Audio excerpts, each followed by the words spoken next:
In the 60th year of Konoha, the eve before the graduation class division of a young man known as Ninja. Although Naruto did not steal the Book of Seals, Mizuki was still apprehended. In a certain residence within Konoha village, a strikingly handsome youth with lustrous white hair and fair skin sat cross-legged on the ground, his eyes gently closed. At that moment, within his consciousness, the young man possessed brilliant blue eyes, reminiscent of Satoru Gojo, now glistening with tears. Opposite him stood a man with white hair, sharp eyes, and a face adorned with red markings, exuding an aura reminiscent of a stern headmaster. Should the elders of Konoha witness this scene, they would surely be astonished, for this was none other than their second Hokage Hashirama Sunju. At this moment, Hashirama radiated a soft white light, seemingly on the verge of vanishing, his expression not as it usually was, but filled with warmth and anticipation as he gazed at the youth before him. If the current Konoha F4 were present, they would be taken aback, wondering if their teacher could indeed show such emotion. With utmost gentleness, Hashirama spoke. Do not worry, it is not as if we shall never meet again. The youth, now beginning to weep softly, responded, but sensei. Approaching Ninja, Hashirama tenderly wiped away his tears and placed his hands upon Ninja's shoulders. Konoha F4. Is this truly the teacher we know? Subsequently, Hashirama's demeanor shifted to one of seriousness. Now, I shall impart to you your final lesson. Upon hearing this, Ninja quickly stifled his sorrow, straightened his posture, and prepared to heed his teacher's words. Ninja, do not allow your grief over my departure to overwhelm you. In my era, farewells among friends were commonplace. Transform your sorrow into motivation. Do not confine yourself to the present, for you have a future ahead. The fate of Konohane, the fate of the shinobi world rests upon your shoulders. Yes, Ninja replied, determination glimmering in his eyes. Hashirama's expression softened once more. Should you ever require our assistance, do not hesitate to summon me and my brother through the reanimation jutsu. If any issues arise with the monkey, face them boldly, and do not inform him of my departure just yet.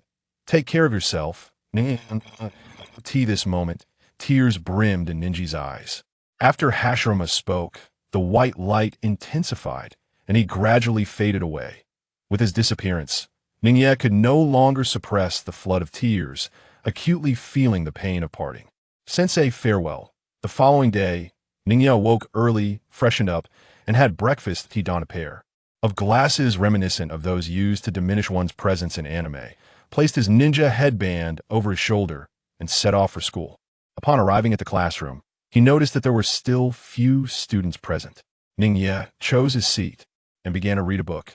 After some time, he noticed someone sitting beside him, who exclaimed, Ninja, I hope we are in the same class. Seated next to him was none other than the princely Naruto Uzumaki, unlike the original portrayal, now healthy and vibrant, with a rosy complexion and a stature far from his former diminutive height. Ninja turned to Naruto and replied, Yes, I too look forward to being in the same class. Naruto grinned, wouldn't it be great if Sakura were here too? Moments later, when Sakura arrived, Naruto joyfully dashed over to her. Ninja continued to read, but suddenly recalled something and turned to remind Naruto, only to fall silent. A pivotal moment unfolded as he witnessed Naruto crouched atop the desk, sharing a passionate kiss with Sasuke in front of him. Sakura, Ino, and other girls were left in shock. In the Hokage building, a group of elite jonin observed this scene through the third Hokage's crystal ball. Left speechless, the third Hokage glanced at Naruto and Sasuke before shifting his attention to Ninja, only to quickly avert his gaze. Suddenly, a thunderous bang echoed as the blackboard transformed into a screen, while simultaneously, a colossal canvas appeared in the sky above Konoha. Then, a chat group materialized in the minds of those within the shinobi world. Welcome to the Shinobi World Live broadcast. Naruto Uzumaki wa, Sasuke Uchiha wa, Sarutobi Hiruzen. What is happening? Is this an illusion? Fourth Reikage, what kind of Shinobi World Live broadcast is this? Is this a trick by Konoha? Sarutobi Hiruzen, don't slander us, Cloud Village. Anoki, if this is an illusion, the scale of it is terrifying. Hashirama Senju. This isn't the reanimation. Tobirama Senju. Hashirama's here too, what's going on? Is this the Pure Land? Madara Uchiha. Huh, this is not the Pure Land. Hashirama Senju, Madara, you're here too? Initially reluctant to reveal himself, Madara felt compelled to clarify for Hashirama's sake, leaving the other participants astonished. Anoki, Uchiha Madara, is this real? And the god of the shinobi world, Hashirama Senju, is also here. Sarutobi Hiruzen, first Hokage, second Hokage, Hashirama Senju. Oh, the monkey is here too, huh? Where exactly are we? This chapter is not yet concluded. Please click to the next page to continue reading. Minato Namikaze, first Hokage. It seems we are currently in a place called the Shinobi World Live Broadcast. Hashirama Senju. Oh, I see. By the way, who are you? Minato Namikaze. I am the fourth Hokage. Hashirama Senju. Oh, the fourth Hokage. It appears the village is quite peaceful now. Minato Namikaze. Well, whether it is peaceful or not, I cannot say I died while sealing the Nine Tails. Hashirama Senju. You can die from sealing that thing? The inhabitants of the shinobi world were left speechless, yet, due to the esteemed reputation of the first Hokage, none dared to argue. Kurama. I doubt you. Hashirama Senju. What is wrong with this creature named Kurama? Tobirama Senju. All right, brother, let's first figure out what's happening. Meanwhile, in a hidden corner of the shinobi world, the sinister figures of Kagaya and Obito silently observe the broadcast, contemplating the connection between the live stream. In the infinite Tsukimi plan.at this juncture, a voice emerged from the screen. Hello, everyone in the live broadcast room. I am Xiao V, your customer service representative. Feel free to ask me any questions, though I may not always provide answers. Now, we will present two potential futures for the shinobi world. The future framed in white represents a parallel world, while the future framed in red represents our current world. Rest assured, your future has already changed since my arrival. By the way, it's worth mentioning that your abilities will grow alongside the versions of yourself displayed on the red screen. It's wise to prepare for certain matters ahead of time. In the year 48 of Konoha, during the tumultuous Nine Tails Rebellion, the screen unveiled a sequence of poignant moments to the audience of the ninja world. It displayed the enigmatic masked man applying a warm compress to Naruto, the fourth Hokage utilizing the Flying Thunder God technique to vanquish the masked adversary, and the heart-rending final words exchanged between Naruto's parents. This was followed by the depiction of Naruto enduring the scorn, insults, and ostracism from the villagers of Konoha. Ultimately, the footage culminated in the tragic events of the night of the massacre, the truth of which remained undisclosed. Why must my dear Naruto suffer such indignities? Lamented Kushina Uzumaki, her voice quivering with anguish. The peace for which we sacrificed our lives. Is this how you treat my child? At that moment, the villagers of Konoha dared not breathe a word. Although they had refrained from bullying Naruto following the third Hokage's orders prior to that decree, they had mirrored the sentiments of those portrayed on the screen. Calm yourself, Kushina, urged Minato Namikaze, the fourth Hokage. How can you expect me to be calm? Kushina retorted, her heart aching for her beloved Naruto. Speak to me, dear child. Naruto whimpered, tears brimming in his eyes. My apologies, I forgot to lift the restrictions.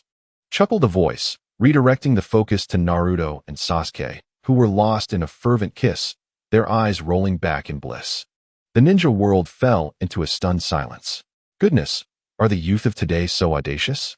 The Uchiha clan erupted in outrage, their voices filled with condemnation. Uchiha Itachi, how dare you show your face? Cried Uchiha Inohara. You heartless wretch, echoed Uchiha Shursui, their discontent palpable. It is a pity how narrow-minded your clan is, Itachi replied, unfazed. Uchiha Itachi, if resurrected, I would be the first to eliminate you, shouted Uchiha Izuna, seething with rage. Cough, cough, Izuna, let us remain composed. This is a parallel world. Not our own, interjected Madara Uchiha, concerned for his younger brother's temper despite the clan's betrayal. With Madara's reminder, the ninja world began to grasp the reality of the situation. Some rival villages, attempting to mock the fourth Hokage's son, now seemed somewhat misguided. Indeed, while the Uchiha clan in this parallel world is not reduced to merely 2 members, they are not far from it, remarked Inoki. True, not many remain, added Ai, the fourth Raikage. Konoha remains formidable, mused Rashi. I find it hard to believe that Itachi could single-handedly annihilate his clan without Konoha's shadow lurking behind it, Inoki scoffed. Everyone, refrain from making baseless assumptions. Furthermore, the affairs of Konoha are not your concern, Sarutobi Hiruzen admonished. Inoki and AI were momentarily taken aback, puzzled by Sarutobi's newfound assertiveness. Setting aside those matters, Naruto, is your life truly akin to what we witnessed on the screen? Kushina implored. Just as Naruto prepared to respond, the screen flickered to crimson. In the year 48 of Konoha, during the Ninetales Rebellion, the preceding images replayed until the moment Naruto commenced his schooling. Where the Nara clan's Nara Shikaku was seen refining chakra according to the scroll provided by his cousin, Nara Shikamaru. Konoha's fourth Hokage, Minato Namikaze, inquired, "Is this truly a different realm? Is this child one of your kin, Kurama?" To which the enigmatic Kurama replied, "Indeed, Lord Fourth, this is my cousin." At that moment, the classroom was filled with astonishment as the students gazed at the screen showcasing Ningyi. The female students, particularly enamored, exclaimed, "Ah, Ningyi is so handsome." Indeed, I never noticed before. They were particularly captivated by his stunning eyes, remarking on their beauty. Orochimaru chuckled softly. "I see." Inoki interjected. "I recall that this segment did not appear in the parallel world. Moreover, the child seated beside Naruto at his desk must be him. Yet he was absent among the students in the parallel universe. It must be said that the discerning eyes of the elder generation are astute, instantly recognizing the disparities." Uchiha Madara mused. Could it be that this boy exists in two different worlds? The scene unfolded further, revealing Ningyi diligently refining his chakra, while Kurama observed silently. Suddenly, Ningya's body radiated a dazzling aquamarine light. Deidara exclaimed, "Whoa, this kid has transformed into light." Inoki replied, "Yes, Deidara." Kuratsuchi inquired, "Deidara, where are you now?" Deidara responded, "Ah, it's you and Kuratsuchi. I am presently pursuing my art." Sasori interjected, "Silence, Deidara." Chio remarked, returning to the scene. It now portrayed Ningya's consciousness space, where he appeared somewhat bewildered, surrounded by a mesmerizing blue-hued realm. Suddenly, a blue light manifested before him, coalescing into a human form. As the radiance gradually dissipated, the figure of the second Hokage, Tobirama Senju, emerged before Ningyi. Tobirama surveyed his surroundings with confusion, stating, Edo-tensei? No, that's not right. This is... Ningyi stared at the figure before him, momentarily dazed, feeling an uncanny familiarity as if he encountered him daily. Upon noticing Ningyi's striking white hair, Tobirama found him pleasing to the eye and inquired, "Child, where exactly is this place?" "My lord, there's more to this chapter. Please click on the next page to continue reading, as the story becomes even more thrilling." Ningyi, though young, possessed a measure of caution and asked, "Do you know how you arrived here?" "I am the second Hokage of Konohagakure," Tobirama replied. Senju Hashirama exclaimed, "Nanny, Tobirama, you have appeared here. How did this come to pass?" Tobirama retorted, "Silence, brother. I shall not delve into specifics. The live stream will undoubtedly provide an explanation." Uchiha Madara scoffed, "It is merely another forbidden jutsu, unworthy of discussion." "Is that truly the case, Tobirama? However, we are deceased. We must not interfere with the affairs of the living." Hashirama cautioned, "Be quiet. And you, the malevolent Uchiha Madara, have no right to speak to me." Tobirama snapped back. Hashirama fell into silence, while Madara remained unresponsive. Ningyi, now enlightened, finally comprehended why the figure before him appeared so familiar. It was none other than the second Hokage, Tobirama Senju. Thus, he explained to Tobirama that he was in the process of refining chakra, when suddenly darkness enveloped him, and inexplicably, he found himself in this place. Senju Tobirama, an expert in the realm of souls, conducted an analysis and discovered that this location bore a striking resemblance to the subconscious realm of individuals. Based on Ningya's description, he deduced that he must have been on the verge of perishing alongside kin and jin, with the six paths tools rendering his spirit ethereal. While the child was refining chakra, he inadvertently stumbled into his consciousness space, akin to a technique of spiritual transformation. It must be said, as a master of ninjutsu, the second Hokage had already pieced together much of the situation. "What time is it in Konoha now?" he inquired, returning to the second Hokage. "It is currently the spring of the 54th year of Konoha." To his astonishment, so many years had passed. "By the way, who is the current Hokage?" "It is the third Hokage, Tobirama was taken aback. What? The monkey has held the position for such a long time. Senju Hashirama interjected. The monkey is still Hokage? Hasn't Konoha produced anyone else besides the fourth? Ha ha ha. Then Lord Hashirama, you ought to inquire with Konoha's third Hokage, remarked Inoki. Let's not forget, besides the third Hokage, there are other high-ranking officials who have made significant contributions. At this moment, the Konoha F4 felt a flutter of anxiety, particularly Sarutobi Hiruzen, who had received a thorough reprimand a few years prior and wished to avoid further admonishment. Senju Tobirama retorted, Humph, Konoha's affairs are not for you to meddle in. Tobirama, what exactly is going on? Hashirama pressed. Just focus on the screen, Tobirama replied. Ningyi then recounted how the fourth Hokage perished due to the Nine Tails incident. Tobirama furrowed his brow. The Nine Tails, while formidable, had been effortlessly brought back to Konoha by his elder brother after the battle at the Valley of the End, subsequently sealed within his sister-in-law. Although powerful, the immense chakra and tailed beast bomb were not easily managed by ordinary individuals. Alas, it seemed that Konoha's shinobi lacked an adequate understanding of tailed beasts. Moreover, since the Nine Tails had been sealed within his sister-in-law, the other tailed beasts were distributed among other villages, leaving Tobirama with little time to study them. Snapping back to the present, Tobirama remarked, I haven't asked your name. Returning to the second Hokage, my name is Noira Ningyi. Oh, a descendant of the Noira clan? Now, follow my instructions, and you should be able to freely enter and exit the consciousness space. Indeed, in the domain of soul manipulation, both Orochimaru and Senju Tobirama were distinguished figures, and the realm of consciousness was no exception. Coupled with Ning Ye's remarkable talent, he soon mastered the ability to navigate the consciousness space with ease. Tobirama was momentarily taken aback by this talent, but a smile quickly graced his face.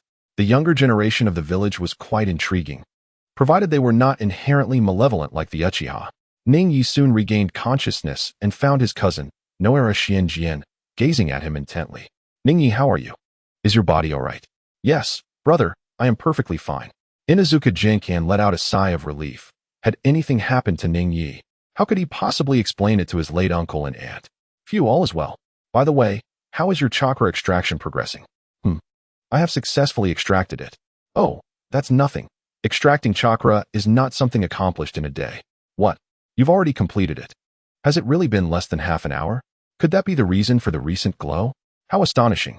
In the realm of consciousness, it feels like dreaming, where time stretches infinitely, yet the actual duration of the dream is fleeting. It's no wonder Jinkan was taken aback. The process of chakra extraction sounds deceptively simple, but in reality, it is quite intricate. The procedure entails several complex steps. First, one must sense and mobilize their mental energy. Second, control the mental energy to gradually extract the bodily energy contained within the cells.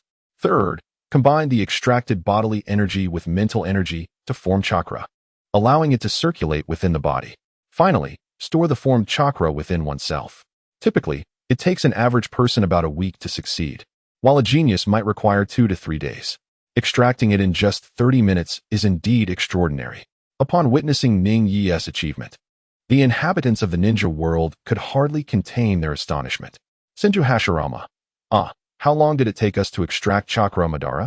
Uchiha Madara, how would I know your time frame? Ask your brother. Senju Tobirama, my brother and I took less than a day. Inoki, 30 minutes? This is truly monstrous. Inoki promptly dispatched individuals to gather information on Ning Yi. Meanwhile, many ninja villages swiftly mobilized in response. Inoki pondered how such an extraordinary talent had not come to their attention in Konoha. Perhaps he was simply underwhelming, or, more likely, his potential had been concealed by the second Hokage for private development. The thought became more plausible. If it weren't for the live broadcast revealing him, they might have missed out entirely on his growth. However, Orochimaru remained relatively composed. Orochimaru, no, I believe the second Hokage bears some responsibility. His chakra and spirit entered Ning Yi, facilitating the extraction of his chakra. Raza? I see now. Fourth Raikage, indeed. Later, Inuzuka Jinkan advised Ning Yi to keep this matter to himself, fearing that Elder Danzo would forcibly take him away. Prominent clans like the Yamashiro and Nara had already begun to join the Roots, leaving little room for smaller clans like theirs to refuse. Subsequently, Senju Tobirama observed Konoha through Ning Yi's body, occasionally providing guidance on his training.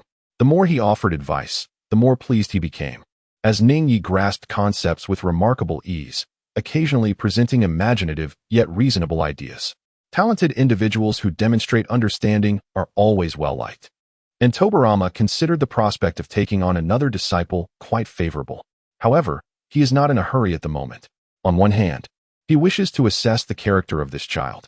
On the other, he is curious to observe how the current leaders of the village of Konoha, the monkeys, are managing affairs. Although he is uncertain about their performance, the prolonged peace of the village suggests they must be doing something right. This chapter is not yet complete. Please turn to the next page to continue enjoying the captivating content. The day before the Ninja Academy's opening, Ningyi encountered Naruto while shopping in the street, where Naruto was exuberantly anticipating the friendships he would forge the next day. Suddenly, he noticed the expressions of the townsfolk shift dramatically. The Nine Tails. How unfortunate to encounter it today. Some even hurled vegetable leaves, eggs, and stones at Naruto. Yet, Naruto laughed heartily, declaring, "I, Uzumaki Naruto, will become the Hokage." The surrounding crowd responded with mockery and scorn. Observing this scene, Ningyi maintained a stoic expression, though his fists clenched tightly. Previously, he had recognized Naruto's kind heart. Though somewhat brash, he was fundamentally a good person. What is happening? In Ningya's consciousness space, Tobirama furrowed his brow at the unfolding scene. How could the villagers be so heartless towards a child, especially given that he is the Nine Tails? As Tobirama sensed the chakra within Naruto, his eyes widened in realization. This child is a host for the Nine Tails. As he witnessed the villagers continue to curse Naruto, with some children even attempting to strike him, a sense of dread washed over him. It was as if these villagers were playing with explosive tags near a firework display, tempting fate. Ningyi, quickly take that child away. Ningyi unleashed his chakra, instantly appearing in front of Naruto, who was momentarily taken aback as a white-haired boy with glasses lifted him. Swiftly departing the street, Ningyi leaped across rooftops with Naruto in his arms, followed closely by 4 members of the Umbu. Upon reaching an open area, Ningyi gently set Naruto down. At that moment, Naruto sensed that this individual did not harbor the same malice as others. Feeling somewhat embarrassed, he said, "Thank you for earlier. My name is Uzumaki Naruto. What's yours? I am Noira Ningyi. By the way, Ningyi, why did you help me? I simply couldn't stand by." Gathering his courage, Naruto sought to befriend him. "Hey, Ningyi, would you like to go fishing with me? I'm really good at grilling fish." Seeing Naruto's earnestness, Ningyi felt a pang of sorrow for him.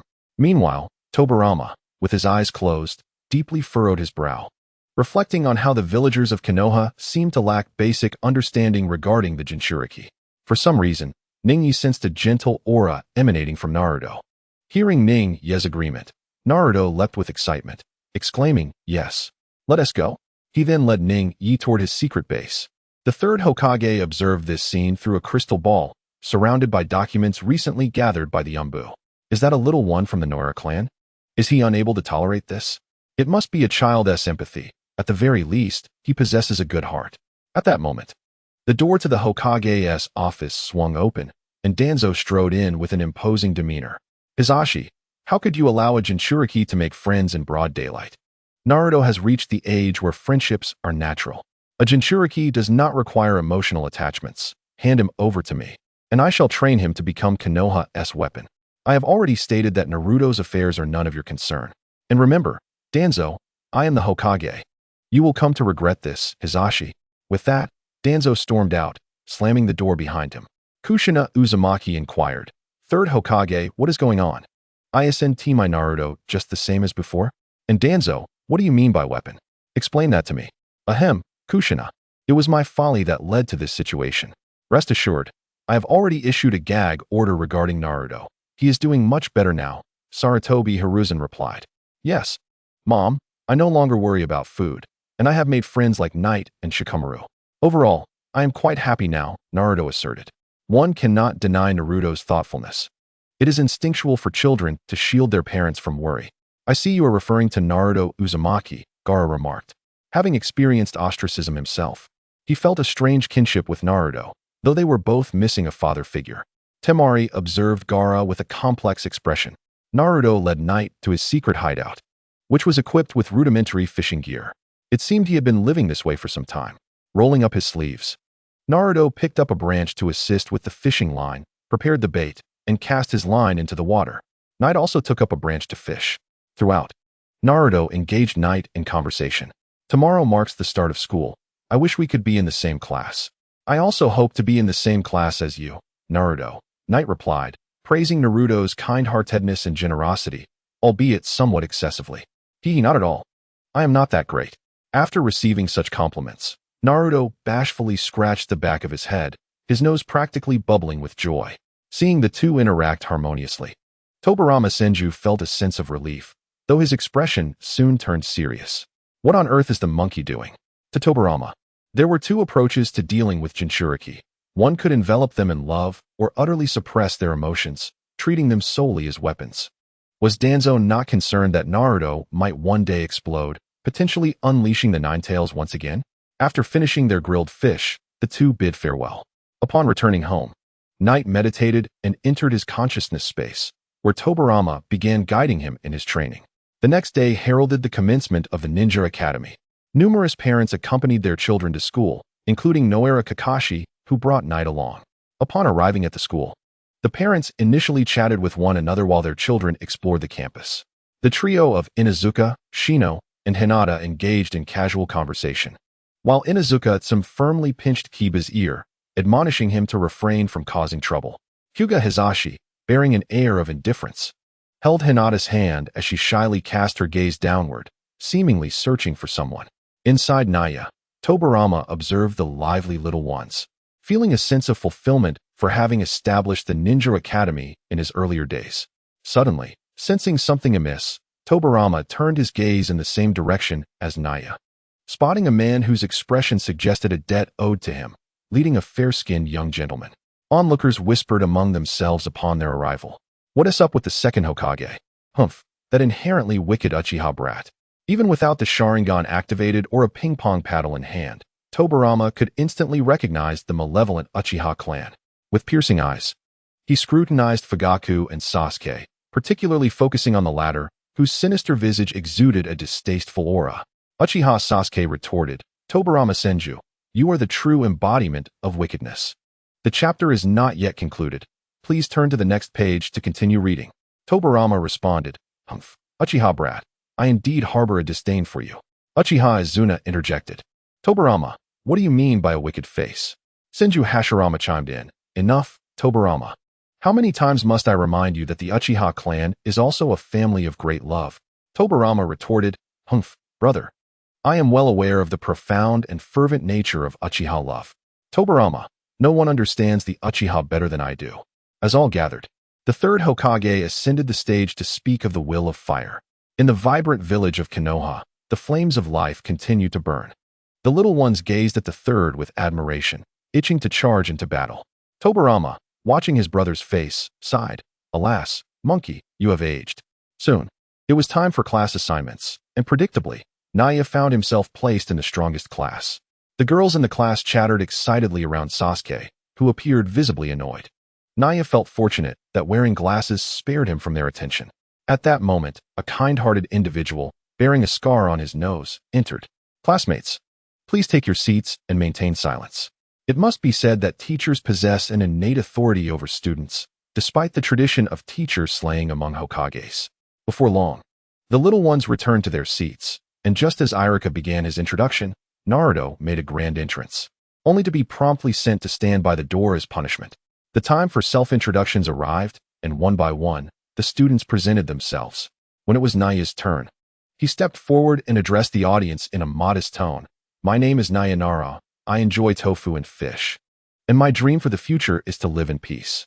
A simple introduction elicited a modest round of applause from the crowd. Shikamaru regarded Naya thoughtfully. Senju Hashirama mused. A life of peace, is it? Since Hashirama learned of his demise, 3 ninja world wars have erupted, and other villages have dispatched tailed beasts to the battlefield. This has led him to question whether his decision to distribute the tailed beasts was indeed a misjudgment. Uchiha Madara scoffed, remarking, Hashirama, you underestimate the darkness of human nature. Where there is light, shadows will inevitably follow. Senju Tobirama sighed. Brother, your decision to distribute the tailed beasts might have been prudent. Perhaps a future of peace is still attainable.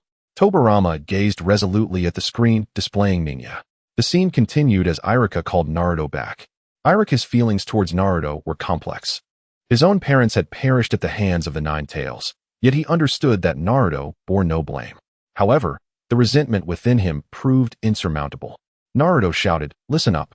My name is Naruto Uzumaki, and my dream is to become Hokage." Laughter erupted around him, and the adults forbade their children from associating with him. Viewing Naruto as a mere jester, ignoring the jeers, Naruto seemed accustomed to such scrutiny. He spotted Shikamaru and Ningya, his eyes shimmering with excitement, before promptly sitting beside them. Months passed, and through Tobirama's observations, he recognized Ningya's extraordinary talent and virtuous character. Thus, he formally took Ningya as his disciple.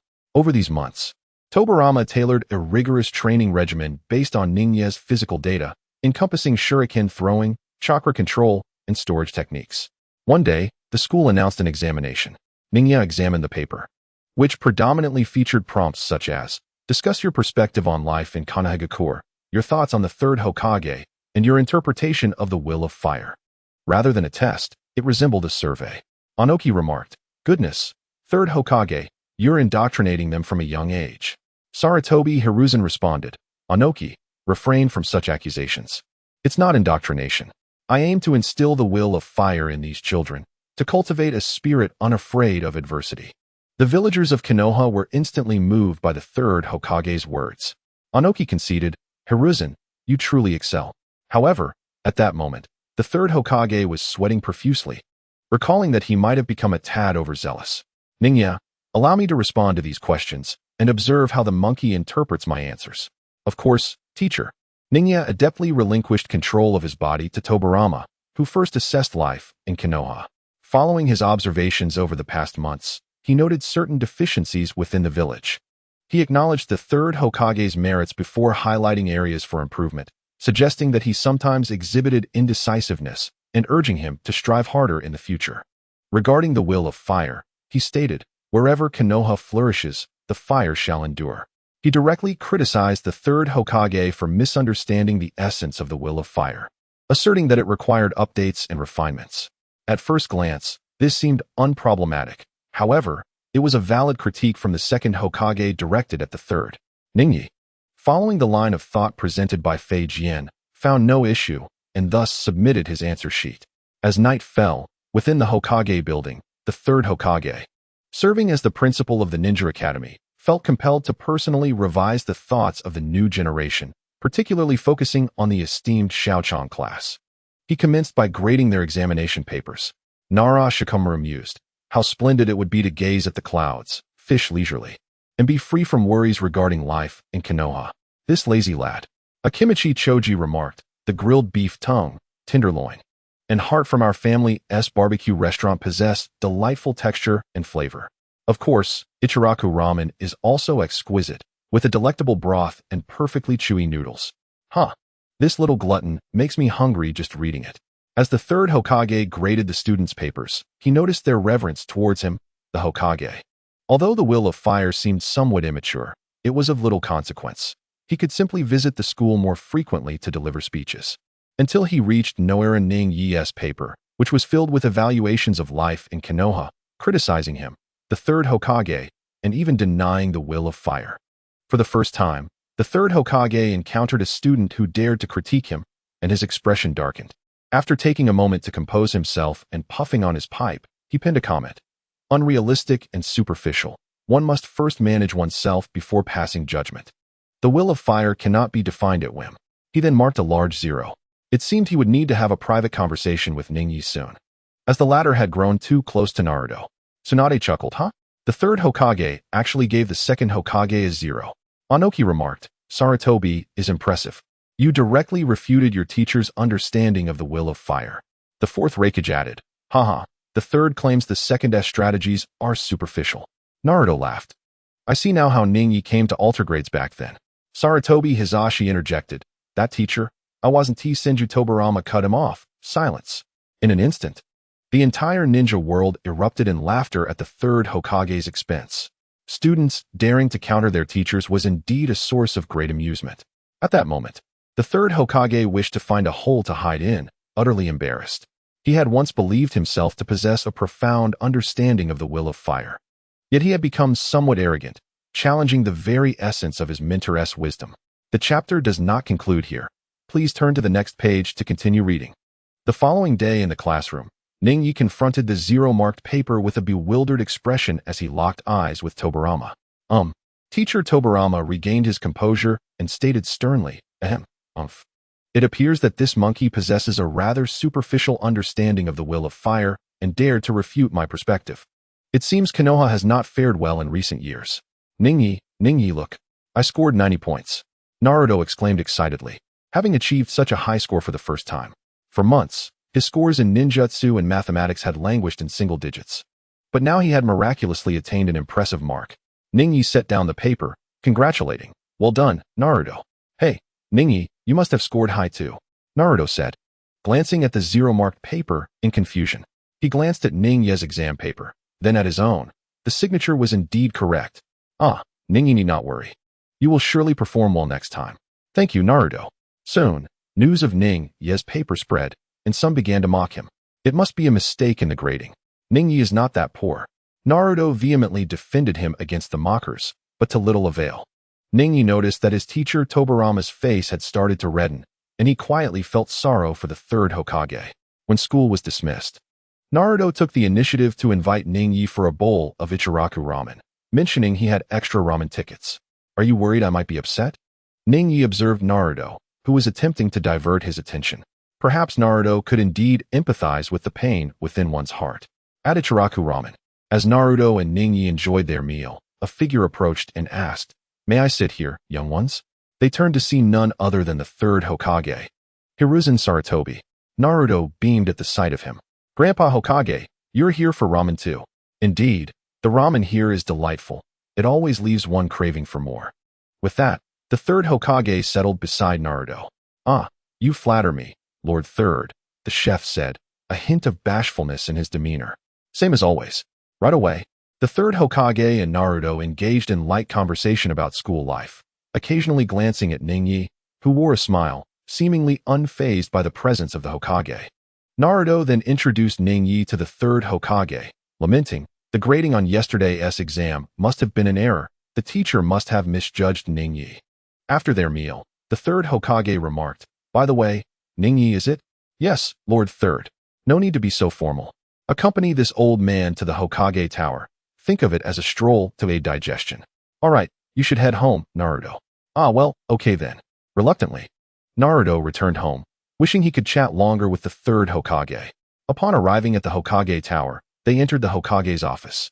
The third Hokage kindly said, Please find a seat. I will look for some materials. As he spoke, he handed Ningyi a document from the desk. Take a look. Ningyi opened the folder to find a copy of his exam paper. The third Hokage slowly began, Child, do you perhaps have a misunderstanding regarding the will of fire and my intentions? Yet, Ningyi, focused on the exam paper, seemed not to hear him.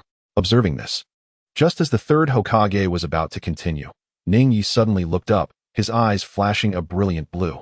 Hiruzen was taken aback but quickly regained his composure, only to realize he had been transported to a mysterious blue realm. As he surveyed the surroundings, a familiar voice echoed from behind him. Monkey. The third Hokage instantly became alert, swiftly turning to gaze at the approaching figure, his eyes widening in astonishment. Teacher.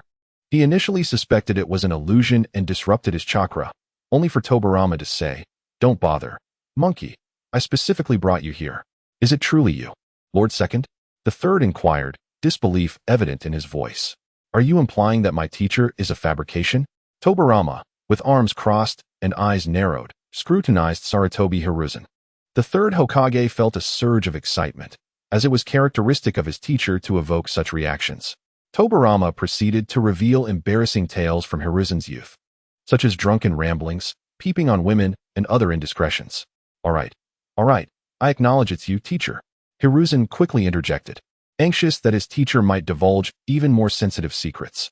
Incredulously, he exclaimed, Teacher, I can't believe you're alive. Tobirama, with a smirk that danced on the edge of sarcasm, replied, Indeed, if I were dead, would you have been able to hold the position of Hokage for so long?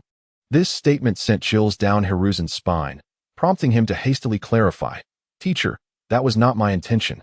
Humph, didn't you claim I misunderstood the will of fire? Then enlighten me on what the will of fire truly signifies. Tobirama seemed ready to hurl the test paper at Hiruzen's face, embarrassed that his new disciple would score a 0. Ah, so this test was authored by you, teacher? Hiruzen stammered. Indeed. Didn't you say I was all show and no substance? I wish to see where I lack substance. Hiruzen was drenched in sweat, realizing the peril of challenging his teacher's authority. This teacher, he began, is merely a product of my limited experience. But Tobirama interrupted him. Enough. Let us step outside. I wish to see how Konoha has fared under your leadership. With that, Hiruzen found himself back in his office chair, where he now faced Ningya, who assumed the demeanor of his teacher. The third Hokage approached the window, dismissing the Umbu, and once they had departed, he ordered that no one should be allowed to enter, regardless of the circumstances. After completing these tasks, he respectfully invited Ningya to sit at his desk, pulling out a chair for him while he stood aside, embodying the posture of a student who had erred. Ningya opened the drawer, retrieving a scroll of records. As he perused the contents, Tobirama's expression darkened with each passing moment, eventually becoming the very embodiment of ire. The third Hokage, wary of disturbing his teacher, held his breath. After a while, Tobirama, with an enigmatic smile, regarded Hiruzen. Well done, monkey. At that moment, Hiruzen felt like a shivering squirrel, acutely aware of the fierce wrath emanating from his teacher. The circumstances surrounding White Fang's suicide are indeed troubling. Teacher, it was due to his failure in a mission that rumors began to circulate, leading the villagers to defame him. And you allowed this to transpire unchecked. Are you truly the Hokage, or is Danzo the one in power? Tobirama directly confronted the third Hokage. Teacher, did you feel threatened by White Fang's position as Hokage, contemplating whether to suppress him, only to find that he ultimately took his own life? And what of Naruto Uzumaki? Have you considered that if the villagers continue to slander him, he too might succumb to despair and seek to end his own life? What would happen then if the Nine Tails were to erupt? Enough. Silence yourself. The third Hokage closed his mouth, for regardless of whether he was right or wrong, in that moment, he appeared quite small. There were also matters that left Tobirama perplexed, such as why the fourth Hokage opted to utilize the dead demon consuming seal during the Nine Tails incident, rather than simply sealing the beast back into his wife. Is that even possible? Minato Namikaze interjected, questioning whether it was feasible to return the tailed beast, as a Jinchuriki would inevitably perish upon severing their bond with the beast. Kushina Uzumaki confirmed, expressing that she felt her life force waning rapidly at that time. Tobirama responded, asserting that it could indeed have been done. How profoundly lacking is your understanding of tailed beasts. Moreover, the fourth's wife did not perish immediately. With the strength of the Uzumaki clan, she could have survived the resealing. Minato and Kushina felt a wave of embarrassment and regret wash over them, realizing they need not have faced death. And what of Lin Yuing? Sarutobi Hiruzen respectfully explained that she had sealed the three tails within herself, and had she come to Konoha, it would have gone on a rampage. For the safety of her village, she sacrificed herself. Tobirama's eyelids twitched in disbelief. Goodness, the extent of your questionable decisions is astounding. What have you been teaching the Ninja Academy? Do you possess no knowledge regarding tailed beasts? Have you not perused the notes I left behind? Surely, you are not still adhering to the misguided teachings of my older brother. Never mind, given the circumstances in Konoha at the time, with Tsunade and Danzo, as well as the fourth Hokage, sealing a three tails should not have been insurmountable. Was the Mist Village not essentially handing over a tailed beast? Konoha could have gained another Jinchuriki. Hearing Tobirama's words, Lin felt as though her sacrifice had been in vain. Obito Uchiha exclaimed Lin. Kakashi Hatake echoed Lin. Obito. Lin responded. Kakashi Obito. Tobirama interjected. Enough for now, Lin. Allow them a moment to process. At that moment, Obito's heart was filled with a torrent of frustration, realizing that Lin's death was in vain. Had she and Kakashi possessed even a modicum of knowledge about tailed beasts, she might have survived. Obito's resentment toward Sarutobi Hiruzen grew, pondering how different things might have been had he imparted that crucial knowledge. Senju Tobirama berated Sarutobi Hiruzen for quite some time, and the incident with the Hidden Cloud Village left Hiruzen thoroughly scolded. In the end, Tobirama advised, from now on, treat the Jinchuriki. No, treat Uzumaki Naruto with greater kindness, and promptly announce his identity as the son of the fourth Hokage. Furthermore, I have been observing your actions within Ningya's body. If he wishes to examine the Book of Seals, Grant him access, despite the fact that it primarily contains my forbidden techniques. Conduct a thorough inspection and maintenance of Konoha's defenses as I instructed. Lastly, do not forget to clarify that you graded the exam incorrectly. With that, Senju Tobirama concluded his admonition. Ningya observed the chastened Sarutobi Hiruzen, whose eyelids twitched. Third Hokage, Hiruzen finally regained his composure and cleared his throat. Ah, it's Ningya. Haha. From now on, just call me senior brother in private. By the way, regarding the second Hokage, my teacher is watching you. After exchanging a few pleasantries, Hiruzen escorted Ningya out of the Hokage building, turning to the guards as he departed, instructing, from now on, do not obstruct Uzumaki Ningya from entering the Hokage building. Although the reason was unclear, the ninja complied without question. At that moment, in Hiruzen's heart, Ningya was equivalent to his teacher. If his teacher were to be obstructed upon entering the Hokage building, Hiruzen felt his position would be untenable. The following day, Sarutobi Hiruzen arrived early in the classroom.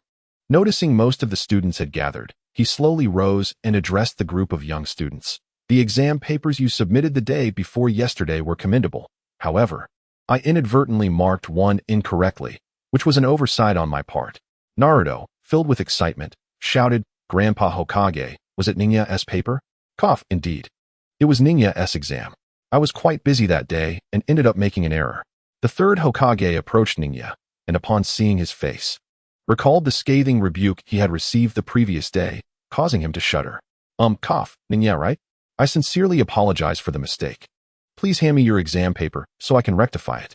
Ningya presented his paper, and Hiruzen, slightly trembling, accepted it, deleted all previous comments, and replaced them with praise and remarks of excellence, awarding a perfect score of 100. After completing this task, he felt a sense of relief and cast a complex glance towards Naruto. The third Hokage then took Naruto aside and approached the podium, addressing the class. In fact, I have another announcement today. Uzumaki Naruto is, in fact, the son of the fourth Hokage, Namikaze Minato. The room erupted in astonishment. Who would have anticipated that the despised Nine-Tails would transform into the son of the fourth Hokage? Though they did not fully grasp the implications of the Nine-Tails, they certainly understood the significance of being the fourth Hokage's child. Naruto, equally stunned, exclaimed, I'm the son of the fourth Hokage? No way. He then shouted with overwhelming joy, this is amazing. I have parents now. I'm so happy. I'm not an unwanted child anymore. In the past, those who had insulted and bullied Naruto now dared not raise their heads to meet his gaze. Hinata looked at Naruto with a hint of sympathy. Irika's expression grew increasingly complex, perhaps witnessing Naruto's exuberance, celebrating due to the knowledge of his parents, deepened his empathy for the boy. Naruto believed that after today, the entire village of Konoha would be swept by a tidal wave heralding the son of the fourth Hokage. As school let out, a multitude of parents arrived to collect their children, some of whom hesitated to look at Naruto. Others felt a pang of guilt for the years gone by, while some harbored complex feelings towards Naruto due to having lost family during the Nine-Tails incident. Nara Shikaku gazed at Naruto from a distance with a face full of shame, realizing that the child of the fourth Hokage was right beside them, yet they, as former guardians, had failed to provide him the care he deserved. This chapter is not yet concluded. Please turn to the next page to continue reading. As night fell, Nara Shikaku extended an invitation for Naruto to visit his home. A year had passed, and it was now 55 years in Konoha. Nara Shikaku was attending classes using shadow clones, though it seemed today's lesson was running late. Meanwhile, the real Nara Shikaku was being instructed by Tobirama on the nuances of water release techniques, when suddenly, several books fell from the depths of Shikaku's consciousness. This unexpected commotion immediately captured their attention. Upon approaching, they discovered that among the fallen books were comic books, and the cover featuring Naruto caught their eyes. Naruto, hey, what is this book? Could it be my heroic biography? Ha ha ha. Is this perhaps a fan creation of mine? Anoki, what a critical moment to falter. Seeing the astonished expressions of the second Hokage and Nara Shikaku indicates they must have stumbled upon some crucial information. Tobirama, it appears there is something they wish to keep from us. Hashirama, Tobirama, what have you seen? Tobirama, brother, you will soon find out. Madara, If you wish to remain silent, so be it. There is no need for theatrics. Tobirama, I shall not stoop to the level of a clown. Madara, wait. What do you mean by clown? Tobirama, literally. Madara, At this moment, Madara felt as though he had been mocked by Tobirama's sly remarks. Though he could not quite articulate why, merely an instinctive feeling. Meanwhile, Kurizetsu harbored a sense of unease, sensing that Tobirama knew something crucial. In the Ninja Academy, Sasuke glared at the screen with a fierce expression, knowing for certain that this was the day in question. As they flipped through the comic, they witnessed the first battle between Naruto and Sasuke at the Valley of the End. They realized that the Uchiha massacre seemed to have occurred during a particular evening study session at school. Wait, evening study session. Tobirama and Nara Shikaku felt a sudden jolt in their hearts. With no time to verify the authenticity of the comic, Nara Shikaku swiftly departed from his home, racing towards the Uchiha clan's territory. Zhongmei, why has the young gentleman suddenly changed his expression? Daimyo, perhaps there is an urgent matter at hand. Fourth Raikage, what urgent matter could possibly cause the second Hokage to change his countenance? Uchiha Izuna, wait a moment, Sasuke is attending evening classes. Could this possibly be the night of our Uchiha clan's demise? Upon Izuna's reminder, the gathered ninjas began to react. Recalling that the night of the clan's annihilation coincided with the only time Sasuke had attended evening classes. Uchiha Sasuke, there is no mistaking it, there is no mistaking it. This is indeed that fateful night. Ningyi hurried to the outskirts of Konoha, transforming himself into an adult using a transformation technique, and donned a mask specially crafted by Tobirama to obscure the Sharingan. As he approached the Uchiha clan's territory, he caught a whiff of blood, prompting him to quicken his pace. Upon reaching the entrance of the Uchiha compound, Ningyi was met with a gruesome sight of lifeless bodies strewn across the ground. Regardless of Uchiha Itachi's reasoning for the massacre, his actions were far more barbaric than any beast. Ningyi swiftly made his way towards the security department, believing they could withstand an onslaught, despite not having witnessed the gruesome details of the massacre. Just as he arrived at the security department's entrance, he spotted a masked individual emerging, blood staining their blade.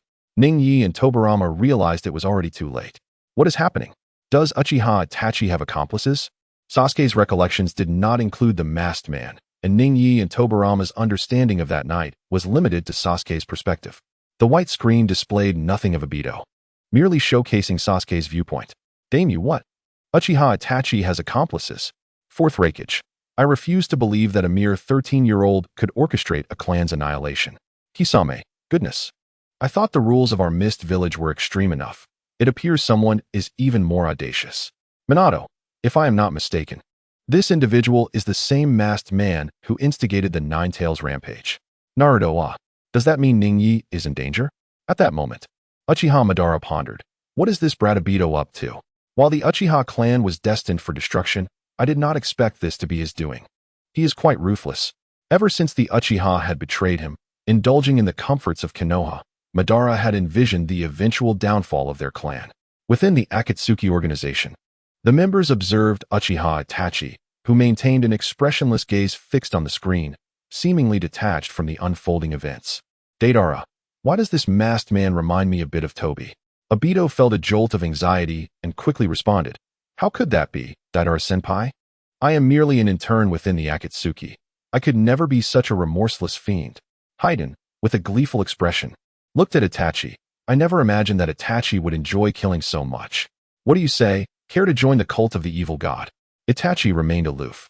Besides Deidara and Haiden, the members of the Akatsuki who were unfamiliar with Tobi's true identity, like Sasori and Kaku, began to associate Tobi with the masked man. Meanwhile, Kisame and others had known from the start that Tobi was indeed the masked man.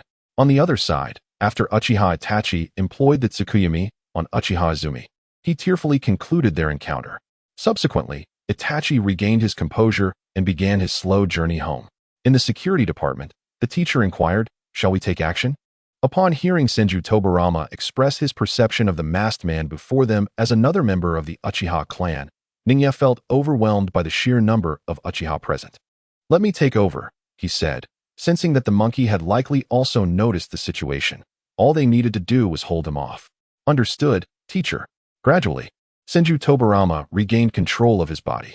Soon after, Ningya's eyes sharpened with determination. The battle between Noera Ningya, Tobirama mode, and the mysterious masked man, Crimson Nightblade, officially commenced. As the masked man turned to proceed with the slaughter of the remaining Uchiha, Ningya struck first.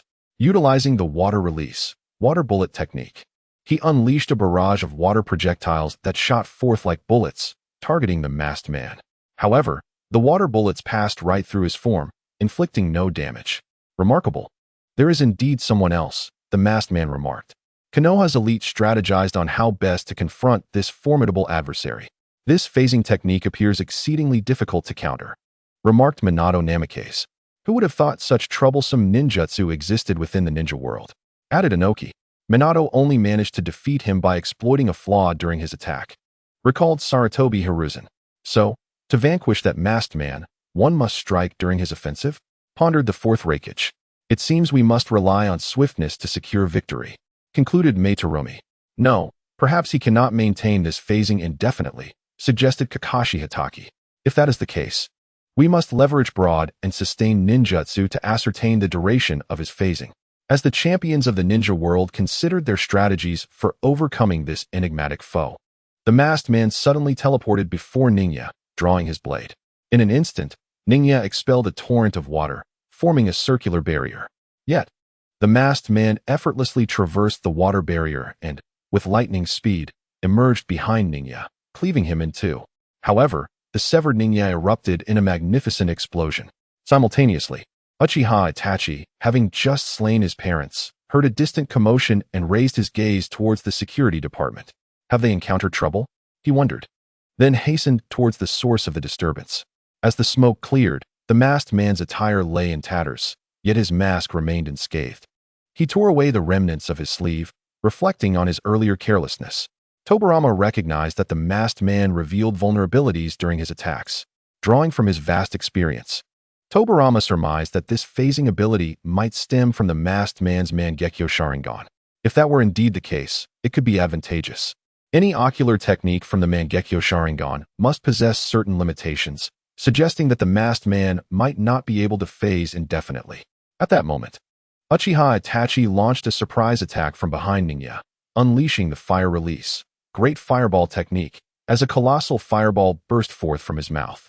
Water style, water dragon bullet, a magnificent water dragon materialized out of thin air around Ningyi, colliding with the fireball technique.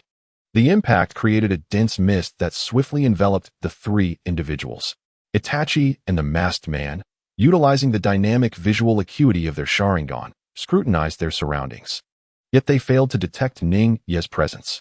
Just as the mist was on the verge of dissipating and the two were coming together, several shurikens suddenly emerged from behind them, hurtling towards their direction. Uchiha Izuna exclaimed, "Damn it! Not this technique again." The shurikens were launched at Uchiha Itachi and the masked man. Itachi's first instinct was to deflect them with his shuriken, but the proximity made it difficult to execute. Thus, he decided to rely on his Sharingan to observe the trajectory of the shurikens to evade them. At that moment, as Itachi turned to the side, the masked man, under the gaze of Itachi's Mangekyo Sharingan, faintly sensed the spatial fluctuations of several shurikens. An ominous thought crossed his mind. Adhering to the principle of better safe than sorry, he swiftly exerted force and delivered a powerful kick to Itachi's side. Caught off guard and focused on the shurikens, Itachi was unexpectedly sent flying by the masked man's kick. Simultaneously, Ningyi suddenly appeared before the masked man, wielding a short blade, and executed the flying thunder god slash. However, the masked man, having anticipated this move due to the earlier shadow, evaded it through phasing. As Ningyi spun in midair, he hurled the short blade at the masked man. The masked man phased again, causing the blade to pass through his head, and reached out toward Ningyi. Seizing the opportunity, Ningyi conjured a water vortex in his hand, condensing it into a rapidly rotating water spear with unpredictable layers. Water style, hard vortex water blade. Konoha's fourth Hokage, Minato Namikaze, thought, "This is bad. That masked man has fought me before. He won't fall for the same trick twice." Moreover, the second Hokage is unaware of this information. Kushina Uzumaki exclaimed, "That despicable masked man. Second Hokage, give it your all and crush him." Naruto Uzumaki shouted, "Give him a thrashing, Uncle Inoki." Sasuke Uchiha cheered, "Go, go." Unbeknownst to them, Ningyi was engaged in battle with his nemesis, while he himself was likely running foolishly back home. The thought filled Sasuke with disdain for his past naivety. The ninjas in the realm were all tense with anticipation.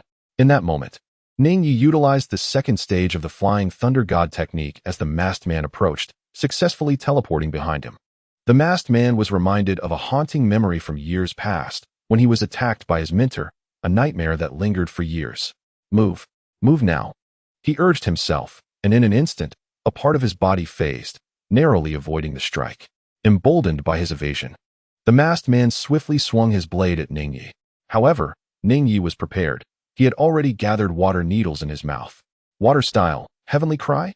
Ningyi expelled a barrage of high-speed water needles, and before the masked man could react, he felt a chilling sensation in his right eye, followed by a searing pain.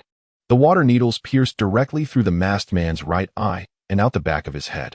As Ningyi prepared to deliver a finishing blow, he activated the Flying Thunder God technique, teleporting to his short blade while black flames erupted at his previous location.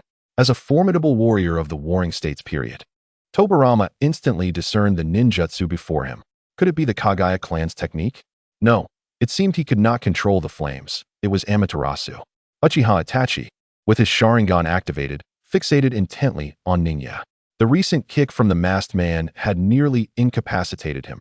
Even this typically stoic individual felt a surge of anger, awakening Amaterasu prematurely. At that moment, the masked man gradually rose, remarking, "I did not expect Konoha to harbor a warrior of your caliber. Pray, reveal your name." One ought to state their own name before inquiring about another's. Is that so? The masked man adopted a nonchalant demeanor. "I am Uchiha Madara, Konoha's fourth Hokage, Minato Namikaze." Exclaimed what? Even after sustaining such a blow, he remains unfazed. Raza mused, is this an immortal body or a resurrection technique? Uchiha Fugaka noted, this appears to be Izanagi. The fourth Raikage added, Izanagi, I never anticipated such a secret technique still existed. Anoki interjected, what? Uchiha Madara. Could it truly be him? Memories of his childhood negotiations with Konoha, marred by the psychological scars inflicted by Uchiha Madara, stirred within him, causing him to tremble at the mere mention of the name. Senju Hashirama interjected, no, he is not Madara. Although his voice is similar, he is not Madara. Raza queried, what basis does the first Hokage have for this assertion? Senju Hashirama replied, well, this masked man is simply too weak. The assembled shinobi collectively fell silent, acknowledging the weight of his words. Indeed, the voice of Uchiha Madara was nearly indistinguishable, yet the chakra emanating from him was entirely different. Ningyi then removed the mask, but the jutsu remained intact. At that moment, Ningyi's visage transformed into one marked by tear lines, bearing a fierce countenance. The masked man felt a sense of familiarity with this face, while Itachi continued to scrutinize Ningyi. In a different tone, Ningyi announced, I am Uchiha Taijima. Naruto Uzumaki inquired, who is this person who Ningyi has transformed into? Shikamaru Naram mused, I feel I've heard that name before. Minato Namikaze remarked, I remember this individual. Uchiha Izuna exclaimed, damn it. Senju Tobirama, you scoundrel. Uchiha Madara scoffed, truly a sinister character. Kushina Uzumaki questioned, what significance does Ningyi's transformation hold? Uchiha Taijima responded, little girl, I am his father. Naruto exclaimed, huh? Whose father? Uchiha Izuna responded, father. Uchiha Madara echoed, father. Senju Hashirama added, father. Senju Tobirama interjected, you insolent brat. Who are you addressing? Senju Hashirama chuckled. My apologies, father. I may have overstepped. The masked man, intrigued, remarked, young master, there is more to this chapter. Please turn to the next page to continue reading. The story becomes even more thrilling. Uchiha Taijima could not have anticipated that such a formidable warrior still existed among the Uchiha. Hearing this, Uchiha Itachi cautiously regarded the masked man. Was he not Uchiha Madara? The masked man contemplated attempting to recruit the other. Tobirama realized that even though the person before him was not Madara, the voice, almost identical to that of Madara, indicated a connection to the Uchiha clan. Consequently, he swiftly employed a technique designed to counter the Uchiha, forming the tiger seal with his hands. Itachi and the masked man activated their Mangekyo Sharingan, fixating their gaze on Ningyi, eager to discern the jutsu he would employ. Jinjutsu, Dark Pursuit. In an instant, their vision was engulfed in darkness, leaving them disoriented, as they typically relied on their Sharingan. Despite enduring excruciating pain, Itachi activated his ocular technique, successfully manifesting Susanoo for the first time, its skeletal form enveloping him. The masked man felt an ominous shift and was suddenly gripped by agonizing pain. Water release. Water severing wave. A high-pressure jet of water pierced through the masked man's body, just as Ning Yi intended to deliver a fatal blow. However, a massive vine unexpectedly interrupted his attack. Both Ning Yi and Tobirama's expressions shifted dramatically. Would release. Then, beneath the masked man, a black hand and a white hand emerged, swiftly dragging him into the ground. Uchiha Taijima, I, Uchiha Madara, will remember you. The masked man shouted defiantly. At that moment, the effects of the dark pursuit faded, and Itachi beheld Sasuke, who was running towards them, tears streaming down his face.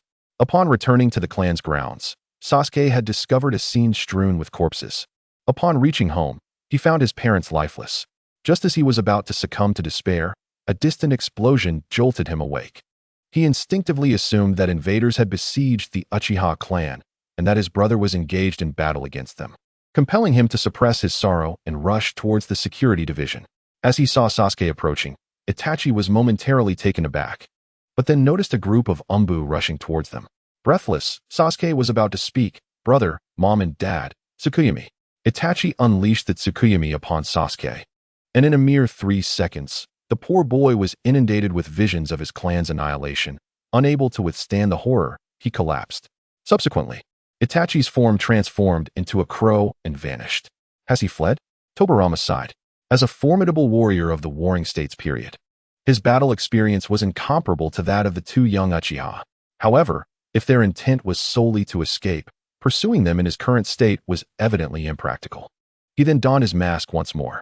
The Umbu soon surrounded the area, with Kakashi at the forefront inquiring, "Might I ask who you are and what has transpired here? We hope you can cooperate with us in clarifying the situation." Meanwhile, Yuzuki Yugao picked up the unconscious Sasuke from the ground. Tobirama crossed his arms over his chest, his sharp gaze fixed upon the gathered Umbu. "Where's the third Hokage?" The intensity of his stare made the Umbu uneasy, and just as they were about to retort, they noticed the Konoha F4 approaching. Saru Hiruzen, leading the group, frowned upon viewing the sea of corpses, then caught sight of the person encircled by the Umbu. Seeing that figure, a chill ran down his spine, and his scalp tingled with dread. "This is it. I'm going to be in serious trouble." Tobirama merely cast a glance at Hiruzen before addressing the Umbu. "What are you waiting for? Go and gather the survivors." The members of the Dark Organization found themselves bewildered. How could an unknown individual command them? Just as Toka was about to reprimand Ningya, Sarutobi hastily interrupted her, asserting that the priority was to locate the survivors. Action was imperative. XN, with a nonchalant demeanor, addressed Sarutobi, urging him to proceed. Though his voice was barely above a whisper, Sarutobi felt the immense wrath emanating from his mentor. Turning to Danzo and the others, he instructed, "You should follow as well, and Danzo, refrain from any underhanded tactics." Inwardly, he mused, "Surely, I cannot be the only one to bear the brunt of blame every time. The death of comrades does not absolve me." Upon returning to the Hokage building, Sarutobi opened the door for Ningya and, once everyone had entered, instructed his subordinates to remain back, regardless of what transpired. Ningya first removed his mask, revealing his true appearance.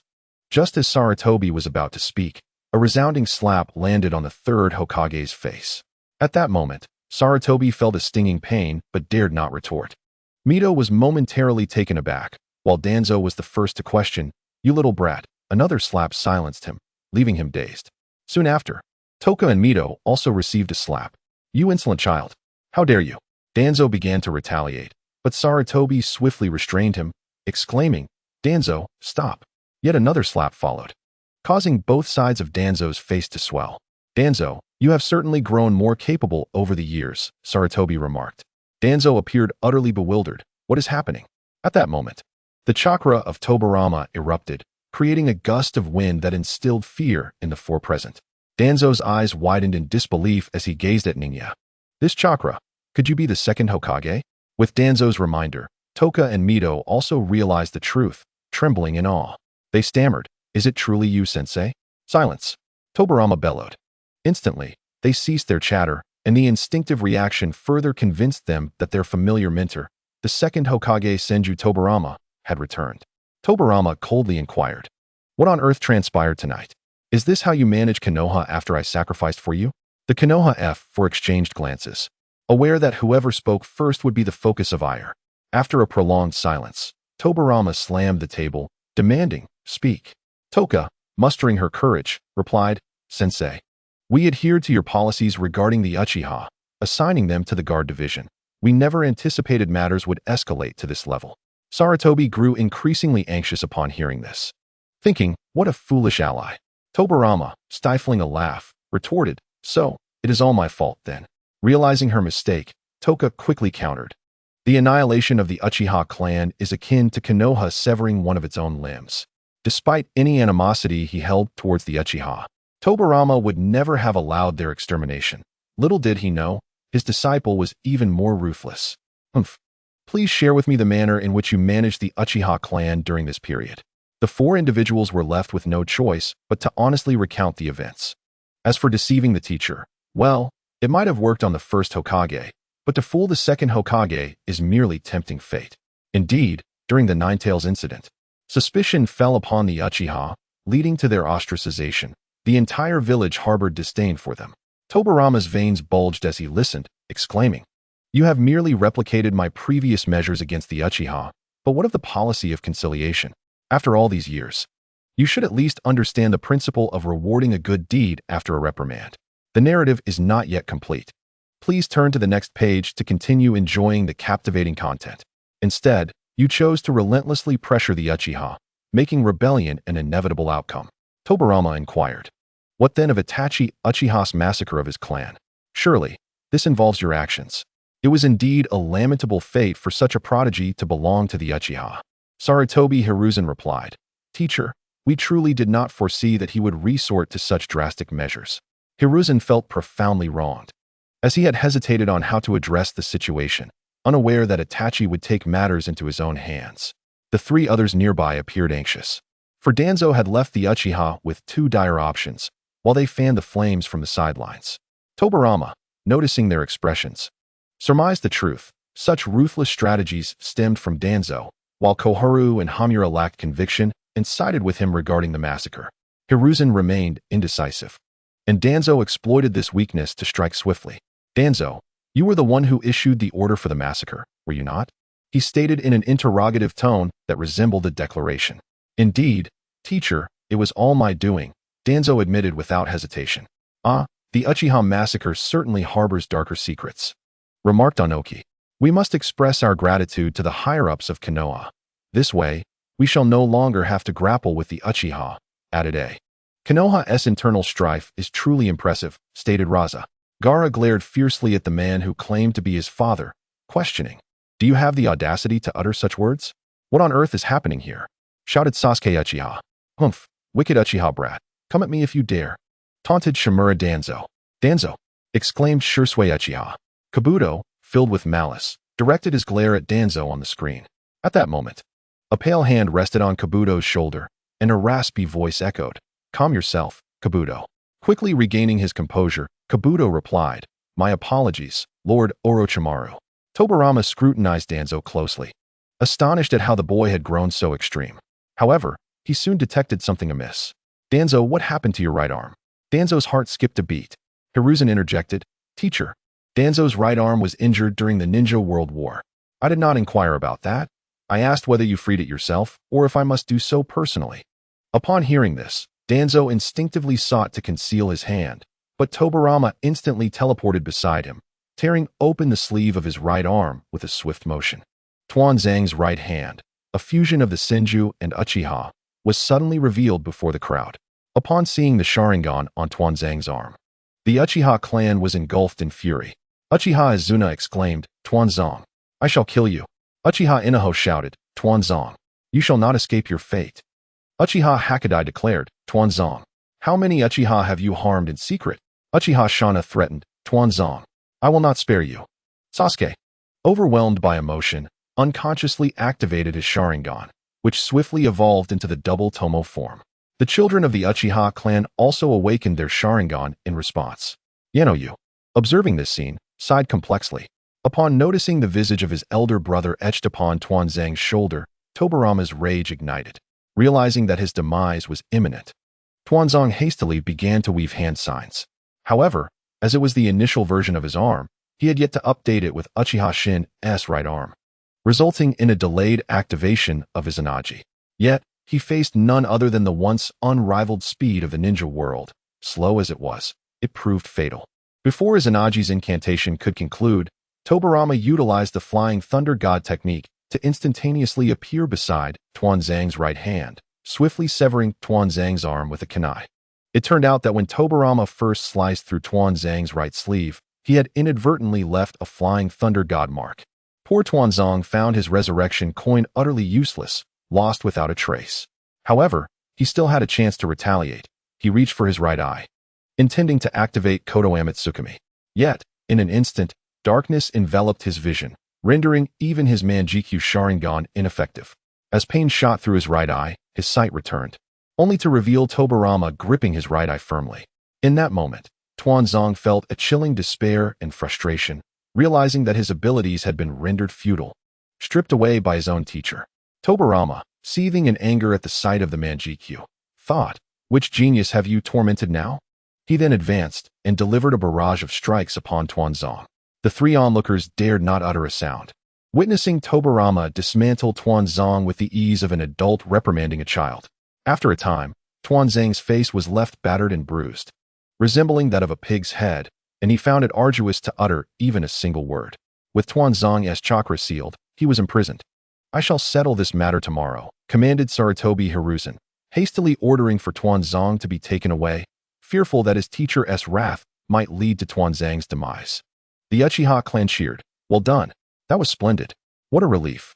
Tuanzang, in his cell, spat out a mouthful of blood, feeling humiliated not only by his teacher's beating, but also by the entire ninja world witnessing his disgraceful defeat. Tobirama then berated the remaining three, emphasizing that his priority was to return to his manga, to grasp the trajectory of the ninja world, and to observe the antics of these individuals before punishing them the next day. After Tobirama departed, the three exchanged glances, anxiously anticipating their impending punishment. Upon returning to the consciousness space of Ninjinya, during Tobirama's control, Ninjinya was struck on the head by a book. Consequently, Ninjinya began to peruse the contents of the book. The theory of the Red Revolution and on the construction of a modern powerful nation captivated Ningyi, drawing him into a deep fascination. These novel ideas relentlessly challenged his perceptions, leaving him in awe. When Tobirama entered the realm of consciousness, these texts instantaneously permeated Ningyi's mind. Noticing Ningyi's momentary daze, Tobirama inquired, "What troubles you?" Ningyi shook his head, dismissing it as nothing, yet Tobirama sensed a subtle shift in Ningyi's demeanor. They resumed their reading of Naruto. The screen turned black. "Oh no, not again. Why does it always black out at the crucial moments?" exclaimed Inoki. "What exactly is that book?" questioned the fourth Reikage. "Come on, handsome, can you share with us, Ningyi?" teased Meitarumi. "Yeah, we're all quite curious," added Rasha. At this moment, Sasuke might have begun to ponder the night of the massacre, but regardless, Itachi Uchiha must meet his end. The students in the classroom gazed curiously at Ningyi, who remained fixated on the screen, seemingly oblivious to their presence. He sensed that his and the teacher's plans were likely advancing sooner than anticipated. The following content revealed on the black screen tightened the furrows on their brows. The comic lacked any nostalgic narrative, and their mental fortitude remained formidable. After several hours, they witnessed Kaguya Otsutsuki being sealed by Team 7. Nonetheless, both Ningyi and Tobirama's expressions remained grave. There was no mention of Ino Yamanaka, and the events of the night of the massacre did not align with their understanding. This suggested the existence of another strikingly similar world, a theory to which Tobirama inclined. The chapter was not concluded. Readers were encouraged to turn to the next page for further exploration. Ningyi found himself in agreement with this hypothesis. Astonished by the intricate depths of the ninja world, recognizing names such as Nagato, Obito Uchiha, Madara Uchiha, and Kaguya. Indeed, the complexities of the ninja realm rivaled divine battles. However, both were astute. The Otsutsuki clan was undoubtedly formidable. Regrettably, Naruto and his companions had sealed Kaguya without leaving any trace of information. At this juncture, the second Hokage acknowledged that Danzo was indeed a formidable figure, having orchestrated the rise of Pain, Kabuto, and the Uchiha clan. He could be regarded as a pivotal force in the history of the ninja world. "Wait, Kabuto, They recalled the dark motivations behind Kabuto's transformation, his connection to his mother, a figure akin to his own. Not only had Kabuto tragically slain his beloved mentor, but the fact that the mentor did not recognize him shattered his very sense of self. Thus, Kabuto embarked on a relentless quest for identity. Recollecting the forces of the impure world reincarnation, Ning Yi and Tobirama swiftly departed their home in search of Hiruzen Sarutobi. "Anoki, the screen has illuminated once more," announced the fourth Reikage. "Where is he rushing off to now?" He wondered aloud. At the Sarutobi clan's territory, Hiruzen Sarutobi looked perplexed at Ning Ye's sudden appearance. "Teacher, are you already addressing matters in the route? Monkey, let's not discuss this for now. Quickly lead me to Danzo's office." "Oh, all right." Although he was unsure of the reasons behind it, he obediently accompanied his teacher. Upon arriving at Danzo's office, Tobirama wasted no time, opening the drawer and unsealing it to search. Sarutobi stood silently by his side. After a while, he found it. Tobirama opened the mission scroll and discovered that Yakushi Nanoyu had already departed for a week. This does not bode well. "Director." Yakushi Kabuto felt a pang of dread upon seeing the mission scroll, while Orochimaru narrowed his eyes. "Fourth Hokage, who is Yakushi Nanoyu?" "Anoki. She seems to be a wandering priestess from Konoha." "Rasha. But why are they seeking her? What makes her so crucial?" Orochimaru sensed that the true target for Ningya and the second Hokage was not Nanoyu, but rather Kabuto himself. He flicked his tongue, a smirk forming. Things were becoming more intriguing. At that moment, Yakushi Kabuto kneeled, pleading, "Please, you must save the director. I implore you." Although he knew the director was already deceased, making such a rescue impossible, tears streamed down his face as he begged Ningya and the second Hokage on the screen to save him. Much like a drowning person clinging to a straw of hope, he refused to give up. Tobirama and Ningya had already identified the location of the incident in the land of Earth. However, Danzo had assigned Nanoyu a lengthy mission timeline. They opened the information transmitted by Yakushi Kabuto, revealing that the latest mission update had occurred 4 days prior, and the usual mission transmission cycle was 1 month. The time Kabuto had to eliminate Nanoyu was the mission's final deadline, indicating that there was still ample time.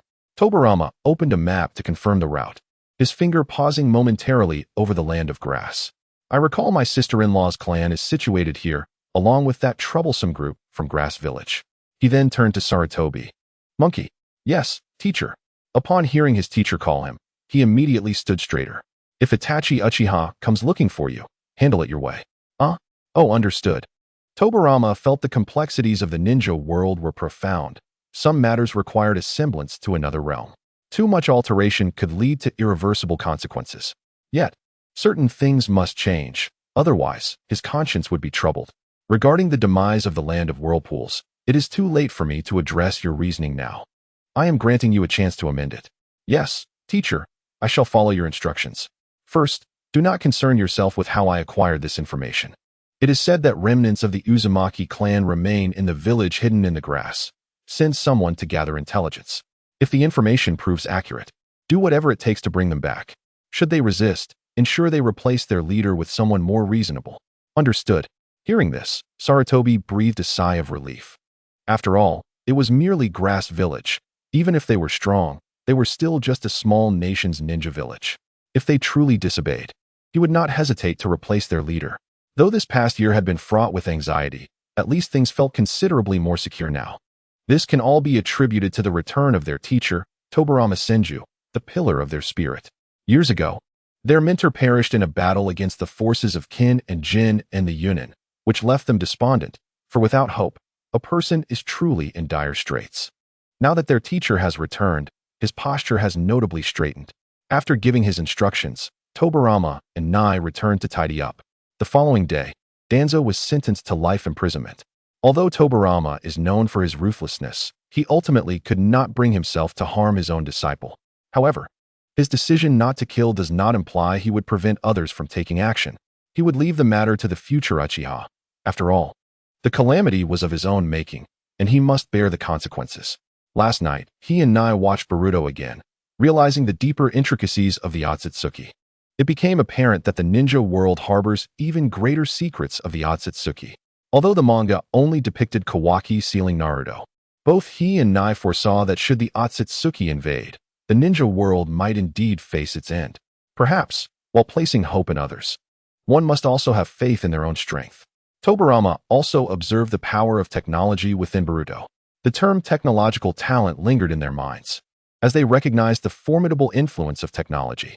However, aside from Yunin and the Kara organization, the entire ninja world seems to neglect the importance of technology, often either facing issues with it or focusing solely on civilian applications. After tidying up, Nai set out towards the land of Earth. Weeks passed swiftly. During this time, Nai either traveled or rested while receiving guidance from Tobirama. Unbeknownst to them, one day while Nai was resting, the second Hokage was also in a state of meditation. A book titled The Pinnacle of Sage struck Nai on the head, embedding itself in his consciousness. 2 days later, during his chakra refining practice, Tobirama noticed that each time Nai refined his chakra, a trace of peculiar energy intermingled with it. However, the amount of this energy was exceedingly minuscule, so much so that even Nai himself remained oblivious to it. Were it not for Tobirama's mastery of perception, he might have missed it as well. Anoki, what does this special energy signify? Fourth Reikage, is it possible to have special energy while refining chakra? Rashi, without the perception of the second Hokage, it is doubtful one would know. Mu, I can unequivocally inform you that it does not exist. Anoki, since Lord Mu cannot perceive it, then it must not be there. Tobirama meticulously analyzed this energy, sensing that it resembled his elder brother's sage chakra, yet it was distinctly different, akin to natural energy, but not precisely that. Nai, unaware, felt as though his body instinctively drew in this energy. Hurrying along, the two arrived at the scene of the incident. At this moment, looking at the screen, Kabuto's heart raced with anxiety. Ningyi concealed himself among a thicket at the edge of a cliff, where he discovered the hidden figure of the apothecary, Nanoyu. In an instant, he teleported beside her. Sensing another presence, Nanoyu was about to take action when Tobirama ensnared her with a binding technique. Under Nanoyu's panicked gaze, Tobirama produced a syringe and extracted a vial of her blood, then formed hand seals, intoning tiger, dog, snake, water release, blood clone technique. Before long, an exact replica of Nanoyu, both in chakra and aura, was conjured. This technique, inspired by my elder brother's wood clone, can be said, without exaggeration, to possess a greater degree of authenticity than even his wood clones. Shortly after, he identified the lurking figure of the apothecary, Kabuto, below. He commanded the clone of Nanoyu to attack Kabuto, and the ensuing events unfolded similarly to the original narrative. Upon reflection, Tobirama concluded that Kabuto should remain with Orochimaru, for it is through suffering that one truly evolves. Thus, the two resolved to temporarily place Kabuto in Orochimaru's care. As they watched the departing rock ninja, Orochimaru, and Kabuto, Tobirama released the binding technique. Nanoyu, gazing at Kabuto's vanishing silhouette, was unable to contain her tears. Though she had surmised that Danzo had never intended for them to survive, she felt she had no choice but to act for Kabuto's sake. "Oh my, it's Danzo again," exclaimed Oyuki. "How can he orchestrate their mutual destruction?" "Danzo, do you have no sense of shame?" retorted Kushina. "Danzo, you," began Rashi. "Spare us your words," Iwa said dismissively. Iwa remarked, "Rashi, you certainly have a fierce side as well." Once Nanoyu regained her composure, she regarded Ningyi with a complex expression and slowly inquired, "What is it that you require of me?" "Indeed, what I need is for you to survive, but not as Nanoyu," he responded. Realizing the implication, Nanoyu mused. "This is for Kabuto, isn't it?" "Precisely. And fear not. This is a letter of appointment from the third Hokage. One must commend the third Hokage's adept handling of matters concerning human emotions." Upon hearing his name, Nanoyu's demeanor softened considerably. She accepted the letter of appointment and, using the special seal of the Konoha Ambu, unsealed it. After a cursory glance, her expression shifted dramatically upon reading the opening lines. Once she finished perusing the mission details, she sighed in relief. "I understand now."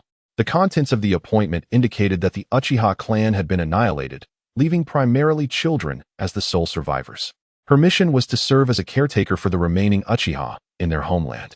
This letter was specifically drafted by the third Hokage after the Ambu had accounted for the survivors. As long as the orphanage and Kabuto remained, Tobirama had no fear of her betrayal. At this juncture, the crimson screen drew to a close. "Thank you, second Hokage, Ningyi. Thank you for saving the director." Kabuto expressed his gratitude fervently. Observing Kabuto's demeanor, Orochimaru hastily interjected, "Kabuto, Their initial target was you. You were sold out, and yet you are still counting their money. But Lord Orochimaru, the director, is truly alive. This is wonderful, Kabuto exclaimed. Yao Shi Yi Na Yu. Do, you have worked hard over the years. Yao Shi Do Woo. Orochimaru, huh? I raised Do, and when he has grown sufficiently, you all plan to deceive me and take him away. Such a cunning scheme. MD, this is an overt ploy. Orochimaru, I have always been the one to abduct others. How is it that this time I am the one being deceived? Uchiha Madara. Humph, I truly cannot fathom why Senju Tobirama is so invested in a mere child. Senju Tobirama. Humph, I have my reasons. Meanwhile, a white screen illuminated. After the Uchiha massacre, the Edo Tensei and the Shinobi Academy graduation, the 7th class, the Land of Waves arc, and the Chunin exams, the destruction of Konoha arc. The white screen concluded. Mitsuhashi Azuki, Nani. Orochimaru actually invaded Konoha and killed the 3rd Hokage. Kakashi Hatake. Sigh, Konoha is indeed in tumultuous times. I wonder what the future holds for our world. Rosa, let me clarify, that is the Suna from a parallel world, not our Suna. However, Rosa's assertion lacked credibility. Uzumaki Naruto. Haha, did you see that? That person is me, the one riding the giant toad to defeat the enormous raccoon. Uchiha Sasuke. Fool. That is the you from a parallel world, not the you from this world. Uzumaki Naruto. I don't care, that version of me is still me. Uzumaki Kushina. Indeed. Our Naruto is the strongest. A red screen lit up. Senju Hashirama. Ha, have you arrived? The future of our world is truly something to look forward to. Ningya and Tobirama also eagerly anticipated what lay ahead. After Yao Shi Yi Na Yu settled in the Uchiha clan, he accompanied a group of Umbu members to care for the Uchiha children. Sasuke observed that the children in the clan were younger than him, with some still being infants, all having lost their families. Contemplating this, Sasuke's Sharingan involuntarily manifested. Itachi. I will kill you. I must take my revenge. Seeing Sasuke in such a state, those around him could only sigh. Time flew swiftly, and before long, it was the graduation from the Shinobi Academy. Over the years, due to Tobirama's condition, Ningya's body had absorbed Tobirama's sensations. Thus, he quickly mastered most of Tobirama's jutsu and forbidden techniques, even improving upon several of them. Tobirama also noted that, with the passage of time, the unique energy within Ningya had increased. Now, Ningya could generally release jutsu without hand seals or with only simple ones. Tobirama Senju, no need for hand seals? Senju Hashirama. Do jutsu require hand seals? Aren't they simply summoned with a clap? Senju Tobirama. Be quiet, brother. Do you think everyone is as capable as you? Within the Akatsuki organization, they observed the screen showcasing Ningya executing jutsu without hand seals. Kisame Hashigaki couldn't help but express his envy. Sigh. If only I could unleash jutsu without hand seals, how wonderful that would be. Little did he know, after speaking. The others in the Akatsuki looked at him with a touch of pity. As he gazed into their eyes, Kisame felt a sense of bewilderment. And then it dawned on him. Itachi wielded the Sharingan. The leader possessed the Rinnegan. Conan played with paper. Kakuzu manipulated black threads. Haiden engaged in sacrificial rites. Deidara chewed on clay, and Sasori operated puppets. Goodness, it seems that I am the only one in the Akatsuki who utilizes hand seals. Due to Orochimaru's forced summoning of souls through impure world reincarnation, Senju Tobirama had no choice but to let his soul depart. Thus, the narrative began as described in the opening of the first chapter. The graduation and class assignments commenced shortly thereafter, as Irika ascended the podium and began to read the class lists. Class 7 consisted of Uzumaki Naruto, Haruno Sakura, and Uchiha Sasuke. Class 8 included Inuzuka Kiba, Hyuga Hinata, and Aburame Shino. Dear reader, there is more to this chapter.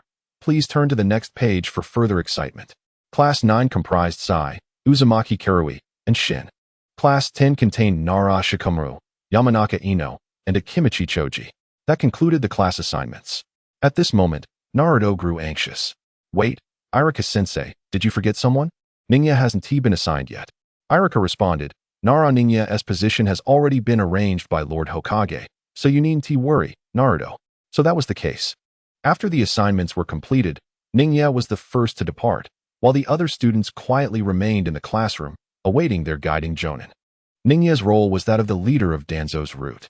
Upon leaving the school, he utilized the Flying Thunder God technique to return to the route. Now that Danzo had been imprisoned, Tobirama had also instructed the removal of the cursed markings placed upon the root ninjas. Although one could manage subordinates through coercive means, such tactics were not to be employed in such a manner. Sarutobi Hiruzen, what? Sensei, you actually left. Tsukikage Kamaru, Sensei you. Senju Tobirama, enough. There is no need for further words. Simply assist your junior well in the future. Sarutobi Hiruzen, cough, understood, Sensei. I will ensure to support my junior until they mature. Meanwhile, Inoki and other high-ranking officials from rival villages were devising ways to assassinate Ningya. After all, if Ningya mastered the Flying Thunder God technique and reached his full potential, he would become another Yellow Flash. Not to mention, if he learned other jutsu from Senju Tobirama, would there be any hope left for our village? Ningya donned a fox mask as he entered the training grounds. With the teacher gone, he knew he could not afford to slack off. The teacher was right. He must transform his sorrow into motivation. The elite members, including the Leopard, Eagle, and Terai, were to remain, while the rest were dismissed. Soon, only about 30 individuals remained in the training area, all of whom were at least Chunin to Jonin level. Yet they shared a common trait. They fought with ruthless intensity. Combat is one of the quickest paths to strength. As usual, they approached me with the determination to kill. Uchiha Sasuke, what? 30 elite Chunin and above. Inoki, are you serious? Are these truly freshly graduated genin? Fourth Raikage. Hey, with 30 elite Chunin. Even I must tread carefully. Although the combat prowess within the realm of Naruto defies the laws of logic, some jonin, such as Kakashi and Guy, exhibit extraordinary strength, while others, like Yugao, appear rather ordinary. Nonetheless, they are all classified as jonin, the elite force of a village, whereas the Chunin serve as the backbone. Ninjas typically possess high offensive capabilities with relatively low defenses, leading to frequent unforeseen calamities. As the battle was poised to erupt, the root ninjas initiated their assault with shurikens, which swiftly zipped towards Ningya. Standing resolutely, Ningya utilized his sensory perception, allowing him to evade the barrage with slight movements of his body. Once the shuriken attack subsided, Ningya remained unscathed, his attire untouched. Naruto exclaimed, "How on earth did you accomplish that, Ningya?" Inoki remarked, "I considered numerous possibilities, yet this outcome was beyond my imagination." The fourth Raikage questioned, "How is this even feasible?" Despite his prowess in physical combat, he found himself unable to replicate such dexterous evasion. Inuzuka Kiba enthused. "That move was spectacular. Ningya, could you teach me?"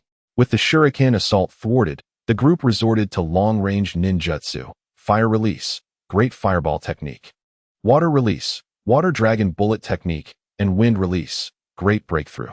In response, Ningya extended his right arm, palm open, summoning a massive water shield through his chakra. The barrage of ninjutsu struck the shield, merely creating ripples without breaching its defenses.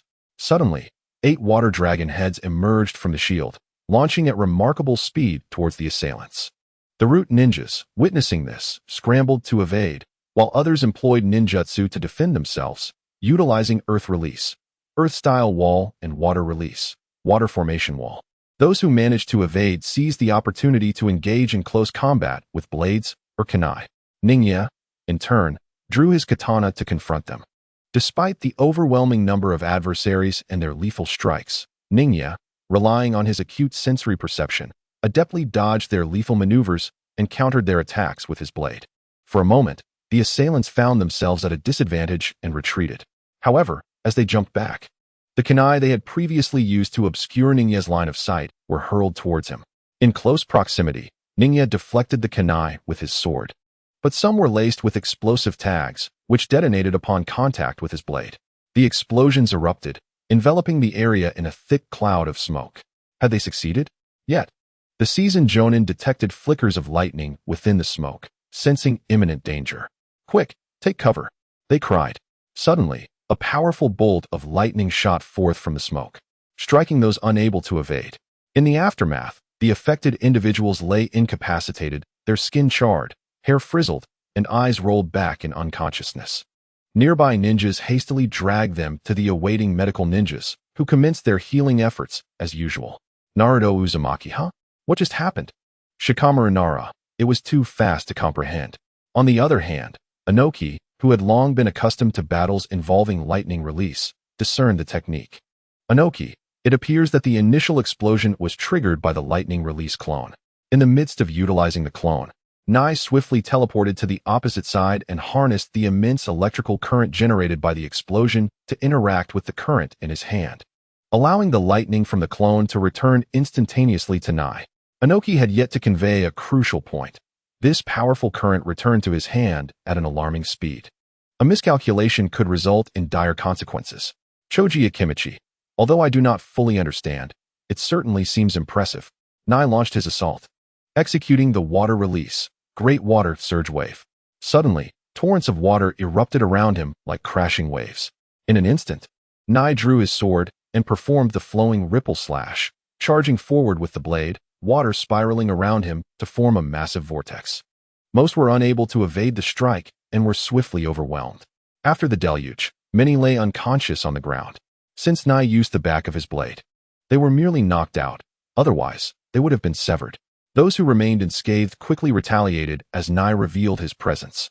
The body flicker technique rendered Nai seemingly caught off guard, leaving him momentarily stunned. The violet-hued dew swiftly appeared before him and struck him with a palm. Nai was sent flying, crashing heavily to the ground. Not only that, but the area struck bore a purple handprint, and the colors spread rapidly. Shino Aburame, this is bad. That is the nano-poison bug from the root. Kiba Inazuka, huh? Is it similar to the bugs you have? Shino Aburame, no. The poison bugs from root are far more formidable than my parasitic bugs. A mere touch can lead to instant infection and death. This chapter is not yet finished. Please click to the next page to continue reading the thrilling content. Naruto Uzumaki, that's terrifying. Is Nai in danger? Inoki, he should be fine. Nai is the leader of Root, and the Aburame clan likely possesses the ability to retrieve him. Still, this young one has already achieved quite a lot. Killer Bee, yes. Indeed, his swordsmanship is impressive. I hope we can spar one day. Fourth Reikage. Nonetheless, to reach this level at such a young age is remarkable. In the face of strength, the Hidden Cloud Village has always maintained a sense of respect. Tobirama Senju, indeed, young man, you have performed exceptionally well. For Tobirama, beauty equates to justice. Indeed, 30 elite Jonin is a force comparable to that of a small nation.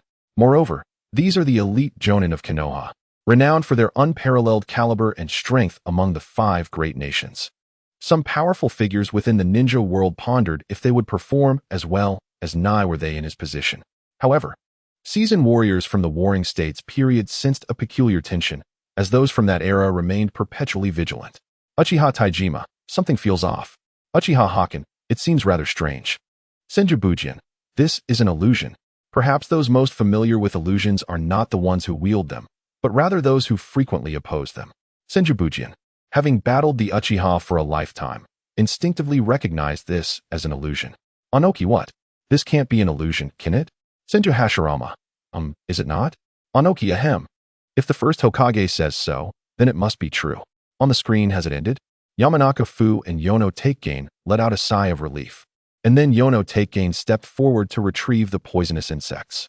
However, a voice rang out from outside. Hey, what are you in? What have you been doing all this time? Yono Takegain was taken aback by the question, and Yamanaka Fu also felt it was absurd. Then, the figure of Ko approached, stating, your coordination just now was quite impressive. The nano-poison insects appear to be quite effective. No, Ko, you are formidable as well. Ko's figure gradually blurred, transforming into Ningya's true form.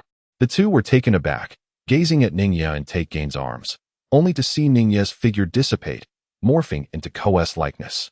Ningya then positioned his katana against the necks of the two, declaring, General. Yamanaka Fu and Yono Takegain exchanged glances and, with a wry smile, conceded, we have lost. Oh. Outside, cheers and applause erupted. Although Yamanaka Fu and Yono Takegain were somewhat perplexed, they understood what questions were appropriate to ask and which were not. Ningya, perceiving their thoughts, remarked as he departed, when did you develop the misconception that I wasn't using an illusion? With that, he left, leaving the two in bewilderment. At this moment, the spectators outside were left dumbfounded. Anoki, this truly is an illusion. Rasha, what is happening? When did it activate? Yono Shino, what on earth is going on? The members of the Yono clan were astonished, as if they fell under an illusion. The parasites within them would detect abnormalities and disrupt the host's chakra, thereby liberating them from the illusion. to fully ensnare them in an illusion. One would need to ensnare all the insects within their bodies, but given the sheer number of insects they possess, this is somewhat illogical. Therefore, barring some large-scale illusions, they are generally immune to such tricks. Moreover, only exceptionally powerful high-level illusions, such as those that leave one unaware of being under an illusion, like Konoha Tsukimi, Infinite Tsukiyami, or the chakra absorption of the summoning beast, Yo, would suffice. Jiraiya, it must be a high-level illusion. Terumi Mei, when exactly did it activate? Yamanaka Hachichi no? If the wind's heart-turn technique hit, one should have sensed the anomaly. Furthermore, based on Fu's chakra perception ability, he should have realized that the person was not Ningya. In the classroom, the little ones clustered around Ningya, with Inuzuka Kiba directly asking, "That was amazing, Ningya. What was that just now?" Naruto Uzumaki chuckled heartily, of course. How could a friend of mine, Naruto Uzumaki, possibly be defeated? Shikamaru, without hesitation, countered, Hey, you were the most anxious when you saw Ningyi collapse just now." The girls in the class transformed into fervent admirers of Ningyi. Ino glanced between Ningyi, Sasuke, and Sai, ultimately deciding that Ningyi was indeed the most appealing. Sakura and Karen remained unwaveringly devoted to Sasuke, while Hinata shyly observed Naruto from a distance. Ningyi reminisced about the scenes displayed on the screen, feeling rather pleased. The recent illusion technique was an enhancement of the basic form of Danzo's right eye's Konoha Tsukimi, improved by the use of the dark arts. This technique allowed the wielder to manipulate the opponent's five senses, leading them to entirely believe in the appearance, form, quality, texture, and even scent of a specific object as envisioned by the master. Ningyi derived this technique from a manga titled Bleach, naming it Mirror Flower, Water Moon. Conversely, another form of this technique was constructed by reversing the principles, using the latter as a foundation enhanced by the former. Anoki, from Ningya's final appearance. It seems he still has strength to spare.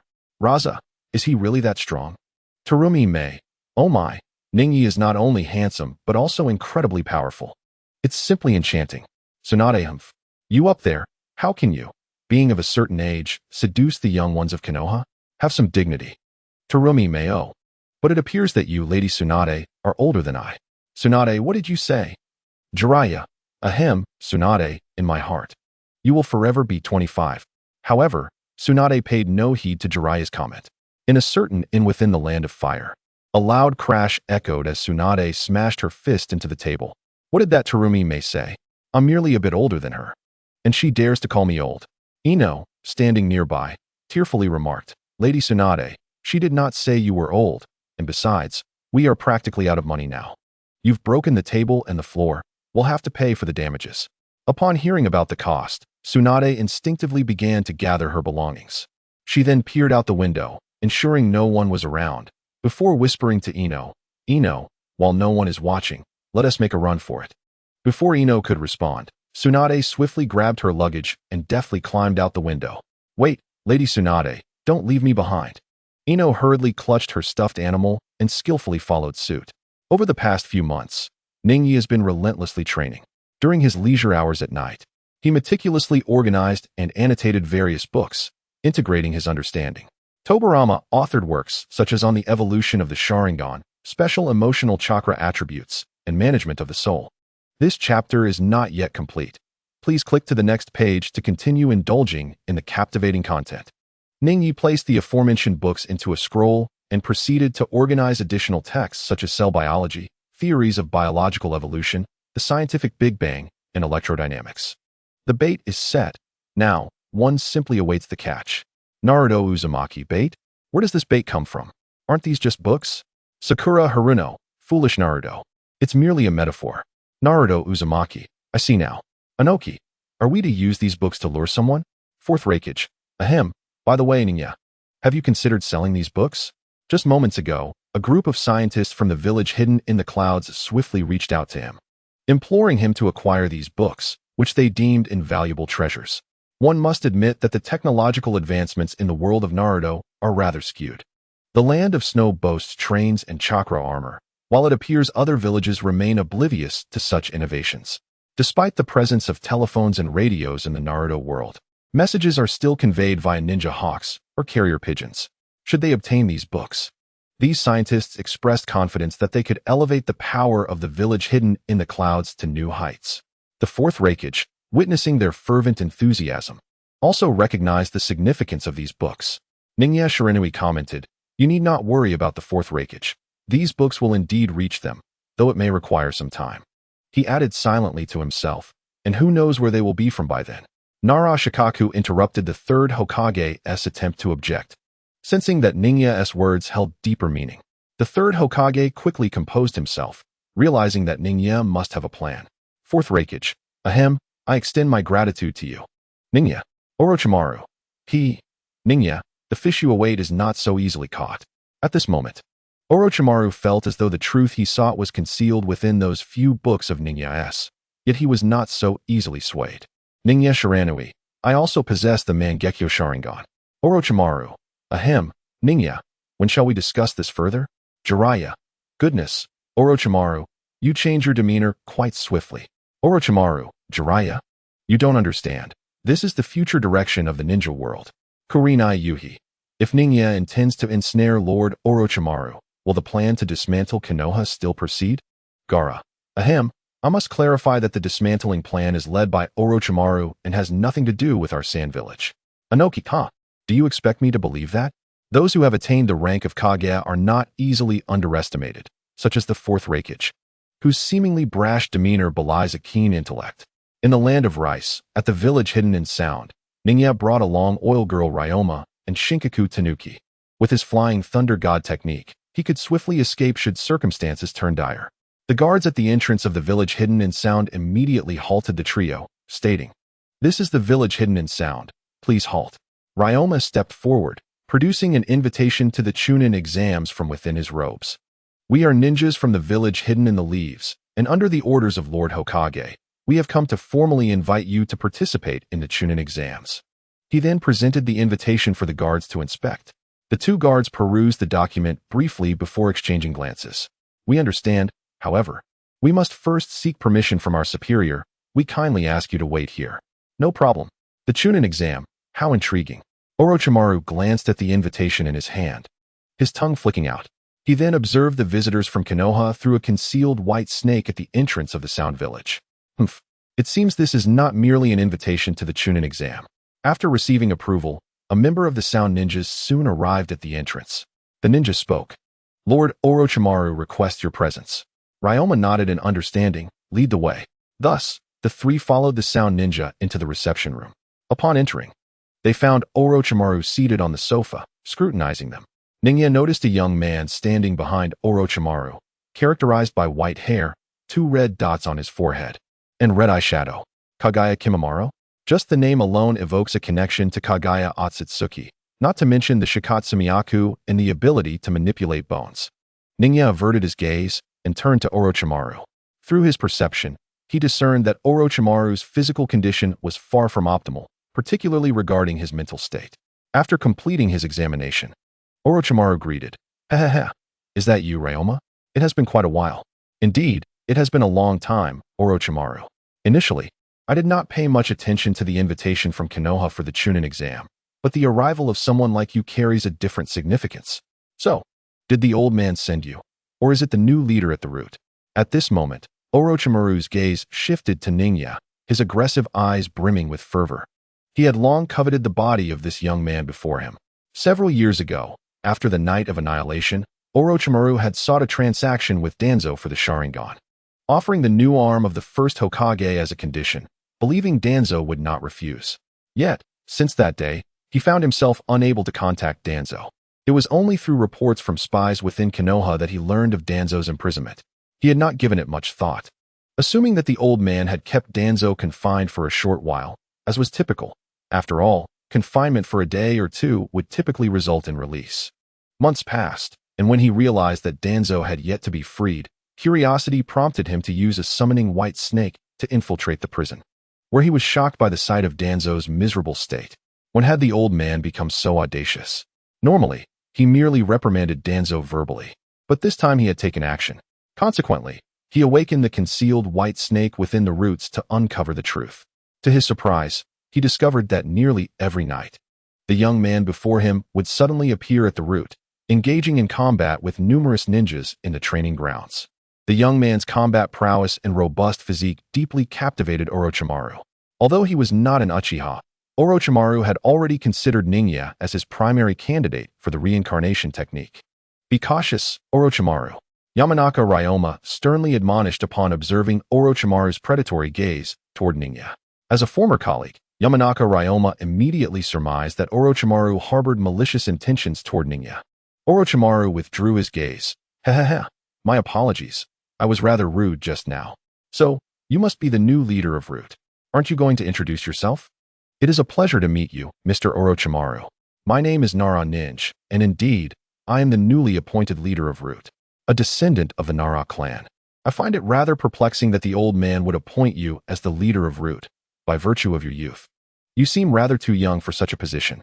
Ninja responded with a smile, stating, sometimes, age does not necessarily correlate with rank, nor does ability. An intriguing response. Surely, your visit today is not solely to extend an invitation to the Chunin exams. Orochimaru wasted no time in addressing the matter directly. Indeed, my purpose is singular. It is you. This chapter is not yet concluded. Please proceed to the next page to continue reading. Ninja plainly articulated his intent. Orochimaru narrowed his eyes and inquired, if you seek to collaborate with me, do you not fear being discovered by the old man? Ninja replied, being discovered is of little consequence. Perhaps I am here to assist you. Assist me? How so? Orochimaru did not underestimate Ninja due to his youth. On the contrary, the mere fact that someone of his age could ascend to the position of Root leader warranted Orochimaru's respect. Moreover, Ninja's nonchalance about being discovered piqued Orochimaru's curiosity. Ninja then directly addressed Orochimaru's most pressing dilemma, the issue of your Edo Tensei causing damage to your soul. With a swift motion, Kagaya Kimimaro drew his bone blade and instantaneously appeared beside Orochimaru.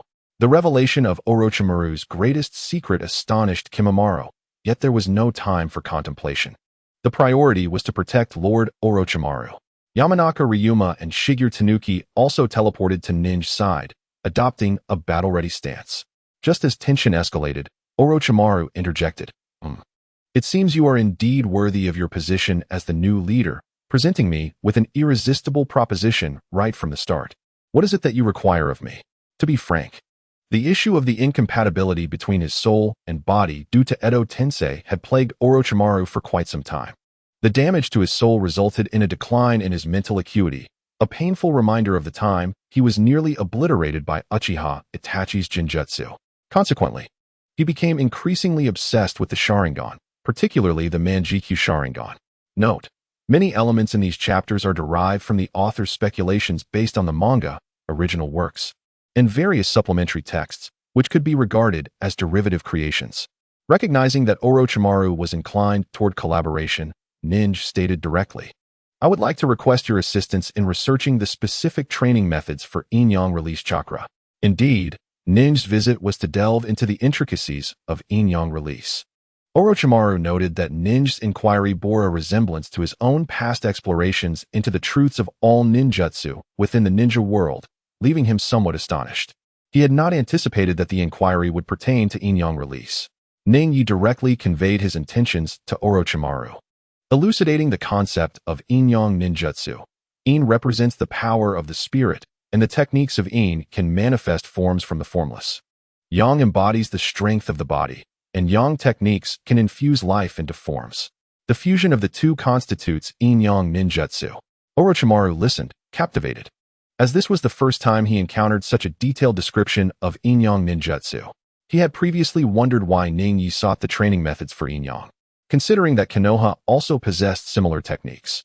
For instance, the Nara clan's shadow manipulation and the mind-body switch technique from the Yamashiro clan are both forms of Yin. Meanwhile, medical ninjutsu and the expansion technique of the Akimichi clan exemplify Yang. Although these esteemed clans of Konoha possess such techniques, their training remains rather generic. If pressed to explain the underlying principles, only the exceptionally talented or intelligent might articulate them, while those of average ability would merely recount ancestral practices. Intrigued, Orochimaru inquired, what draws you to Yin-Yang ninjutsu? Surely there are other effects at play. Ningyi replied straightforwardly, everyone possesses Yin-Yang chakra, it merely varies in proportion. My pursuit of Yin-Yang ninjutsu is simply aimed at becoming stronger. Orochimaru found this candid rationale quite refreshing. Very well, follow me. Kimimaro awaits here. Ningyi instructed Yono Roma and Shingetsu to remain behind. Orochimaru led Ningyi to his laboratory established in the Sound Village. He pulled a chair for himself and sat opposite Ningyi. Please, have a seat. Ningyi complied. Orochimaru continued, there are no distractions here, and the sensory barriers are quite effective. Let us resume our earlier discussion. Indeed, Ningyi acknowledged. Through my years of experimentation, I have found that everyone's yin-yang chakra exhibits distinct variations. Specifically, within the Nara clan, individuals with stronger yin chakra possess enhanced shadow techniques, while those with greater yang chakra in the medical field exhibit superior healing abilities. In the Akimichi clan, this manifests as variations in the ease of enlarging their bodies and their physical strength. Orochimaru nodded in agreement, having discerned similar observations in the past. Though not as clearly articulated as Ningyi, your intentions seem far from simple. Indeed, I have stumbled upon the application of yin-yang chakra within ordinary ninjutsu. Oh, Ningyi extended his palm, revealing blue lightning at its center. Orochimaru scrutinized the ninjutsu in Ningya's hand. If one were to incorporate yin chakra, the blue lightning gradually transformed into a deep black. Ah! Exclaimed Naruto. The lightning in Ningya's hand has changed color. This lightning release is remarkable, noted Kakashi. Is this the enhancement of yin chakra? Questioned Inoki, astonished. How is this possible? Exclaimed Darui. This is the black lightning of my father and Darui, declared the fourth Raikage. The third generation of AI, it cannot be wrong. This is indeed the Black Thunder. In Yuin Village, Samui and Mabui gazed thoughtfully at the character for thunder inscribed on Darui's shoulder. They pondered over Ningya's insights and suddenly speculated whether the thunder symbol on Darui and the right arm of the third Raikage were both imprinted using yin release chakra. Orochimaru, captivated by the black thunder in Ningya's hand, found it utterly enchanting. How magnificent! But what if it were yang release chakra? Ningya, unperturbed, infused yang chakra, and the black lightning gradually transformed into crimson. What are the effects? What were the outcomes of these two enhancements? Orochimaru, with fervent enthusiasm, edged closer, seemingly eager to personally experience the distinctions between these two forms of lightning release. Observing this, Ningya chuckled softly and dissipated the lightning. Upon my examination, I discovered that black thunder augments the destructive power and viscosity of lightning, while red thunder enhances its destructive force and speed. In terms of short-term destructive capability, yang release proves more potent. Orochimaru grasped this and continued Ningya's thoughts. Yet in terms of sustainability, yin release exhibits greater endurance. In essence, one offers instantaneous destruction, while the other provides prolonged devastation. The overall magnitude of destruction hinges upon the quantity of yin and yang chakra infused. Impressive, as expected of you, Orochimaru, Ningya applauded, contemplating that individuals within the ninja world are indeed astute, albeit lacking a direction for contemplation and a heart yearning for scientific inquiry. But is that truly the case? Naruto Uzumaki interjected, What are Ningya and Orochimaru discussing? I recognize each word individually, but together they elude me. This chapter is not yet concluded. Please turn to the next page to continue enjoying the captivating content. Tobirama Senju remarked, I see, so we can learn alongside the light screen. Inoki sighed, oh dear, young one, do not overthink it. For Ningya, it is likely that he can manipulate yin and yang chakra freely, while we may not even be aware of its existence. Haha, Ningya is overestimating me. I merely followed your line of thought, Orochimaru admitted, feeling a rare sense of joy at the praise. Typically, accolades directed at him stemmed from fear of his power or mere flattery, bringing him little joy. However, Ningya's commendation of his knowledge today brought him genuine delight. As the saying goes, gold is easily obtained, but a true confidant is rare. Orochimaru's hospitable spirit was ignited. He rose, approached the cabinet, retrieved tea leaves, and personally brewed tea. After preparing it, he placed a cup before Ningya, returned to his seat, and savored his own cup slowly. Upon meeting each other's gaze, they exchanged no words, yet it felt as if everything had been communicated. With a playful expression, Orochimaru remarked, Are you not afraid I might poison you? Ningya replied, I have already employed yin release chakra to inspect it. There are no toxic substances within. To utilize yin and yang release to such an extent is truly impressive. Orochimaru praised earnestly. At times, The proficiency with which an individual utilizes an object is not merely a reflection of their operational familiarity.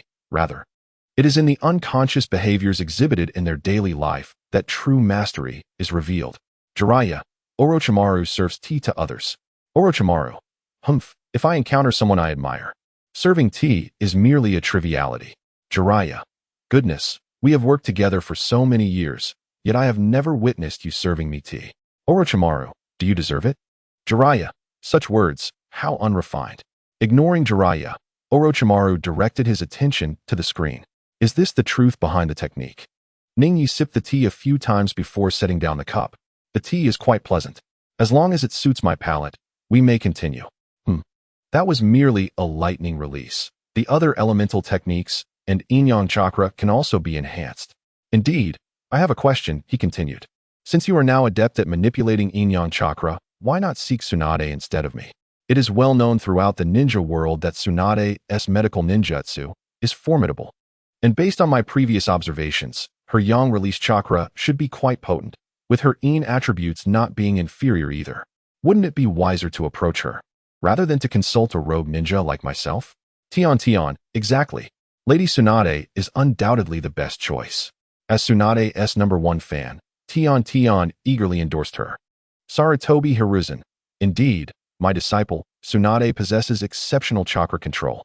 Collaborating with Orochimaru is far too perilous. Sarutobi Hiruzen was acutely aware of the kind of person Orochimaru was. Working with him was akin to courting disaster. Furthermore, he hoped that Ningyi would seek Tsunade's guidance, subtly encouraging her return to Konoha, as he felt increasingly incapable of ensuring Ningyi's complete growth. Tsunade, no, I currently lack the time to teach anyone. Kato Shizun, Lady Tsunade, where have you been? Tsunade, shoo, don't speak, Shizun. Having just escaped from the inn, Tsunade encountered a former creditor and had to change direction to evade them. Consequently, Shizun lost track of her and had to rely on Tun to follow the scent. Ningyi smiled and shook his head. While Tsunade is indeed a viable option, she is not the optimal choice. Upon hearing this, Orochimaru narrowed his eyes. Oh, I did not realize I held such esteem in your eyes, Ningyi. Quite flattering. In fact, Tsunade's yin-yang release is also a topic I wish to discuss next. Oh, I am all ears. What intrigues you most, Mr. Orochimaru? Is the bloodline limit known as the Sharingan, correct? Indeed. Then, what is your understanding of bloodline limits? Orochimaru pondered briefly before responding. A bloodline limit occurs when two distinct chakra nature transformations merge, thereby giving rise to a new ninjutsu, such as the ice release of the Mist Village or the storm release of the Cloud Village. Another manifestation of the ninja's physical prowess lies in certain organs possessing extraordinary abilities, such as Kimimara's Shikatsumiyaku, Hinata's Byakugan, and the Uchiha Sharingan. Now, let us examine the first category of bloodline limits. Does Lord Orochimaru truly perceive these bloodline techniques as mere amalgamations of two elemental chakra types? Surely not. Orochimaru tightened his grip on the teacup. Ningyi produced a scroll from within his robe, unsealing it and unfurling it upon the table. Orochimaru scrutinized the information inscribed upon the scroll, which contained a roster of bloodline limits from other villages. Indeed, over the past few years, I have dispatched root ninjas to infiltrate various ninja villages to gather data on their respective bloodline techniques. Ningyi pointed to the location of a Wagakure, stating, let us take lava release as an example. In Japanese, there is little distinction between the terms for melting and dissolution, and thus the Book of Formation has uniformly referred to it as lava release. The Wagakure was home to the Four Tails Jinchuriki, Otsutsuki, who showcased the lava release derived from the tailed beast.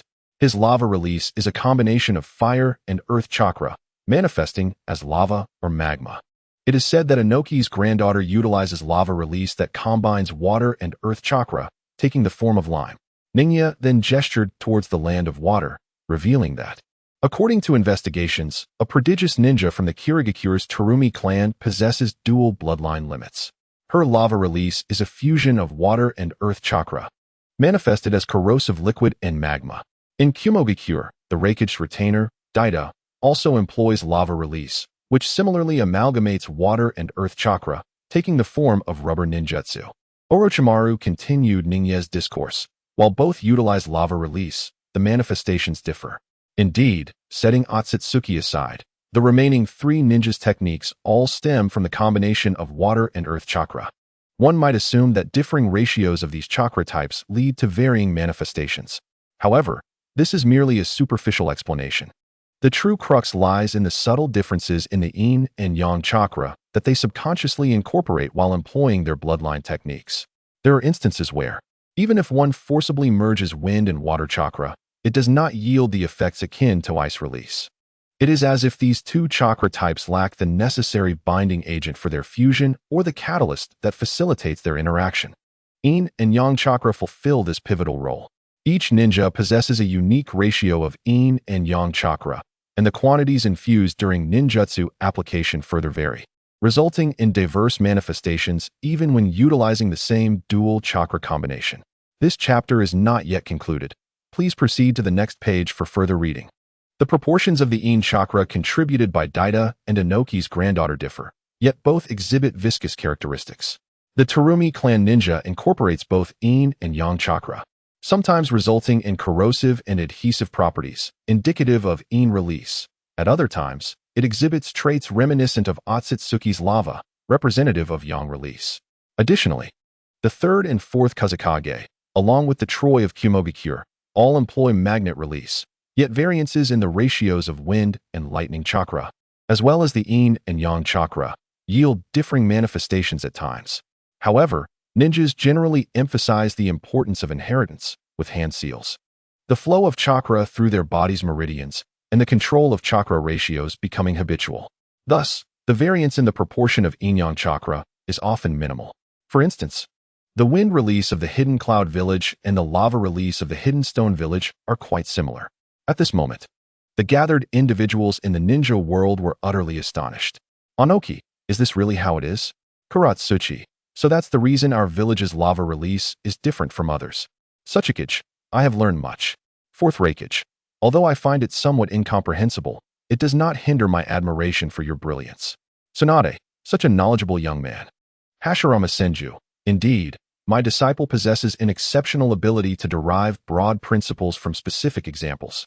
Tobirama Senju, haha, impressive, truly worthy of being my nephew. Hiruzen Sarutobi, no less than my junior. Jiraiya, and certainly deserving of being my senior. Wait, senior. Jiraiya suddenly realized he had to address a child as his senior, feeling the weight of the generational gap. As the conversation continued, Ningi took a sip of tea while Orochimaru hastily produced paper and a pen, sketching fervently. After a while, a flush of excitement lit up Orochimaru's face. Marvelous. Is this the essence of jutsu? Ningi interrupted. No, that's not quite it. I am primarily here to seek your assistance in research. I am eager to learn more. He elaborated that within the bloodline limits he previously mentioned, there were slight differences in the quality of yin-yang chakra, though not significant, primarily variations in strength and range. Orochimaru furrowed his brow, sensing that what Ningi was about to reveal was truly substantial. For instance, regarding the fusion of water and earth chakra, their yin-yang release exhibited considerable differences, yet not to an outrageous extent. If the quality of yin-yang attribute chakra were to reach its zenith, the jutsu would be extraordinarily powerful. For example, the subject you have long studied, the subject I researched? Could it be? No way. Orochimaru's eyes widened in disbelief, astonished at the thought of something he had once dedicated immense resources and effort to without success. Ningi smiled slightly. Indeed, it is precisely that. He raised his left hand and declared, would release, germination technique. Before Orochimaru's astonished gaze, a small sapling slowly emerged, ceasing its growth upon reaching Ning-Ye's left hand. This is truly wood release. Orochimaru rushed forward, examining the sapling intently. Having experienced the toil of the past, he understood the significance of the appearance of wood release. Orochimaru, truly marvelous. Absolutely marvelous.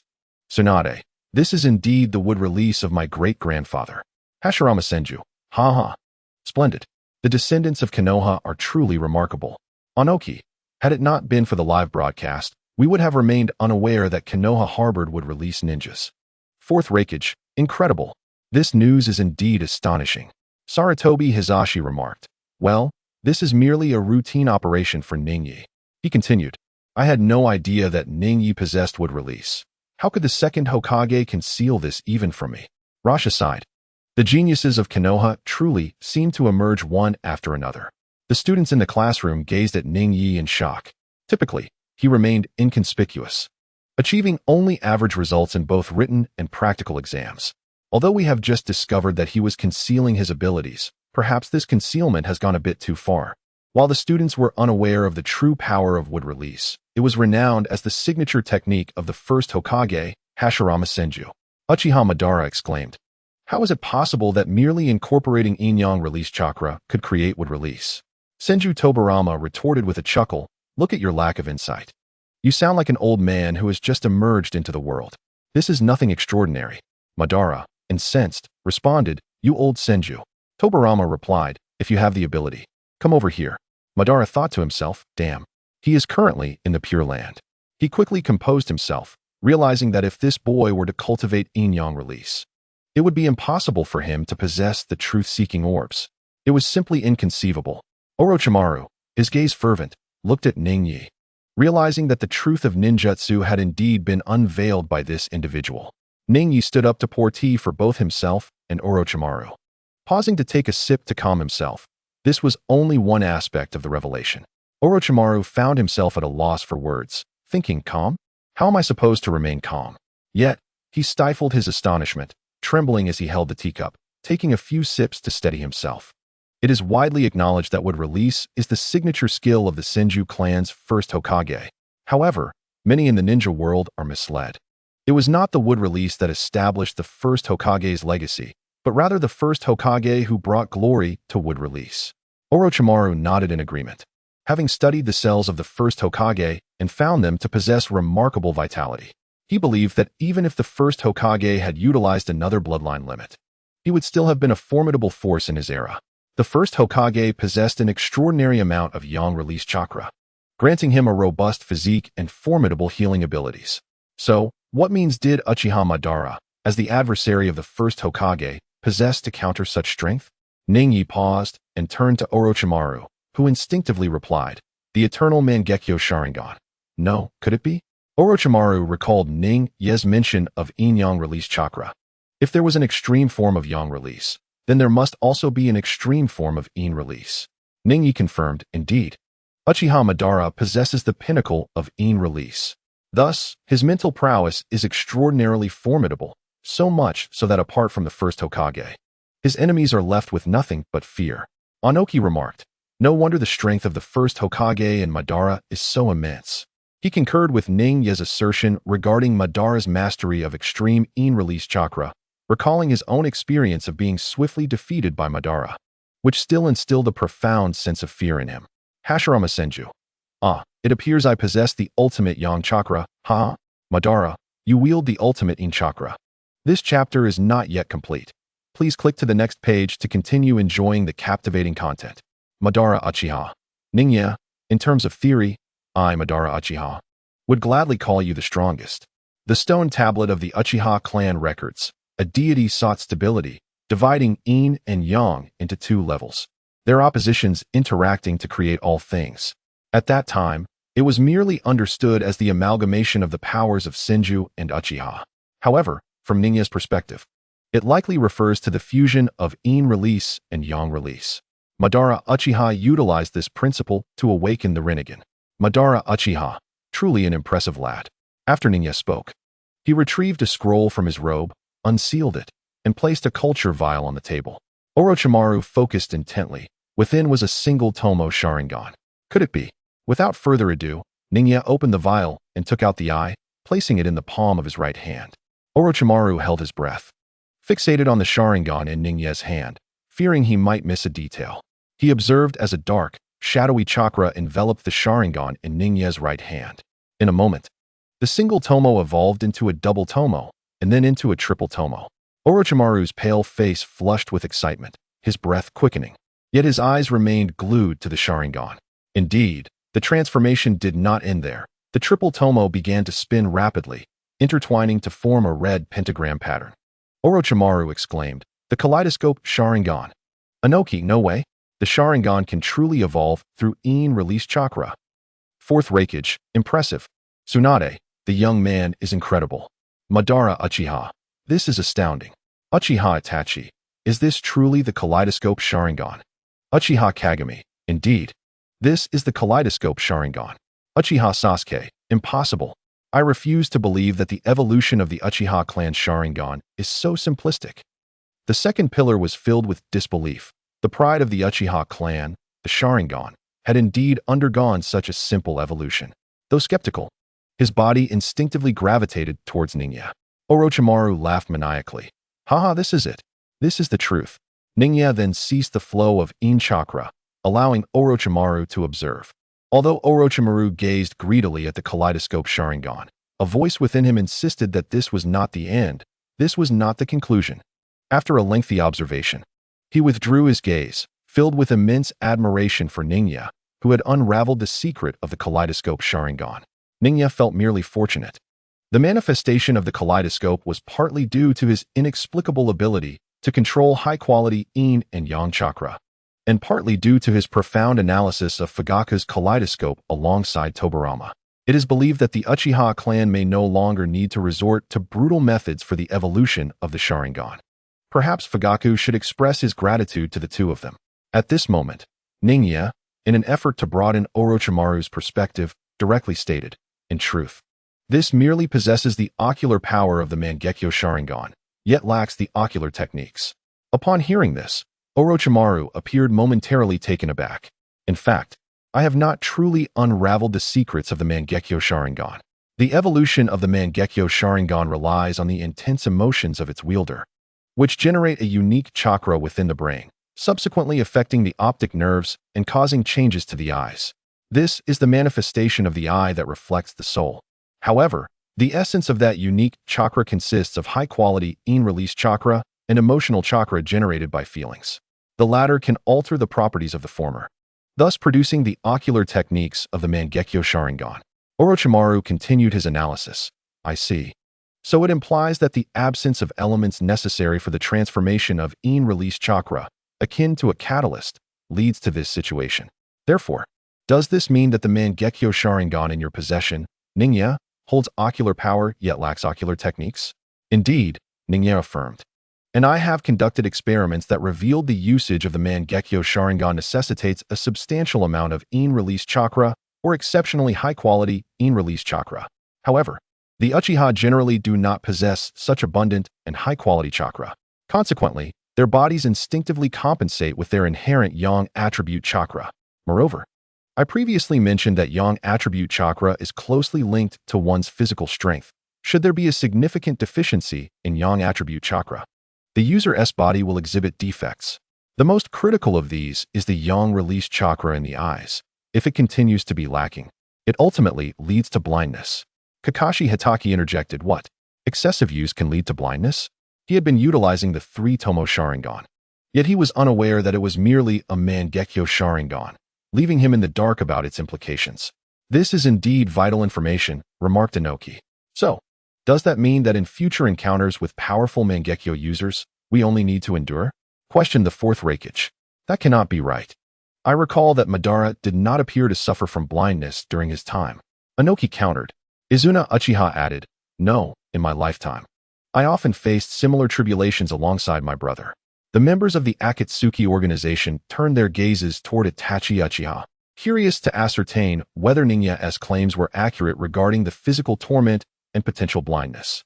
Itachi maintained an impassive expression, knowing that revealing his weaknesses was not an option, especially since his own condition was already precarious.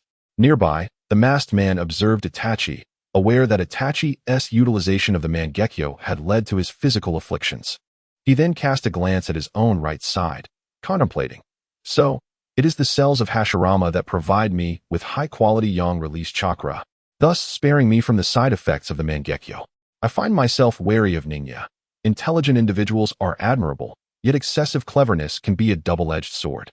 As Ningyi observed Orochimaru's ambivalence towards the Mangekyo Sharingan, he decided to delve deeper into the subject. In truth, the Mangekyo Sharingan possesses the potential for further evolution. What? Orochimaru's expression transformed, revealing a mixture of surprise and intrigue. It is inconceivable that Uchiha Madara could engage in such a prolonged battle with the first Hokage solely relying on the Mangekyo Sharingan. Otherwise, he would have lost his sight countless times over. This reasoning held merit. According to the records of the second Hokage, when Madara's brother perished, he transplanted his brother's Mangekyo Sharingan. Is that true? Orochimaru's mind was shaken to its core, yet he could not suppress his astonishment. Indeed, as I previously mentioned, the first Hokage possesses an unparalleled chakra of the Yang nature, while Uchiha Madara harbors a formidable chakra of the Yin nature. Although the quality of both types is comparable, there exists a notable disparity in quantity. Therefore, Uchiha Izuna's high-quality Yin chakra perfectly compensates for the quantitative deficiency, enabling Madara's Mangekyo Sharingan to evolve once more. In fact, Madara could evolve the Mangekyo Sharingan without the need for transplantation. Why is that? Uchiha Fugaku interjected. What? Are there alternative pathways for evolution? Uchiha Izuna responded with confidence. Humph. Ningyi is correct. Even if my brother does not transplant my eyes, he is capable of evolving the Sharingan. Izuna held unwavering trust in his elder brother. Uchiha Madara, however, was uncertain whether he could achieve the evolution of the Mangekyo on his own. Nevertheless, this did not hinder his desire to protect his brother. As Madara ages, his Yin chakra will also increase, leading to a qualitative transformation through quantitative change. It's merely a matter of time. This chapter is not yet concluded. Please turn to the next page to continue reading. I see, Ningyi mused. While I may not trust others, I certainly trust Uchiha Madara. Indeed, it is precisely because he is Uchiha Madara, Ningyi continued. Perhaps Madara's eyes are capable of further evolution. Orochimaru, still reveling in the recent revelations, was taken aback by Ningyi's assertion. What? They can evolve further? Absolutely. Whoever suggested that biological evolution has a limit? Survival of the fittest, that is the law of the ninja world. With that, Ningyi presented Orochimaru with various texts, including the theory of biological evolution, cell biology in the ninja world, and genetics in the ninja world. Your biological technology can benefit from these. Orochimaru, intrigued, accepted the books and began to peruse their contents. So this is how such structures within cells provide chakra. So this is the nature of genetic factors. This is truly astounding. In the Naruto universe, concepts of microscopy and cells already exist, and Boruto features paternity tests, indicating a certain understanding of microscopic concepts, albeit with some misconceptions. After a cursory review, Orochimaru turned to Ningyi, a contemplative expression adorning his face, and then burst into laughter. Ha ha ha, I see now. This is what you meant when you initially spoke to me. Certainly, even though the issue of reincarnation remains unresolved, I can no longer depart from your vessel, Ningyi. Indeed, you are worthy of being the new leader of the root.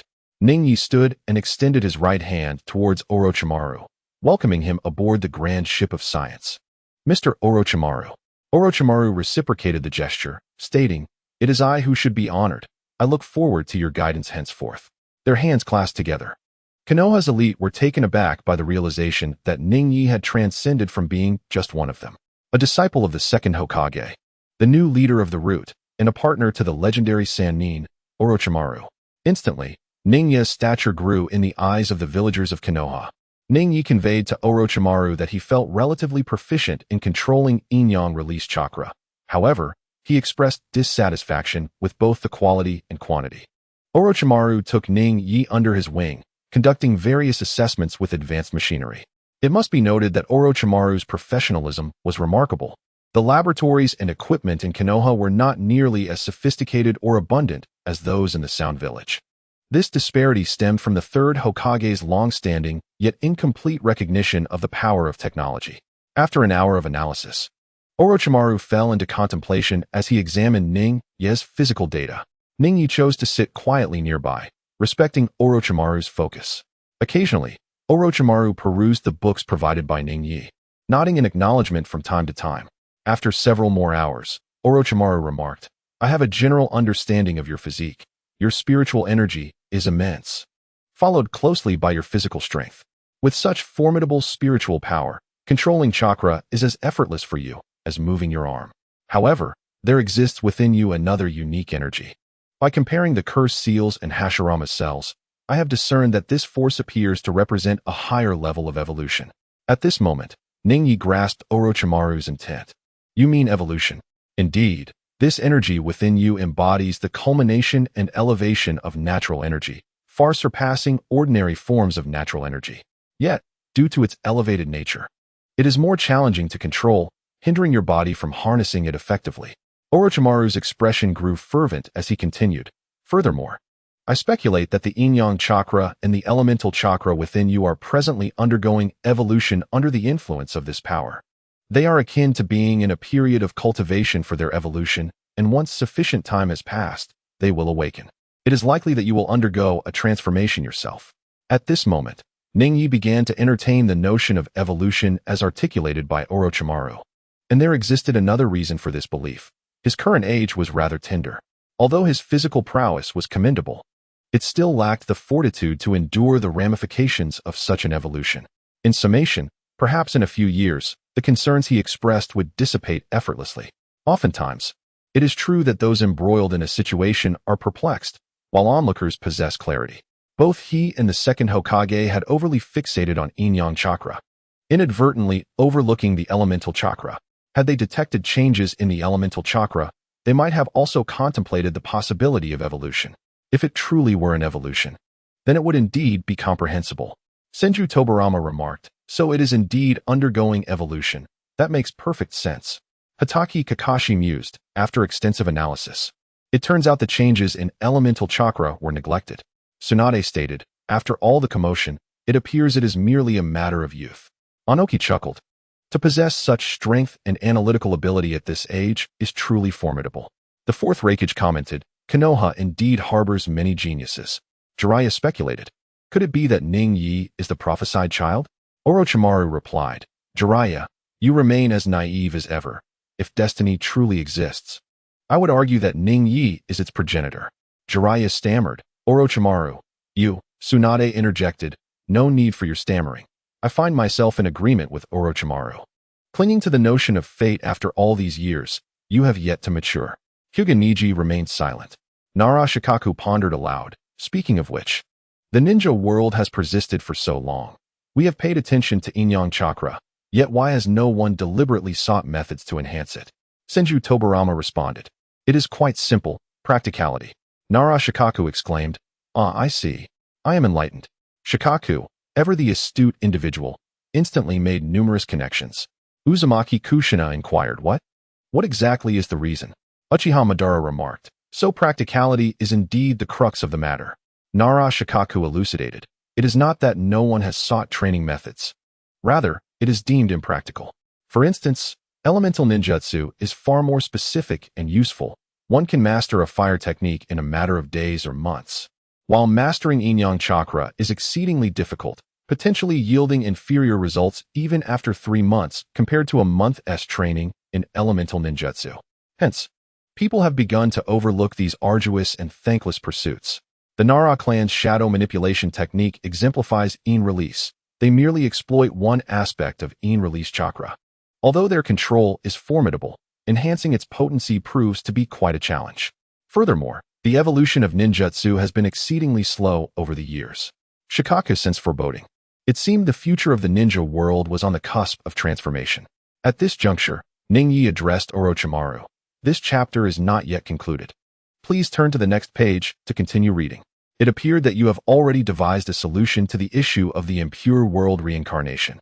Orochimaru nodded and produced the book on genetic factors in the ninja world that Ningyi had just provided.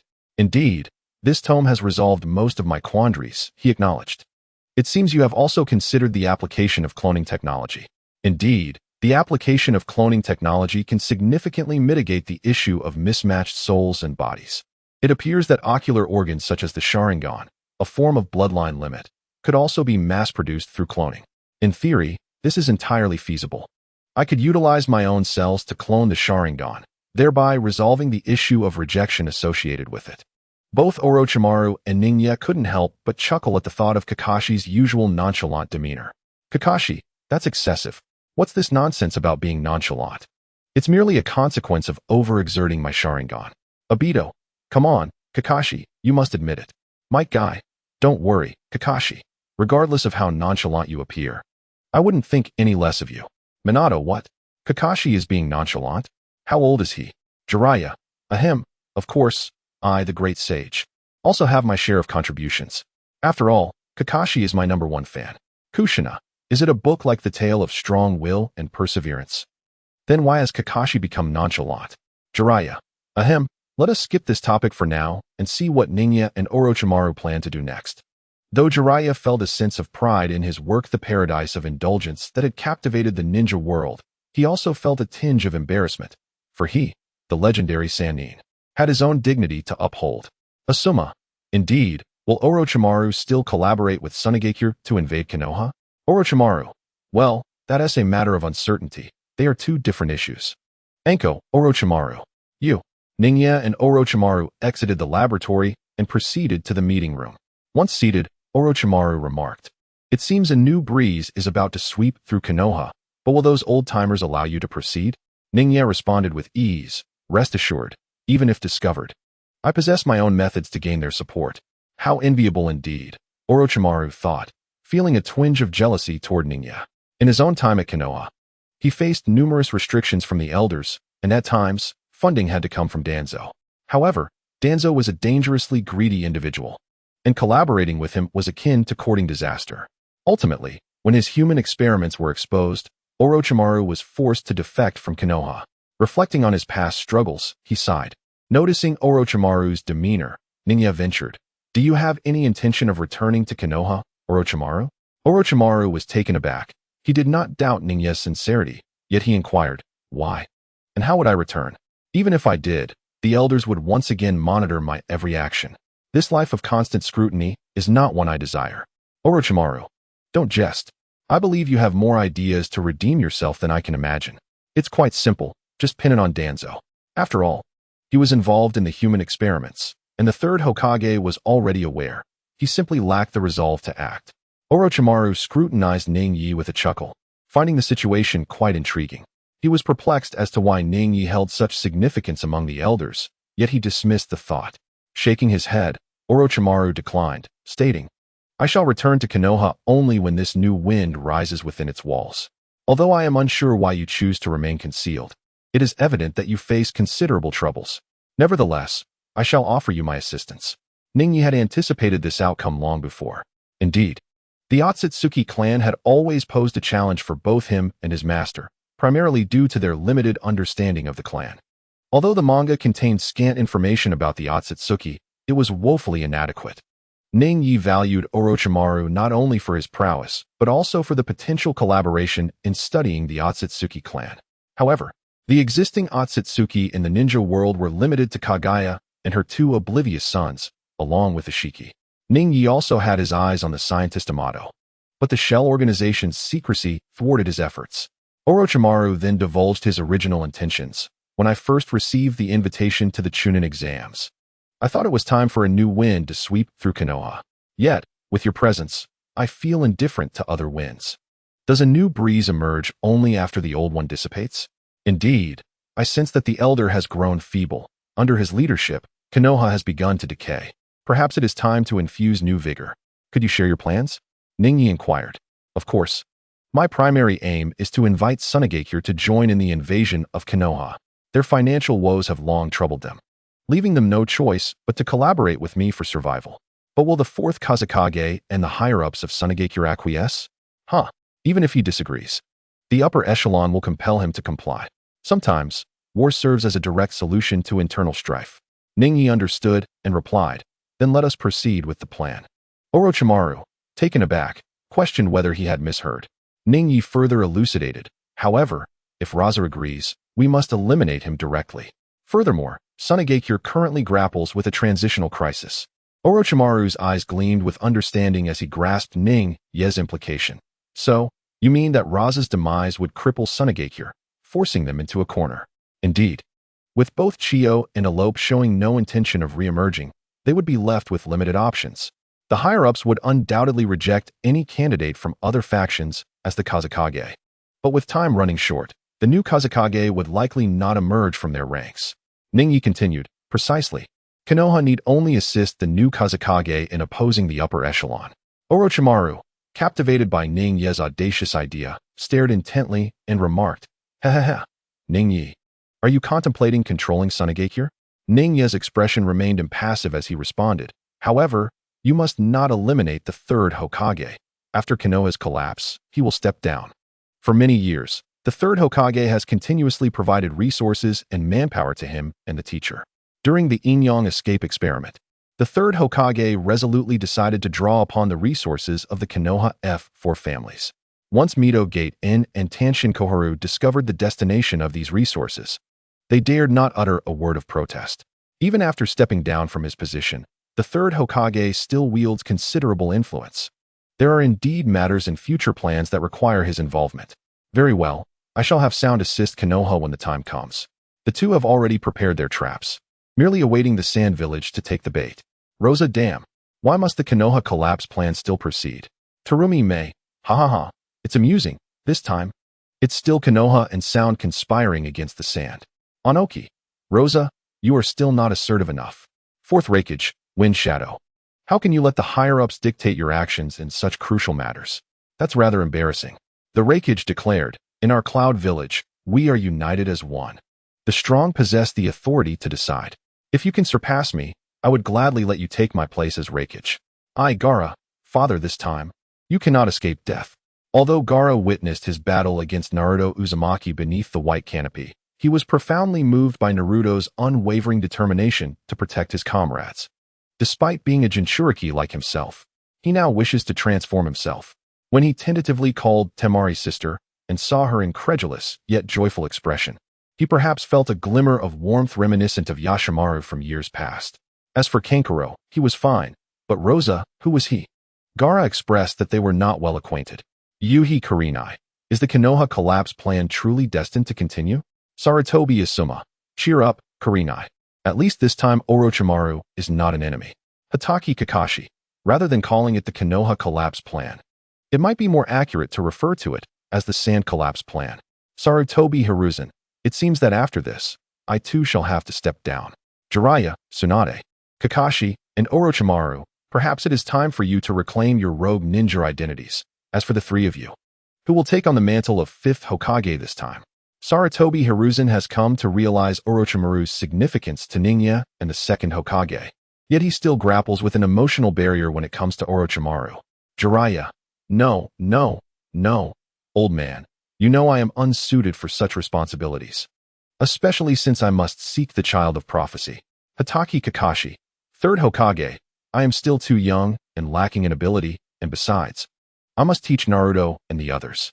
Tsunade, Hokage is nothing but trash. Only a fool would aspire to such a position. Whoever desires it can take it. Uzumaki Naruto, what? Who are you to look down upon the Hokage? Upon hearing his long-held dream mocked, Naruto retorted loudly. Senju Hashirama, sigh? How has little Tsunade become like this? Senju Tobirama, alright, since Tsunade is unwilling, let us not force her. Ultimately, as her great-uncle, Tobirama felt it inappropriate to compel her. Tsunade, great-uncle, second uncle, I apologize, I was simply intoxicated earlier. Tsunade suddenly recalled that both of her grandfathers were present in the group, and she had directly scolded them. Shinju, sister, what is the matter with you? Tsunade, Shinju. Upon seeing Shinju's message, Tsunade could no longer contain her emotions, and tears began to flow.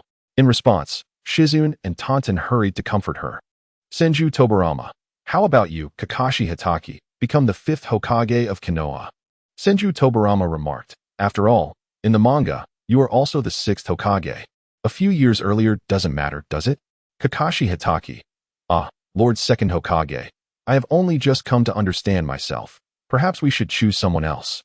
Minato Namikaze, haha, Lord second Hokage, shall we first observe the sky before making a decision? Seeing his disciple in such a difficult situation, Minato quickly tried to ease the tension. Senju Tobirama, indeed. After Ningya departed from Oto village, Orochimaru gazed at the vanishing silhouette and sighed, sensing that a new wind was approaching the shinobi world. He then glanced at Kimimaro beside him and turned towards the laboratory. Come, Kimimaro. Perhaps there is a way to treat your bloodline disease. Yes, Lord Orochimaru. Then I can become your new. Enough of such talk. I no longer require another's body. Additionally, please contact Kabuto. I need his assistance with certain experiments. Understood. Although Kimimaro felt regret for not being able to become Orochimaru's new vessel, he believed that continuously protecting Lord Orochimaru was also a commendable choice. During Ninya's period of research and training, Naruto passed the trials of Team 7. After experiencing mundane tasks such as weeding, babysitting, and finding lost cats, the little team finally welcomed their first C-rank mission, marking the commencement of the Land of Waves arc. Although Naruto did not suffer from developmental issues as in the original narrative, he still struggled to control his chakra due to the interference of the Nine Tails. The second Hokage had previously examined the fourth Hokage's 8 trigram sealing technique and understood its intention, thus refraining from interference. He allowed the boy to gradually adapt to the chakra of the Nine Tails, transforming it for his own use. When Naruto finally mastered the Nine Tails chakra, the process would be far less perilous. While Naruto was not paralyzed by fear this time, he was still profoundly affected. Later, he encountered Zabuza and Haku. During the battle with Haku, Sasuke awakened his Sharingan, and it successfully evolved as well. Uchiha Madara. Although I have witnessed it once before, it remains somewhat shocking. The night of the massacre, parents slain, the entire clan annihilated, you awakened a Tomo in your rage. After all these years, there has been little progress. This time, the evolution only produced one eye. In all my years, I have never seen such a phenomenon. Sasuke, you are truly peculiar. Indeed, our dear Sasuke evolved from a single Tomo to a double Tomo. Uchiha Makoto, ancestor, Sasuke is still young. Senju Hashirama, haha, do not be so harsh, Madara, did you not? Uchiha Madara, silence, Hashirama. Soon enough, the story reached its conclusion, as Zabuza vanished into the snow. The establishment of the Naruto Bridge has elevated the spirits of the people of the Land of Waves. However, several individuals donning animal masks from the Root organization infiltrated the area. Is this the place? Wind. Indeed, according to Kato's recollections, his financial ledger is concealed within these rooms. Well then, Leopard and Teru, commence your search based on the location provided by Wind. After Naruto and the others departed, the Root ninjas discovered Kato's lifeless body. Subsequently, Yamashiro Wind extracted information from Kato's mind. Their purpose was to assist Kato in managing his finances. Naruto Uzumaki. Every time I revisit this, I still find the tale of Zabuza and his sister Haku profoundly moving. Zabuza. Hey, you upstairs, brat. Neither I nor Haku are dead yet. And thank you, Naruto Kakashi. Haku. Thank you, Naruto. Also, Naruto, I am a male. Kato. You despicable ninjas have killed me and stolen my money. Inoki. Have these Root members been shadowing Kakashi and his team all along? Fourth Raikage. Unclear. Kisame. Yet, it feels rather coincidental. Kisame. Perhaps Ninya was aware of the internal strife within the Land of Waves from the outset. Even if Zabuza had not slain Kato, the Root ninjas would have dealt with him. Tobirama Senju, Zabuza, and Haku. Return. The fourth Mizukage has been ensnared by Jinjutsu, hence the intensification of the conflict. Zabuza. We'll deliberate on that, Haku and I. Hiruzen Sir Toby. What? The Mizukage has been controlled. How did this happen? Inoki. The leader of a village has been manipulated. It's no wonder the infighting in the Mist Village has escalated. Fourth Raikage. This is impossible. The fourth Mizukage is a perfect Jinchuriki. How could he be subjected to Jinjutsu? Kisame. The truth remains elusive, but it is evident that the fourth Mizukage has indeed fallen under Jinjutsu's sway. Killer Biwao? A Jinjutsu capable of controlling even a perfect Jinchuriki is truly terrifying. Oh yeah. Fourth Raikage, B. You are not to go anywhere until we have clarity on this matter. Killer B. Oh no. Shikaka Nara. Could it be that the one claiming to be Uchiha Obito is behind this? If he can control the Nine Tails, he might also be able to manipulate the Three Tails and other Jinchuriki. Inoki, the strategist from Konoha, makes a valid point, but who is that masked man? And what are his intentions? The Akatsuki organization, some members glanced at Obito, who manipulates the shadows of villages, inciting them to turn against each other. The crowd acknowledged that he is indeed a formidable figure. Obito, however, remained unfazed by their scrutiny. In his heart, he harbored a deep-seated grievance, as Rin had perished due to the Mist's machinations. Even if the entire Mist village were to perish, it would not alleviate his anguish. After concluding their mission in the Land of Waves, Team 7 submitted their reports and bid each other farewell as they returned home. However, knocking on the door, Ninya, are you home? Naruto did not return to his own abode, but instead stood before Ninya's door, calling out. After finishing his training, Ninyi emerged from the bathroom, clad in a bathrobe and still glistening with sweat. He had just taken a refreshing shower. although the audience could not witness this moment. Suddenly, he heard Naruto's excited voice calling out to him. With his body slightly damp, he swiftly utilized his fire chakra to dry off, followed by a gentle gust of wind to style his hair. Once he was properly dressed, he made his way to the door. Upon opening it, he was greeted by Naruto's enthusiastic expression. "Finally, you've opened the door," Naruto exclaimed. "Haha, my apologies. I was just showering and lost track of time." At this, Naruto caught a whiff of the faint, alluring scent lingering around Ning Yi, causing his cheeks to flush slightly. In truth, it wasn't just Naruto who noticed. The viewers in the live stream had merely seen Ning Yi finish dressing. However, the sight of Ning Yi in his loose-fitting attire, with his damp, lustrous hair, sparkling eyes, and skin as smooth as porcelain captivated them all.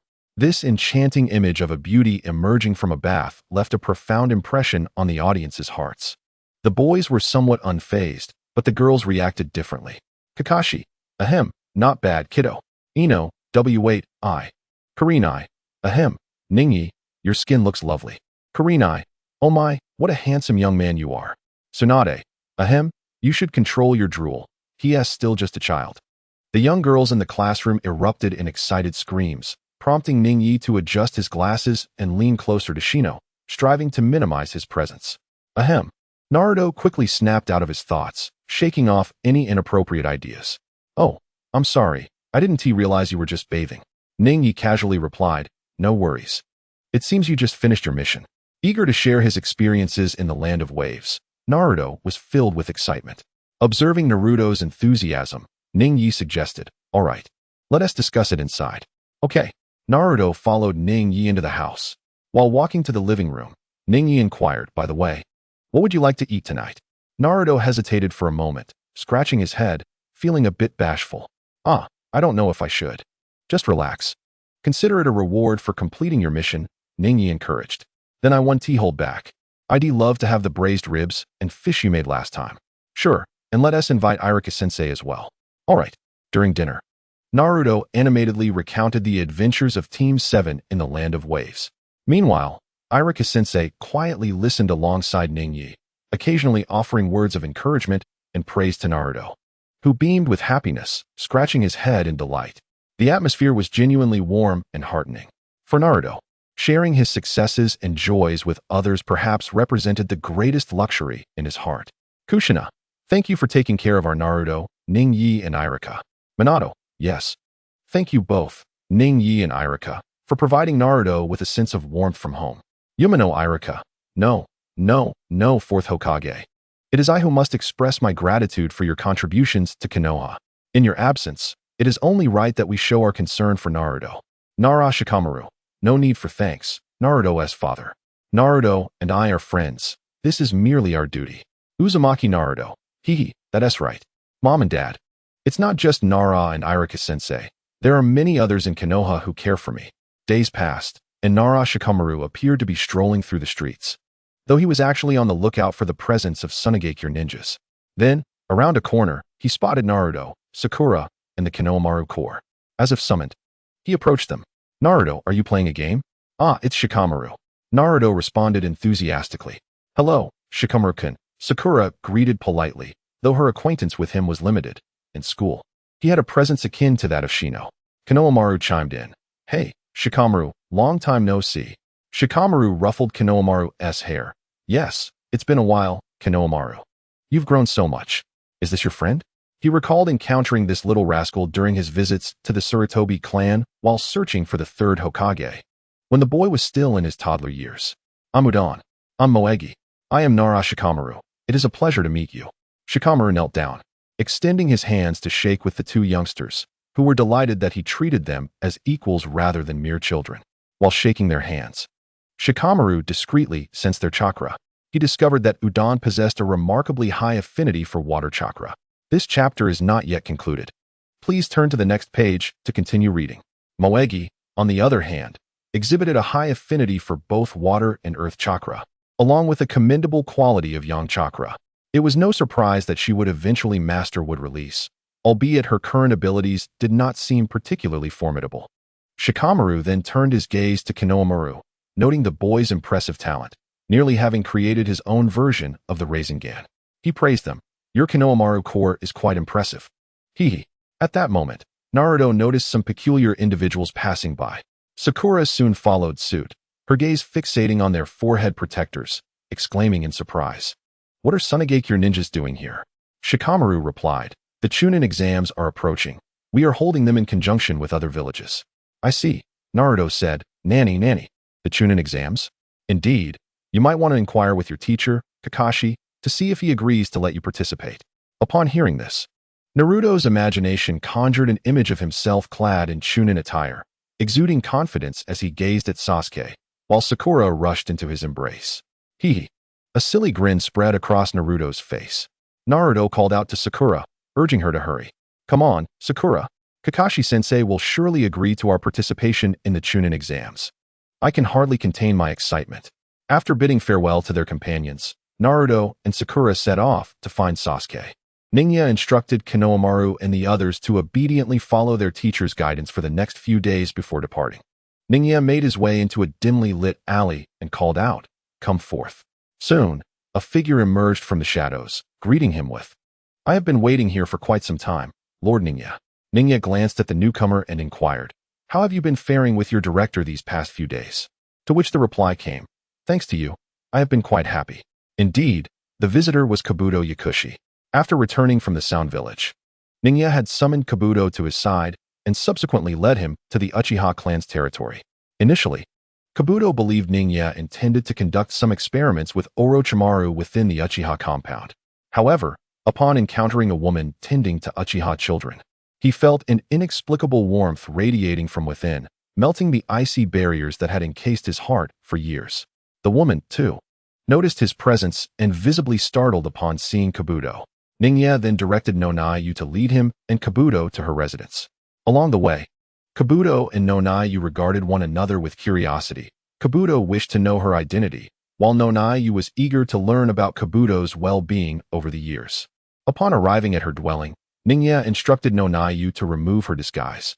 A visage that had long haunted Kabuto's dreams appeared before them, and Nonayu's chakra returned to its normal state. This is the director," Kabuto exclaimed, overwhelmed with emotion, scarcely able to believe the reality before him. Years of living as a spy had compelled him to don a thick mask, yet Nonayu's presence shattered that facade. Ninja then proclaimed, "The wandering shrine maiden shall today reclaim the identity of Yakushi Nonayu. You may now care for the orphanage within the Uchiha compound." "Thank you, my lord," she responded gratefully. "I shall not intrude any longer. I will take my leave now. Please, walk safely." With that, Ninja departed from Nonayu's residence, heading toward the Uchiha clan's hall to observe the growth of the young ones over the past months. Later, after a conversation with the mother and child, Kabuto sought out Ninja, eager to kneel before him, but Ninja quickly intervened. "My wish is for no one to kneel so easily. Rise." As Kabuto stood, he bowed deeply to Ninja. Ninja continued, "I am currently navigating the vast seas of science alongside Orochimaru, yet the future remains fraught with challenges. Kabuto, I hold great admiration for your talents. I hope you too can embark on this journey with me as we stride into the future together." After speaking, Ninja extended his right hand. Kabuto froze momentarily. The years of espionage had nearly caused him to forget his own identity. Yet upon seeing the director today, he recognized himself as Kabuto Yakushi, the child of the director. In the present day, Ninja's earnest words filled him with a profound sense of fulfillment, as if something within his soul had been nourished. Perhaps this sensation was the essence of being acknowledged by others. For one who has long sought their own identity, the greatest aspiration is to attain the recognition of others. Yaoshido's gaze grew resolute as he extended his right hand to clasp Ninja's. "Indeed, it is my honor. I shall not betray Lord Ninja's expectations." At that moment, the serpentine skin of Yaoshido began to shed gradually. He then presented a scroll to Ninja, who unsealed it for a brief perusal. The contents revealed that Lo Sha had consented to collaborate with the Sound Village, joining forces to invade Konoha, with an agreement to commence their actions during the Chunin exams set to take place in just over a month. For further arrangements, they could contact the Sand Village's Jonin. Maki. After reading, Ninja incinerated the scroll with a burst of fire. Yaoshido reported, during the official matches, Lo Sha, as the Kazekage, will also be present to observe. In light of this, Ninja remarked, "Kazekage Lo Sha, cherish these remaining days of your life. With that, he departed the alley. Lo Sha exclaimed, "Damn, are they planning to kill me again?" Anoki chuckled, "Come now, Lo Sha. Ning Yi has already stated that as long as you agree to the alliance with the Sound Village to invade Konoha, your life is forfeit." Hashirama Senju advised, "Kazekage, having made your decision, do not regret your choice." Hiruzen Sarutobi affirmed, "My mentor is correct. Kazekage, should you dare to invade Konoha, we shall show no mercy." Even in the absence of his teacher, the village still boasted Ning Yi and a host of formidable allies, and Hiruzen Sarutobi would not bow down again. Kakashi Hatake added, "Indeed, since you from the Sand Village have chosen to invade Konoha, you must also be prepared to bear the consequences." Chiyo exclaimed, "The son of Konoha's White Fang. Return my sons and daughter-in-law's lives." Lo Sha stammered, "Why you all?" Uffed. Gaara expressed indifference, stating that as long as his sister and Kankuro remained unharmed, he had no concerns. The events unfolded similarly to the original narrative. However, this time, Orochimaru had little interest in Sasuke's body, thus Sasuke was not afflicted by the curse mark. The six-man team comprised of Sakan, Taiyuya, and Kinshiki did not trouble Team 7. Soon, they arrived at the preliminaries of the Chunin exams, where Do also chose to forfeit. The preliminaries commenced. Uchiha Sasuke faced off against Choji Akimichi. Without the interference of the curse mark, Sasuke swiftly concluded the battle. Sakan faced Ino Yamanaka, the undefeated warrior Ino displaying her unwavering stability. Kankuro battled against Kin Tsuchi, who, due to her formidable sensory abilities, quickly discerned the switch between Kankuro's true self and his puppet. This chapter does not conclude here. Please turn to the next page to continue reading. However, Kankuro proved quite capable in the early stages, and with Kin having learned some combat techniques from her mother at the Konoha hospital, her offensive tactics were limited and primarily close range. Though endowed with the Uzumaki clan's exceptional physique and self-healing capabilities, Kankuro had infused his puppet with poison. Xianglin had no choice but to detoxify and heal herself while seeking an opportunity to approach. Shumaru observed Xianglin from the audience, feeling that if this young girl from Konoha continued like this, she would soon be defeated due to chakra depletion. However, after more than half an hour had passed, Xianglin still appeared full of fighting spirit, while Kanjiro seemed increasingly lethargic, on the verge of collapse. Initially, Kanjiro had intended to exploit his opponent's formidable close combat abilities by using puppets and poison to wear her down from a distance. Yet, nearly an hour into the battle, it felt as though Xianglin was hardly affected, while his own chakra was rapidly waning. The Yamabiko puppet and his secret techniques could not be revealed so soon, leading him to begrudgingly raise his hand in surrender. Upon concluding the battle, Xianglin energetically rushed over to Sasuke. It turned out Xianglin was indeed incredibly strong. Sakura and Ino gazed at the vibrant Xianglin in disbelief, recalling how during the Ninja Academy's combat tests, she usually dispatched her opponents with a single punch, even causing Sasuke to nearly lose at times. Xianglin, I couldn't bring myself to be that harsh. It seemed they had never witnessed Xianglin in a prolonged battle. Hooray, you're amazing, Xianglin. While Sasuke remained silent, Naruto eagerly congratulated Xianglin. Hee, thank you, Naruto-kun. You must do your best too. Xianglin and Naruto, both members of the Uzumaki clan, shared a close bond during their time at the academy, and since Xianglin was older, she affectionately referred to him as her younger brother. Naruto was equally delighted to have an older sister. Sasuke, noticing the camaraderie between Xianglin and Naruto, softened his demeanor towards her. Congratulations. Xianglin blushed and smiled shyly. At that moment, Sakura and Ino, witnessing Sasuke congratulate Xianglin, felt a surge of envy and resentment. Just then, the next matchup appeared on the screen, Haruno Sakura versus Yamanaka Ino. The two exchanged glances, igniting sparks of rivalry. Upon reaching the stage, they began to spar, with Ino holding back, resulting in a fierce yet indecisive contest. Later, Sakura resorted to verbal tactics, using her feelings for Sasuke to provoke Ino into not holding back. The competition intensified as they exchanged knowing looks, both glancing towards Sasuke. Suddenly, they froze, seeing Xianglin nearly draped over Sasuke, who appeared indifferent. In unison, they erupted, Xianglin, get off Sasuke this instant. Exactly. Xianglin turned to the two below, sticking out her tongue and making a comical face, as if to say, if you dare, come up here. You. Sakura and Ino exchanged glances, determined to conclude the match swiftly and ensure Xianglin kept her distance from Sasuke. They began to fight with fervor, unwilling to lose in front of him. Ultimately, both fell to the ground simultaneously. At that moment, Xianglin descended from Sasuke, adjusted her glasses, and nodded. You fought well. It was worth provoking them. Tian faced off against the hammer, whose needles and bells were thoroughly disrupted by Tian's mastery of ninja tools. Ultimately, the hammer succumbed to Tian's prowess. In the duel between Hanabi and Kin Misumi, Hanabi swiftly incapacitated her opponent with a fan. Naruto Uzumaki clashed with Kiba Inuzuka, leveraging the formidable physique of the Uzumaki clan to engage in a fierce confrontation with Kiba and Akamaru. In the end, powered by his extraordinary stamina and regenerative abilities, he triumphed over them both. Shikamaru Nara confronted Shin. Although Shin's illness had been largely alleviated by Ning Ye's use of Yang release, the affliction had left him physically drained. Despite significant recovery, he was ultimately outmaneuvered by Shikamaru's cunning strategy. Gaara faced Rock Lee, who, true to the original narrative, unleashed the Eight Gates. Lee inflicted severe damage upon Gaara with the Lotus technique. At this point, his body was on the verge of collapse. Yet he remained resolute in his refusal to concede. Just as Gaara ensnared Lee with sand, he found himself immobilized. Upon glancing down, he realized his shadow was intertwined with Shikamaru's. Examiner, we concede this round. It turned out that during his confrontation with Shin, Shikamaru had conserved enough chakra. Sensing imminent danger to Lee from Gaara, he hastily employed the shadow imitation technique to briefly control Gaara beneath him. At that moment, Lee was unwilling to surrender, but Guy rushed forward to disperse the sand binding Lee's hands and feet. Indeed, Examiner, we concede this round. But, Teacher Guy, Lee began. Guy quickly embraced Lee, stating, you have performed admirably, Lee. Sometimes, losing is a part of youth, and not succumbing to defeat is the true pinnacle of youth. Yes, Teacher Guy?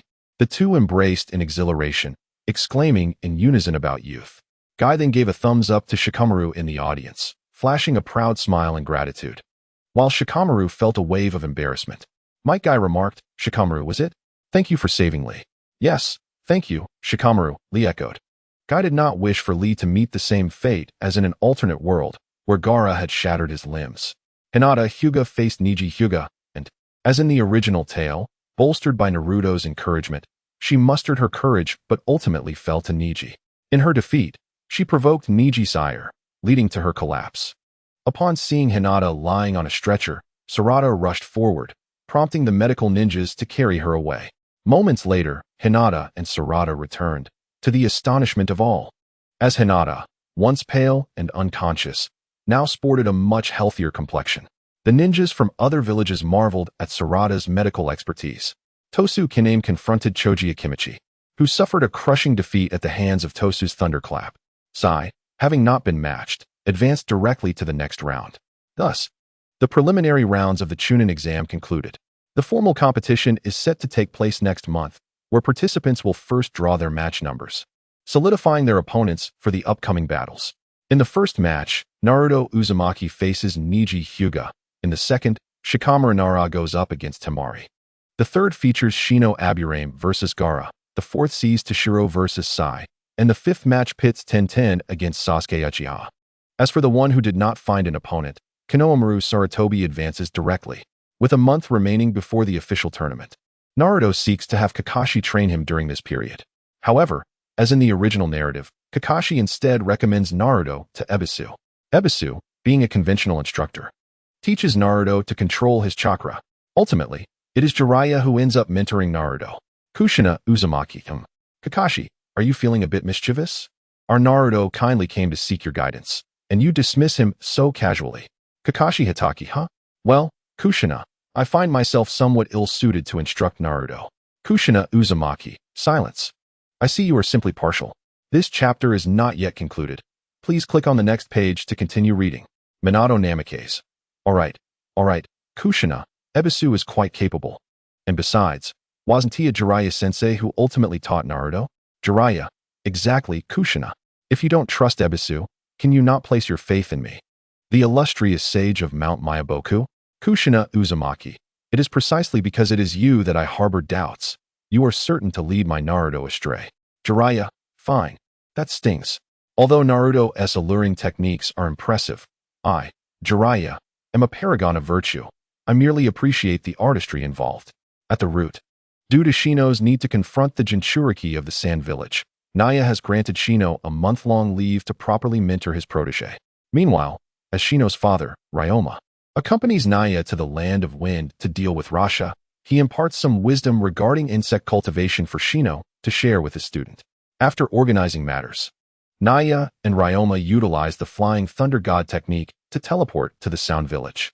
Under the guidance of the Sound Ninja, they arrive at the meeting room, where Orochimaru has been waiting for some time, handing Naya a note. Just in time, Naya, this is the location where Rasha wishes to meet us. Upon examining the note, Naya remarks, it appears that Rasha is more proactive than we had anticipated. Indeed, the financial woes of the Sand Village seem far more severe than we imagined. Let us proceed. Very well. Thus, Orochimaru, Naya, Kabuto, Kimimaro, and Ryoma set forth towards the Land of Wind. Anoki, here they come.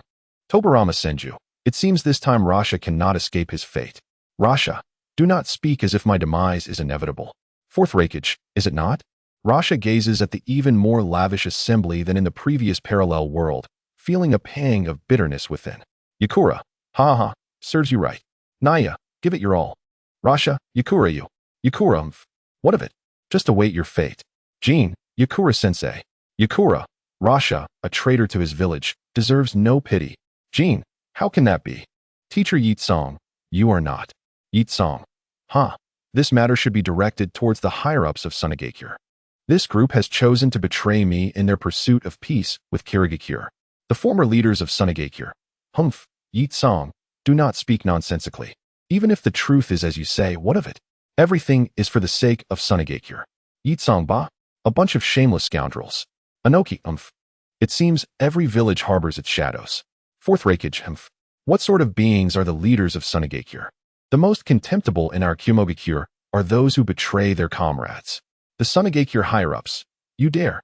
Anoki, what do you intend to do then? Fourth Raikage, if you seek war, then come. Kumogakure shall stand firm until the end. The Sunagakure higher-ups. Cough. This is all a misunderstanding. Ningyi observed the state of Sunagakure, further solidifying his inner resolution. After several days of arduous travel, Ningyi and Orochimaru arrived at the agreed location. Sensing the surroundings, Ningyi noted that Raza had yet to arrive. Orochimaru inquired, Ningyi, shall you take action, or shall I? Ningyi replied, allow me. I happen to have a jutsu that requires testing. Understood, we shall leave the others to you. After some time, Raza and several guards gradually appeared before them. Ningyi and Yonu Ryuma concealed themselves. Raza, clad in Kazekage attire, approached Orochimaru, disregarding Kabuto and Kimimaro, and addressed Orochimaru directly. Orochimaru, this time we from Sunagakure shall awaken the tailed beast right in the heart of Konohagakure. And I will trouble you to help restrain the third Hokage and other formidable experts. There is no need for such trouble. Upon hearing this, Raza regarded Orochimaru with curiosity. Oh, do you possess some extraordinary trick? No. I have come to invite you for an experiment. Experiment? What experiment? Raza suddenly felt an ominous premonition. Suddenly, Kabuto and Kimimaro launched their attack. Bone Dance of the Corpse Bone Path. Chakra Scalpel. Kimimaro withdrew a bone blade, while Kabuto manifested a blade formed of concentrated blue chakra. The two swiftly dispatched Raza's shadow guards. Realizing Orochimaru's deception, Raza swiftly gathered sand beneath his feet, manipulating it to rise into the air. However, at that moment, Ningyi suddenly appeared beside Orochimaru. Indeed, it is the in-release chakra attribute. Orochimaru, Yonu Ryuma, Kabuto, and Kimimaro vanished in an instant, only to reappear surrounding Raza. The four purple flames formation. A square-shaped purple barrier instantly enveloped Raza. Meanwhile, Ningyi extended his right palm towards Raza, invoking magnetic release, magnetic field. For yellow electromagnetic pillars materialized above Ningyi's palm and rapidly shot forth. Raza turned to look back, only to find four golden yellow pillars had inexplicably emerged around him. Suddenly, the electric poles were interconnected by electromagnetic forces, giving rise to delicate, nearly invisible electromagnetic threads. Lo Sha swiftly enveloped himself in sand gold, yet as soon as he was encased, the sand gold dissipated. What is happening? Lo Sha exclaimed in astonishment, hastily attempting to gather and control the sand gold, but it flowed like water, utterly beyond his grasp. Subsequently, he plummeted from the sky. The magnetic evasion of the sand was indeed utilizing the absorptive properties of shadow chakra. Ningyi observed the vanishing sand gold and began to analyze. Orochimaru also grasped Ning-Ye's recent maneuver. So, was your earlier move an interference of Lo Sha's magnetic evasion using solar chakra? Lo Sha adjusted his posture in midair, channeling chakra to his feet and landing steadily on the ground below. He gazed at Ningyi in shock. What is happening? Why does my sand gold not obey my command? Sensing the gravity of the situation, Lo Sha bent down, pressing his hands against the ground. Tidal waves of sand gold. Lo Sha infused a substantial amount of chakra into the ground. A vast torrent of sand gold surged towards Ningyi with overwhelming force. At that moment, Lo Sha did not forget to use his sand gold eye to observe Ning-Ye's movements. Ningyi, witnessing this, withdrew a circular iron plate from his pocket. He secured the plate with his thumb against the second joint of his index finger, and a golden-blue current of electricity began to swirl around his shoulder.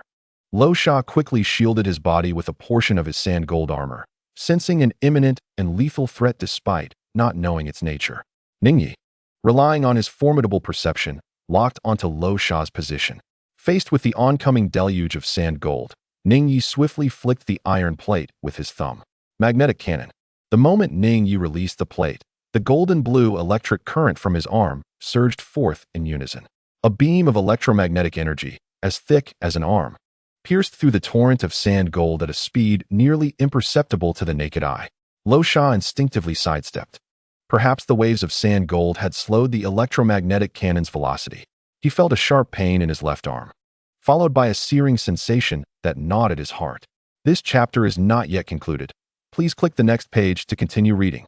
He focused intently, only to discover that his left arm had vanished without him noticing.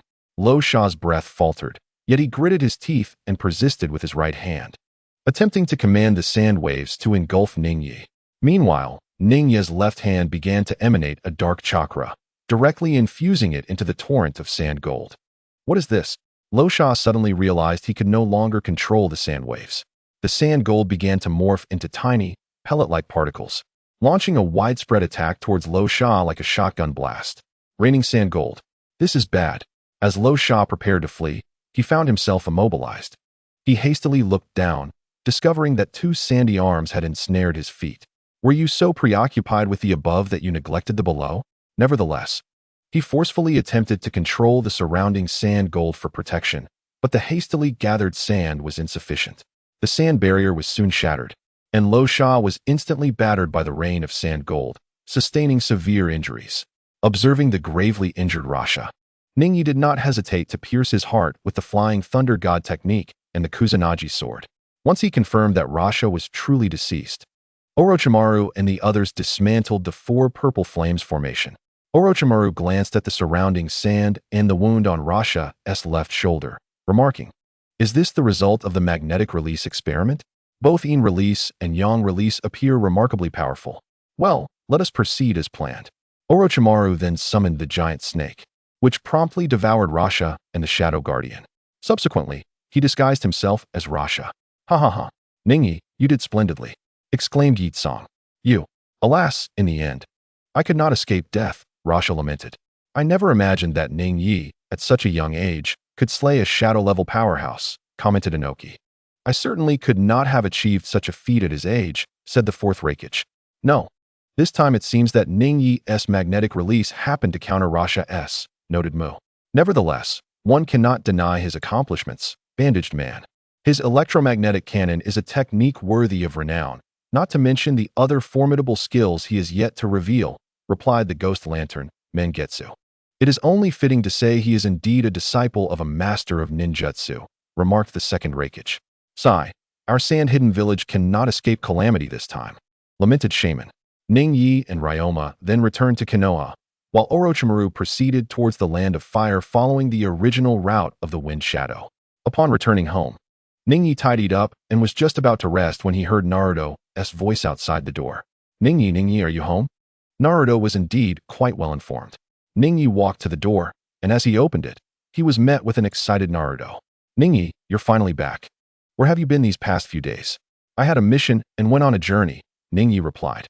Is there something you need, Naruto?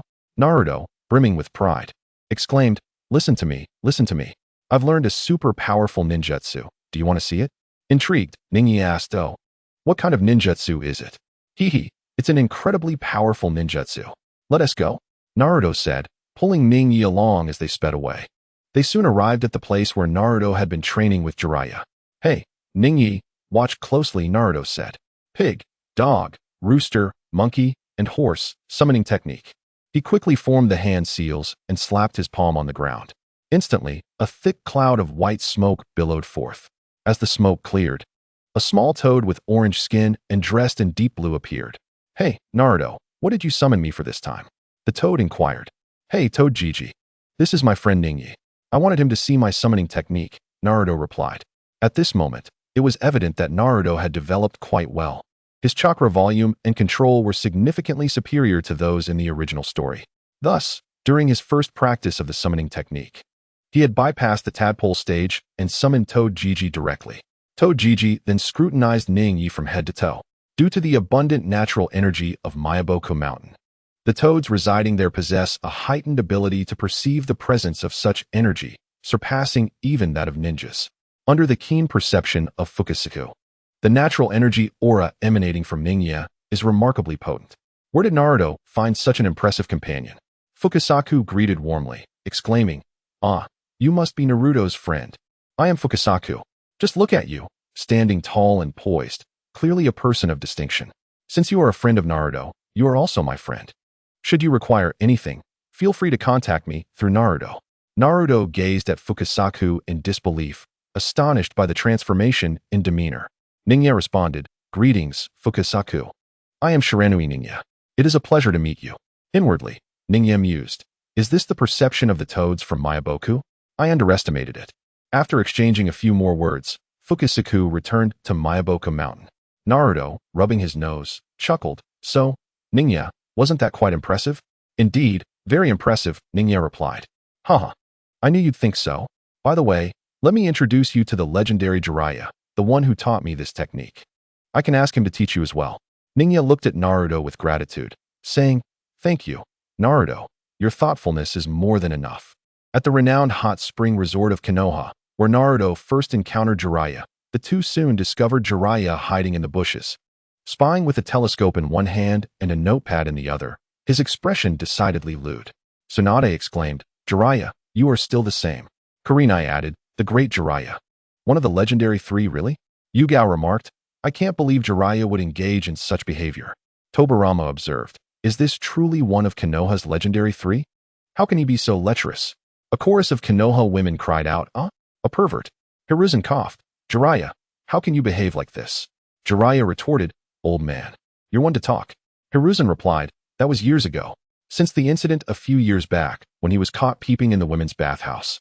Jiraiya had faced reprimands from Tobirama, who subsequently placed restrictions on the crystal ball, obscuring certain private areas. The daimyo of the land of iron remarked, so Jiraiya's sources of inspiration are so diverse, truly worthy of being my idol. I even possess your limited edition works based on seasonal and regional themes. Kakashi interjected, excuse me, could we have a private chat? Author's note. There is more to this chapter. Please turn to the next page to continue reading for even more excitement. Kushina commented, what kind of inspiration can one find in such places? Hee, it surely isn't for anything respectable. Jiraiya-sensei, I warn you. It would be best if Naruto never comes across your works.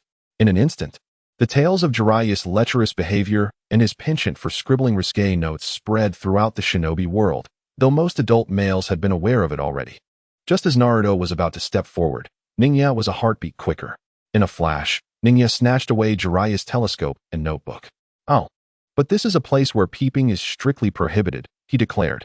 Jiraiya, caught off guard, feigned indifference, retorting, this is merely an appreciation of art.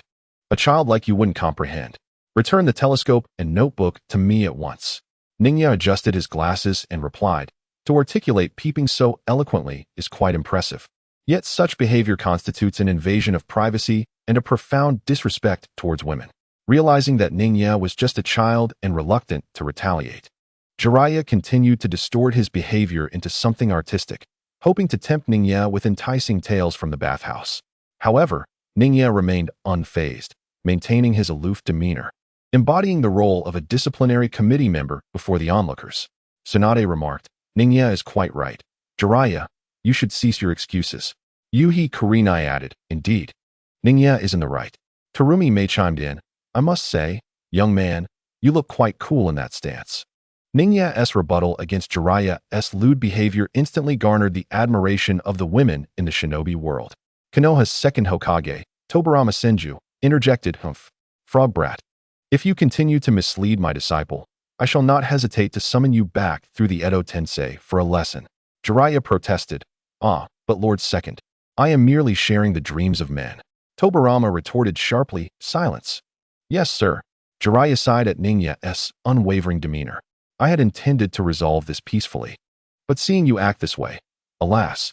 Before he could finish his thought, Jiraiya approached Ningya from behind, attempting to seize the items from his grasp. Yet, as if he had eyes in the back of his head, Ningya deftly sidestepped, evading Jiraiya's hand. Oh, this is quite entertaining, Jiraiya mused, switching hands for another attempt. Ningya continued to evade him with ease. The two engaged in a stalemate, Jiraiya growing increasingly frustrated. This stubborn boy, it seems I must resort to more serious tactics.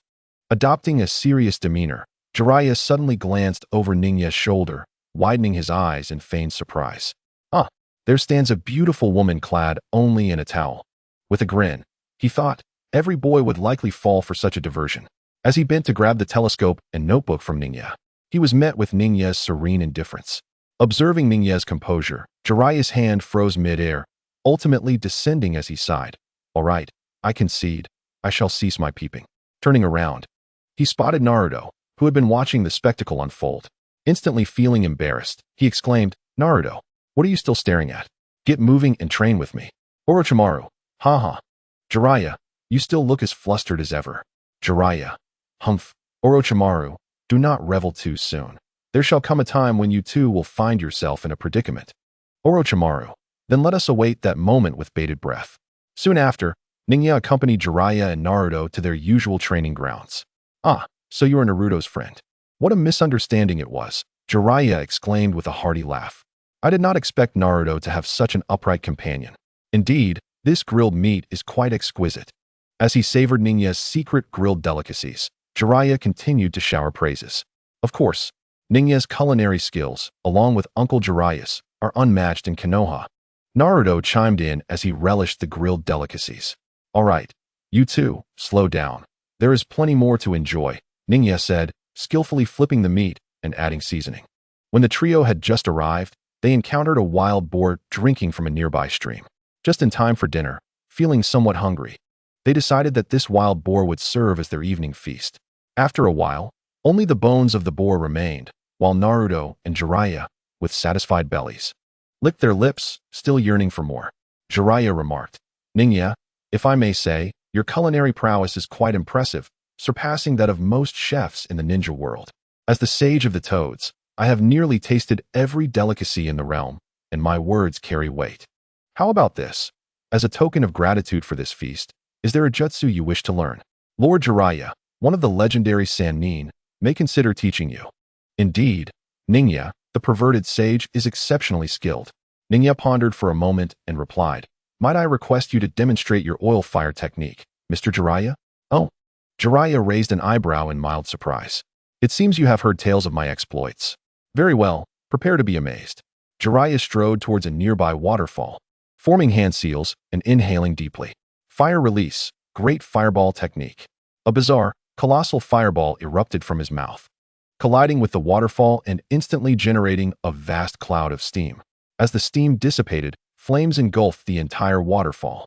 Thanks to the oil, the fire did not extinguish but instead continued to blaze, creating a magnificent fire waterfall.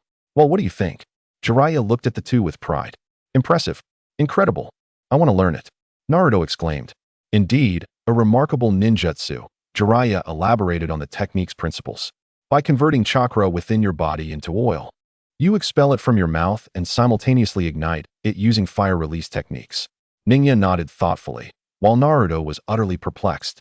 He recognized each word, but could not grasp the meaning when they formed sentences.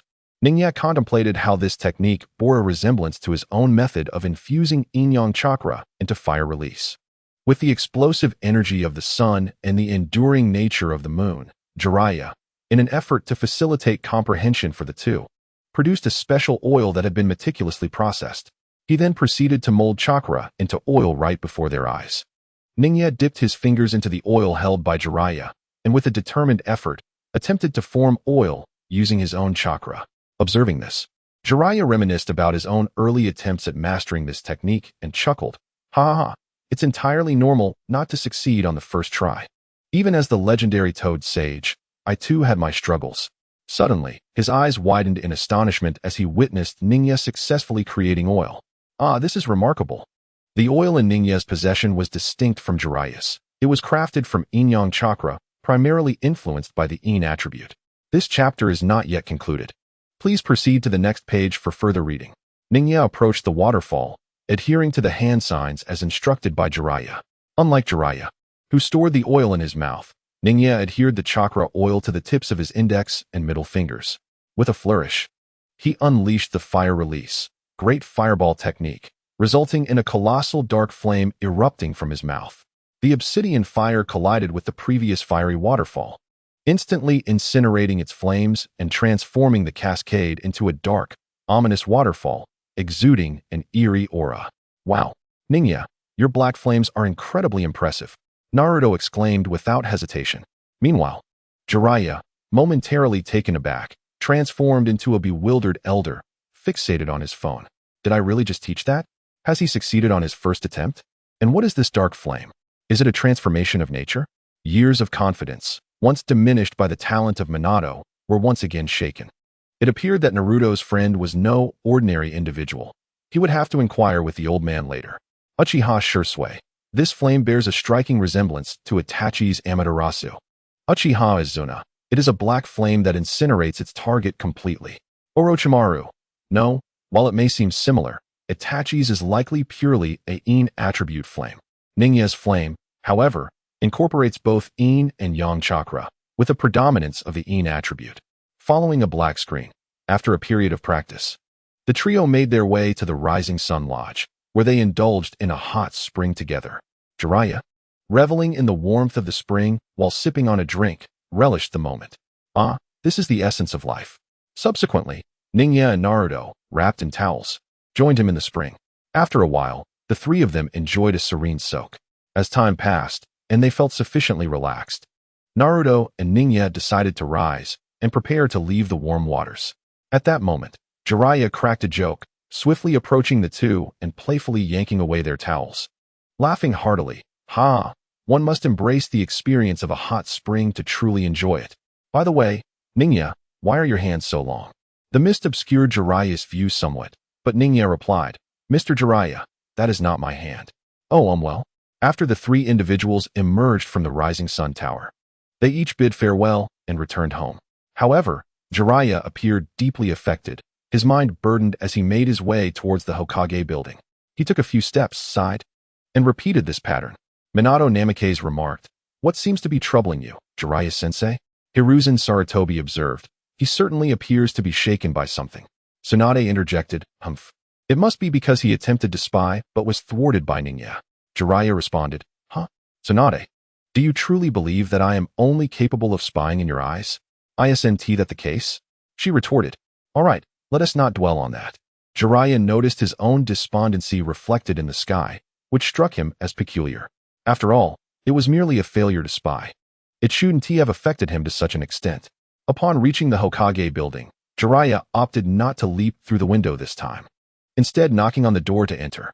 Hiruzen, seeing him, expressed relief. "Jiraiya, you have finally returned." Hastily interrupting, Jiraiya said, Enough, old man. I have told you. I have no interest in the Hokage position." Sighing, the third Hokage acknowledged, "Though I anticipated this, it still weighs on me." He then retrieved a scroll and handed it to Jiraiya. "Let us set this matter aside for now. Take a look at this." Jiraiya accepted the scroll, inspecting it closely. His eyes widened, and he glanced between the third Hokage and the scroll. "You're suggesting a collaboration with the Sound Village founded by Orochimaru to conspire against the Sand Village? Are you feeling unwell, old man?" This is not your style. Enough. The reason I summoned you back is precisely this. I ask nothing more than for you to assist in restraining the Sand Village's formidable forces to protect the people of Konoha. You can manage that, can't you? I understand, but I still fail to see the benefits of such actions. What is in it for us? Do not rush. The advantages will reveal themselves in a few years. The two engaged in a conversation while gazing at the night scenery outside the Hokage's window. Jiraiya then spoke of Naruto, feeling reassured by the sight of the young man's robust form. Subsequently, he brought up Ninya. Old man, I've noticed that the young lad beside Naruto is quite extraordinary. Hiruzen understood whom Jiraiya referred to. Ah, you mean Ninya, correct? Indeed. I suspect this child may be another genius rivaling Minato. Huh, that's an understatement. Jiraiya turned his gaze towards the third Hokage. So, you've been aware of him for some time, haven't you? Indeed, and Jiraiya, Ninya is actually one of our highest secrets. Really? This is quite serious? Yes. You ought to treat him with the utmost respect. What? I must show deference to a junior from Konoha? Indeed, in due time. You will comprehend the significance of this matter. I understand. A few days later, the Chunin exam officially commenced. After the third Hokage delivered an inspiring speech, he declared the competition open. The first match featured Naruto Uzumaki against Neji Hyuga. With Naruto's identity as the son of the fourth Hokage now widely known, no one dared to mock him. Thus, the spectators were eager to witness whether the fourth Hokage's son would prevail or if the genius of the Hyuga clan would prove superior. As the match began, Naruto strategically retreated to create distance. He had previously consulted with Neji, who advised him that the Hyuga ninja possessed formidable close combat abilities, prompting Naruto to adopt a strategy of attrition. Consequently, Naruto crossed his index and middle fingers. With a swift incantation, multiple shadow clones of Naruto materialized, filling the arena. The audience erupted in excitement, exclaiming their astonishment at the sheer number of clones. Is this real? Can this child truly be a genin? They marveled, recognizing the legacy of the fourth Hokage within him. Even his peers were taken aback, realizing that Naruto had concealed such a remarkable skill. Neji, too, was significantly surprised but pressed on with his assault against Naruto. However, after a brief exchange, Naruto summoned yet another wave of clones. It seemed as though Naruto's chakra was inexhaustible, enabling him to continuously create shadow clones. Frustrated, Neji resorted to his powerful technique, the 8 trigrams revolving heaven, which swiftly dispelled a majority of Naruto's clones. In a manner reminiscent of the original story, Naruto taunted Neji before delivering a barrage of 2,000 punches, clashing directly with Neji's technique, ultimately securing victory. Defeated, Neji returned to the resting area, where Hayashi Hyuga recounted past events to him. Hayashi Hyuga, Neji my brother. Neji Hyuga, father. Anoki. Ha, the wicked always cry foul. It's just like you, you rascal. Ahumph. Is it not merely a reflection of the weakness of your village? Hashirama Senju, how has the village deteriorated to this state? Madara Uchiha. Ah, Hashirama. I warned you back then when you betrayed me. You have entirely lost your perspective. Dear reader, there is more to this chapter. Please turn to the next page for further excitement. Tobirama Senju. Monkey, I warned you once before. Let this serve as another caution. Should you continue in this feeble manner, do not blame me for my ruthlessness. Hiruzen Sarutobi. Rest assured, second Hokage, I have learned from my mistakes over these years, and such incidents shall not recur. Having spoken privately with Neji after he injured Hinata, Hayashi Hyuga noted that Neji's feelings towards the Hyuga clan were now quite complex. In the second match, Shikamaru Nara faced Temari. Even without the pit dug by Naruto, Shikamaru adeptly utilized the shadow of the tree that Naruto and Neji had previously toppled, successfully employing the shadow imitation technique. Ultimately, however, he conceded defeat. In the third match, Gaara confronted Shino Aburang. Gaara exuded a menacing aura, reflecting on Sasuke Uchiha, and thought, "For now, let your blood serve as an offering." The sandstorm raged, unleashing a torrent of diminutive sand bullets that cascaded towards Shino. In response, Shino invoked the secret technique known as the insect wall, releasing a multitude of parasitic insects from within, which swirled around him at high velocity to form a protective barrier. As the sand bullets collided with the insects, they were instantaneously devoured, their chakra absorbed, transforming the once formidable projectiles into mere grains of sand. Undeterred by this initial failure, Gaara pressed on with his assault. He swiftly shaped the sand into shurikens and launched them at Shino, who adeptly utilized the parasitic insects to shield himself while evading capture. Anticipating Shino's evasive maneuvers, Gaara executed the sand-binding coffin, enveloping Shino in a rapid embrace of sand. With a decisive grip, he prepared to unleash the sand waterfall funeral, intending to crush Shino beneath the immense weight of his sandy onslaught.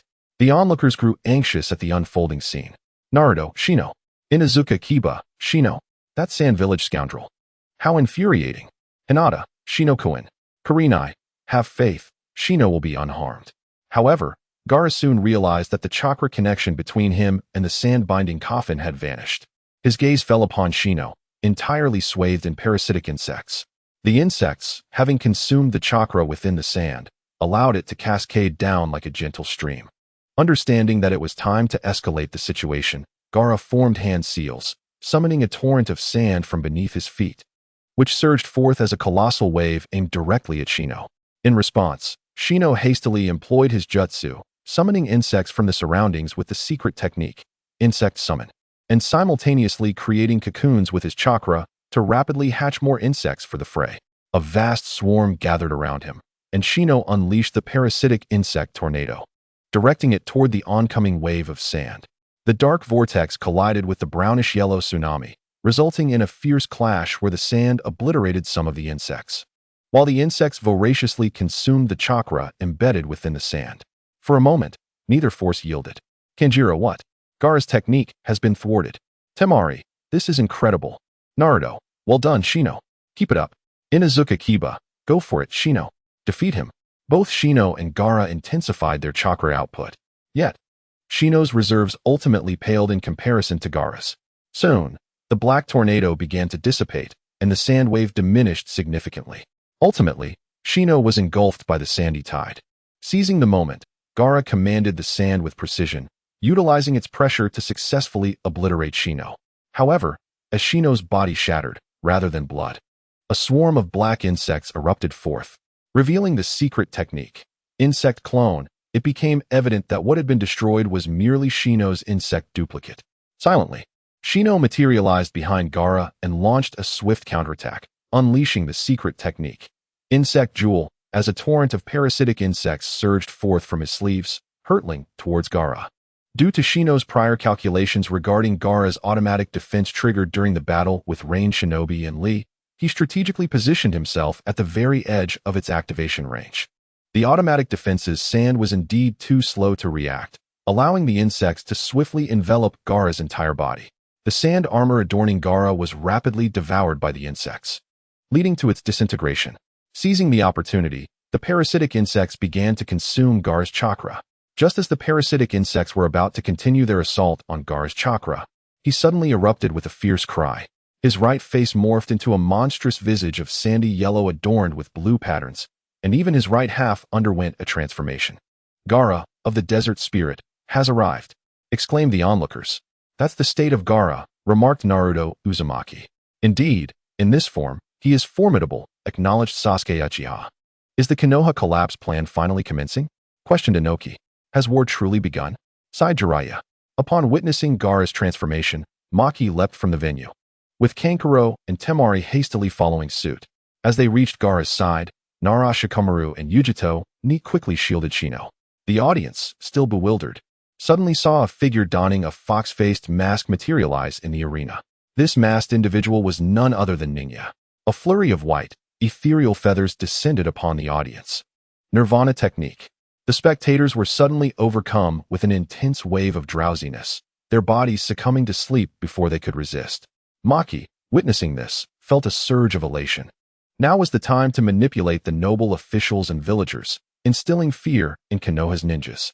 However, according to the plan, it was the Sound Ninja who were to abduct the nobles and villagers, yet Maki noted that the concealed Sound Ninja were reluctant to act, prompting a sense of foreboding within him. Ningya instantly teleported beside Gaara. Maki sensed a disturbance. Trouble was brewing. Just as he attempted to launch a kunai attack, he found himself swinging at nothingness. Gaara and Ningya had vanished, leaving a bewildered Maki and the Sand siblings in their wake. Realizing the gravity of the situation, Maki commanded, "Attack!" The hidden sand ninjas lurking among the audience quickly advanced toward the sleeping villagers of Konoha. However, the hidden sound ninja and Konoha ninjas swiftly countered, thwarting and neutralizing them. The third Hokage shouted, "The sand village is attempting to invade Konoha. Konoha ninjas, retaliate." Yes. The ninjas of Konoha rapidly surrounded the sand ninjas present at the Chunin exam venue. Maki, in a state of urgency, glanced at the Kazekage, only to witness him tear away his disguise, revealing a pallid visage. Orochimaru. Maki gasped, realizing that the true Kazekage was in grave danger. He had fallen for the ruse. Ningya, employing the flying thunder god technique, whisked Gaara away to a forest far from Konoha, where Kabuto and oil girl Ryoma had long awaited their arrival. At this moment, Gaara found himself in a state of bewilderment. In the blink of an eye, the surrounding scenery had shifted dramatically. He quickly turned his murderous gaze towards Ning Yi and the others, yet this did not hinder his intent to kill, to slay them, to spill their blood, which he imagined would be exquisite. Observing this, Yakushi Kabuto infused his chakra into his palm and approached, delivering several sharp slaps. This chapter is not over. Please turn the page to continue reading. Gaara had yet to fully comprehend the situation when he was struck a few times, causing minimal physical harm but significant humiliation. Enraged, he launched an attack against the group. Despite Gaara's formidable destructive power, his strikes were effortlessly evaded and neutralized by the trio. Frustrated, Gaara was about to transform into his complete form when Ning Yi swiftly formed hand seals and entered his mental space. Terumi Mei, what is this handsome young man up to? Anoki, unclear. Could he be planning to attack the tailed beast within the Jinchuriki? Temari, Gaara. Kankuro, Gaara. Gaara, sister. I will be fine. Gaara no longer harbored rejection towards his sister, Temari, though he still felt a bit awkward uttering the term sister. Kankuro, what about me? Yuzuki Yuin, how wonderful, Shippu, you're alive. Moonlight Shippu, ahem, I. Ningyi also found himself within Gaara's mental space, where he soon spotted Shikaku looming high above him. A one-tailed Shikaku? Human, who permitted your entry. Just when I was in a foul mood, you happened to appear. Just as Shikaku was about to unleash his wrath, he discovered that Ning Yi had vanished. In truth, Ning Yi had descended into the depths of Gaara's hidden psyche. Surrounding him was a desolate wasteland. Unlike the malice present in Naruto's psyche, this was a barren expanse. Ning Yi removed his glasses and glanced at his hands, realizing he had reverted to his childhood form. What a wondrous sensation it was. He then began to search for Gaara's presence. Gaara, a small child, squatted on the ground, tears streaming down his face as he wiped them away, crying out, "Who am I? Who am I?" At that moment, a delicate hand gently patted Gaara's shoulder. He turned back, still weeping. "Who are you?" Indeed, it was Ning Yi who had come to him. Gaara, puzzled, inquired, "Who are you?" "Ah, who am I?" "Take a guess," Ning Yi replied, seemingly regressing not only in body but also in spirit to his childhood. "I don't know." Little Gaara shook his head. "Hee. My name is Noara Ningyi. And you?" "I don't know. The only name I remember is Gaara." "Oh, I see you have the character love on your forehead. Surely many people must love you." "I don't know. The villagers do not like me, my family fears me, my father wishes to kill me. Even my uncle plots my assassination. Not a single person loves me." The death of Yashimaru, along with his deceitful words at the end, ultimately became the last straw that broke Gaara's spirit. Zhongmei-in, how pitiful, this child. Anoki, humph, even plotting against his own son. Raza, you truly are ruthless. Fourth Hokage, is there something wrong with your treatment of Jinchuriki? Naruto Uzumaki, I, Gaara, will not allow this. There will always be those who love you. Gaara, thank you. Naruto Uzumaki, Karura, it is not so. Gaara, my child. Gaara, mother. Yashimaru, sister. Raza, Karura. Tsunade, it seems there is some hidden truth here. Chio, indeed. Raza, how could this be? At this moment, Gaara's emotions became uncontrollable, and Ningya gently patted Gaara's shoulder. How can this be? There will surely be someone who loves you. Just look. With this, Ningya drew a water mirror, revealing an image. Gaara gazed intently, his eyes widening in astonishment. The scene depicted a delivery room in Sunagakure, where a doctor cradled the newborn Gaara in his hands. He was so tiny, it appeared he was a premature baby. On the hospital bed, a frail woman pressed her hand to her heart, her face contorted in pain. Yet, she spoke with concern, "Let me see the baby's face." The doctor placed Gaara beside this woman. With a loving gaze, she held him close, speaking tenderly, "What a small child. summoning her last strength. She looked at Gaara with a mix of love and determination, saying, "No matter what happens, I will protect you, Gaara. I have always loved you." With those words, she departed this world with a smile, as if without regrets. The image then revealed the true meaning of Yashimaru's words. "Mother, I believe my sister loves you dearly." The Shikaku of Sunagakure was originally a creature of aggression. Its instinct to protect Gaara is a manifestation of your love. Even though my sister is no longer in this world, she must still wish to guard Gaara unconditionally. Zhongmei-in, is this truly so?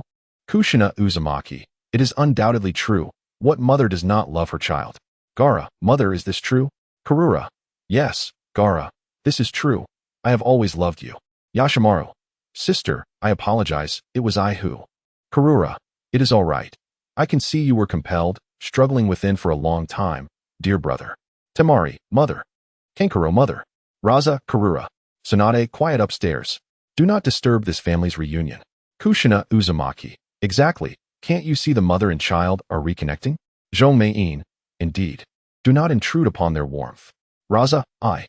Onoki, enough with the I. Raza, stop being so unreasonable. Ebizong, wait a moment. How does Ningya know about this matter?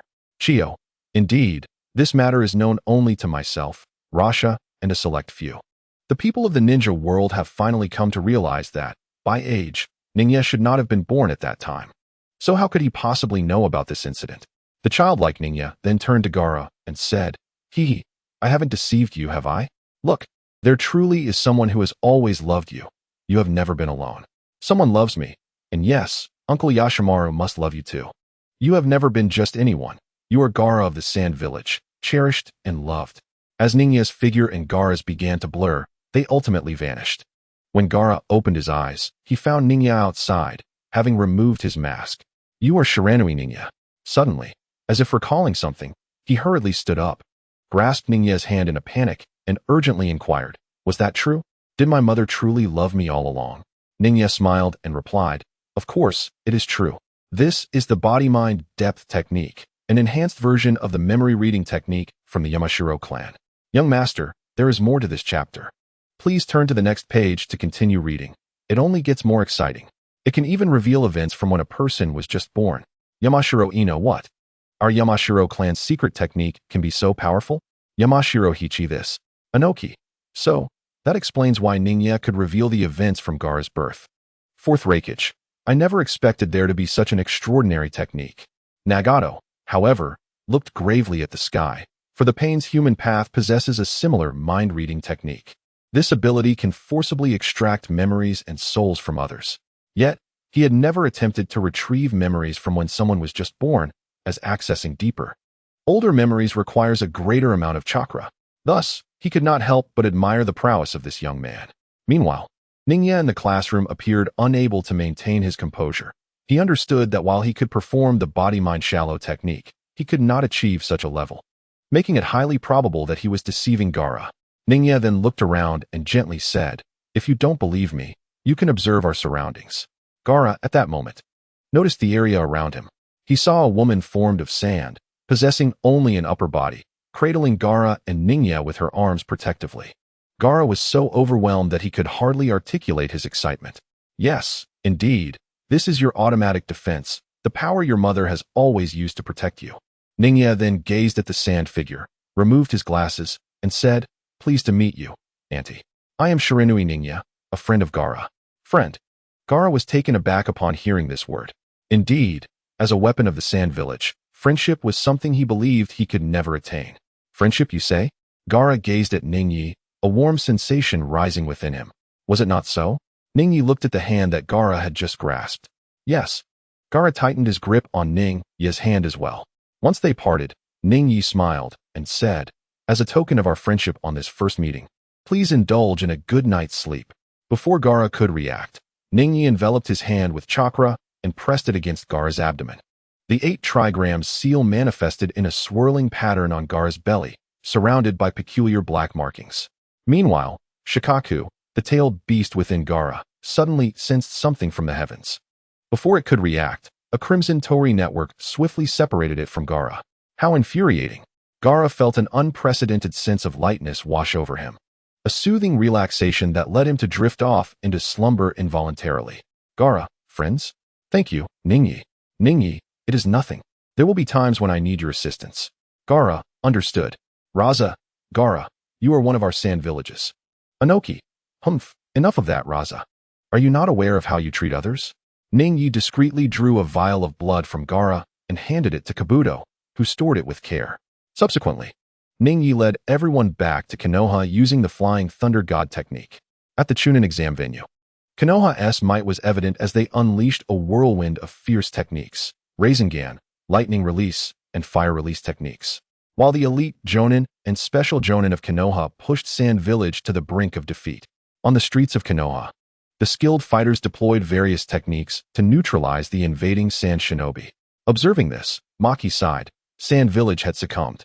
He raised his hand in surrender, prompting the other Sand Shinobi to follow suit.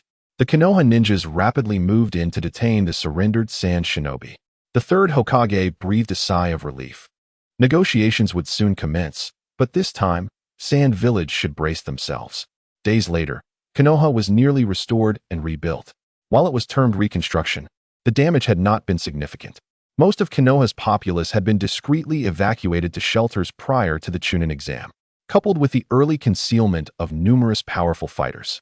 The Sand Village was caught off guard, suffering a fierce onslaught before they could even react. The Sand Village dispatched envoys to negotiate the terms for the captives they had detained, knowing they would have to acquiesce. They had instigated the conflict, and the one-tailed Jinchuriki was now in the hands of Konoha. However, what the Sand Village could not foresee was that Gaara had been residing with Ningyi and Naruto during these days. On the evening following the completion of the Konoha collapse plan, Ningya arrived at Naruto's doorstep, carrying Gaara.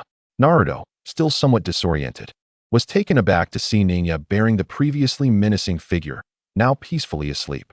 Ningya recounted Gaara's circumstances to Naruto, who, moved by the tale, shed tears in empathy. Given that Naruto resided in the former home of the fourth Hokage, it was ample enough to accommodate the three of them. Thus, Gaara began living with Naruto and his companions over the following days. From Ningya, Gaara learned that Naruto shared a similar plight. Through their interactions, Gaara's menacing aura diminished considerably. While Naruto continuously expressed his aspiration to become Hokage, Gaara was profoundly impacted by this revelation, and Ningya suggested that Gaara too could strive to become Kazekage. Initially incredulous, Gaara's doubts were dispelled by Naruto's persuasive words and Ningya's encouragement, instilling in him the belief that he could indeed become Kazekage. Thus, Ningya's plan for the Sand Village achieved its first success. As time passed, the Sand Village found itself lacking in personnel, prompting the arrival of the elder Chiyo. Sarutobi Hiruzen, recognizing the situation, personally engaged in negotiations with Chiyo. As old adversaries, neither party yielded ground regarding their interests, resulting in a spirited exchange of words. Ultimately, it was Kakashi who mediated, leading to a reluctant agreement from Chiyo, albeit with the stipulation that she would consult with her superiors upon returning.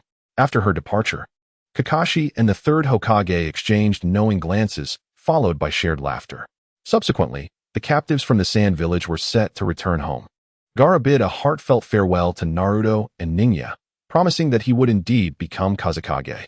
Thus, the Konoha collapse plan came to a definitive conclusion. Alright, that concludes today's livestream. We shall reconvene tomorrow morning.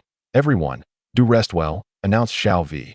Ha, it's finally over, sighed Sarutobi Hiruzen. Indeed. Watching for so long has nearly broken my back, replied Inoki. Enough of that, old man. Perhaps it's time you consider passing on your position as Tsuchikage, retorted Akatsuchi. How dare you? My back, protested Inoki. This chapter is not yet finished. Please click to continue reading. Ah, before we know it, it's nearly dark. What shall we eat? Grilled meat sounds delightful, mused Kakashi. How about a spirited competition, Kakashi? Suggested Might Guy. Spare me, Guy, Kakashi replied wearily. Your Konoha ninjas really are quite leisurely, remarked Inoki. Though he said this, Kakashi Guy and a number of elite Konoha shinobi were hastily making their way to the ninja academy. Their conversation bewildered the others present. Meanwhile, the information regarding Ningya, Naruto, and the group of young shinobi had been exposed, making them potential targets for assassination by spies from other villages within Konoha. Concurrently, Inoki and other leaders from various ninja villages had deemed Nara Ningya a high-risk individual, each harboring their own ulterior motives. Senju Tobirama, by the way, if anything were to befall my disciple, my elder brother and I would resurrect ourselves through the impure world reincarnation. At that time, you would do well to consider your options. Senju Hashirama, indeed, I hold a great fondness for the new generation of Konoha. I hope nothing unfortunate befalls them. Although Senju Hashirama abhors conflict, he would not hesitate to act decisively should any misfortune befall the young ones of Konoha. Anoki. Oh, how could that possibly be? Young friend Ningya is quite the remarkable individual. We are eager to welcome him here. Fourth Reikage. Absolutely. We at Kumobikure wholeheartedly invite young friend Ningya to visit us. Suchikage. Indeed, we have an abundance of delightful food, drink, and entertainment here. Kagura. Let us first attend to matters in Kirigakure before discussing further. Kagura, along with several elite shinobi, is currently troubled by the mess left behind by Obito. Meanwhile, Ningya and his companions, under the protection of numerous jonin, safely returned home, with Kakashi and the others settling near Ningya and Naruto's residences. Ningya and the shinobi world are currently absorbing the power bestowed upon them until the conclusion of the Chunin exams. The following morning, after thoroughly assimilating the newfound strength, Ningya commenced his morning training to acclimate to his enhanced abilities. Upon finishing breakfast, he and Naruto made their way to the Ninja Academy. Although Naruto and the others had already been assigned to their respective classes, the third Hokage decided, for the sake of caution, to have them remain at the academy for a while longer, awaiting the developments concerning the celestial phenomenon. Upon arriving at the school, they noticed their classmates staring intently at them. Just as Naruto was about to speak, the celestial phenomenon began to illuminate the surroundings. Xiaovi, hello? Everyone in the shinobi world. Good morning. I am eagerly looking forward to seeing you all. So without further ado, let us begin. A white screen flickered to life, and a parallel world commenced its playback. After the collapse of Konoha, Jiraiya was to take Naruto to seek out Tsunade. This was followed by the fierce battle between Itachi Uchiha and Kisame against Kakashi and his team. The fraternal conflict ensued, with Sasuke being utterly defeated. The Great Ninja War began, and the Snow Princess's ninjutsu was revealed, culminating in Sasuke's defection. Naruto Uzumaki, what? Sasuke, you actually defected? I cannot allow this. Even if I have to stop you. Sasuke Uchiha, silence. That is another version of me from a different world. And Itachi Uchiha. How dare you show your face in Konoha? I will not spare you. Itachi Uchiha, my foolish little brother. You remain as weak as ever. Embrace your hatred. Sasuke Uchiha, I will kill you. Mikoto Uchiha, Sasuke, Itachi. Fugaku Uchiha Sai. Anoki, setting aside the affairs of the Uchiha brothers. Who would have thought that Tsunade Heim would become the fifth Hokage? It makes perfect sense. Jiraiya, ha ha ha. Tsunade, did you see that? The fifth Hokage is you. Tsunade, and so what? That is another version of me, not the one from this world. Orochimaru, hee. Let us see if you don't end up with egg on your face, Tsunade. Konoha's Tsunade remarked, just you wait and see. Yet, witnessing Naruto from another world passionately striving for his bet, she pondered that perhaps becoming Hokage was indeed a commendable choice. On the other hand, Anoki observed that Itachi Uchiha and Kisame Hashigaki hailed from the Akatsuki organization. What? Their objective is the tailed beasts. Does that mean both the Jinchuriki and the people of Konoha are their targets? Dreaded Akatsuki, come at us if you dare, exclaimed the fourth Reikage. Deidara chuckled. Haha. But was swiftly silenced by Sasori. The narrative unfolded with Sasuke's defection and the first battle at Valley of the End, followed by a series of scattered events until a brilliant white light suddenly illuminated the sky. From it emerged a figure cloaked in black, resembling Sasuke with a fringe obscuring his left eye, alongside a child in dark attire with a striking resemblance to Naruto, both descending directly to the ground. Mikoto Uchiha remarked, "Why does this person look so much like Sasuke?" Fugaku Uchiha responded, "Indeed, I do not recall having such relatives." Kushina Uzumaki chimed in, dear, do you see that child? He bears a resemblance to Naruto. Minato Namikaze agreed, I think so too, but I have no such relatives. Jiraiya mused. Could he be an illegitimate child?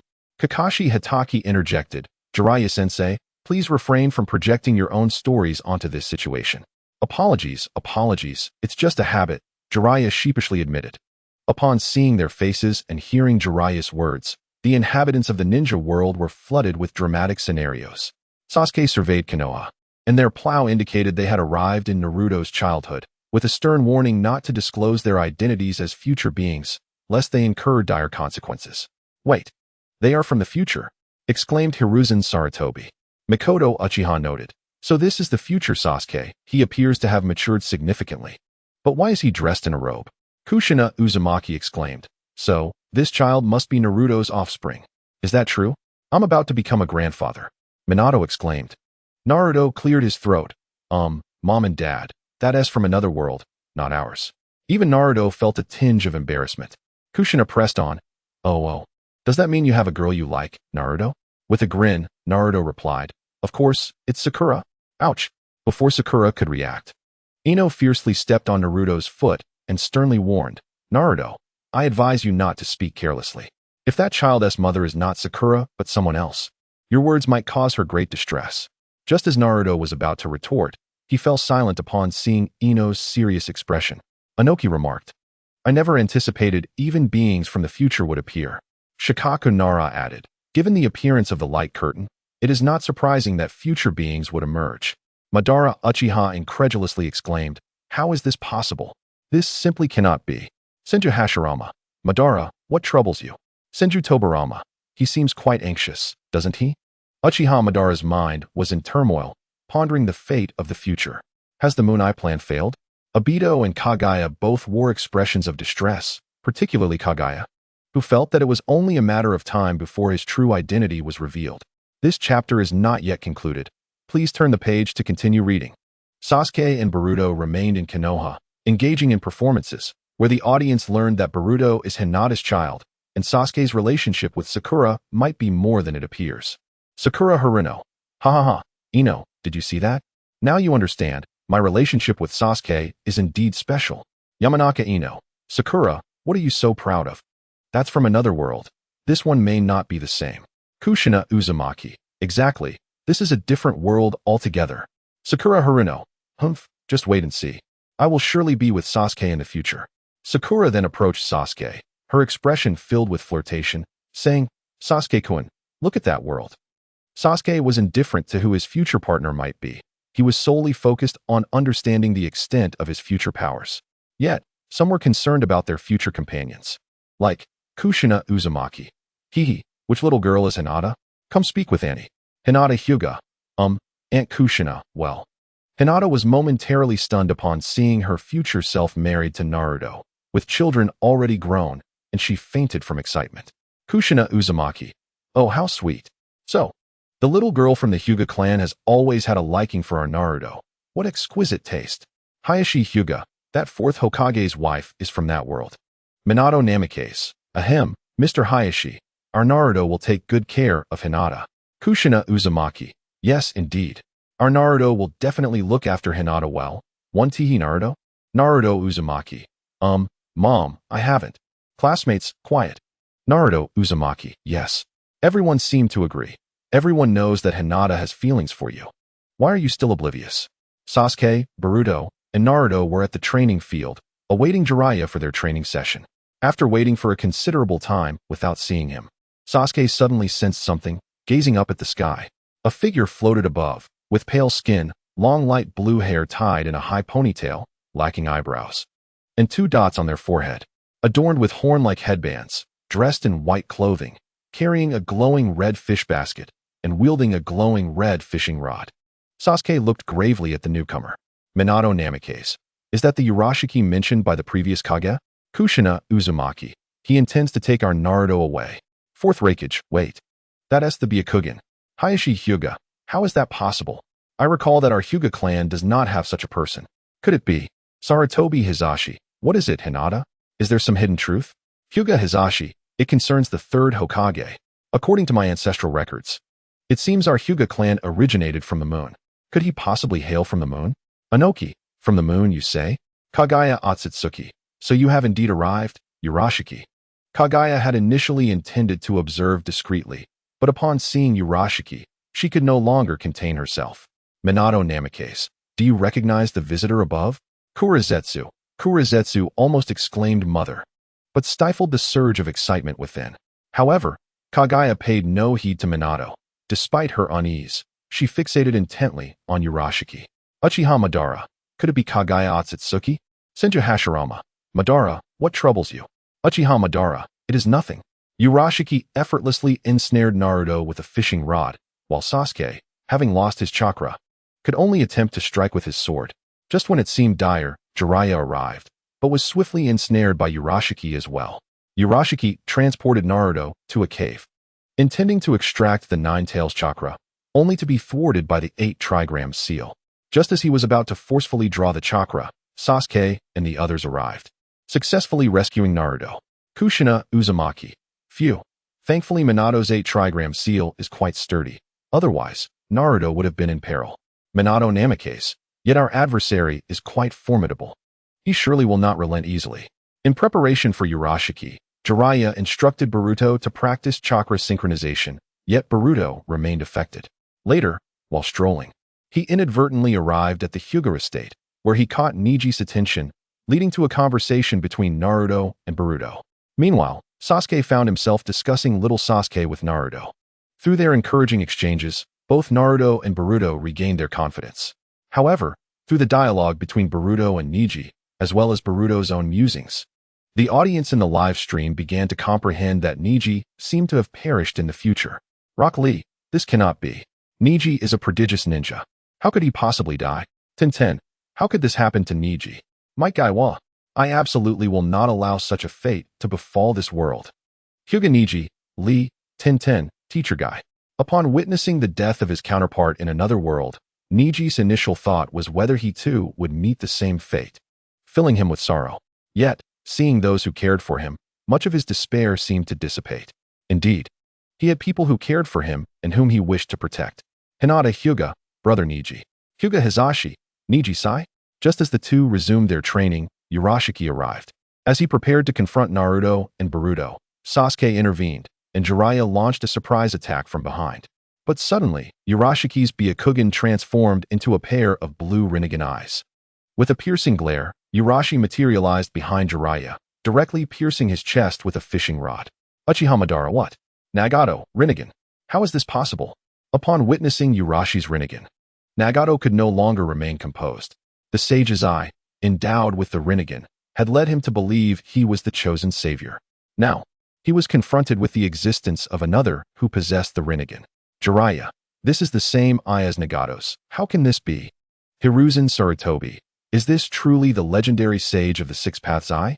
Kagaya Otsutsuki, indeed, his eyes are the same as mine, both Rinnegan, though the colors differ. Anoki, I see, so the Rinnegan can vary in color. Wait a moment. Your eyes. Terumi Mei, could it be? You are. Kagaya Otsutsuki, at this juncture, there is nothing left to conceal. Indeed, my name is Kagaya Otsutsuki, the Sage of the Six Paths as you mortals refer to me. Fourth Reikage, what? The Sage of the Six Paths. Hiruzen Sarutobi. At this point, even the Sage of the Six Paths has appeared? Uchiha Madara, this.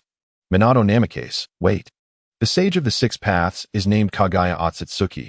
Then what about that Kagaya Otsutsuki just now? Kagaya Otsutsuki, Urashi.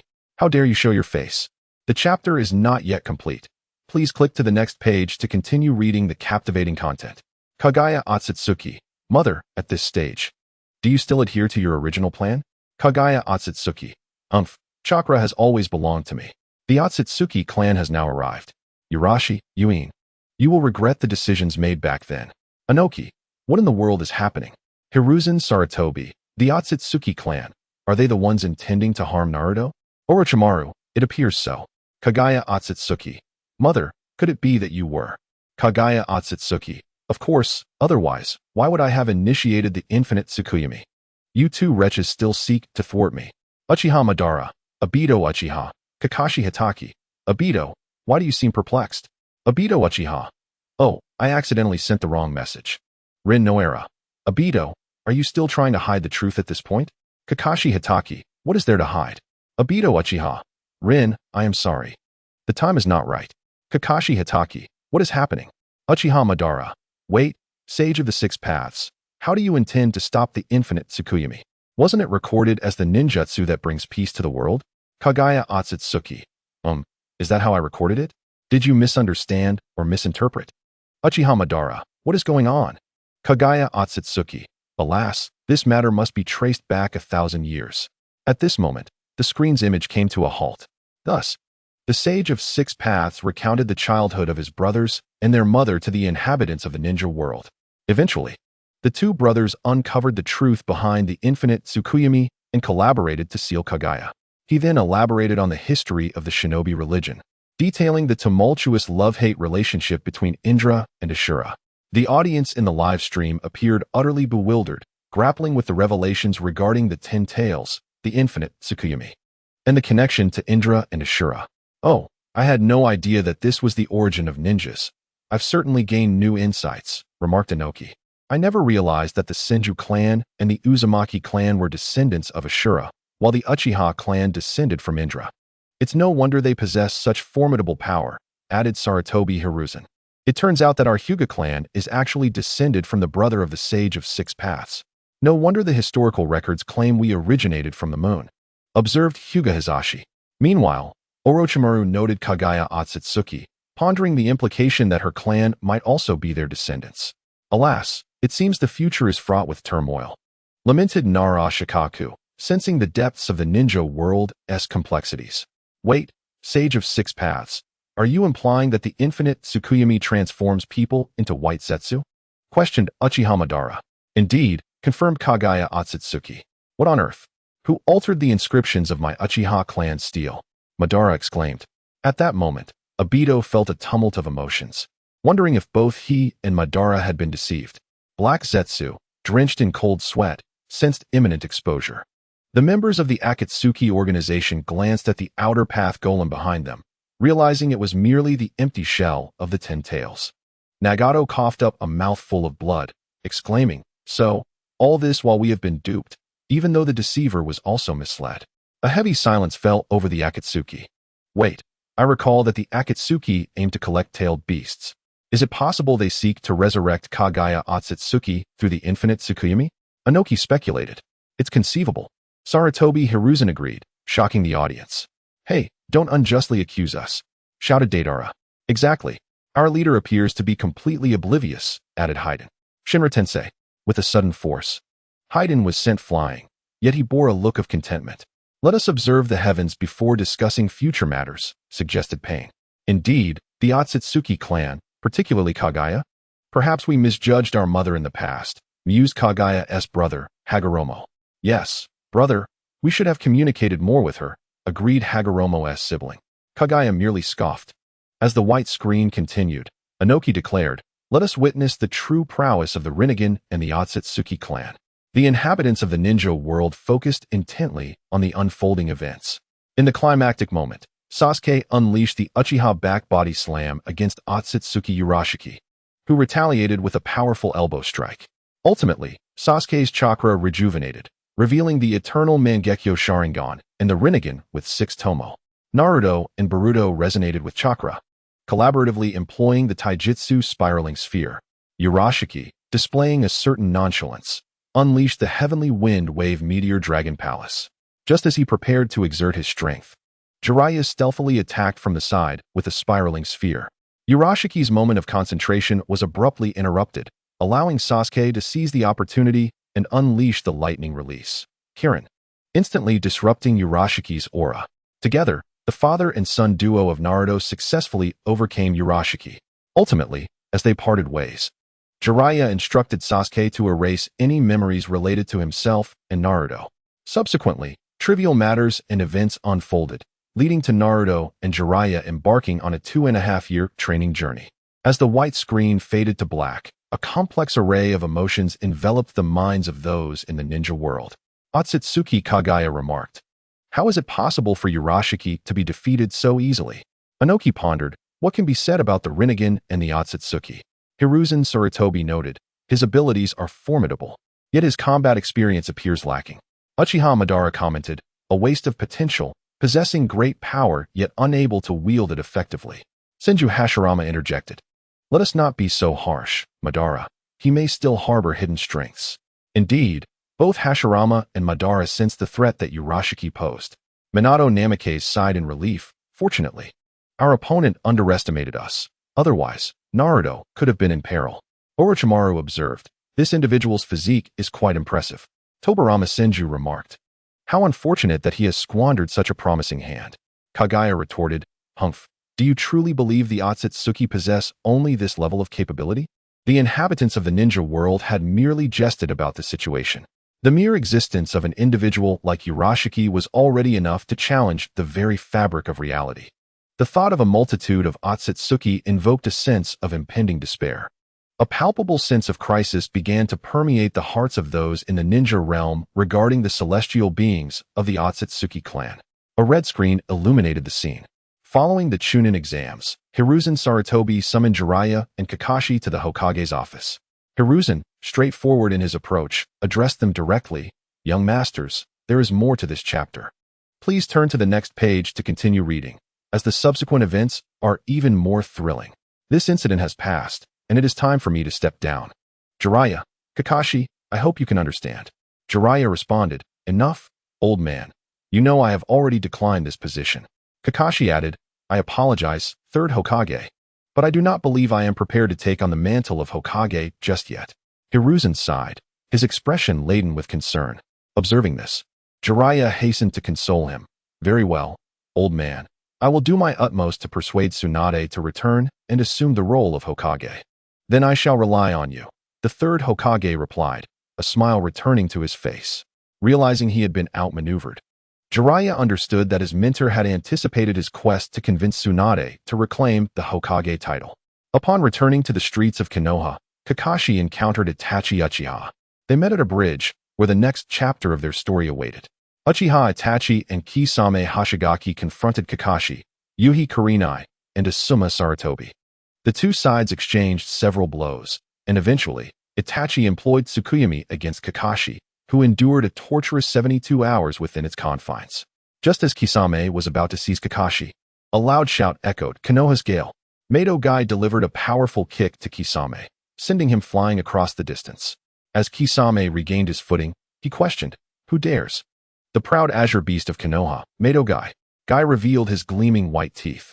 Kisame assessed his opponent's peculiar attire, suspecting he was a rare and exotic creature. Do not underestimate him, Itachi cautioned from the sidelines. He recalled how Hashigaki Kisame had once narrated the tale of how the 7 ninja swordsmen had dwindled to 3. Thus, Itachi regarded Gai with considerable respect. Though Kisame contemplated an attack, Itachi persuaded him otherwise, leading the pair to retreat.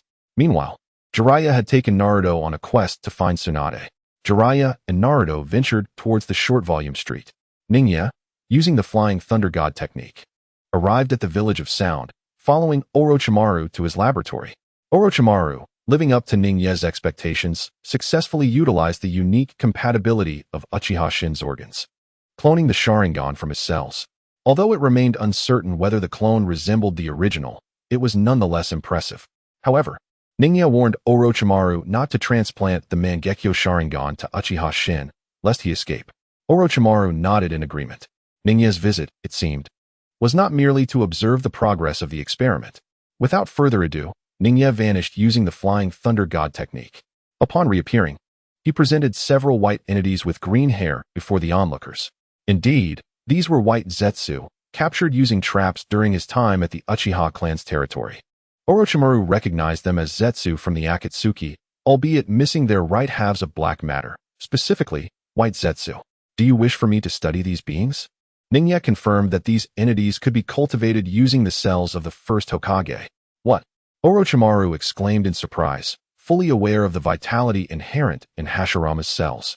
In the past, attempts to cultivate infants using Hashirama's cells had yielded no success, though he was unaware that Yamato was an exception. Now, to be informed that these beings were cultivated from Hashirama's cells astonished him. He refrained from rushing forward to examine white Zetsu, sensing that Ningya had more to convey. Ningya recalled his mentor Senju Tobirama's words. Ningya, you need not bear the weight of future risks and burdens alone. You will have companions to face them together. Although Orochimaru posed a risk, he also appeared to be a reliable ally. If the future required confronting Otsutsuki, Orochimaru's power would undoubtedly be indispensable. Ningyi, if there are things you do not wish to share or cannot articulate, do not feel compelled to force yourself. Treasures are easily acquired, yet a true confidant is rare. For Ningyi, a true friend, Orochimaru holds significant regard. Mr. Orochimaru, would you believe me if I said that the future of the ninja world may be facing a crisis of destruction? Of course. Why? Because it is you, Ningyi. My friend, you never speak frivolously or engage in futile endeavors. Upon hearing this, Ningyi was momentarily taken aback. How reminiscent it was. Orochimaru, overwhelmed with emotion, felt that Ningyi was akin to his former self during his experimental days in Konoha. On the path of scientific exploration, he was misunderstood and isolated, perpetually alone. The revelation of his human experiments was merely the catalyst for his departure from Konoha. The underlying reason was the profound solitude he felt while pursuing science alone. The decaying Konoha would never comprehend him. It was never his true home. Having traversed a similar path, Orochimaru understood that Ningyi might be burdened with a heavy weight, pressing down on him, compelling him to tread cautiously, fearing a misstep. Orochimaru extended his right hand, proclaiming, "My name is Orochimaru, a companion of Shiranui Ningyi. Ningyi, you do not walk this path alone. I, Orochimaru, shall accompany you to the very end." At that moment, Ningyi felt a warmth enveloping him. Indeed, in this ninja world, he was not alone in his journey. "I did not expect you to impart such a lesson today, Orochimaru. My name is Shiranui Ningyi, a companion of Orochimaru." Ningyi firmly grasped Orochimaru's hand. "Thank you, Orochimaru, for providing my disciple with this invaluable lesson," expressed Senju Tobirama. While teaching Ningyi, Tobirama discerned his tendency to shoulder everything alone. Perhaps this was due to Ningyi's exceptional abilities at such a young age, prompting him to rely solely on himself and not inconvenience others. Sometimes, this trait is beneficial, other times, it can be detrimental. While he once had an elder brother to lean upon, Ningyi had him, Senju Tobirama, for support. He pondered what would happen if one day he were to depart, leaving Ningyi to navigate the world alone. It was likely that Ningyi would continue to endeavor independently, shouldering burdens without seeking assistance. Though Orochimaru had previously aided Ningyi, Tobirama understood that their relationship was one of collaboration, not mutual trust. Although Naruto and his friends were indeed Ningyi's companions, perhaps he subconsciously wished to bear the weight of the future alone, without imposing it upon them. Shiranui Ningyi valued friendship, yet he did not desire to share the heavy burdens with his friends, until Orochimaru unlocked the door to Ningyi's heart. "You flatter me, esteemed second Hokage. For me, Ningyi is also a precious companion." "Yes, Mr. Orochimaru, we are companions." In the classroom, Ningyi removed his glasses, revealing his luminous aquamarine eyes. However, he now felt as though a veil of mist shrouded his gaze, and his nose tingled with emotion. His expression, on the brink of tears, was irresistibly charming and endearing. In an instant, the students in the classroom were rendered speechless. After a prolonged handshake, Ningyi gradually released his grip. "My lord, there is more to this chapter. Please turn to the next page to continue reading, for the subsequent events are even more thrilling. Mr. Orochimaru, I kindly ask that you suppress your astonishment as we proceed." "I comprehend," Ningyi responded as he approached White Zetsu, teleporting them back to the place of their prior confinement before returning and stating, "In truth, there exists another method to create White Zetsu, which is through the infinite Tsukuyami." Uchiha Obito exclaimed, "What? How does this boy know of the infinite Tsukuyami?" Black Zetsu interjected, "This is inconceivable. Wait, how does Ningyi know that infinite Tsukuyami can produce White Zetsu?" Anoki questioned. Tsunade added, "Indeed." Uchiha Madara himself was unaware that the ultimate outcome of infinite Tsukuyami would transform individuals into White Zetsu. How could Ningyi possibly know? Indeed, they learned from the discourse between Uchiha Madara and the Sage of Six Paths that Madara had been deceived. So why does Ningyi possess this knowledge? Senju Hashirama remarked. "Tobirama, this is," Senju Tobirama sighed, "alas, the truth can no longer be concealed. Let us accept that Ningyi and I are aware of the true secrets of the ninja world." Nara Shikaku suggested, "Since the second Hokage has stated this, perhaps we should refrain from further inquiry and focus on the screen." Indeed, the infinite Tsukuyami is an expansive genjutsu that can only be activated by one who possesses the Rinne Sharingan. The wielder of the Rinne Sharingan projects their ocular power onto the moon, ensnaring the entire world in an illusion while the god tree envelopes and absorbs their chakra, thereby nurturing new fruits. If not dispelled in time, those ensnared will transform into White Zetsu, leading to the end of the world. Ning Yi slowly unveiled the truth behind the infinite Tsukuyami. At this revelation, Orochimaru was taken aback. He had not anticipated the existence of such a formidable genjutsu. Moreover, the Rinne Sharingan. This was the first time Orochimaru had heard of it, seemingly a fusion of the Sharingan and the Rinnegan.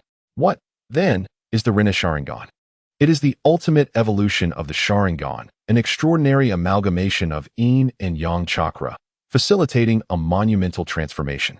The prerequisite for this evolution is a substantial amount of high-quality chakra. Suddenly, Orochimaru was struck by a thought. Are you implying the tailed beasts? Ning Yi nodded affirmatively. Indeed. The chakra required for this evolution originates from the tailed beasts. As previously mentioned, the god tree, after having all its chakra extracted, will amalgamate into a monstrous entity with 10 tails, the 10 tails. The 10 tails, Orochimaru confirmed, precisely, when one becomes the Jinchuriki of the 10 tails. Their body will be infused with an immense quantity of pure yin and yang chakra. This chakra not only stimulates the Sharingan, but as I have previously articulated, yang represents physical prowess, while yin embodies mental strength.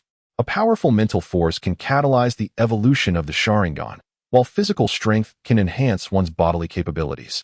Thus, the complete Jinchuriki of the 10 tails possesses the formidable spiritual power to confound the world through the moon, as well as a robust physical strength that allows for rapid recovery and immortality. This is the realm of the Sage of Six Paths.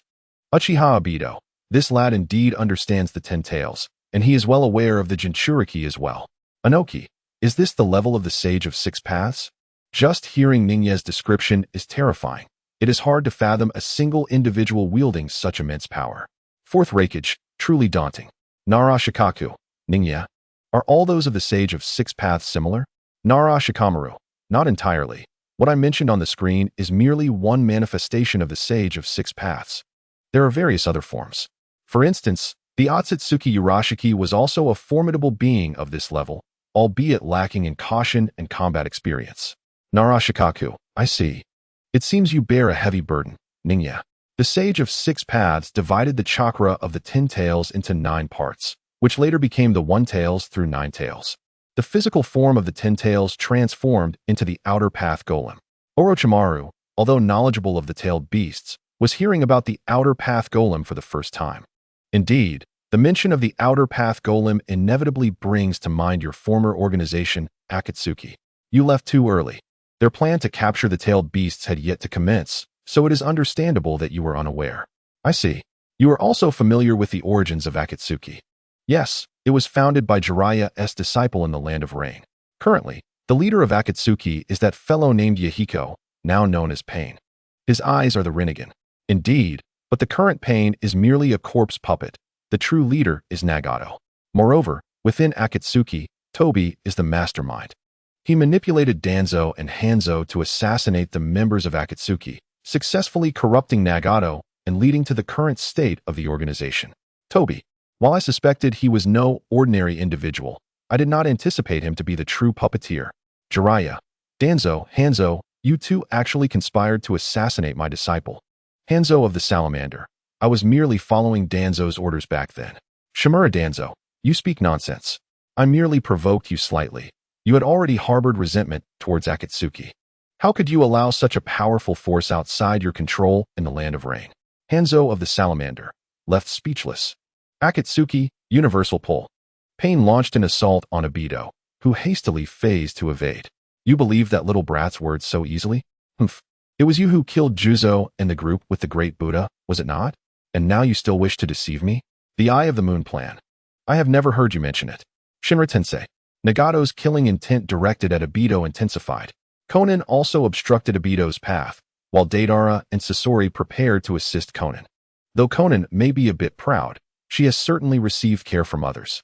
Realizing the dire situation, Black Zetsu hastily employed Wood Release to disrupt the crowd. Taking advantage of the chaos, Obito swiftly activated Kamui to escape, with Black Zetsu pursuing him through the earth.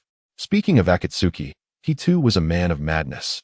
His true identity being Uchiha Obito, the former disciple of Minato. Ningya boldly revealed Obito's identity. Upon this revelation, Obito reflected, realizing that it made perfect sense. The more radiant a person appeared, the darker their inner turmoil often was.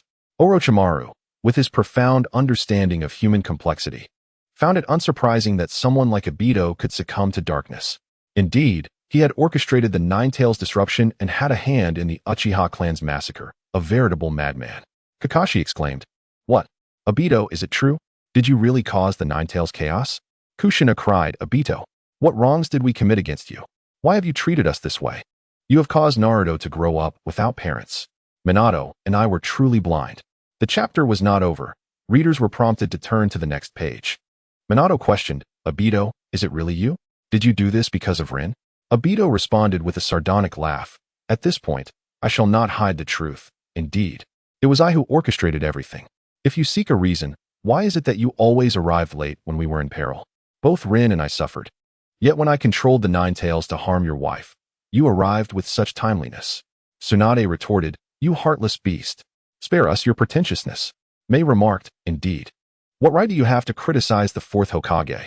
Kurenai lamented, "I never imagined the one responsible for my father's death would be you, Obito."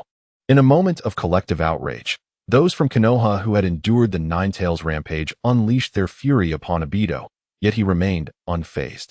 Inoki mused, "It is astonishing that the one who killed the fourth Hokage was his own disciple." Rashi added, "In that realm, it was also a disciple who ended the third Hokage." A remarked, "Is there a tradition in Konoha?" Sarutobi retorted, "Do not speak such nonsense." Obito had been manipulated into darkness by Madara Uchiha. Madara, it seemed, had indeed survived. Orochimaru, having previously studied the Sharingan with Kabuto, speculated about the relationship between the Sharingan and the Rinnegan, even anticipating that Madara might still be alive and possibly possessing new power.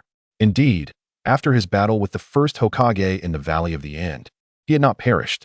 Before his demise, he had bitten off a piece of the first Hokage's flesh. As Ningya reached this point, Orochimaru began to grasp the implications. The exquisite fusion of yin and yang release chakra indicated that Madara had indeed spent years successfully awakening the Rinnegan. However, his aging body was insufficient to realize the Moon Eye plan. Thus, he needed to select a new successor, as the Rinnegan required a new host. Ah, I see. So he has chosen Uchiha Obito and Nagato, has he? Uchiha Madara indeed exploited the death of Noera Rin to drive Uchiha Obito into complete darkness. The depth of love breeds an equal depth of hatred, does it not? If I were Uchiha Madara, I too would select such a person. Uchiha Obito, what is happening? Uchiha Madara, is everything he said true? Did you truly orchestrate Rin's death? Answer me. Uchiha Madara. What can I say at this point? Indeed, it was I who orchestrated the demise of that young girl.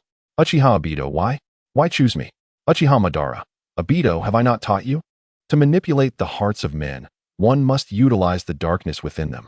Because, deep down, you were filled with love and kindness for others, Rin, Kakashi, the Hokage, and your fellow ninjas. Once you fall, that love transforms into profound loathing for this world.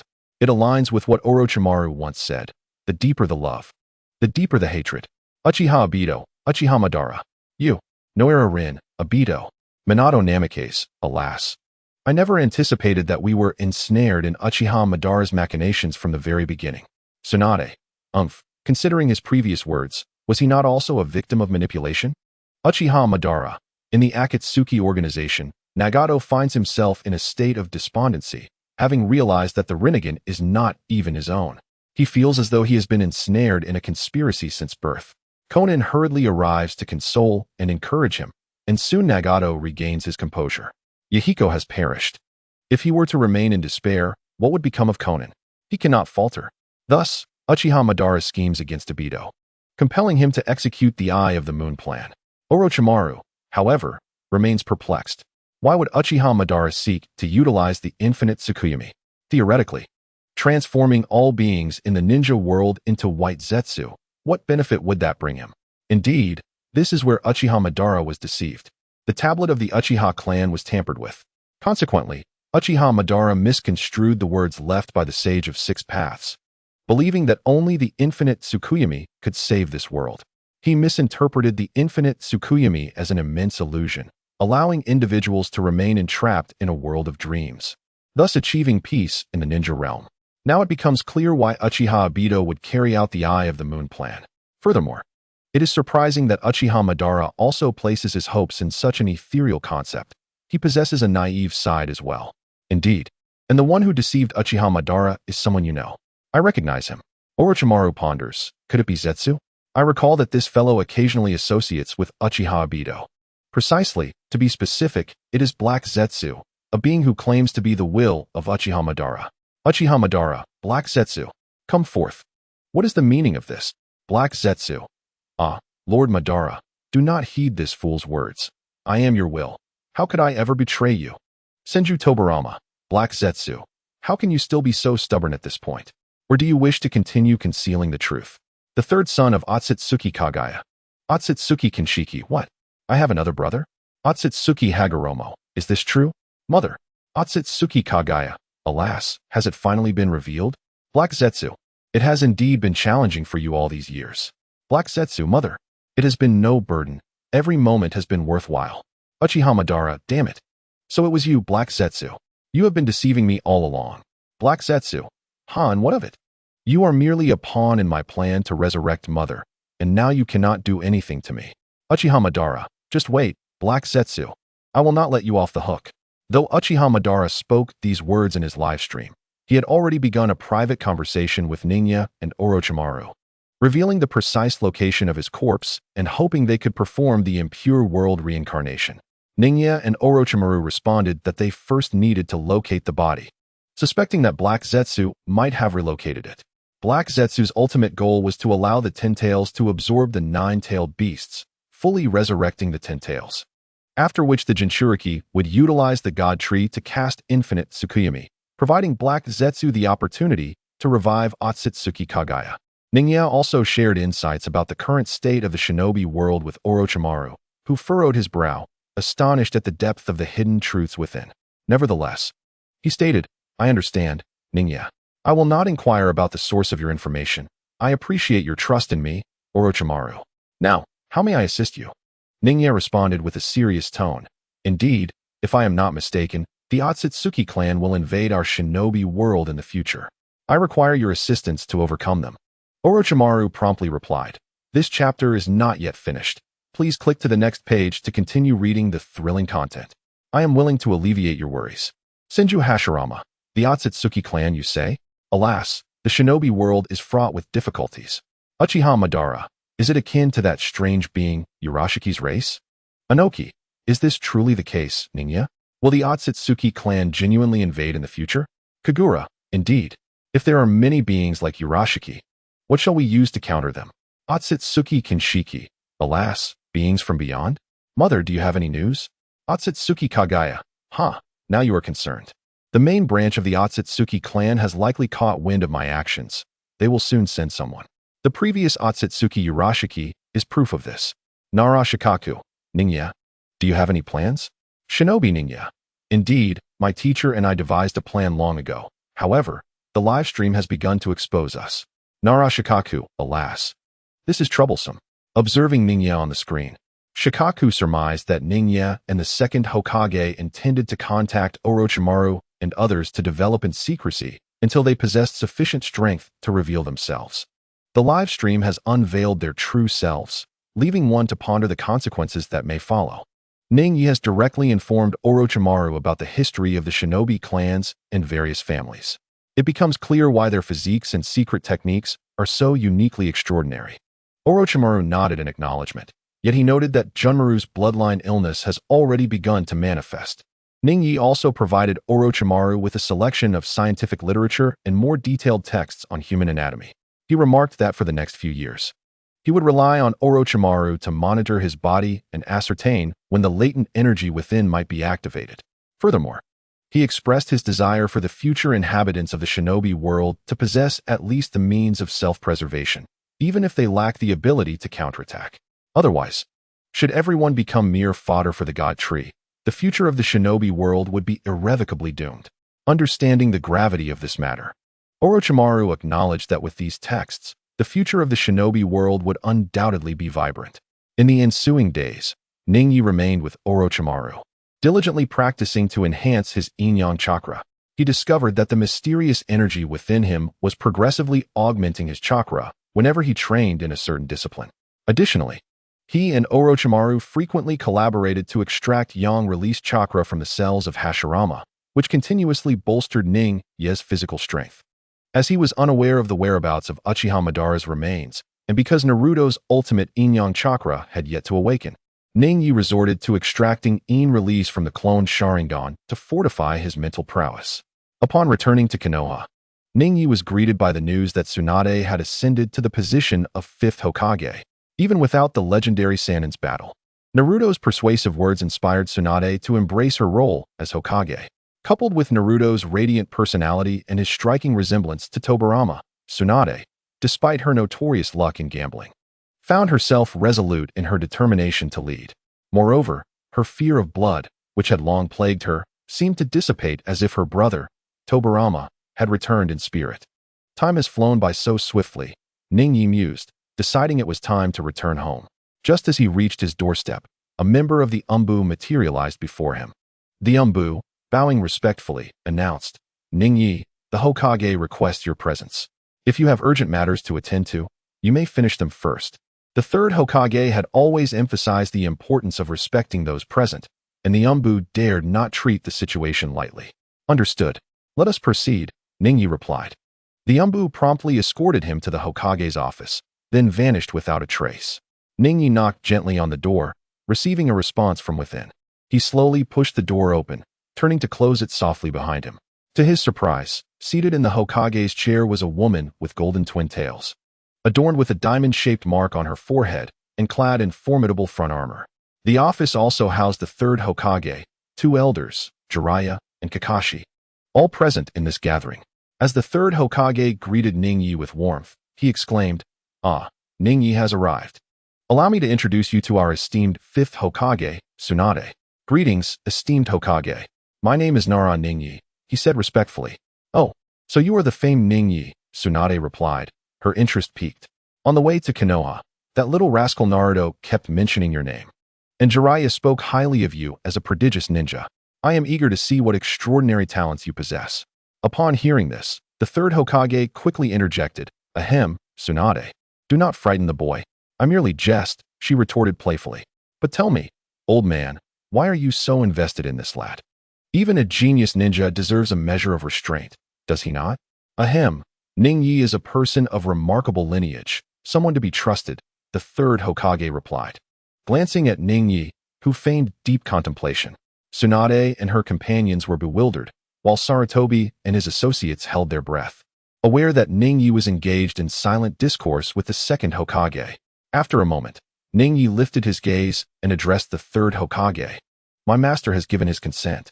A collective sigh of relief escaped the group, and the 3rd Hokage, adopting a serious demeanor, informed Tsunade and the others. "Ning Yi is a top-secret matter for our village. Now that you are Hokage, Tsunade, you have the right to know." "Kakashi, should I step away?" he asked innocently. "No need, Kakashi. You will learn eventually," the 3rd Hokage assured him. "I understand," Kakashi replied. Then, Sarutobi spoke in truth. "Ning Yi is a new disciple of the 2nd Hokage." "Nani?" the trio exclaimed in unison. "The 2nd Hokage's disciple? My great-grandfather's." Tsunade, Jiraiya, and Kakashi's eyes widened in disbelief, as if they had uncovered a monumental secret. Tsunade was the first to recover, exclaiming, "How can this be? My great-grandfather has been gone for countless years. Old man, you must be jesting." Indeed, when the 2nd Hokage passed, Ning Yi had yet to be born. How could he possibly be his disciple? Jiraiya added. The 3rd Hokage responded, "Yet, it is the truth. As for the reasons, I shall refrain from elaborating, though I also remain in the dark. In any case, Ning Yi is now your and Jiraiya's master-uncle." "What? I must refer to this child as my master-uncle? Indeed, old man, have you lost your mind?" However, the only response to Tsunade and Jiraiya's incredulity was the solemnity of the 3rd Hokage and the 2 elders.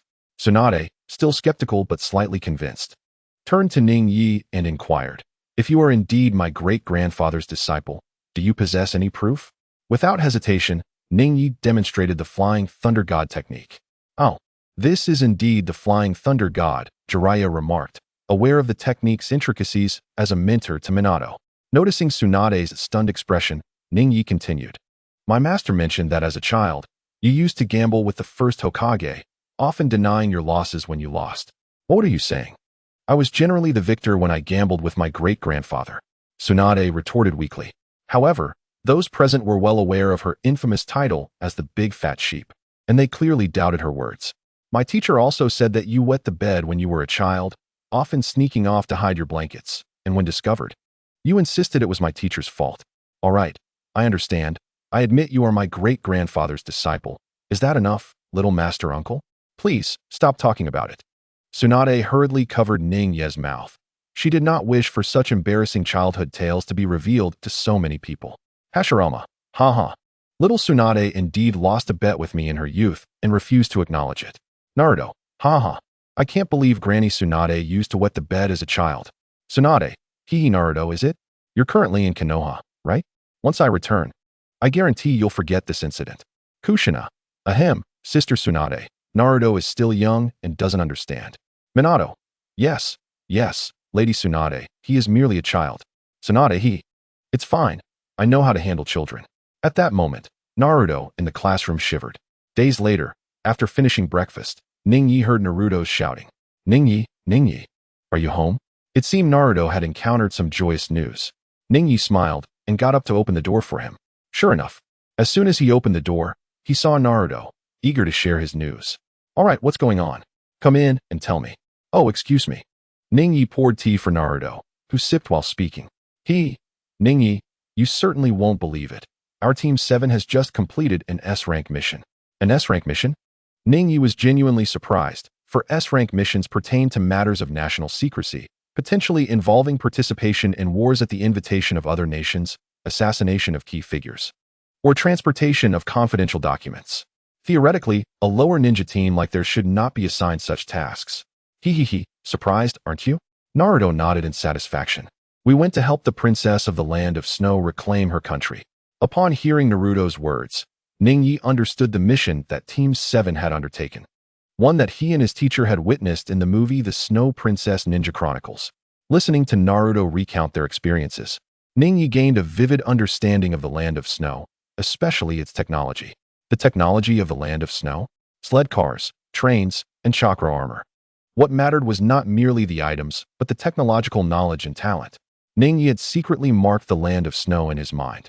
A few days later, Ningyi encountered Naruto at the Ichiraku ramen shop.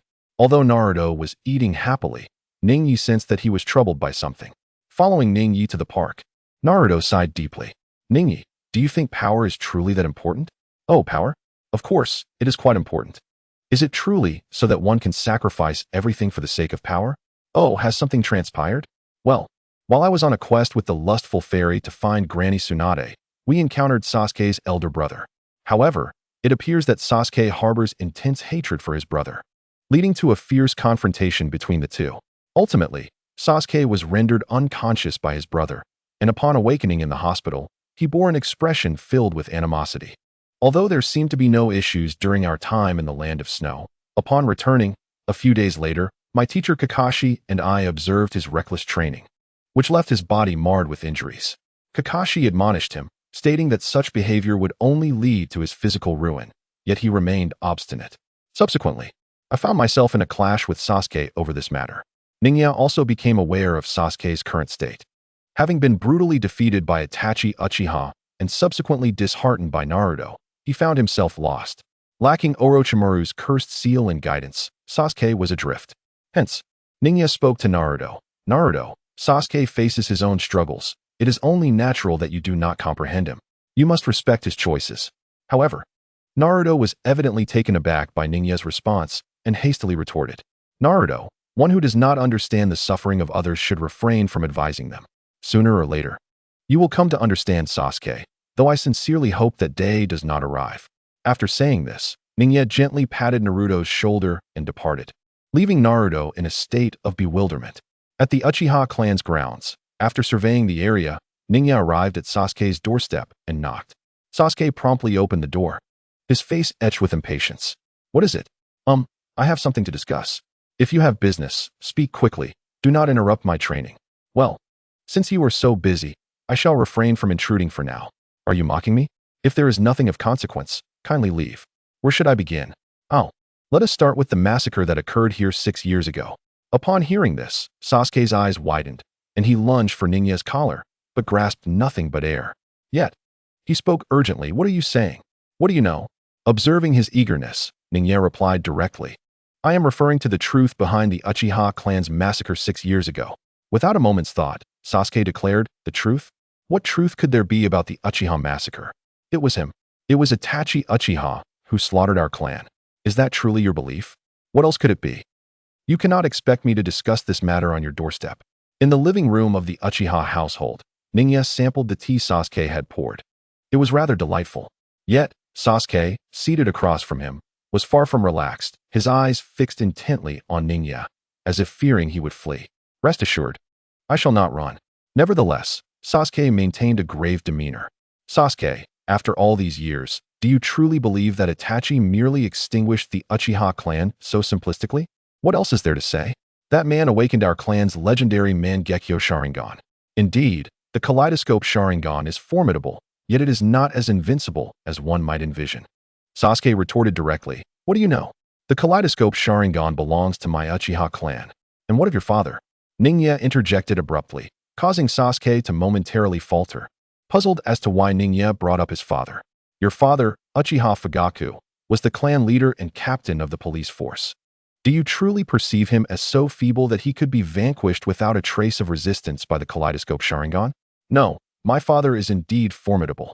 Sasuke hastily countered upon hearing Ninya's mention of his father, yet he suddenly fell silent, as if he grasped the implications of Ninya's earlier words. Are you suggesting there is a deeper truth behind the Uchiha massacre? Indeed, while it is an undeniable fact that Uchiha Itachi was responsible for the massacre, it is only natural that you seek power. Sasuke paused, taken aback that someone would affirm his need for strength. For days, Kakashi and the others had urged him not to dwell in the shadows of vengeance, yet he knew they could never comprehend his suffering. Sasuke, since you require power, allow me to assess your current abilities before deciding whether to reveal the truth to you, lest I plunge you into peril. This chapter has not concluded. Please click the next page to continue reading. Humph, I will compel you to divulge all that you know.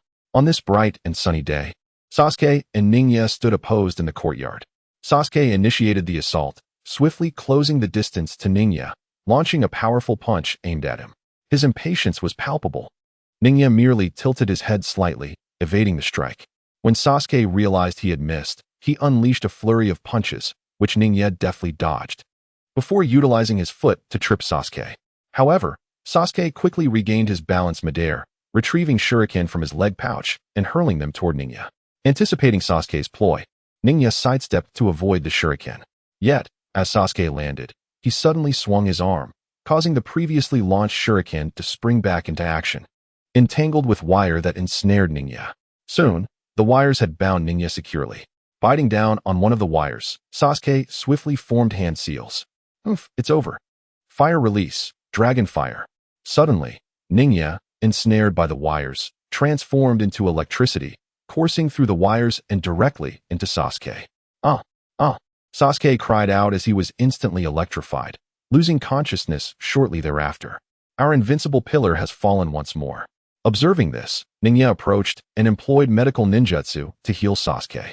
Upon awakening, Sasuke, filled with a sense of melancholy, remarked, I lost, didn't I? The lightning release clone. I have no right to make demands. Just as he contemplated departing, he heard Ninya's voice. Sasuke, do you desire power? Sasuke, taken aback by Ninya's words, paused before responding, what do you need me to do? Sasuke, through the recent match, realized that his opponent was undoubtedly formidable. It was simple, just assist me. Very well. For Sasuke, what he required now was power, willing to pay any price for it. If that is the case, then follow me. After Ninya spoke, he placed his hand on Sasuke's shoulder, and in an instant, both vanished. At the root, Ninya utilized the Flying Thunder God technique to bring Sasuke here. Upon arriving, Sasuke felt a sudden blur before the surrounding scenery abruptly transformed. This place was rather dim. Welcome to the root, Sasuke. Ninya led Sasuke to his usual office.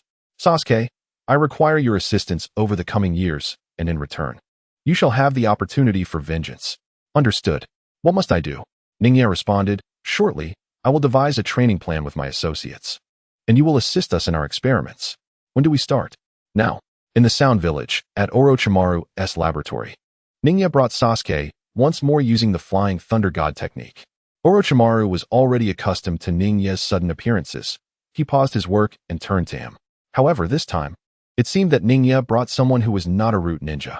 Apologies for the intrusion, Mr. Orochimaru. This is Uchiha Sasuke, the individual I mentioned earlier. Sasuke regarded Orochimaru with surprise, realizing that Ninja had connections with a rogue ninja from Konoha. Nevertheless, this was of little consequence. The acquisition of power was paramount. Orochimaru scrutinized Sasuke from head to toe. I see, so this is Itachi's younger brother.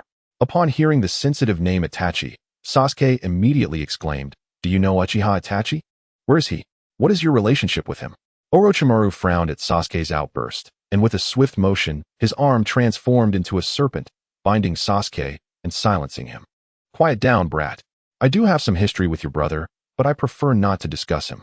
A terrifying aura enveloped the room, and Sasuke felt an overwhelming dread from the person before him, one far more fearsome than any adversary he had encountered before, causing him to tremble.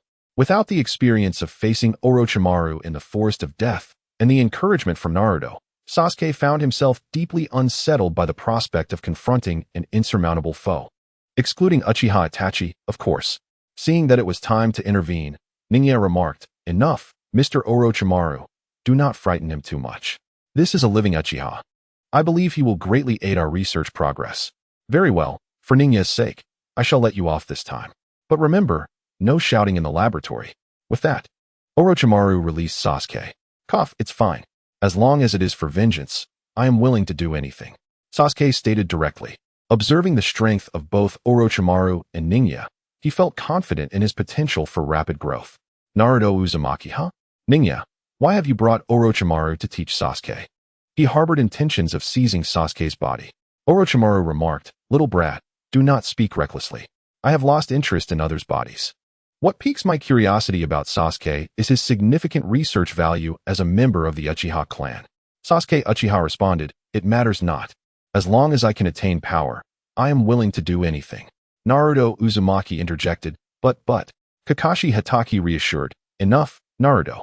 Did you not hear Ninja's previous words? One cannot advise others to be virtuous without having experienced their suffering. This is Sasuke's own choice. Moreover, he merely needs to cooperate with Orochimaru to complete the experiment. Sasuke is not in any imminent danger. Do you not trust Orochimaru, and do you not trust Ninja? With Ninja present, Sasuke's safety is assured. Nara Shikamaru added, Rest assured, Naruto, Sasuke is unlikely to face life-threatening dangers. Mikoto Uchiha sighed, Oh, my poor child. The following day, Ninja visited the Hokage Tower to inform Tsunade that Sasuke had joined his foundation. Tsunade promptly rejected the idea, stating, I cannot agree. Sasuke is a member of Team 7. How can I explain his easy departure to Naruto and the others? Ninja replied, You need not worry, Hokage-sama. Sasuke will surely convince Team 7 himself, thus sparing you the need to explain. Tsunade narrowed her eyes. So you have already persuaded Sasuke to join your foundation? Ninja affirmed, Indeed, in my foundation, Sasuke can achieve rapid growth without the need for reckless training. Tsunade sighed, Very well, I consent to Uchiha Sasuke joining your foundation. Tsunade recalled how Naruto had urgently implored her to treat the unconscious Sasuke. Upon her arrival, she was taken aback to find that he had engaged in self-destructive training. The psychological scars inflicted by Itachi Uchiha were likely more devastating than his physical injuries. Had Sasuke chosen Ninja's foundation due to his belief that he could not attain rapid improvement under Kakashi? Thus, Sasuke decided to leave Team 7 and conveyed the news of Hokage's approval to Kakashi. Kakashi could only sigh in resignation, expressing his support for Sasuke's decision. He observed that Sasuke's demeanor was no longer characterized by the same urgency and madness as before. Meanwhile, Naruto and Sakura were unable to remain calm upon hearing this news. Sakura tearfully pleaded with Sasuke not to leave, while Naruto confronted Sasuke, demanding to know the reasons for his departure, their escalating tensions palpable. Sasuke had no time to indulge their antics. As the atmosphere grew tense, Kakashi was about to intervene, but someone was quicker to act. Ah, is that Naruto? What gathering is Team 7 attending? Upon noticing Ninja's arrival, Sasuke silently moved to stand beside him. Kakashi narrowed his eyes at this development. Naruto exclaimed, Ninja, it's terrible. Sasuke is leaving Team 7. Ninja replied, All right, I am aware of this matter. Hey, Ningya, you know. Indeed, Sasuke is set to collaborate with me, which is why he has departed from your Team 7. Upon hearing Ningya's words, Kakashi and the others were momentarily taken aback. Naruto, realizing the implication, exclaimed, "Ah, you are working with Ningya?" He was momentarily stunned, unable to fathom that his friend would leave them to work alongside another acquaintance. Sakura, having ceased her tears, turned to Ningya, inquiring, "Ningya, could you disclose what your work entails?" Kakashi, perceiving the situation, interjected firmly, "Enough. Ningya's work is classified. Without the Hokage's consent, we are not privy to this information." Kakashi's serious demeanor did not deter Naruto, who promptly made his way to the Hokage building. Kakashi, recognizing Naruto's determination, chose not to intervene, knowing that even if he stopped him this time, Naruto would undoubtedly return. "We shall take our leave," Ningya said as he bid farewell to Kakashi and the others, accompanied by Sasuke. Sakura then added, "Kakashi-sensei, Ino has invited me to go shopping this afternoon. I shall take my leave."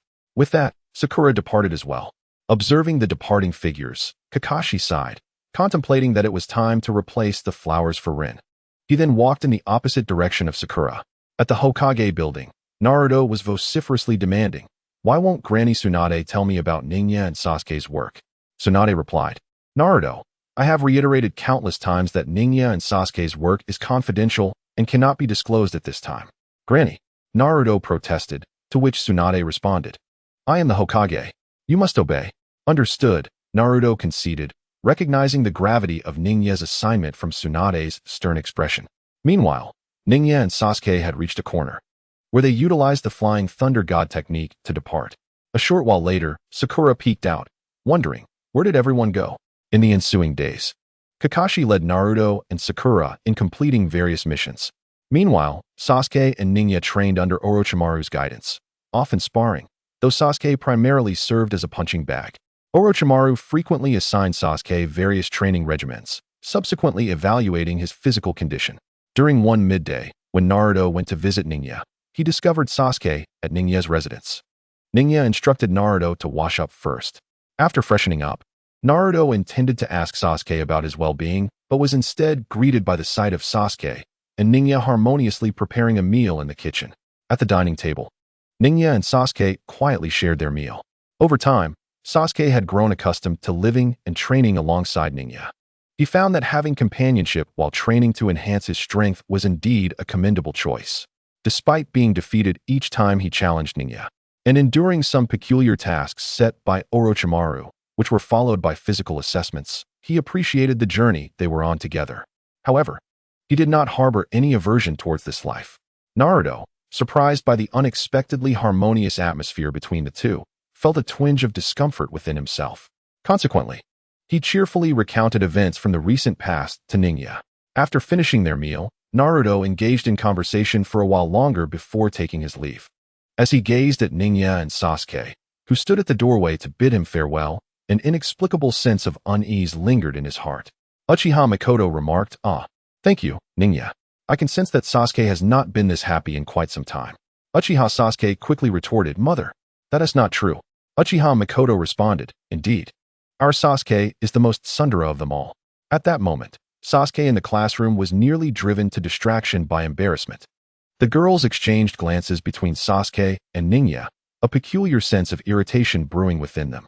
Naruto then declared, "Sasuke, I am Ningya's best friend. You can only come in second." Sometimes, those involved are oblivious while onlookers see clearly.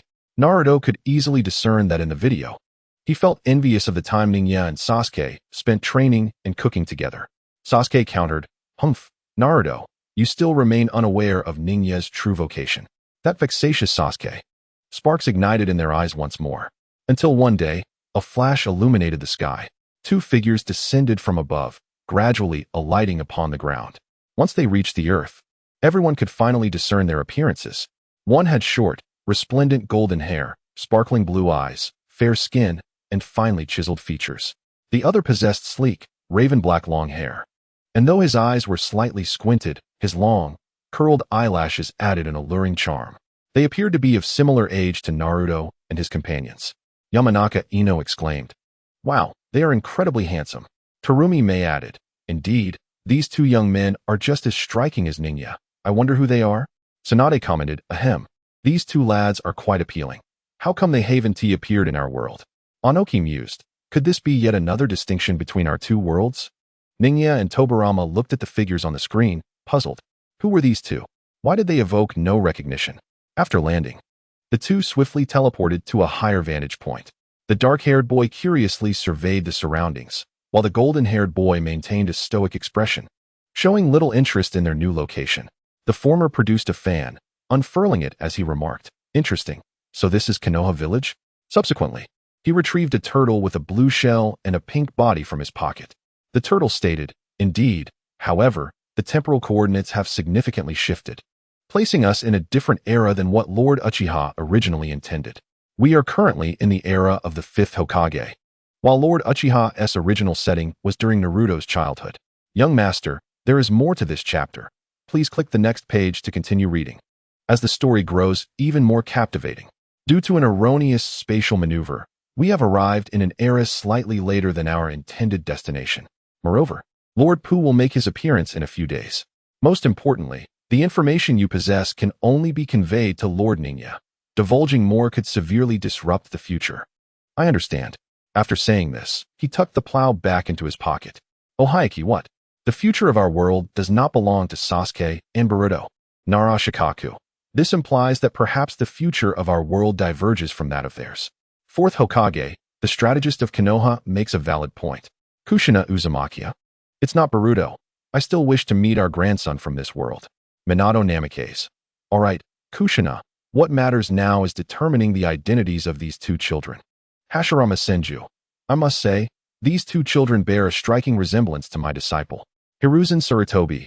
Indeed, upon hearing the first Hokage's words, it is quite apparent. Indeed, with this reminder, the various shinobi of the world began to realize that the appearances of these two future individuals closely resembled a younger Ningya without glasses. Naruto Uzumaki. Haha. Could these two possibly be Ningya's children? Ningya Shiranui. Well, Mito Uzumaki. It must be so. I certainly do not wish for such a well-behaved child as Ningya to follow in the footsteps of his teacher and never seek a partner. Tobirama Senju, sister-in-law. I was solely focused on managing Konoha and researching forbidden techniques. I had neither the time nor the inclination for such matters. Hashirama Senju, what? Tobirama. You never sought a partner even until your death? As your elder brother, I must address this. Tobirama Senju, brother, be quiet. Such matters Hashirama Senju, no? I must speak to you about this. Also, young Ningya, do not emulate your teacher in this regard. Heed your uncle's advice and find a suitable partner in the future. Ningya Shiranui. Uncle, perhaps we should first watch the video. The two then observed the surroundings from their elevated position, appearing intent on memorizing the terrain. After a moment, the boy with squinted eyes revealed emerald green irises and spoke to his companion. Brother, what shall we do now? Should we go in search of father? The golden-haired boy pondered for a moment and then replied, Indeed, let us proceed, my. Very well, brother. Thus, the two first changed into different attire and then retrieved a map, following the indicated address to arrive at Ningya's doorstep. The boy named Mai gently knocked on the door, inquiring, Is anyone home? However, there was no response. They repeated their attempts several times, yet still, no one answered. It seemed that father was not at home. Mai observed the silence for some time and suggested, Perhaps he is at Uncle Orochimaru's. The golden-haired boy speculated. That makes sense. Should we head to the Sound Village? Or shall we wait here for father to return? Meanwhile, Ningya was engaged in a discussion with Orochimaru regarding the remains of Kimimaro, with both examining him from various angles. Kabuto Yakushi was responsible for documentation and review. As Sasuke engaged in combat with the 4 members of the Sound Ninja, he activated his 3-tomo Sharingan. The opponents, too, had entered their cursed seal state. Although Sasuke possessed the strength to defeat any one of them individually, he found himself somewhat overwhelmed by their combined efforts. However, due to his recent battles with Ningya, he had gained ample experience in enduring attacks, thus prolonging the confrontation. The ninjas present confirmed that these two future beings were indeed Ningya's children. Hashirama Senju. These truly are my disciples' offspring. Quite impressive. These two little ones are adorable. Mito Uzumaki. Indeed, Ningya has surpassed his teacher in this regard. I was worried he might follow in his teacher's footsteps. Tsunade, Uncle Orochimaru. It seems your future relationship with Ningya is quite commendable. Orochimaru, need it be stated? Kushina Uzumaki. Hihi, I'm curious about who their mother is. Minato Namikaze, 1. Hiruzen Sarutobi, 1. Tsunade Senju. I'm equally curious, 1. Others, me too, 1. The intrigue surrounding the identities of the children was palpable, especially considering that the focal point was Ningya. Tsunade. Humph. Based on my extensive medical experience, the hair color, eye color, and overall appearance of these two children suggest they must have two mothers. Ningya, you are truly remarkable. Jiraiya. Uncle, please teach me. Orochimaru. You only seek my guidance at such moments. Sakura Haruno. Hihi. Ino. Look at that boy with the blonde hair. Do you think? Ino Yamanaka. Cut it out, Sakura. What are you babbling about? Ningya hasn't said a word. Despite her words, Ino was secretly thrilled. Ningya was indeed more handsome and formidable than Sasuke. Karui. Ahem, my daughter also has blonde hair. Perhaps he could be my grandson. Hashirama. Haha. If that is the case, could little Tsunade also be included in that speculation? Haha. Tsunade. Great-grandfather, what nonsense are you spouting? There's quite an age difference. Jiraiya. Exactly. If that were true, it would be utterly ridiculous. Hashirama. Well, I'm just concerned for you, little Tsunade. You've grown so. Tsunade. Enough. Great-grandfather, please stop. Omoy and Karui exchanged knowing glances as they observed their captain, who had been silently fixated on the blonde boy on the screen. They found the situation rather amusing. Kiba Inuzuka. And what about the black-haired one? Hiruzen. Black-haired? There are plenty of those.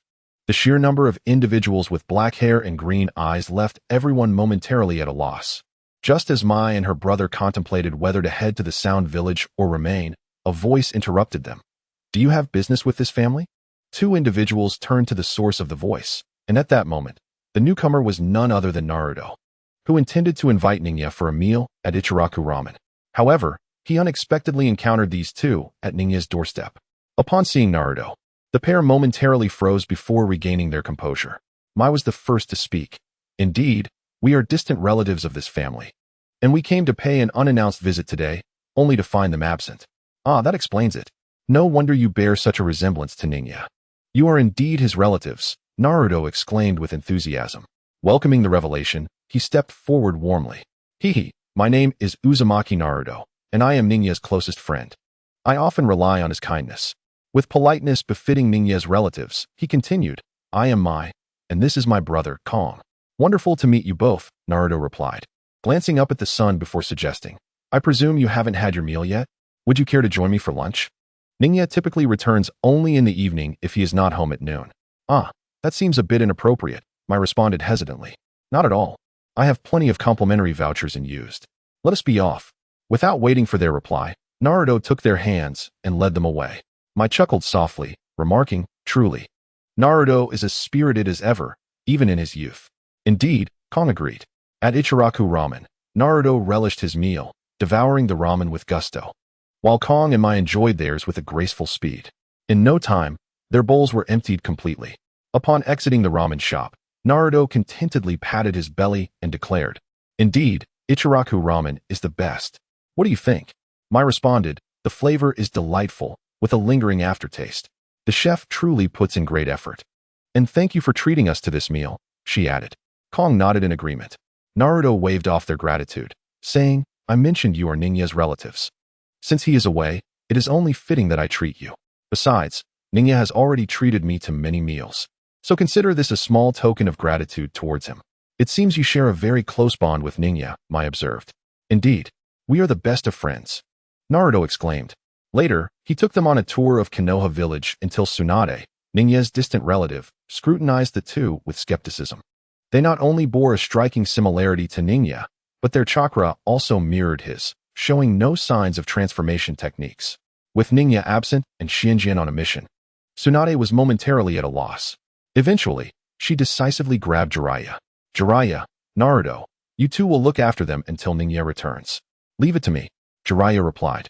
Please, I must decline. I have no interest in anything that doesn't involve beautiful ladies, he added. Be quiet. Haven't you caused enough trouble today? Yes, leave it to me, Jiraiya affirmed. However, once Tsunade departed, he immediately approached to strike up a conversation. The two had no choice but to continue following Naruto as he wandered through Konoha. In the evening, the trio arrived at Ningya's doorstep, only to discover that Ningya had yet to return. Consequently, Naruto invited the two to spend the night at his home. As they settled on the bed, Naruto regaled them with tales of his adventures with ninja, while Mai and Kong listened intently, their attention occasionally drawn to the shadowy figures of Umbu ninjas that Tsunade had discreetly assigned to monitor them from outside. Meanwhile, in Orochimaru's laboratory, Ninja and Orochimaru found themselves at a critical juncture in their research.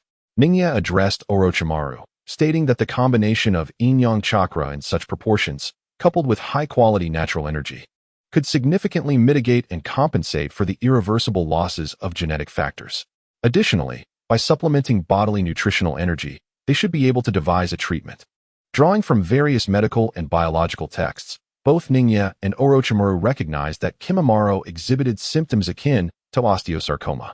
The malignant proliferation of osteoblasts enabled tumor cells to produce bone-like substances, indicating a hardness unlike that of chondrosarcoma or Ewing's sarcoma. The control of skeletal structures through the Shikatsumiyaku was imperfect. Frequent remodeling of bones suggested an exceptionally high rate of cell proliferation, which, over time, exacerbated the probability of mutations at critical points, leading to irreversible genetic damage and ultimately becoming the source of malignant tumors. Thus, the term bloodline disease was coined, as the arbitrary manipulation of bones concurrently posed the risk of malignant proliferation of bone cells, with strength and this risk being inextricably linked. Consequently, the duo endeavored to combine the cells of Hashirama with the yin-yang chakra of the Sharingan, though the results were not particularly promising. When Kimimaro employed the cursed seal, Ninja and Orochimaru initially anticipated a decline in effectiveness, only to find that the results improved. After further investigation, they discerned that the natural energy within the cursed seal played a catalytic role in assisting their efforts. Thus, they set their sights on sage techniques, specifically the utilization of natural energy. At Naruto's home, he prepared ramen for Mai and Kong in the morning. Although the flavor was rather ordinary, all three relished the meal. After breakfast, Mai and Kong assisted Naruto in tidying up the house. Once they finished, the trio departed. On the street, Sakura was waiting by a bookstore for Naruto and soon heard his familiar chattering. "So slow, Naruto. How many times do I have to say it? So handsome." Sakura finally noticed that Naruto was accompanied by two individuals. One appeared somewhat aloof, while the other exuded a gentle demeanor. Yet, they shared a common trait. They were both strikingly handsome. At that moment, Naruto also spotted Sakura. "Sorry, Sakura. I kept you waiting." "Oh, it's fine." Sakura quickly patted her face, reminding herself, "Sakura, your goal is Sasuke. Get a grip." Clearing her throat, she added, "Anyway, Naruto, Lady Tsunade has asked me to find you for a mission." "Huh? What mission?" "Shikamaru will notify us when the time comes. By the way, who are these two beside you?" "Oh, about them. Let me explain." Naruto's sentence was abruptly interrupted. "Oh my, isn't that Naruto? Lady Tsunade has been looking for you." The visitor was none other than Ino Yamanaka from the realm of pigs, deers, and butterflies. At that moment, her eyes sparkled with excitement as she fixated on Naruto and Sasuke, her heart racing with delight, exclaiming inwardly, "Wow, what handsome boys. Even more charming than Sasuke. Ino, why are you suddenly so fast?" Shikamaru and Choji also arrived at the scene. However, Ino paid little attention to them, directing her gaze towards Naruto. "Naruto, is this your friend?" "Oh, yes, they are distant relatives of Night," Naruto replied, taken aback for a moment. Ino enthusiastically approached and introduced herself to Naruto's companions. "Oh, so you are distant relatives of Night. My name is Ino Yamanaka, and I was fortunate to have Night's care while at the Ninja Academy." Meanwhile, Shikamaru quietly muttered to himself, "During school, you hardly exchanged a few words with Night. What are your names?" Ino inquired. My name is Mai. And this is my brother, Sora." Even Mai, who was usually adept at socializing, felt a bit flustered, whispering to her brother, "Brother, was Ino always like this? It's intriguing. I should have a good chat with Ino later." Sora, however, remained apathetic, ignoring Mai's comments. "Mai and Sora are such lovely names," Ino continued, but was abruptly pulled aside by Sakura. "Ino, stop daydreaming and remember to uphold the image of Konoha's girls." "But Sakura, he is super handsome. If I miss this chance, there might not be another." Sakura was left bewildered by her friend's behavior. At that moment, Team 8 also arrived. "Is this how our parents looked when they were young? If only we could take a photo to keep," Mai lamented as she gazed at the young ninjas before her. Just then, Niji and Tintin appeared, followed by Lee and Guy, who were running towards them in handstands. Come on, Lee. We're almost there. Youth is all about striving. Yes. Teacher Guy? The sight of Lee and Guy had become a common spectacle for the Konoha ninjas and bystanders alike. However, Mai's expression soured slightly, and Sora, though maintaining his stoic demeanor, also revealed signs of discomfort. Calm down, Mai. My uncle should not be here at this hour. At these words, Mai recalled some unpleasant memories. Sai, what can we do? Whenever my uncle visits, he drags us out for intense training without a second thought. If we run into Teacher Guy and Lee. Little Master, there's more to this chapter. Please turn the page to continue reading. The best is yet to come. Alas. Donning that tight outfit and shouting about youth and passion in front of so many people. Though they are undeniably handsome, it's rather embarrassing. Well, my uncle can be a bit overzealous, but it seems my mother has gotten used to it. Sora nodded in agreement. Katsuyu. Haha, look at those two little ones. Their faces changed the moment they saw Guy and Lee. Zhong Mei Ming. Hee, especially that child named Kong, although he always wears a blank expression. The way he struggles to suppress it is quite amusing. Tian, I can completely empathize with their feelings. Hinata Niji, likewise. Yuhi Kurinai, Kai. Look at how you frightened the child. My Guy, my apologies. But youth demands my fervor. It is only right to sweat profusely in the pursuit of my passions. Rock Lee, Teacher Kai speaks the truth. I'm fired up. Let me do 500 push-ups first. Azzy, well said. A ninja should indeed be filled with fervor. At that moment, some individuals began to realize a blind spot. Anoki. Wait, I recall that Kong mentioned having an uncle. Uzumaki Mido. That implies one of Niji's wives must have a brother or a younger sibling. Yamanaka Inoa. In the classroom, Ino immediately wilted, realizing the child's mother was not her. Not only Ino, but many golden-haired only daughters in the ninja world also felt disheartened. I believe Samui has a high probability of being that child's mother. Karui. Both Omo, and I think the captain is quite likely. Mabui. I concur. The child's appearance and demeanor closely resemble a young Samui. Yumurin. I think the child looks quite similar, a miniature version of Samui. Killer Bee. Yo, I also think so. That aura seems undeniably inherited. Samui. Azzy. Wonderful. Sister, are you finally getting married? Samui. Silence, Azzy. All right, Mai. My mother and uncle should be in the Hidden Cloud Village now, Kong said to Mai. Hearing this, Mai also breathed a sigh of relief. Phew indeed. Uncle Azzy shouts with Director Kai and Teacher Lee about their passionate youth every day. I truly admire them. After a while, Class 9 arrived, and everyone was present. Naruto and his companions were heading to the bathhouse for a mission, while Kong and Mai bid farewell to Naruto. After patting Naruto on the shoulder, Mai followed Kong towards Niji's home. Karui. It's confirmed. That child's mother is our Captain Samui. Samui. Karui. Mabui. Samui, what do you think of that child? Samui. Very adorable. Wait a moment, Mabui. Mabui. I didn't say anything. Mabui expressed that it was a rare opportunity to tease her best friend. And she certainly wouldn't let it slip by. Fourth Hokage. Ahem. If Niji's little brother has the chance to visit our hidden cloud, we will certainly welcome him warmly. Suchikage. Indeed, you and Samui can get to know each other. Shinobi Nara Niji, we can discuss this another time. Having been taught by Senju Tobirama, it is said that a disciple resembles his master. Thus, he had never even considered the prospect of starting a family. The video revealed to him his future wife and child, leaving him somewhat bewildered. At this moment, Nangi noticed Naruto gazing at him with a peculiar expression. Naruto, what is the matter? It's nothing. I just didn't expect to see you in an awkward situation, came the reply. At that moment, Kong and Mai arrived at Ning Ye's doorstep and knocked on the door. Coming. Ning Ye finally returned home, but upon seeing the two individuals at his door, he felt a wave of confusion. Who are you? It's a pleasure to meet you, father. I am Shiranui Mai, and this is my brother, Shiranui Kong. She continued.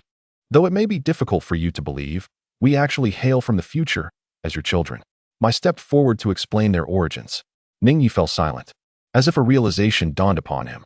Could it be that the future Sasuke and Boruto have transformed into my children? The familiar faces, the recognizable chakra, the innate sense of closeness, all of it compelled him to accept this astonishing truth.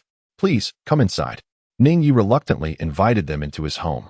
Mai curiously surveyed her surroundings, eager to see what her father's former home looked like. Kong, on the other hand, sat rigidly in a chair, expressionless as he sipped the tea prepared by Ning Yi. Observing this, Ningyi initiated the conversation. So, what brings you to the past? Kong set down his teacup, and Mai adopted a serious demeanor. In truth, we were sent by our father from the future. He mentioned that he encountered us when he was younger. Ningyi raised an eyebrow, pondering the implications. So, the time-space paradox does not exist, and their appearance is a predetermined fact? Mai further elucidated their purpose for visiting. They aim to protect the Naruto of this era from the threats posed by Otsutsuki. However, they had another objective as well. With a grave expression, Mai pulled out a piece of paper from her pocket and said, "Father, the next reason we were sent here is to impart certain information about the future. However, due to the nature of time travel, we cannot disclose too much, only what is written on this note." "That's quite all right. I am grateful for any information you can provide. But, will this truly have no repercussions?" He was more concerned about whether his future children would be affected by temporal disturbances. Kong shook his head. "Father, there is no need for concern. You stated that as long as we share the contents of this note, a time-space paradox will not arise. It is possible that our father received this information at your age as well." Ningyi nodded, yet the worry in his eyes remained. Mai directly addressed him, "Father. First and foremost, during the Fourth Great Ninja War, Uchiha Madara becomes the Ten Tails Jinchuriki. However, at the moment he achieves this, members of the Otsutsuki clan from beyond will take notice of him and seek to refine him into an elixir. Our father warned that this Otsutsuki is exceedingly powerful. So much so that even Kagaya Otsutsuki pales in comparison. I regret to inform you, Father, that the note does not mention the capabilities of the Otsutsuki clan. Anoki what? Uchiha Madara is to become the Jinchuriki of the Ten Tails. Does this mean that Madara's plan for the Moon's Eye has indeed succeeded? Fourth Raikage, damn it. If that is the case then, Tsunade, what does it matter if he has succeeded? In the end, he was still deceived by Kagaya. Uchiha Madara, Senju Hashirama. But, will a celestial Otsutsuki wish to refine Madara into an elixir? Sarutobi Hiruzen, is this elixir akin to the chakra extracted from Naruto's body by that Urashiki?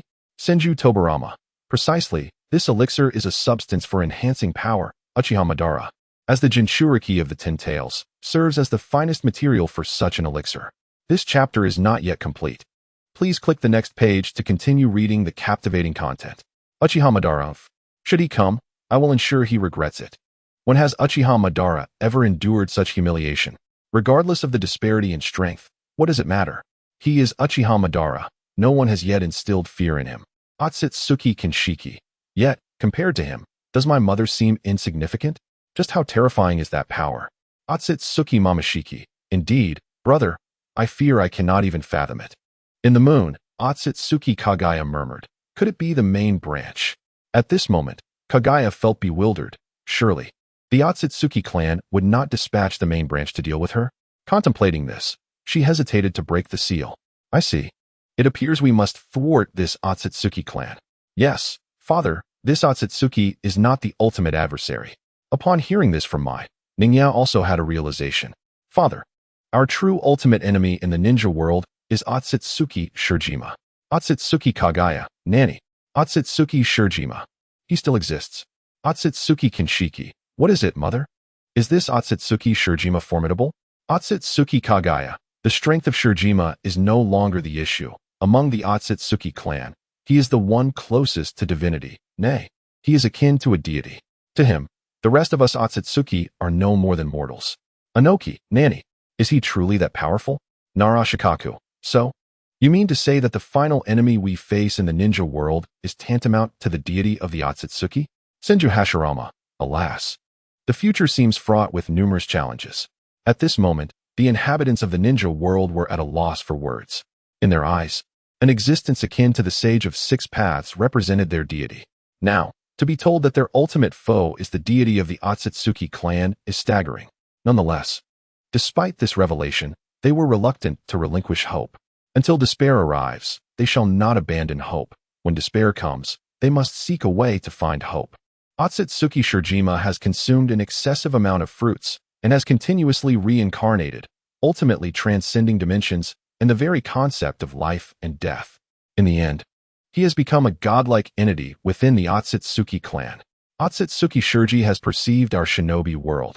He once sent a clone to negotiate with his future father, but the discussions ultimately fell through.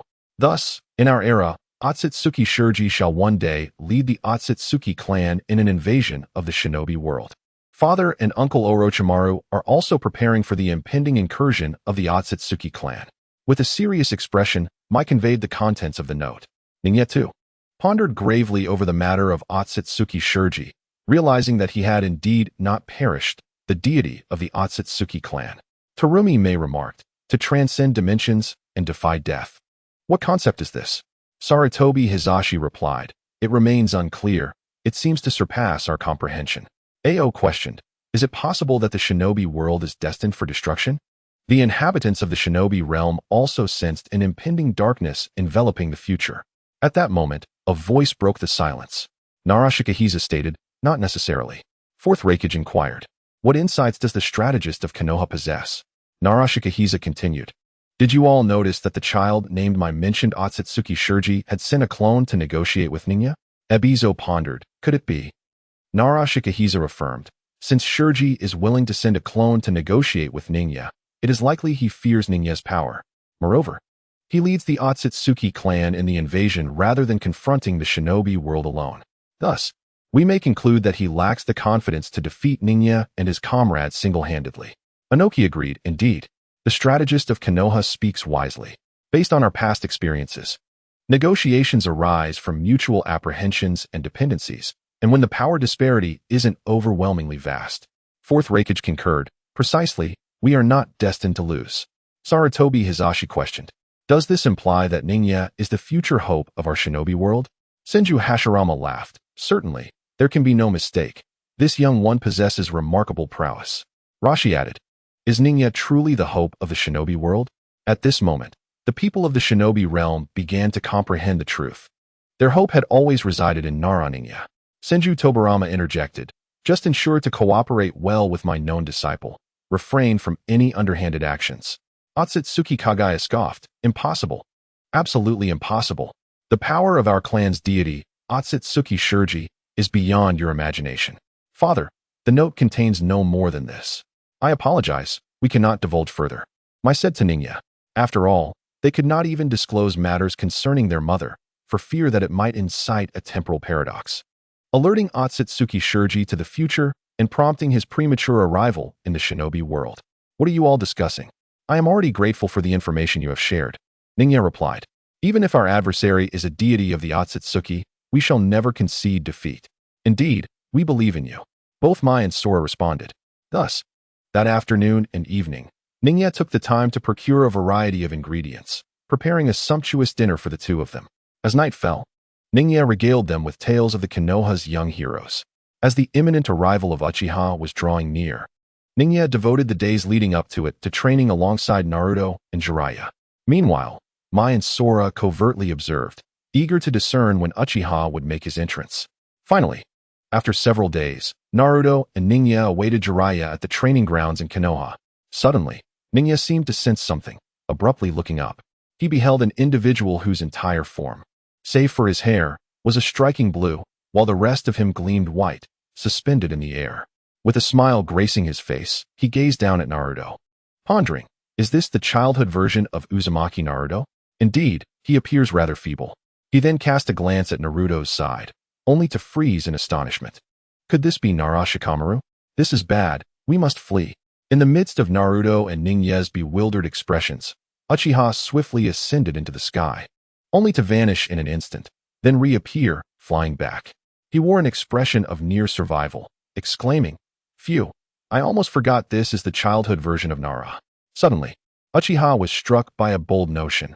What if I were to eliminate the childhood version of Nara? Would the future version cease to exist? The more he contemplated, the more plausible it seemed. Uchiha teleported directly before the two, thrusting a fishing rod towards them. Just as Ningya prepared to pull Naruto away, a figure materialized before them. With a flourish, the figure unfurled a fan, blocking Uchiha's rod.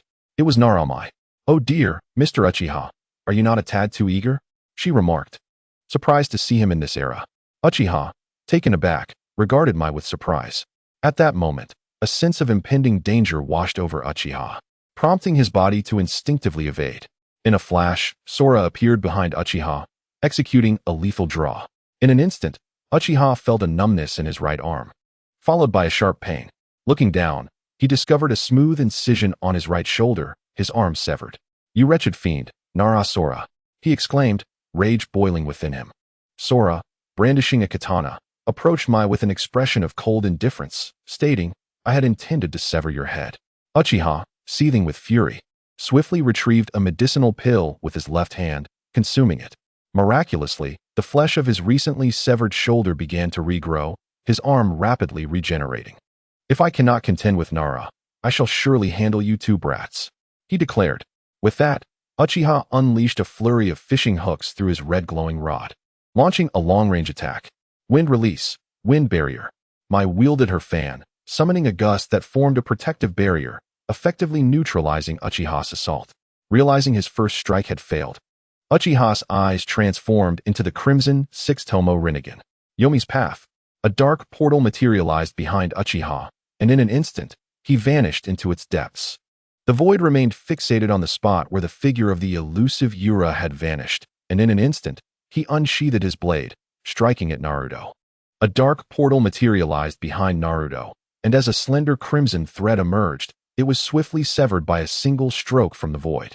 Senju Hashirama gasped, "How swift?" Uchiha Madara remarked, "Indeed, this boy's draw is even more rapid than that sly fellow Tobirama." Senju Tobirama retorted, "Humph, your words are as unpleasant as ever. However, I shall take it as a compliment concerning my disciple's offspring." Anoki inquired, "What just transpired?" Minato Namikaze expressed, "Such a rapid draw. To be honest, without the Flying Thunder God technique, I would find it exceedingly difficult to evade." The fourth Raikage added, "His speed and reflexes are astounding." Both Minato and the fourth Raikage, masters of speed, could not help but marvel at the remarkable swiftness of the child named Sora. At that moment, Naruto appeared somewhat bewildered, while Ninja, standing beside him, promptly utilized the Flying Thunder God to whisk Naruto away. Realizing his target had escaped, Yura hastily activated the yellow springs of Bio and pursued. Yet as the black portal opened, Sora's strike met him head-on. With no alternative, Yura swiftly transformed his crimson Rinnegan into a blue one, glaring defiantly to evade the incoming blow. However, Sora's second strike followed immediately. Frustrated, Yura resorted to using a fishing rod to parry the attack, only to find the third strike coming in quick succession. He utilized the Rinnegan to rewind time, and thus began an aerial duel between Sora and Yura. Sora's draw was extraordinarily swift, so much so that Yura was compelled to defend with the fishing rod while simultaneously rewinding the injuries he had sustained. Meanwhile, Mai observed from below, vigilant against any desperate moves from Yura that might disregard his own injuries in an attempt to unleash the yellow springs of Bio. Mifune commented, "What an impressive swordsmanship." Hanzo of the Salamander remarked, "This little one's draw is, truth be told, swifter than my own." Kakashi Hatake concurred, "Indeed, I share the same sentiment." Chio gasped, "Nani, is he faster than the White Fang of Konoha?" Kakashi affirmed, "Without a doubt, he is an exceptional young talent." The assembled ninjas struggled to comprehend the speed of Sora's draw, which surpassed even that of Hanzo and the White Fang of Konoha, leaving them in astonishment. It is worth noting that Hanzo had once challenged great nations during the Second Shinobi World War, dominating the battles against the young Jiraiya, Orochimaru, and Tsunade, earning them the title of the legendary Three Ninjas of Konoha. The White Fang of Konoha, wielding a short blade, had gained renown across nations for his extraordinary swordsmanship during the same conflict. Now, it was astonishing to hear that a child, comparable in age to Naruto, possessed a draw even swifter than theirs. Growing impatient from the relentless assault by Sora, Yura disregarded his injuries and forcefully distanced himself from Sora. In response, Sora gracefully returned to the ground. In the distance, Jiraiya and Ninja, equipped with specialized binoculars and aided by their exceptional vision as ninjas, observed the tense standoff among the three with grave concern. Yura understood that he could no longer conceal himself to capture the Nine-Tails Jinchuriki. He had to take a bold gamble. With that resolved, he unleashed a torrent of Tenku Suiryu meteors to disrupt Sora and Mai. He then seized a substantial handful of elixirs from the nearby fish basket and promptly consumed them. This was not the end. He also inserted his Rinnegan into his mouth. Subsequently, a golden Rinnegan manifested on his forehead. Before long, a radiant portal appeared before him, and as he traversed through it, he underwent a transformation. At that moment, His once white eyes morphed into a resplendent gold, and the golden rinnegan adorned his forehead. His visage was marked by several black stripes, and colossal horns resembling bird wings sprouted from his head, while his feet transformed into formidable black claws. Otsutsuki Urashiki's crane mode had descended. Unlike his earlier careless demeanor during the clash with Sasuke and Boruto, Urashiki now exuded the full might and oppressive aura of a Six Paths level being before everyone. Even through the screen, the ninja world felt an unprecedented sense of pressure, akin to the arrival of a deity, rendering them breathless. Senju Hashirama and Uchiha Madara observed Urashiki on the screen with solemn expressions. Anoki, is this truly the strength of a Six Paths level warrior? Jiraiya, indeed. One can sense the oppression even through the screen. Senju Tobirama, this fellow might even surpass my elder brother. Tsunade, what? Even my great-grandfather? Senju Hashirama, yes. Little Tsunade, this is likely the genuine oppressive aura of a Six Paths level being that Ningya spoke of earlier. Urashiki from that world has always presented himself as superior. Hence he never exerted his full power, even in death. Uchiha Madara, not only that, he has consumed a handful of elixirs, which are non-existent in that world. Fourth Reikage. So, he is even stronger than the Urashiki from that world? Uzumaki Naruto. Does that mean Kuu and Mai are in grave danger? Samui, Kuu. At that moment, Samui's usual indifference faded, replaced by a look of concern as she gazed at Kuu on the screen. Ningya's heart raced. Although he observed that Mai and Kuu had yet to unleash their full potential, he too was worried for them. Mai appeared somewhat composed as she regarded Urashiki, seemingly anticipating this moment. Brother, he has finally transformed. Yes, let's defeat him. Otsutsuki Urashiki, noticing the two siblings on the ground, instantaneously appeared behind them, launching an assault with his claws and wings. Kuu and Mai hastily defended themselves with their blades and fans. But the prowess of a Six Paths level being was no trifling matter. They were swiftly propelled backward, colliding with a tree and stirring up clouds of dust. Just as Urashiki prepared to pursue them, a flash of lightning surged forth. The blade of Kazunoi no Hatsu, imbued with lightning chakra, sliced through the smoke toward Urashiki. Meanwhile, Mai enveloped her fan with wind chakra and swiftly lunged at Urashiki. However, Urashiki's dynamic vision was exceptionally acute. He countered the duo's assault with his wings. After a brief stalemate, he effortlessly repelled their attacks. With a flourish, Urashiki unleashed a barrage of varied purple light beams from his palm, aimed at the two. This chapter has not concluded. Please click the next page to continue reading. In midair, the two individuals hastily wielded their knives and fans to evade and deflect the assaults from Purashi. Once they stabilized their stance, they descended to the ground. Purashi, recognizing that these two had yet to unleash their full potential, refrained from further aggression. Yamato remarked, such formidable strength. Anoki added, indeed. Maki and Sora are utterly incapable of contending with Purashi in his current state. Jiraiya pondered, is this the prowess of the Six Paths? Furthermore, Maki's techniques and movements. Tsunade inquired, have you discerned something? Jiraiya responded affirmatively. Meanwhile, in Fuzuko village, the villagers, astonished by the battle, also took note of the boy named Maki and his techniques. They bore a striking resemblance to our Fuzuko style, a near match to the Gale Fist. The current village leader glanced at his disciple beside him. At that moment, Fuzuko Shizuko was mesmerized, witnessing such a high-caliber battle for the first time. After scrutinizing her for a moment, her master remarked, Shizuka, I previously observed that boy bears a resemblance to you. Now, I can almost ascertain that his mother is indeed you. Shizuka, though somewhat bewildered, instinctively refrained from disputing this assertion. Her master, noticing her state, reassured her. In the video, Ninjin is a fine child. I trust him with you completely. Upon hearing this, Shizuka exclaimed in surprise, but master, did you not mention an agreement with Lord Jiraiya? The village leader gently caressed Shizuka's face, stating, the so-called rules and destinies are merely pretexts to escape one's inner turmoil. The grievances of the past should not be passed down to the next generation. I believe Jiraiya shares this sentiment. Though Shizuka felt somewhat perplexed, she chose to heed her master's words. Nevertheless, she had no time to ponder their meaning, for her gaze remained anxiously fixed on Maki's image on the screen. Indeed, the Six Paths level is truly formidable. Brother, unleash that technique, Maki earnestly urged her sibling. Sora positioned his knife upright, its blade pointing to the ground. while Maki held her fan horizontally before her chest.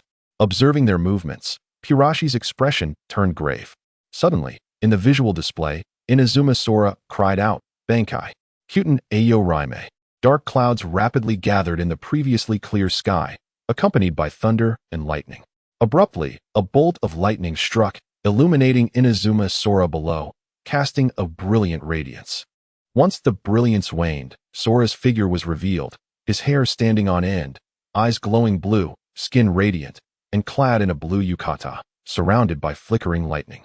Even the blade he wielded transformed into a pale blue hue. Beside him, Inazuma Maki shouted, "Bankai! Sakura Hirazuki, ye no Mikoto!" Instantly, a multitude of cherry blossoms surrounded Maki, and a whirlwind emerged beneath her feet, merging with the blossoms to create a swirling storm of sakura petals. The whirlwind of cherry blossoms swiftly enveloped Mai Shiranui, and as the tempest subsided, her silhouette emerged. Her hair transformed into a long, cherry blossom hue, and her attire donned a delicate pink yukata. The manifestations of Shiranui-kun and Shiranui-mai arose, their auras momentarily equal to that of Otsutsuki Urashiki. "Wow, they have transformed. How splendid!" exclaimed Senju Hashirama. "Brother, is this truly the time for admiration?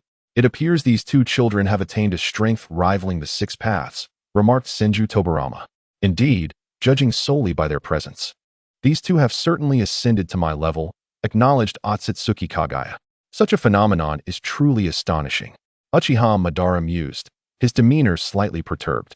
He had painstakingly devised a plan to become the Jinchuriki of the Ten Tails, which would elevate his power to the Six Paths level. Yet, here were two mere children who achieved such heights merely through transformation. "Is this the technique known as Bankai? It does appear quite formidable," commented Jiraiya. "Regardless of its prowess, these children have indeed become more impressive," added Uzumaki Kushina. "Yes, their appearance is undeniably more striking," concurred Uchiha Mikoto. "I must learn this technique.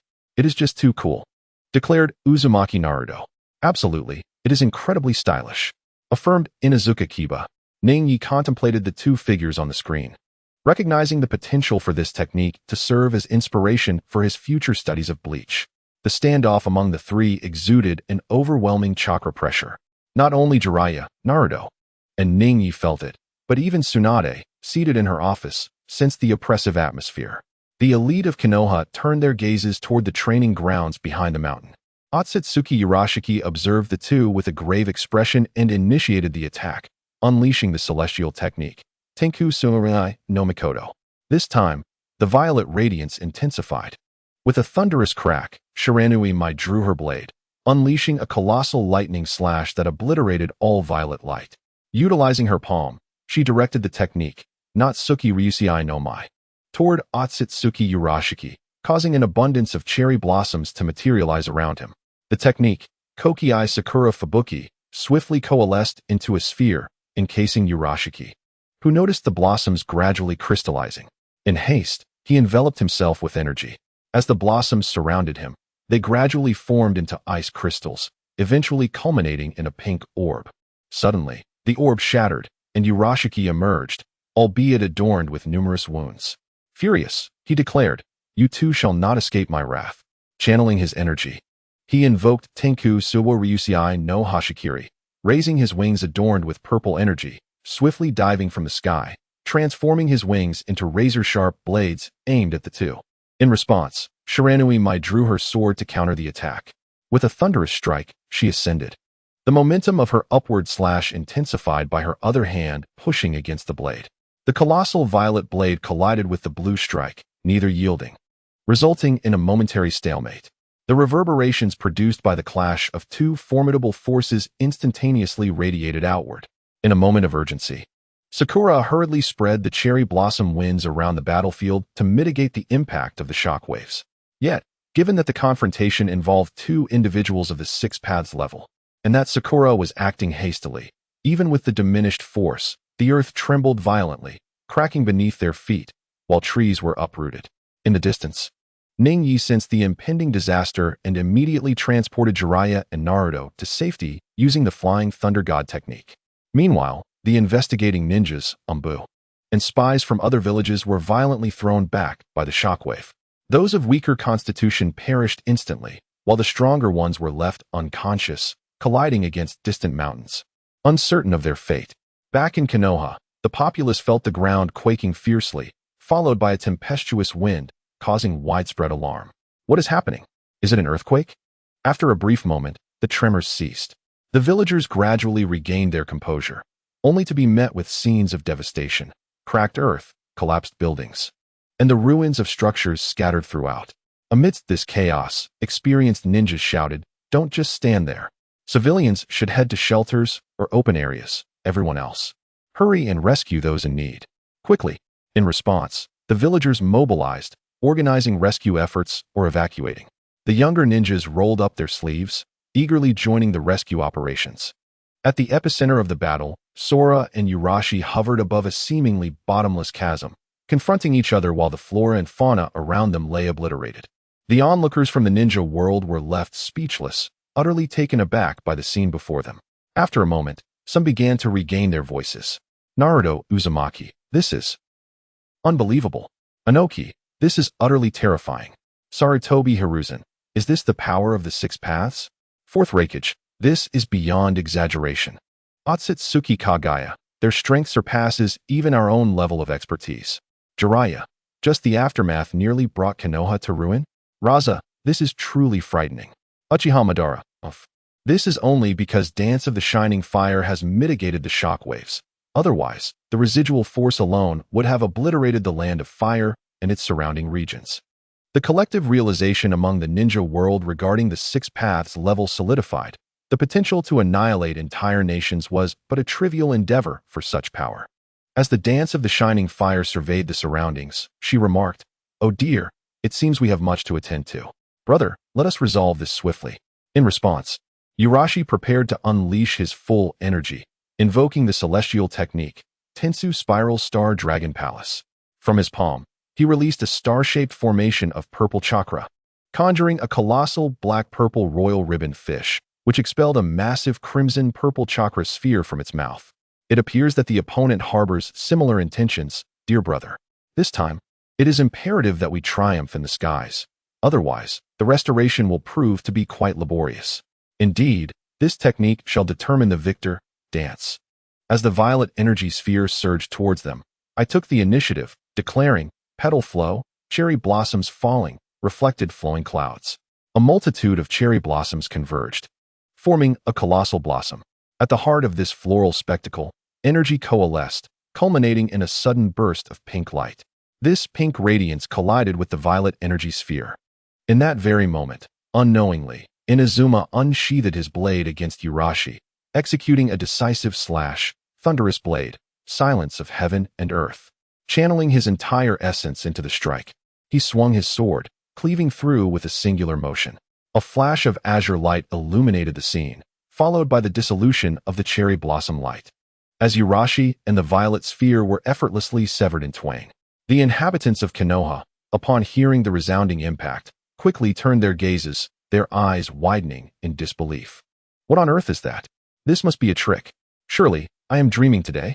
Even Tsunade was rendered speechless, her eyes agog in astonishment.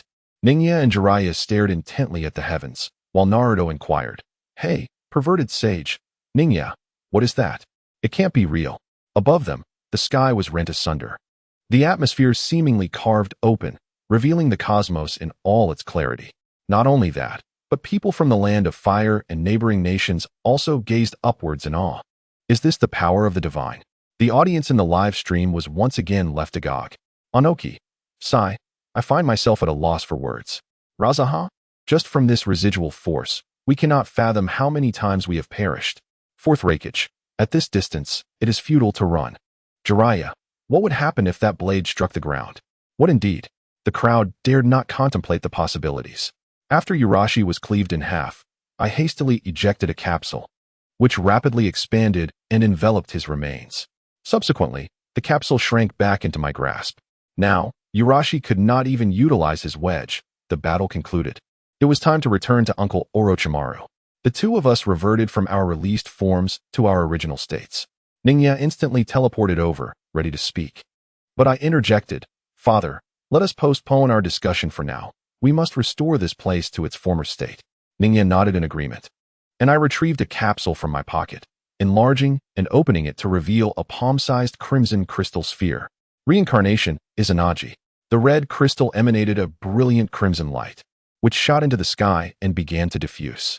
After the crimson light flickered, the fissures in the earth rapidly sealed, trees rejuvenated, and the rifts in the sky mended swiftly. Those who had been hurled away or harmed began to awaken and revive. The collapsed structures of Konoha restored themselves, and the wounded or deceased returned to life in an instant. The surrounding onlookers erupted in cries of shock. What on earth is happening? At that moment, Tsunade found herself at a loss, while the people of the ninja world stared wide-eyed, unable to fathom the extraordinary events unfolding before them. Sarutobi Hiruzen, is there truly such a miraculous ninjutsu? Anoki, I initially had no intention of commenting, but this is impressive. Uchiha Fugaku, is this Izanagi? Tsunade, is this a medical ninjutsu? Orochimaru, what on earth is this, ninjutsu or something else? As is well known, destruction is easy, but restoration is arduous. The gathered individuals had grown desensitized to the destructive power of the six paths, yet this astonishing recovery technique rekindled their existential doubts. Uchiha Madara Obito and Nagato transformed into spectators, fully aware that the outer path, samsara of heavenly life, could resurrect others. The former two also understood that Izanagi could turn unfavorable events into illusions, yet the effect presented was indeed exaggerated. Ningyi surveyed the surroundings, feeling a sense of disbelief. Pondering, is this a technique of reversal? Father, we must erase all memories and items related to us.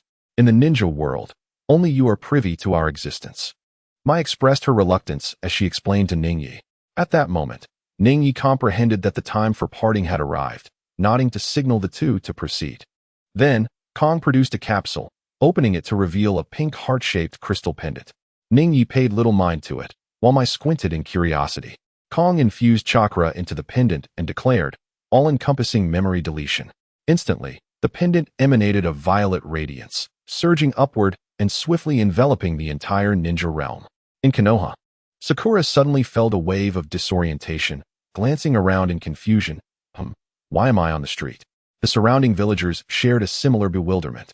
Moreover, everyone instantly forgot any knowledge of Shiranui Kong and Mai, erasing memories of the recent tremor and the rift in the sky entirely. Uchiha Madara, is there such a powerful illusion apart from the infinite Tsukuyumi? Anoki, it instantly caused us to lose related memories. This is truly terrifying. Tsunade, indeed, what if one forgets their own family? Jiraiya, another alarming ninjutsu has emerged. Young master, there is more to this chapter. Please click to continue reading on the next page for even more excitement. As Mai sensed that the time was drawing near, she gently retrieved the time-space tortoise, expressing with a hint of reluctance, Father, though our time together was brief, both Kong and I have felt immense joy in your company. Kong chimed in, indeed. Being with you has brought me warmth and happiness. Rest assured, we will continue to heed your guidance from afar and will not trouble you. We hope you will reunite with Mother soon. At that moment, both Mai and Kong felt a pang of sorrow. Knowing they were not of the same era as their father, yet the words of farewell lingered unspoken. A soft white glow enveloped them. At this moment, Ningyi felt a deep sense of sorrow reminiscent of his teacher's farewell, yet he restrained his emotions. With a gentle smile, he addressed Kong and Wu. You both performed remarkably well this time. You truly embody my legacy. Upon your return, ensure you adhere to proper routines, eat and rest at appropriate times.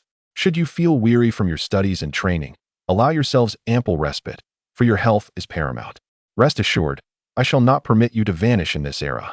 As the radiant light enveloped Kong and Wu, they responded in unison, Yes, Father, we shall take care of ourselves. Farewell, Father. With that, in a flash of white light, they vanished. Moments later, Ningyi let out a heavy sigh, his eyes betraying a hint of sadness. The screen fades to black. Kong and Wu reappeared in their own time, their heads bowed, spirits dampened.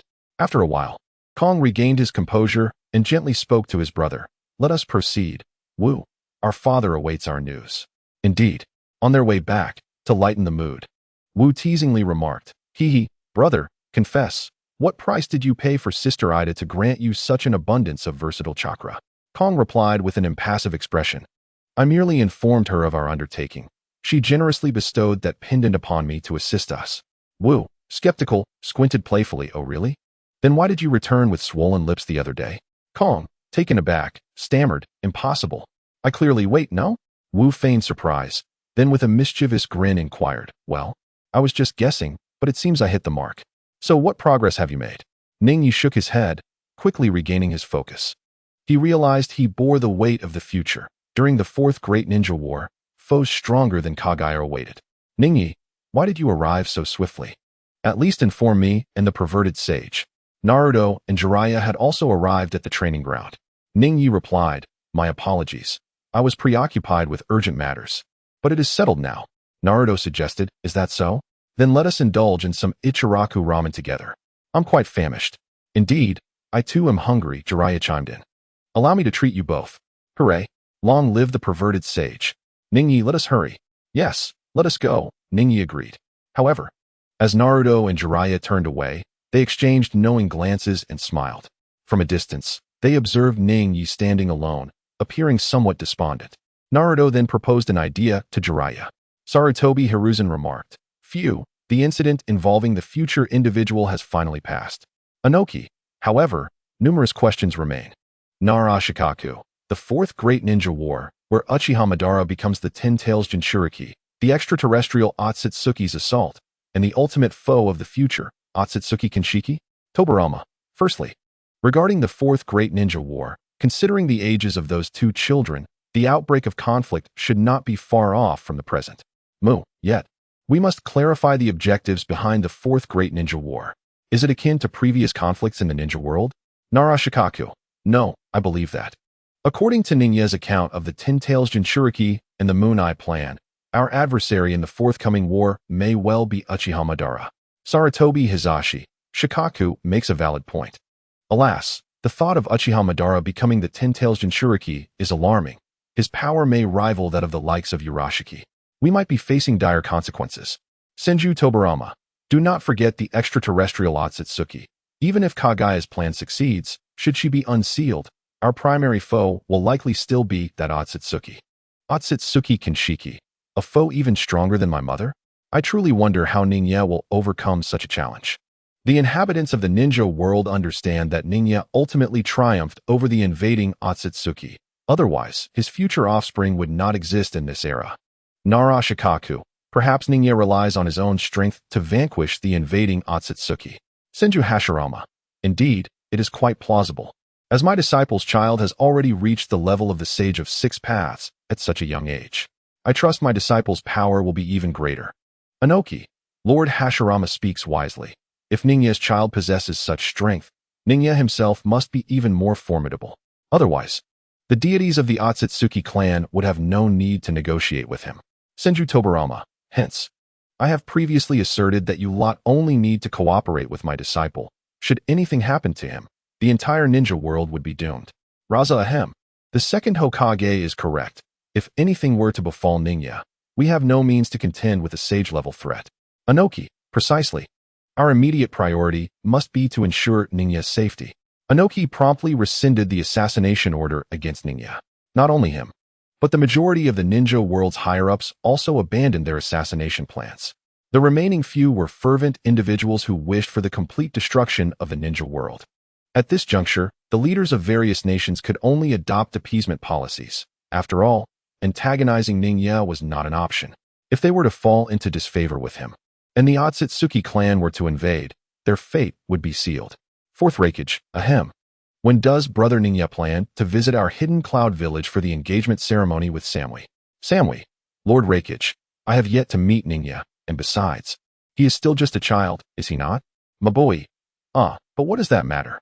Engage in more conversations with Ningyi, and familiarity will surely blossom. Moreover, an engagement is merely a prelude to marriage.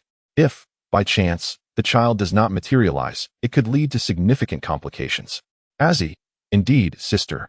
I certainly do not wish for my cool nephew to vanish. Sam E.I. Karui.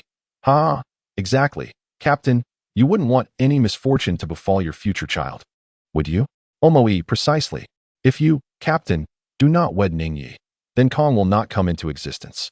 If Kong does not appear, then the past versions of Naruto and Ningyi shall face peril. Should Naruto and Ningyi find themselves in danger, then. She, while your reasoning is sound. Omo-e, your expression is rather omo-e in nature. At this moment, Sam-e found herself at a loss for words. To be honest, she greatly admired Ning Ye's composed demeanor and his approach to tasks, yet when it comes to matters of marriage, she would prefer to be excused. Omo-e and Karui, encountering the captain in such a state for the first time, snickered discreetly from the sidelines. Senju Hashirama, ha, Reikage is correct, my disciple. This is a matter of utmost importance for your lifetime, and your elder uncle wholeheartedly agrees. Uchiha Ningyi, uncle. Senju Tobirama also noticed that his disciple was utterly flustered. Dear reader, there are further developments in this chapter. Please click the next page to continue reading. The following segments are even more riveting. Senju Tobirama, my dear brother, Ningyi is still quite young, and this is not the appropriate time for him to engage in such affairs. Uzumaki Kushina. Alright, Tobirama, while the future of the ninja world is indeed crucial, Ningya's lifelong matters are equally significant. If by any mischance, Miku and Kong were to vanish, I would not spare you. Senju Tobirama, Ningyi. I can only assist you up to this point. To be candid, I hold a fondness for both Miku and Kong, my two apprentices. Fuzi Jinglu, by the way, if I am not mistaken, the mother of the child named Miku is my apprentice Shizuka. Jinglu's master did not have a name mentioned. The author whimsically selected one, and suggestions are welcome. Jiraiya, is that so? In that case, I feel a sense of relief. Uzumaki Kushina. Oh, your name. Fuzi Jinglu.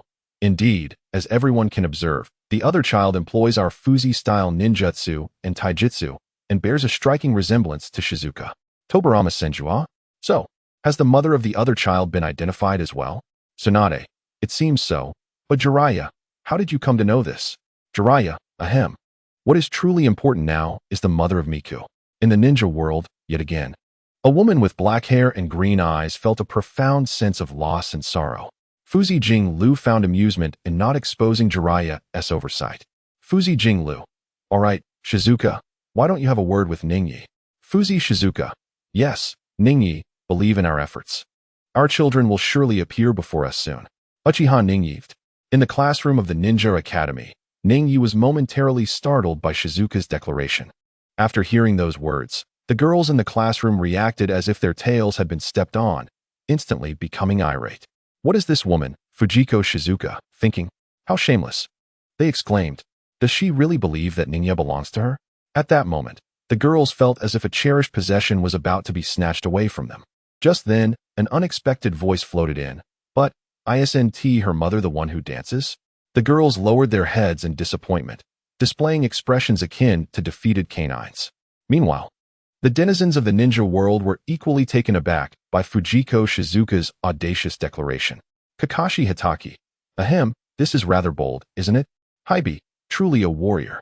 Tsunade haha. This Shizuka is remarkably decisive. For that alone, I admire you. Fujiko Kyakuryu. Haha, Shizuka, perhaps you should get to know Ningya first. But remember to be assertive when the moment calls for it. Fujiko Shizuka. Yes. Ningya, when can we meet? Ningya Shiranui. Well, to be honest, when the future bride suddenly requested a meeting, Ningya, the champion of friendship yet a novice in love, was at a loss for words. Jiraiya, ahem, there's no rush, Ningya. One day, I will take you to meet her. Fujiko Shizuka. Then I shall trouble you, Lord Jiraiya. Samui, look at them, and then look at you. At this rate, Ko could very well become the younger brother. Samui, I understand, Ningya, but please don't forget that Ko is still your older brother. Ningya Shiranui. One cannot deny that the women of the ninja world have truly become audacious. Uzumaki Mido. Ahem, Shizuka, Samui, your points are well taken.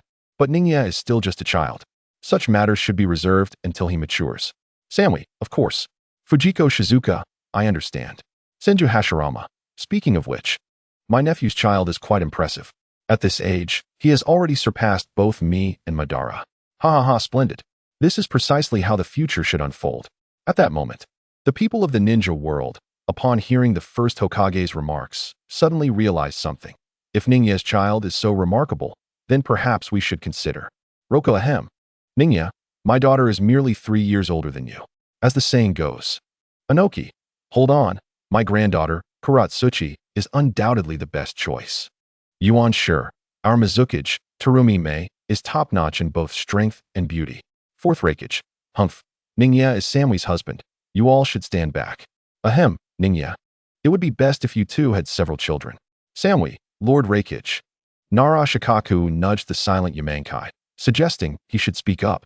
Yamankei, however, indicated his lack of eloquence. Shikaku promptly patted him on the back, urging him, even if you're not articulate, you must speak. The early bird catches the worm. However, there are those who find the amusement insufficient. For instance, Tsunade remarked, ahem. Allow me to say this. The only children present in our timeline are merely the two of them, Dance and Sky. This does not, however, imply that in the future, Ningya will not have other offspring. Tsunade still vividly recalled the video that revealed her childhood indiscretion of wetting the bed and hiding her blankets. Sarutobi Hiruzen responded, indeed. Tsunade makes a valid point. This could also foster peace between Konoha and other regions. It must be said that as the current leader of Konoha, her perspective had broadened considerably. Consequently, dignitaries from various nations expressed their intentions to forge marital alliances with Ningya. Hashirama chuckled, haha, little Tsunade, you are not so young anymore. Perhaps you should consider Ningya. Tsunade, initially enjoying the spectacle, found herself momentarily stunned as the focus shifted onto her. Wait a minute, husband, I disagree. Tsunade is of considerable age, yet Ningya is still quite young and innocent. Besides, Tsunade has been rather idle lately, indulging in drink and gambling. Look at Shizun. She is nearly becoming her mother. Are you not hindering young Ningya? Tsunade choked on her drink in shock. Hearing her grandmother's initial words of rejection had pleased her, yet the subsequent remarks shattered her composure. Am I not your beloved granddaughter? Must you speak of me in such a manner? I feel as if I am not truly cherished. Beside her, Shizun and Tuntun were stifling their laughter. Tsunade's grandmother truly understood her well and empathized with her struggles, which was heartwarming. Tobirama interjected, all right, this is not the time for such discussions. Our immediate priority is to safeguard my disciple, ensuring his safe development. Furthermore, you all must enhance your own abilities. Do not place every burden upon Ningya, as he is not obligated to assist you. Anoki acknowledged, indeed, Lord Tobirama. We shall protect Ningya until he matures. Rashi affirmed, absolutely. The fourth Raikage added, Brother Ningya, we of the Cloud Village shall certainly safeguard you. At present, Ningya represented hope for the shinobi world. Should anything happen to him, it could very well spell their doom. This chapter is not yet complete. Please click the next page to continue enjoying the captivating content. Ningya, Naruto, and Jiraiya emerged from Ichiraku Ramen with expressions of satisfaction, and Ningya's spirits had notably improved. On their way to the training ground, they encountered Sasuke, who had come searching for Ningya. Upon meeting, Naruto and Sasuke each let out a dismissive huff, turning their faces away from one another. Humph, Sasuke, what brings you here? Ningya and I are heading to the training ground, Naruto stated, leaning slightly toward Ningya.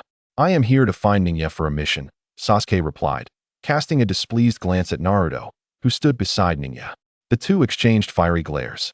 Seeing this, Ningya suggested, all right, Sasuke, why not join Naruto and me for training today? Hearing this, Sasuke, with a hint of pride, remarked, since Ningya has said so, I shall reluctantly accompany you. This fellow. Upon hearing Sasuke's words, Naruto immediately retorted in a fluster, who needs your company? I shall surely beat you today to the point where Sakura would hardly recognize you. What did you say? I shall not spare you today, Naruto. The same goes for me, Sasuke. The two glared at each other in anger. Humph. X2 Naruto Uzumaki. Sasuke. I will definitely leave you with a bruised face. Sasuke Uchiha. Humph. Then let us see. Minato Namikaze. Ahaha. It seems Naruto and Sasuke have quite a good relationship. Tsunade. Indeed. When we first encountered these two little ones, did they not share a kiss? Minato Namikaze. Fugaku Uchiha.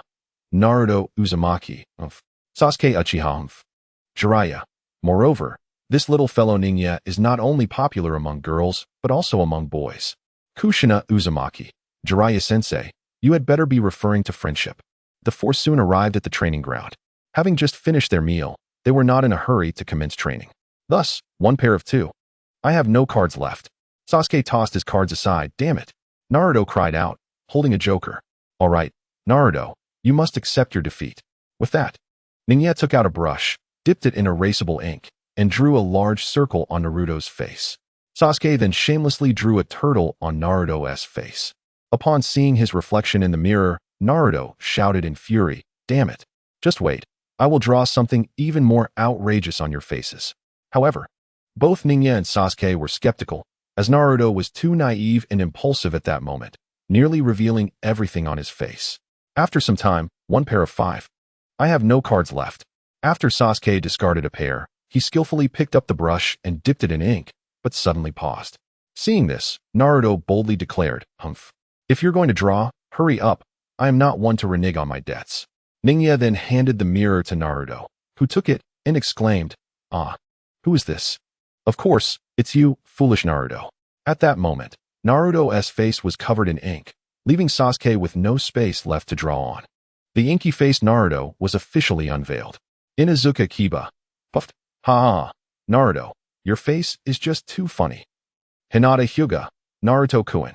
Choji Akimichi, puffed, cough cough cough. Just as Choji was eating and tried to stifle his laughter at the sight, food suddenly lodged in his throat. Shikamaru Nara, Naruto, you should really stop playing such games. Otherwise, I might not be able to hold back either. Naruto Uzumaki, what the heck? I just had bad luck. If we play again, I surely 1t lose. Tsunade, Naruto is right. Sometimes it's just bad luck, much like when I gamble. Jiraiya, Tsunade, is that sometimes for you? Konoha's legendary Sannin, Tsunade, inquired with a hint of annoyance. Jiraiya, are you seeking a beating? Ninja returned the brush, ink, and ghost card to Jiraiya, who was seeking inspiration nearby. Naruto, having splashed water on his face by the stream, joined them as they prepared for the upcoming bout. Clearing his throat, Jiraiya declared, You two shall confront Ninja together. Moreover, the details of today's battle must remain confidential. Understood, Sasuke nodded, fully aware of Ninja's formidable strength, having been thoroughly bested in their previous encounters. Naruto, however, protested fervently. No way, pervy sage, that would be incredibly unfair to Ninja. Jiraiya smacked his own face in exasperation, retorting, Have you not noticed how Ninja has shown you mercy during these past few days of training? You ought to be more concerned about your own well-being. He added, Oh, and you may utilize your Rasengan and Sasuke's Chidori. With that, Naruto reluctantly steeled himself for the challenge. As Naruto and Sasuke faced Ninja, Sasuke, accustomed to being on the receiving end of punishment, was the first to strike. He charged at Ninja, swiftly retrieving shurikens from his ninja tool pouch. A feint, is it? Quite clever, Ninja remarked, effortlessly evading the shuriken. Sasuke closed in on Ninja for a physical confrontation, realizing that his ninjutsu would not land a hit. It was more prudent to engage in close combat. Yet, even with Ninja holding back, Sasuke soon found himself at a disadvantage. Seeing the dire situation, Naruto rushed to assist Sasuke. The two unleashed a flurry of taijutsu against Ninja. However, with Naruto's involvement, Sasuke felt a mounting pressure rather than relief. Ninja skillfully redirected Naruto's attacks towards Sasuke, forcing him to defend. The battle became increasingly strenuous, prompting Sasuke to create some distance. A sudden strike from Ninja sent Naruto crashing next to Sasuke. Well, we were once teammates, Sasuke conveyed through a glance, and Naruto understood the unspoken message. With his index and middle fingers crossed, he executed the Shadow Clone Jutsu, summoning dozens of Narutos who charged at Ninja. Just as Ninja prepared to dispatch the clones, they vanished in a cloud of smoke. Ah, so he utilized the smoke generated upon dismissing the clones as a diversion? Sasuke mused, seizing the moment to reposition himself and unleash a fire-style fireball jutsu. The smoke dissipated, revealing a massive fireball that surged towards Ninja. However, just as Ninja was about to react, Sasuke shouted, Naruto, behind you. Before Naruto could comprehend the warning, it was too late. With a swift motion, Ninja struck him with a willow branch, landing a painful hit on Naruto's rear. Ouch! Naruto yelped, clutching his backside and running around in a frenzy. Indeed, the previous encounter must have been a mere clone. Sasuke paid no heed to Naruto's shouts. The instant the fireball struck, he discerned that it was but a clone of Ninja. No questions needed to be asked, for experience had taught him well. Master, there is still more to this chapter.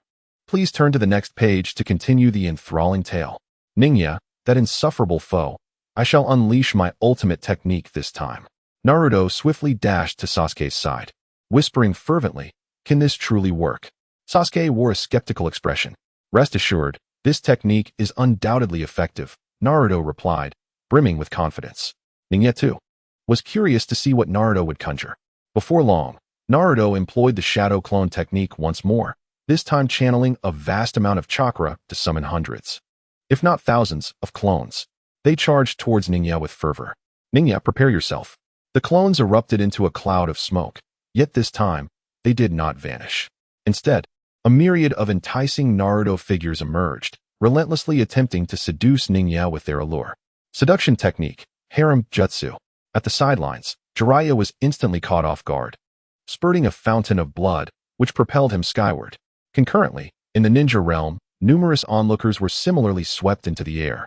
The audience in the live stream was left astounded by this jutsu. Lord Hiruzen, I can't believe it. Kakashi, cough, cough, such an impressive technique, cough. Kakashi, having lost considerable blood, lay pallid and weak upon the ground. Oh Inoki, in my long life, I have never witnessed a jutsu as formidable as this. Uzumaki Mido, how can such an insidious technique exist? Senju Hashirama, insidious, you say? I find it rather. Uzumaki Mido, what do you mean by that? Senju Hashirama, well, there is no denying, this technique is indeed quite wicked.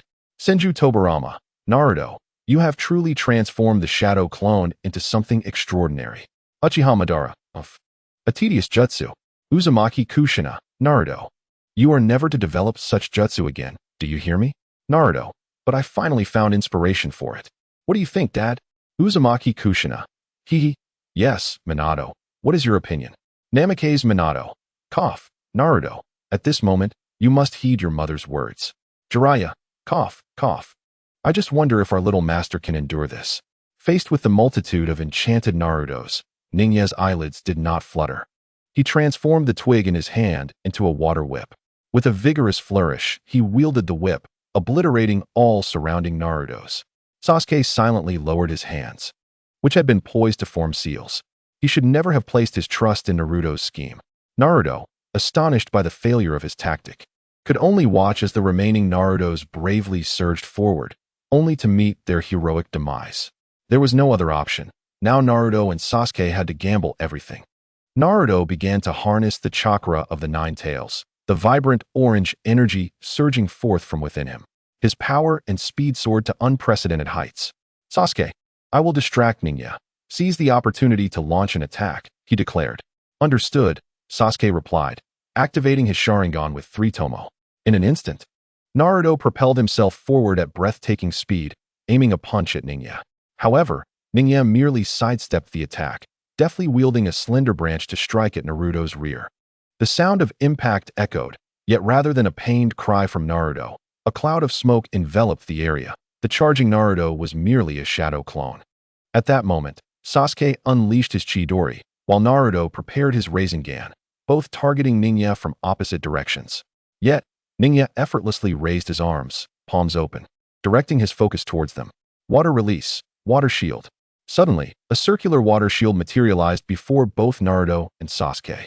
Unable to halt their momentum, they crashed into the barrier, sending them careening backwards.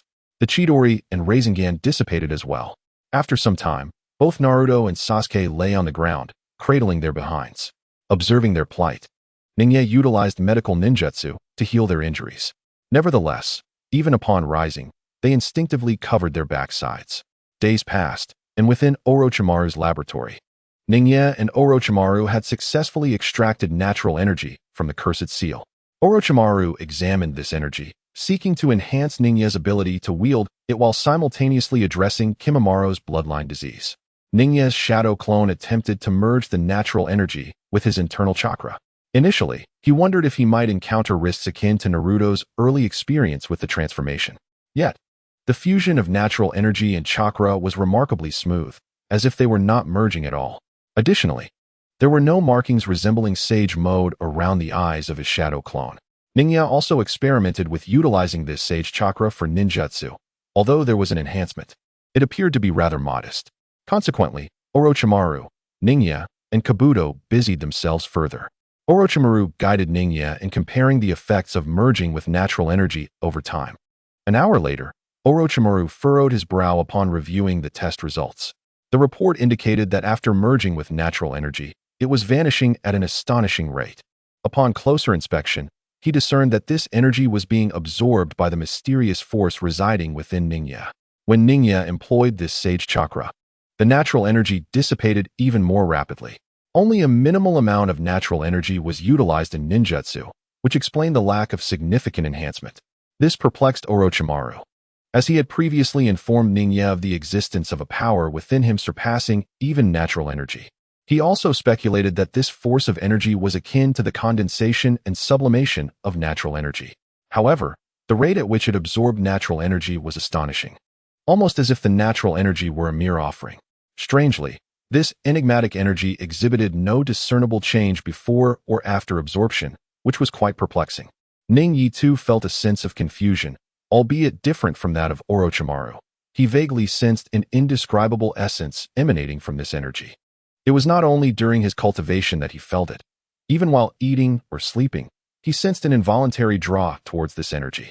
What exactly was this energy, and from whence did it originate? Ningyi could not ascertain at that moment. Orochimaru's eyes gleamed with curiosity as a thought suddenly surfaced in his mind, causing him to chuckle. Both Kabuto and Ningyi turned their attention to Orochimaru, who wasted no time and declared, Ningyi, I have conceived a rather intriguing hypothesis. Oh, how interesting. It seems that the power within you does not wish to allow you to merge with this natural energy. Rather than saying you are successfully blending natural energy with chakra, I would argue that the energy within you is directly absorbing the natural energy, seemingly intent on preventing your utilization of it. I have previously mentioned its resemblance to natural energy, yet they are incompatible. Much like how two tigers cannot coexist on the same mountain, your internal energy refuses to share space with natural energy. Listening to Orochimaru's words, Ningyi recalled the time when Naruto attempted to merge with Sage Mode under the guidance of Fukasaku, only to have the Ninetales forcibly expel the Sage. This led Naruto to mistakenly believe that he could not enter Sage Mode while in the presence of the Ninetales. It was only later that the Ninetales, in a haughty manner, expressed that it had simply not wished to share a space with a frog. Moreover, the Ninetales had furiously roared at Naruto. Why bother learning sage techniques when you already possess my chakra? Reflecting on this, Ningyi sensed that his situation was somewhat analogous. While the Ninetales had expelled, his energy was simply absorbing, resulting in an inefficiency in utilizing natural energy. Thus, Ningyi had no choice but to temporarily abandon the notion of integrating sage chakra and instead focus on refining his chakra, physical strength, and mental power. Although Ningyi could not access sage mode, he could effortlessly extract natural energy without merging it, thus facilitating Orochimaru's research. Naturally, Kabuto's condition had also seen significant improvement through the application of natural energy and yin-yang chakra. Orochimaru indicated his intention to take Kabuto and Ningyi to the Dragon Cave in the future, assuring them of their safety. Ningyi nodded in agreement. Orochimaru's survival skills were indeed commendable. Meanwhile, in Team 7, under Naruto's recommendation, Sakura successfully became Tsunade's apprentice, thus becoming a junior to Ino. Following Tsunade's ascension to Hokage, the higher-ups of Konoha gradually began to relinquish authority, knowing that if their teacher witnessed them causing trouble for Tsunade, it would not end well. The unfortunate trio still believes that teacher Tobirama resides within Ningyi, which causes them to feel apprehensive upon encountering him. During her tenure as the administrator of Konoha Hospital, Tsunade discovered Vortex Kyuka and her mother. Aware of the distant kinship between the Senju and Uzumaki clans, her grandmother and Kushina both hailing from the latter, she decided to extend her care towards them. She also recognized their unique physical traits and remarkable healing talents, subsequently taking Kyuka as her disciple. On the side of Sasuke, he continued to traverse the base of Orochimaru, eventually opting to stay there for an extended period due to the inconvenience of constant travel. Meanwhile, Naruto, in preparation for the Akatsuki organization, embarked on a training journey alongside Jiraiya. Sakura exclaimed, "Yay! In this world, I have also become Tsunade's disciple." In response, Ino remarked, "All right, Sakura, you should be thanking Naruto properly. If it weren't for his recommendation and your shared class, Tsunade would not have so readily accepted you." To which Sakura replied, "Thank you, Naruto." It was the first time Sakura had expressed her gratitude to Naruto in her life. Naruto chuckled, "Haha, it's no problem, Sakura. By the way, do you have time tomorrow?" Sakura promptly delivered a punch to Naruto's head. "Naruto, you should say that to Hinata." With that, she pushed Naruto directly towards Hinata. "Na Naruto-kun." Hinata, taken aback by his proximity, blushed deeply, her previously vacant eyes rolling back in excitement, causing her to faint. Naruto, equally flustered, found himself at a loss. The image of another Hinata, who had married him and borne children, flashed in his mind, leaving him uncertain on how to engage with this version of her. Ningyi, too, continued his rigorous training. One day, 6 months later, while meditating, he suddenly sensed something and opened his eyes, retrieving the Flying Thunder God kunai from his backpack. This kunai bore Naruto's Flying Thunder God mark, which Ningyi had entrusted to Naruto before his departure, instructing him to channel chakra through it in case of emergencies. Allowing Ningyi to perceive the situation immediately, he had said, "Naruto, if you miss me, you can also activate the chakra within." "I would never do that." "All right. Perverted sage, let us hurry." Naruto blushed as he swiftly pulled Jiraiya away from the gates of Konoha. Observing this, Ningyi wasted no time and activated the Flying Thunder God technique to travel a distance. In no time, he appeared before Naruto and Jiraiya. "Wow, Ningyi, I missed you so much." Before he could even take in his surroundings, Ningyi was enveloped in a warm embrace from Naruto. Nevertheless, he kindly patted Naruto on the back. "All right, Naruto, I'm here now. What exactly has transpired?" Only then did Naruto release Ningyi, his face slightly flushed, feeling somewhat embarrassed to speak. "Ahem, Ningyi, it's been a while," Jiraiya coughed, breaking the moment. "It has been quite some time since we last saw you, Jiraiya. Is there something you wish to discuss?" Ningyi also turned to Jiraiya. However, at that moment, 2 individuals stood behind him. One had hair interspersed with orange and white, her face marked by faint wrinkles that did little to conceal her exquisite beauty, suggesting she must have been stunning in her youth. The other was a lovely woman with sleek black hair tied back in a single ponytail and striking green eyes, appearing not significantly older than Naruto and Ningyi. "Fuziko Shizuka, it is my master in me. Fuziko Kiryu. Indeed, it seems Jiraiya has come to fulfill an agreement made long ago." "Tsunade, what agreement are you referring to?" Jiraiya. "Ahem, it's nothing, Tsunade, truly nothing." "Fuziko Kiryu. Ha! Jiraiya, you are just as you were back in the day. Uzumaki Mito. So this is little Shizuka?" "Indeed. She resembles little Mai quite a bit." Jiraiya, feeling somewhat embarrassed, spoke up. "Ahem, you see, Ningyi, I have a promise with the lady before you." As for the nature of this promise, upon hearing Jiraiya's explanation, Ningyi realized that it pertained to a martial arts contest for courtship. However, Naruto had continually refused to engage in a match with Fuziko Shizuka, citing Sakura as his reason. Fuziko Kiryu, upon witnessing Jiraiya's arrival in their village, felt a deep sense of contentment. She had not been able to forget Jiraiya over the years. Her yearning had transformed into a lingering ailment, causing her health to gradually decline. Just as she had resigned herself to the possibility of not surviving the years ahead, she was astonished to find Jiraiya truly had come. In truth, the promise made with Jiraiya had merely been an excuse to see him once more. She had witnessed Jiraiya's unwavering affection for Tsunade and had envied her immensely. Thus, she agreed to Jiraiya's proposition, hoping he would not forget her and would come to visit. Little did she expect that today he would indeed arrive, and the affliction in her heart was instantly healed. This chapter has not concluded. Please click the next page to continue reading. However, the reality was that a few hours prior, the lecherous sage. "You are so ungrateful," Naruto scolded while chasing after Jiraiya. "Humph, what do you know, you little brat? I was merely seeking inspiration for my writing." "Don't run. Stop right there. Capture that big pervert and that little pervert." A large group was pursuing Naruto and Jiraiya. It turned out the two had just stayed at a hot spring inn. Jiraiya, adept at peeping, accidentally got caught in the act. At a critical moment, he hastily tossed the binoculars to Naruto, who, not holding a grudge, threw them back.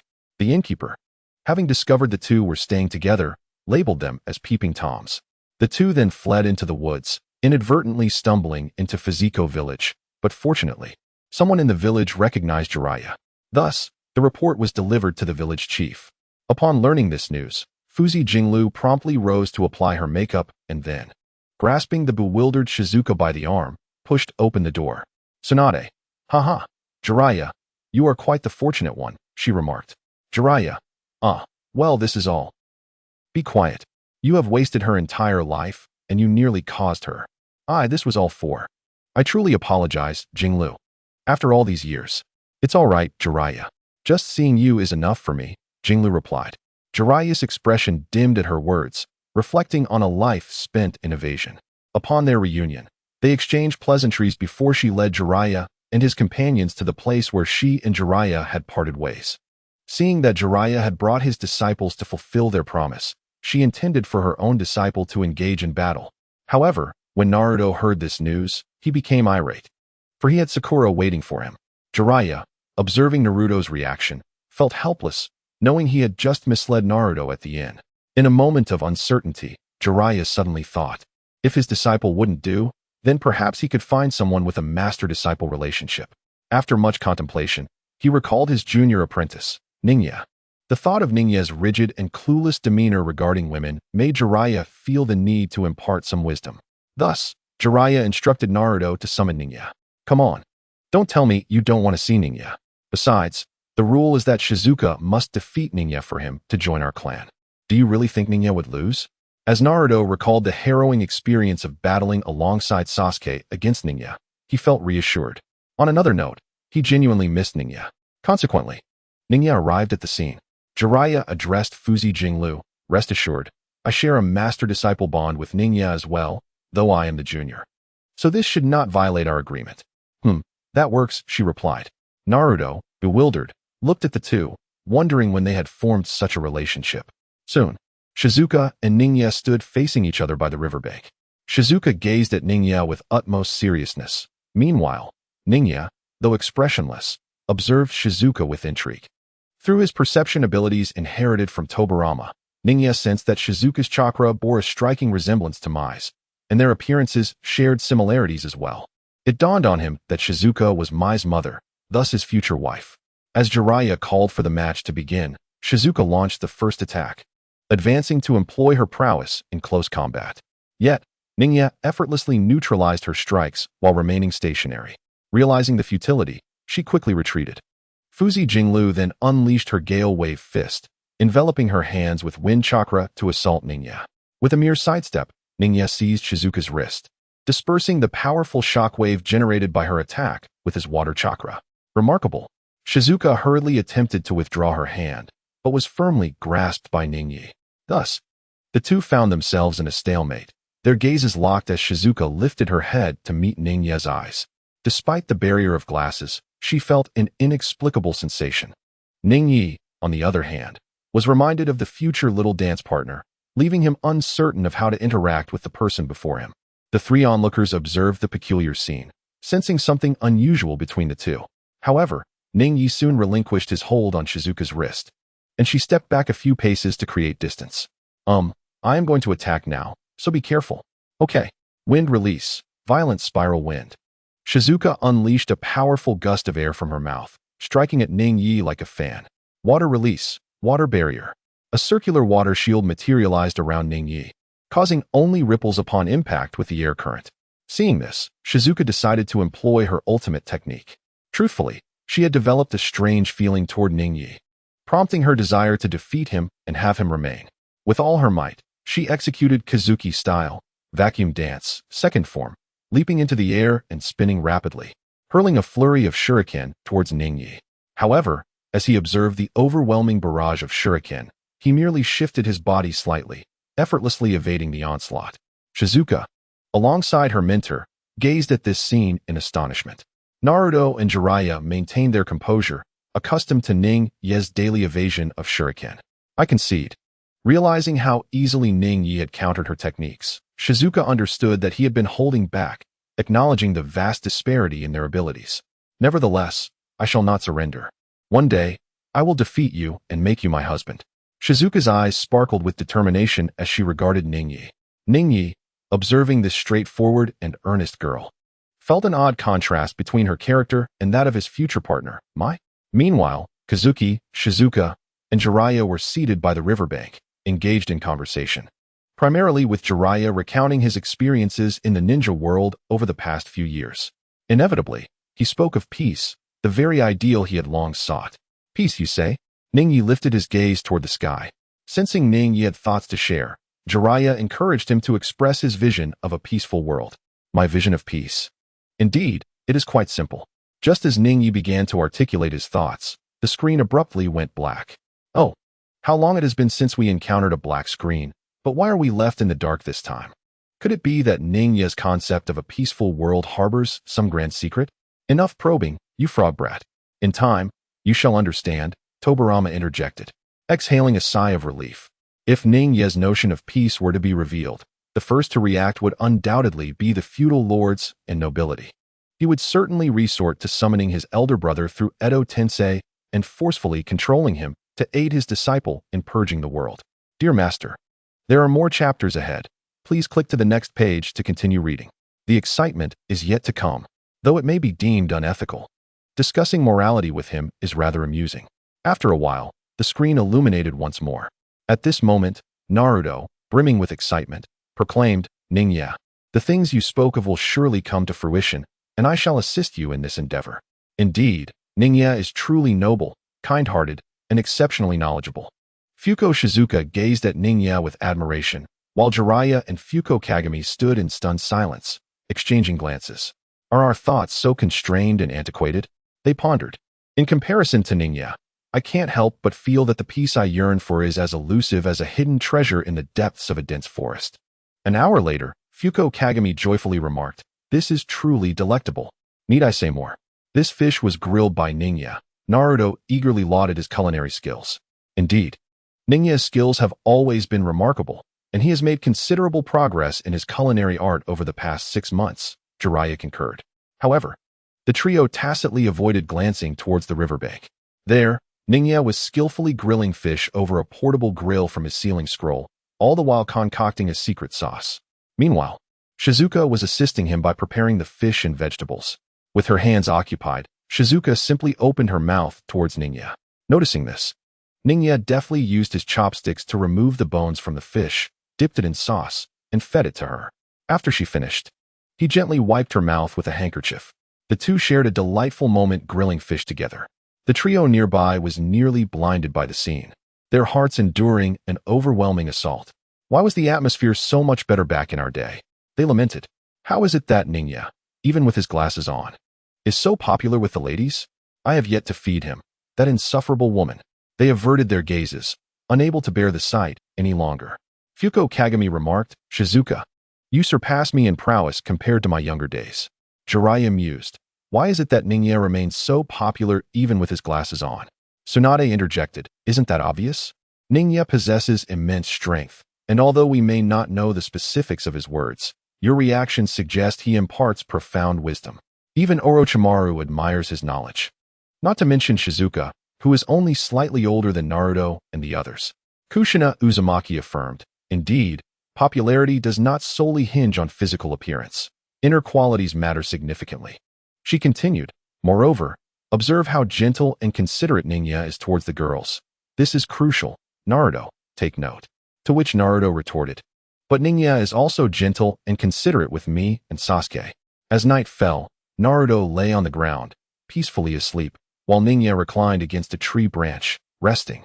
Shizuka had nestled on Kagami's lap, also lost in slumber. Jiraiya and Kiryu had built a campfire to keep watch through the night. Kiryu gently caressed Shizuka's hair and remarked to Jiraiya, what do you think of my disciple and Ninjin? Jiraiya replied, ah, a match made in heaven, indeed. Kiryu continued, I actually do not wish for Shizuka to pursue this path any longer.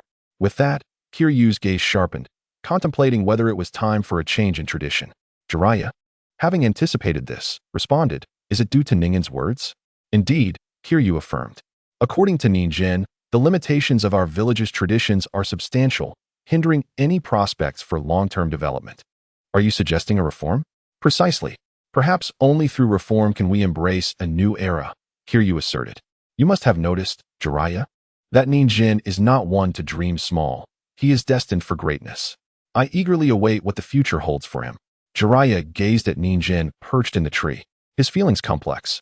When Jiraiya had asked Ninjin if he believed in the prophecy of a chosen one, Ninjin had replied, I do not believe in prophecies. I only trust in my own strength. For Jiraiya, the search for the chosen one was a source of spiritual support and conviction, but for Ninjin, it was not. Everyone has differing perspectives. I do not wish to rely on illusions.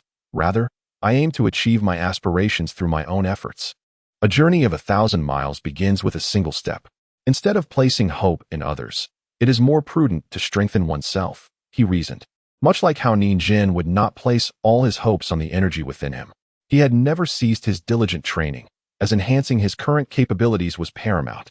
Kiryu observed the resting Nin Jin and concurred.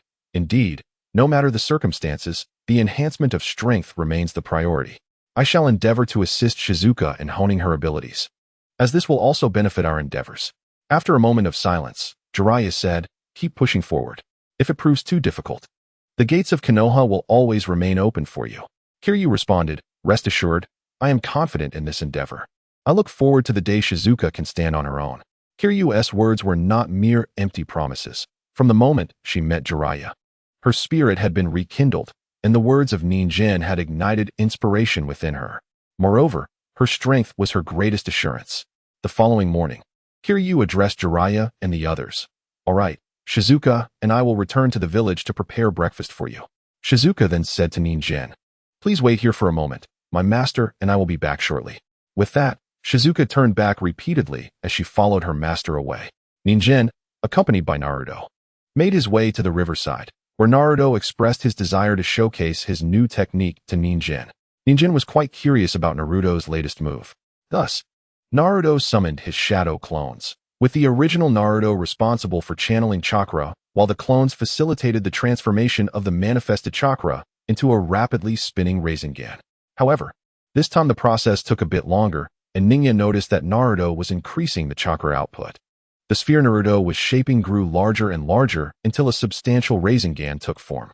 This technique, the Big Ball Rasengan, was newly mastered by Naruto, having successfully employed it for the first time during a recent victory over the Salamander Sage.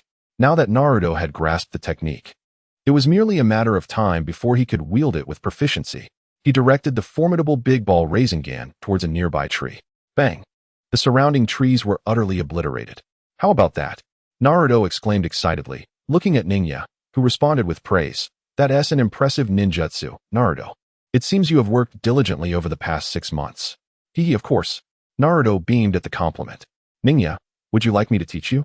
The perverted sage wouldn't mind, would he? Not at all, Jiraiya replied, eager to see how well Ninja could master the Rasengan. First, let us begin with the basic Rasengan.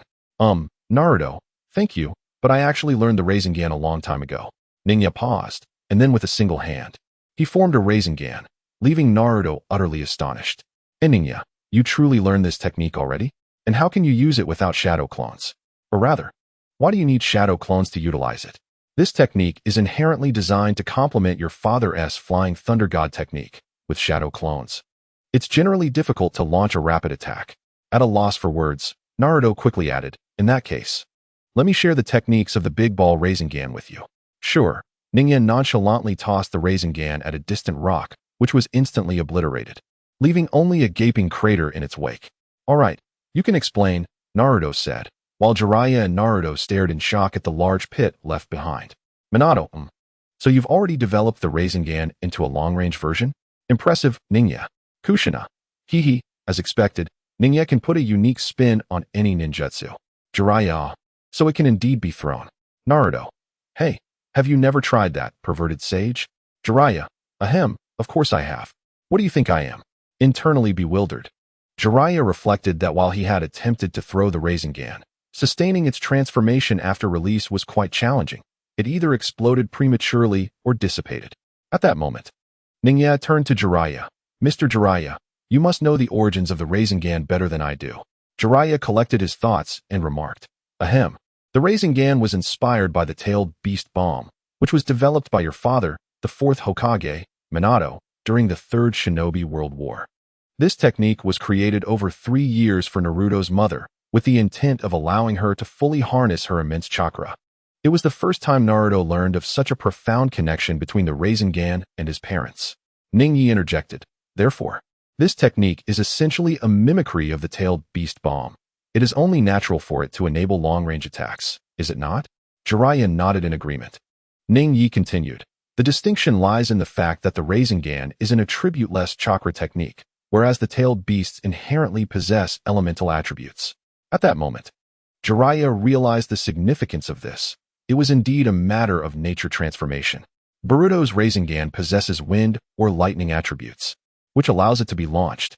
Nature transformation left Naruto somewhat bewildered, still trying to grasp the conversation. Konoha's Minato remarked, "Has Ningyi already completed nature transformation? Impressive. I had not reached that level at that time." Jiraiya sighed. "Alas, I too am still merely at the stage of shape transformation." "So, what exactly is nature transformation?" Naruto asked, puzzled. Ningya's recent Rasengan was his first attempt at nature transformation, having modified a small portion of wind chakra. Consequently, Jiraiya and Ningyi engaged in a discussion about their insights. Jiraiya shared how he had mastered the shape transformation of the Rasengan, while Ningyi conveyed his thoughts on nature transformation. Ningyi had previously trained in the Rasengan with Tobirama, although their primary focus then was on Yin Yang chakra and water chakra. However, their study of Yin Yang chakra relied on nature transformation, making the concept of jutsu nature transformation quite easy for Ningyi. At that moment, Kazuki and Shizuka approached with a basket in hand. Noticing Jiraiya and Ningyi deep in thought, they chose not to interrupt, merely inquiring quietly to the confused Naruto about what was happening. Suddenly, Ningyi stood up and asked Kazuki, "Aunt Miru, this area is sparsely populated, correct?" "Indeed," Kazuki replied. "You are planning to try out a jutsu?" Ningyi affirmed. "I wish to test a technique." Kazuki responded graciously, "Feel free to experiment here. Moreover, the mountain across the way is uninhabited." Jiraiya, having overheard, pulled Naruto aside and said earnestly, "Naruto, pay close attention. This will greatly aid your future training." Ningyi extended his right hand, first forming a standard Rasengan, then altering its nature to Yin Yang chakra in a ratio of 2:8. Drawing from Jiraiya's earlier words and his own understanding of shape transformation, he compressed the shape to its utmost limits. The Rasengan gradually morphed into an extraordinarily dense sphere. "Is this the tailed beast bomb?" exclaimed Gyuki. "Nine tails, impossible. How could a mere human possibly wield our techniques?" Minato Namikaze, "This indeed resembles the tailed beast ball." Kagaya Otsutsuki, "Precisely. This technique shares similarities with the tailed beast ball. However, it is not the tailed beast ball, and at this moment, Ningya's Yin Yang chakra quality has surpassed that of the nine tails and the others." Previously, Kagaya had informed the ninja world about its history, so they were familiar with the names of each tailed beast. Kushina Uzumaki, "Ha ha ha, did you hear that, Nine Tails? Ningya's Yin Yang chakra quality has surpassed yours. Nine Tails, do not utter my name. And even if his quality exceeds mine, in terms of quantity, that little brat is still far behind. Hashirama Senju, just wait and see my disciple's new technique." Yet it was not over. Ningya elevated his Yin Yang chakra quality to an extraordinary level. Ultimately, the Rasengan was compressed into a small red-black sphere. The onlookers felt an overwhelming sense of danger emanating from the small sphere in Ningya's hand. Suddenly, Ningya clenched the red-black sphere, and those at a distance felt their hearts tighten. That grasp seemed to clutch their very hearts. Ningya conjured a massive water shield to protect those behind him. Subsequently, he extended his palm toward the distant mountains, and in an instant, a vast dark red shockwave was unleashed at an astonishing speed from his hand. Wherever the shockwave traveled, destruction followed. The mountain across was instantly penetrated. Ningya quickly raised his hand, causing the shockwave to soar upwards, piercing the clouds, which then erupted in an explosion, bathing the surrounding sky in a crimson glow. Killer Bee. Wow, what an impressive technique. This move rivals the true tailed beast ball, perhaps even surpassing it. Oh yeah, Orochimaru. Humph, substituting quality for quantity? Quite the formidable technique. Minato Namikaze. The Rasengan has been developed to such a state. It is truly remarkable. Ningya. Ningya Shiranui. No? It seems this technique's Yin Yang chakra quality has not yet reached its pinnacle, and the charging time is too lengthy. I wonder how quickly the speed can be enhanced with familiarity. This chapter is not yet complete. Please click the next page to continue enjoying the exciting content. Goodness. The individuals in the ninja world exclaimed, "Your standards for yourself are exceedingly stringent. When others develop new ninjutsu, they revel in it for an extended period. Yet you focus on its shortcomings." Kushina Uzumaki. "Hee, what do you think, Nine Tails? Isn't Ningya's technique remarkable?" Nine Tails. "Humph, it's merely passable." Yet within, he was utterly astonished. Not only he, but the other tailed beasts felt the same. For Ningya's technique bore more resemblance to the Ten-Tails tailed beast ball in its shockwave form than their own. Ningya contemplated the effects of this new technique, pondering its deficiencies. Meanwhile, The few behind him were left utterly dumbfounded, questioning their very identities and the events unfolding around them. After a while, Jiraiya finally regained his composure. He approached Ningya and, in a somewhat incoherent manner, said, "You mustn't tell me that this technique was inspired by your recent reflections on the transformation I mentioned." Ningya nodded in affirmation. "Indeed, Mr. Jiraiya, your insights into the transformation of the Rasengan have been profoundly enlightening. Is that so? Well, as long as you're pleased, that's what matters. Now, let's not dwell on that any longer. It's time to eat." Jiraiya then pulled the still-dazed Naruto from the side and took the basket handed to him by Fusamairo. After Shizuku sent away the guards who had come to check on the situation, she joined Jiraiya and the others for a meal. Shizuku approached and presented her meticulously prepared breakfast to Ningya. With sparkling eyes filled with admiration, Shizuku exclaimed, "Ningya, that technique you just used was really cool. By the way, I made this specially for you. I hope it suits your taste." As she opened the basket, it revealed tempura, miso soup, omelette, and fried shrimp. Ningya accepted the chopsticks and spoon, first sampling the tofu and then the miso soup. The craftsmanship is exquisite and the flavors are delightful. Hee. I'm glad you like it, Shizuka responded, secretly noting Ningya's preference for tofu and fish. She expertly removed the fish bones with her chopsticks and presented the bamboo fish jerky to him. "Here, Ningya, this is what I prepared." "Ah, Shizuka, I can manage on my own," he replied. However, Shizuka insisted, "It's all right. You fed me yesterday, so today it's my turn to feed you." Although Ningya felt a bit shy about being fed, seeing Shizuka's determined expression made him acquiesce. "All right then, I'll eat slowly. There's more here." With that, Shizuka picked up another piece of bamboo fish. Meanwhile, the other three sat in silence, as their breakfast, though equally delicious, felt strangely unremarkable. "Even though our village has a strong sense of community, Shizuka, you truly excel in this regard," Fusamairo mused, feeling overshadowed by his own disciple. "Oh, when will Tsunade personally feed me?" Jiraiya envied Ningya for his good fortune. Initially, he intended to tease Ningya for his stern demeanor toward love. But now he found himself reflecting, the fool is indeed me. After all, Ningya had already discerned that Shizuka was destined to be his future wife.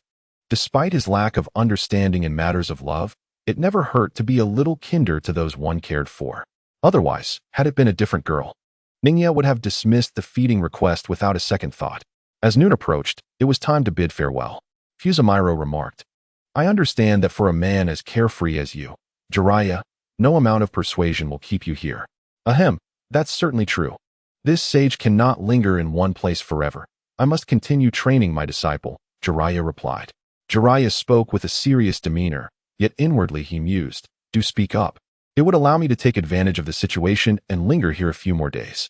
I have yet to experience the hot springs in this place, which surely holds a wealth of inspiration. Had I known, I would never have suggested leaving." Regret washed over Jiraiya.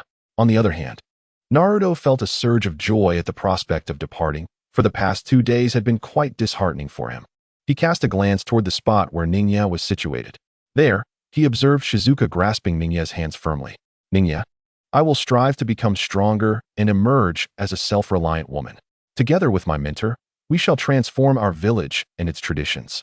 I recognize that I may not match your prowess at present, yet I will tirelessly endeavor to enhance my abilities." "Indeed, perseverance is paramount," Ningya affirmed. He held deep admiration for those who labored diligently. Regardless of the outcome, their tenacity always paints a vibrant picture. "And this is for you. Should you encounter any peril, simply channel your chakra." Ningya presented Shizuka with a kunai infused with the Flying Thunder God technique. "I shall safeguard it with utmost care," she replied earnestly. Subsequently, Shizuka approached Kiryu, while Ningya joined Jiraiya and Naruto. The group exchanged farewells, but just as Ningya was about to turn away, Shizuka suddenly called out, "Ningya, I will strive with all my might. I shall work hard to become a worthy partner for you. I eagerly anticipate the day we reunite." "I too look forward to it," Ningya responded, removing his glasses and smiling warmly. "Yes, I shall await your arrival." Shizuka was not merely elated by Ningya's handsome visage. Her joy stemmed from his earnest reply to her feelings. And so, with a beaming smile, she departed. After walking a short distance, Ningya bid farewell to Jiraiya and Naruto. Returning to Konoha, Kiryu remarked, "So this was how Shizuka and Ningya first met. Shizuka, you performed admirably, far surpassing your mentor." "Indeed, Shizuka replied. I can clearly see that I have feelings for Ningya. I can now unequivocally express my affection for you, Ningya, and I shall endeavor to elevate myself to become a deserving partner. I commend your efforts, Ningya responded. Though I cannot fully grasp my feelings through the screen, I genuinely admire your determination to improve. Yes, Shizuka affirmed. Haha, keep it up, young lady. I admire your spirit, Tsunade encouraged. Indeed, I too have faith in you. Diligent women possess the greatest allure, Kushina added. Stay strong. A well-behaved child like Ningya must be cherished, Mikoto urged. Meanwhile, Kiryu entered the meeting room, exuding an air of authority. Listen up, you lot. Behave yourselves. It would be wise not to interfere with Shizuka and me. Otherwise, the higher-ups of the village broke into a sweat, nodding obediently, for they understood the return of the once-spirited village leader. Kakashi surveyed the classroom, noting the discontent among the girls at Ningya's response to Shizuka, and reflecting on Shizuka's words, he could only let out a deep sigh. My dear, this chapter continues beyond. Please click the next page to delve further into the captivating narrative. This illustrates the disparity. Time swiftly passed, nearly 2 years in fact. Ningyi transformed from an adorable and charming youth into a strikingly handsome young man. He frequently traversed between Orochimaru's base and Konoha. During this period, Orochimaru, accompanied by Kabuto and Kimimaro, ventured to the Dragon Cave, yet he returned alone. Kabuto and Kimimaro, demonstrating remarkable courage and extraordinary perseverance, successfully navigated the trials set by the deities Tenkashin, Ichikishimaheim, and Takujiheim. The White Snake Sage infused them with natural energy through his sharp fangs and imparted the teachings of the Sage Mode from the Dragon Cave. Currently, the two are diligently training in Sage Mode within the Dragon Cave and are not expected to return anytime soon. Although Orochimaru has resolved the issue of the impure world reincarnation, the damage to his soul continues to gradually mend, placing him in a state of recuperation. At this juncture, Sasuke has also matured into a dashing, yet somewhat aloof young man. During this time, he has been honing his skills in In-Release Chakra under the tutelage of Ning Yi and Orochimaru. He senses that his Sharingan, adorned with 3 tomo, is on the brink of evolution, with only a catalyst needed to attain the Mangekyo Sharingan. Kushina Uzumaki. Is this the grown-up Ningyi? Haha, indeed quite handsome. I wonder how Naruto is faring. Mikoto Uchiha. Yes, Sasuke has also grown, appearing quite healthy. As a mother, I am relieved. Mito Uzumaki. Little Ningyi has grown up healthily. How wonderful. Tsunade. The little heartthrob has transformed into a great heartthrob, truly handsome. Tsunade. To those above, please refrain from swooning, but indeed, time has flown by. Jiraiya. It seems the Akatsuki organization will soon surface. Upon witnessing Ning Ye's youthful visage, the women of the ninja world exclaimed, all declaring him handsome. Anoki. I can't believe half a year has passed, and now nearly 2 years have elapsed. Hiruzen Sarutobi. This progression is indeed swifter than that of another world. Shikaku Nara. No, perhaps this period in our world is not yet concluded. Tobirama Senju. That holds merit. As Ningyi returned home from Orochimaru's base, he encountered a member of the Umbu respectfully awaiting at the entrance. Lord Ningyi, the Hokage summons you. Understood. You may depart. Upon uttering this, the Umbu vanished. Ningyi then set forth to the Hokage building. In the Hokage's office, a knock resounded. Please enter. I apologize for the intrusion.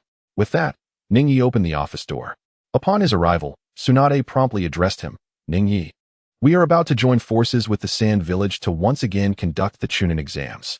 Tsunade elucidated the reasons for this initiative. Firstly, to resume the Chunin exams that were previously interrupted. Secondly, to gauge the reactions of the 5 great nations and various villages under the guise of tranquility regarding this upcoming event. And thirdly, to lure the Akatsuki organization into action, as Tsunade believed it better to draw them out rather than await their ambush. Gaara, the newly appointed Kazekage, requested that Tsunade host the upcoming Chunin exams. He sought to use this opportunity as bait to unearth the faction within the village that opposed his leadership. Wait, what? Gaara has become Kazekage? Exclaimed the elder Raza. Isn't he rather young for such a position? Mused Inoki. Humph, it's evident, I assent it. Tsunade must have no one left, remarked the 4th Raikage. Apologies. But we in Kirigakure are also lacking in personnel, added Meitorumi. Becoming Kazekage, is it? Pondered Naruto Uzumaki. This means Gaara has fulfilled his promise to me and Ningya. Congratulations, Gaara. Hey, I'm still here, you know. Raza interjected.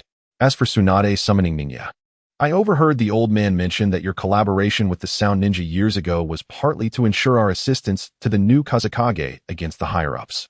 Thus, I wish to inquire whether we should acquiesce to the request of the Sunagakure organizers. Of course, we shall. Very well, I shall inform Gaara.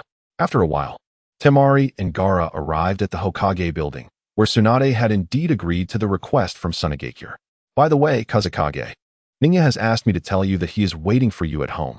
I understand. Gaara and Temari made their way out of the Hokage building, with Gaara leading Temari swiftly towards Ninja's residence. Upon arriving at the entrance, Gaara politely knocked on the door. Ninja, are you there? I apologize for the intrusion. Coming. Ninja replied, opening the door with a smile. Gaara, it's been a while. It has indeed, my friend. Gaara responded with a smile as they shook hands in warm greeting. At that moment, Ninja noticed Temari standing behind Gaara, looking somewhat bewildered. Oh, so you must be Gaara's sister, Temari. It's a pleasure to meet you. Hello, Temari replied, still unsure of what was unfolding. She glanced at Gaara, who looked at her with an expression that seemed to ask, what are you doing here? Well, I have other matters to attend to. So you two can chat for now, Temari said before departing. In the living room, Ninja poured a cup of tea for Gaara, who took a sip and remarked, delicious. I'm glad you like it. By the way, first and foremost, congratulations on becoming Kazekage. Gaara simply shook his head. This is all thanks to you, Ninja. You helped me realize that there are people in this world who care for me. Naruto, and you have shown me that there are those I love and must protect. My sister, Kankuro, and everyone in the village. This is my responsibility as Kazekage. Kankuro interjected. So why is Temari called sister while I am just Kankuro? Oh, congratulations, Gaara. You have truly matured, Ninja said, and Gaara beamed with happiness at the praise. Something about this feels off, Meitarumi remarked. I feel the same, Temari added. Oh, Anoki, wait a moment. Just now Gaara mentioned that there are individuals in the village who need protection, which implies there are those who do not. Aoi, indeed, it seems that way. Gaara began to discuss the events of the past 2.5 years with Ninja, who listened with a smile, until Gaara posed the question. What do you think should be done about those who do not require your protection in the village? If they are willing to heed my advice, that is one thing. If they persist in their opposition, then they must be dealt with accordingly. At that moment, Gaara's demeanor was as indifferent as it had been when he first arrived in Konoha. It is evident that Gaara remembers what I told you years ago. Ninja nodded in agreement. Gaara then reverted to his endearing demeanor. Yes, Ninja, you previously informed me that those who support us are our own people, and we must treat them with kindness. This chapter has not concluded. Please click the next page to continue reading. Those who oppose us are outsiders and must be directly confronted. Those who neither support nor oppose us are individuals we need to win over. Precisely, well said, Gaara. I will assist you in this upcoming Chunin exam. I will travel to Sunagakure. We shall employ diplomacy before resorting to force, first attempting to persuade them. And if that fails, then we may take action. Thank you, Ninja, Gaara said, blushing as he praised Ninja for his kindness. Fourth Hokage, wait a moment. Why does this all seem off to me? Anoki, isn't it obvious? Look at Gaara's demeanor. He is undoubtedly supporting Ninja. One T that allow Ninja to define whoever he wishes in Sunagakure? Aoi, wow. This is rather exaggerated, isn't it? The high-ranking officials of Sunagakure, we disagree. Indeed, allowing this young Gaara to become the Kazekage is far too hasty. He will undoubtedly throw Sunagakure into chaos. Chiyo, enough. Be quiet. Do you not know how things are in Sunagakure? Let us await the outcome. With Chiyo's words, the high-ranking officials fell silent, for her reputation in Sunagakure was formidable. Thus, Tsunade instructed her subordinates to notify those in Konoha eligible to participate in the Chunin exam. Consequently, a multitude of eager young ninjas signed up for the exam. Simultaneously, the villages of Kirigakure, Himogakure, and Iwagakure declined to participate in this joint examination, while Amigakure, in an effort to gather intelligence and disguise their intentions, sent representatives to partake in the joint exam. Meanwhile, Kaze from Takigakure submitted an application to Konoha to participate. In the ninja classroom, that's the adult me. And me too. Everyone looked at the screen, eagerly anticipating their future selves. Kaze, that's me. Yay, I must make 100 friends. Shimoku, no? Kaze, you cannot participate. Kaze, brother Shimoku, why not? I could make plenty of friends there.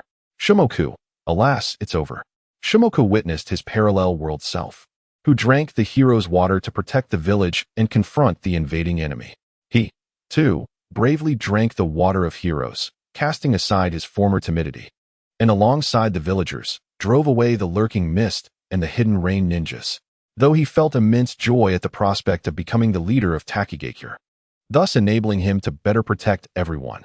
The version of himself captured in the video remained oblivious to the true intentions behind their participation in the Chunin exams. The footage also revealed the Akatsuki's involvement and their efforts to gather intelligence. This time, it was a trap that he unwittingly walked into. He hastily called out to Keed. "Keed, have you forgotten about the Akatsuki? Their aim in the video was you. But weren't they deceived?" She replied, "Yet." The Akatsuki in the video remained unaware of their own deception, having previously stated that Uchiha Madara had become the Ten Tails Jinchuriki. Thus, Fu, you are at great risk here. The light in Shermu's eyes began to fade as he realized that his moment of weakness in the video had endangered Keed. Noticing his distress, Keed quickly reassured him. "It's all right, Shermu and I'm fine now." After all the candidates completed the first written exam, the last 30 were promptly eliminated as per the regulations. Hence, everyone hurriedly made their way from Konoha to Sunagakure. Ningya donned the fox mask from years past, assuming the identity of a proctor from Konoha as bestowed by Tsunade, and set forth towards Sunagakure. Under the cover of night, a cloaked figure stealthily shattered a window and infiltrated the Kazakage's office, intent on assassinating Gaara. He dashed towards the office, but something felt amiss. He sensed he was merely going in circles, unable to advance. Alarmed, he realized he had fallen into a jinjutsu. Just as he grasped the situation, he collapsed to the ground. Ningya and Gaara, along with others, appeared behind him. Kankuro approached to assess the situation and, upon touching the assailant, his expression shifted dramatically. He noticed explosives strapped to the man's body, which were already flickering ominously. Seeing the imminent danger, Gaara prepared to shield them with sand, but Ningya instantly teleported in front of the assailant, striking him with a powerful blow. The explosive's flames suddenly dimmed. Kankuro, witnessing this, was momentarily stunned, muttering a dud. The Akatsuki, particularly Deidara, was taken aback, exclaiming, "What?" He extinguished the explosive with his bare hands? How utterly unartistic. Conan, meanwhile, fell silent. Pondering the implications of such a feat, Nagato glanced at his lower half, reflecting on how advantageous it would have been had he possessed such a technique in his youth. Ningya's technique was, of course, taught by Tobirama, specifically designed to counter the Uchiha clan's Susanoo. Tobirama had meticulously researched the explosive tags, understanding their principles and vulnerabilities to prevent the Uchiha from exploiting them. Subsequently, Ningya enveloped his hand with chakra, placing it upon the assassin's head. Through the depths of his memories, he glimpsed the visage of the opposing forces. After a brief moment, he nodded towards Gaara. On the third day, all the candidates had arrived at Sunagakure, and the final 30 were informed of their elimination by Asuma and Kurenai. As evening fell, Gaara informed the higher-ups of significant matters concerning the Chunin exams. Given that this event was a joint examination with Konoha, the officials were cautious and promptly convened in the conference room. Once all were assembled, Gaara introduced the masked Ningya to the assembly, stating that he was the specially appointed proctor from Konoha. Ningya presented the temporary identification issued by Tsunade, and as he opened it momentarily, he silently chanted, "Shatter the mirage." He then distributed the document regarding the peaceful coexistence between Sunagakure and Konoha, which Tsunade had provided in advance. Subsequently, discussions regarding the future between Konoha and Suna ensued among the officials. After a while, the meeting was adjourned. Raza remarked, "That was the illusion from before." Chio sighed, "Alas, I wonder how this time will unfold." As night descended, the examinees rested in the lounge. Some covert opposing factions planned to take action the following day, but were abruptly summoned back by higher authorities, who indicated that urgent matters required their attention. The next day, the second exam commenced in the Desert of Illusions, centered around a scroll retrieval contest. Temari briefed the teams on the competition, and each group set off from various starting points. Concurrently, Guy, Asuma, and Kurenai infiltrated the Desert of Illusions under Tsunade's covert orders, aiming to eliminate any threats to Gaara. In the Desert of Illusions, the Konoha ninja fought diligently for the scrolls. Lee engaged in a taijutsu battle with Zyro, while Tintin collaborated with Hanabi through summoning techniques. Many demonstrated the fruits of their training over the past 2 years. Ningya, attuned to the environment, monitored the progress of the young ninjas while also scanning for any hidden adversaries. Suddenly, he sensed a familiar chakra. Sakura, Ino, and Choji's team encountered the team led by Reino, which included Koji and Shizuka. Reino, with her fair skin, striking beauty, chestnut hair, and hazel eyes, exuded an air of grace. The two teams clashed without hesitation. Ino was the first to throw kunai at the trio. In response, Shizuka conjured several sand beasts from the earth, which swiftly intercepted the kunai and charged at Ino, rendering her unconscious in an instant, a gift to the opposition. I heard you were a team of 2 medical ninjas.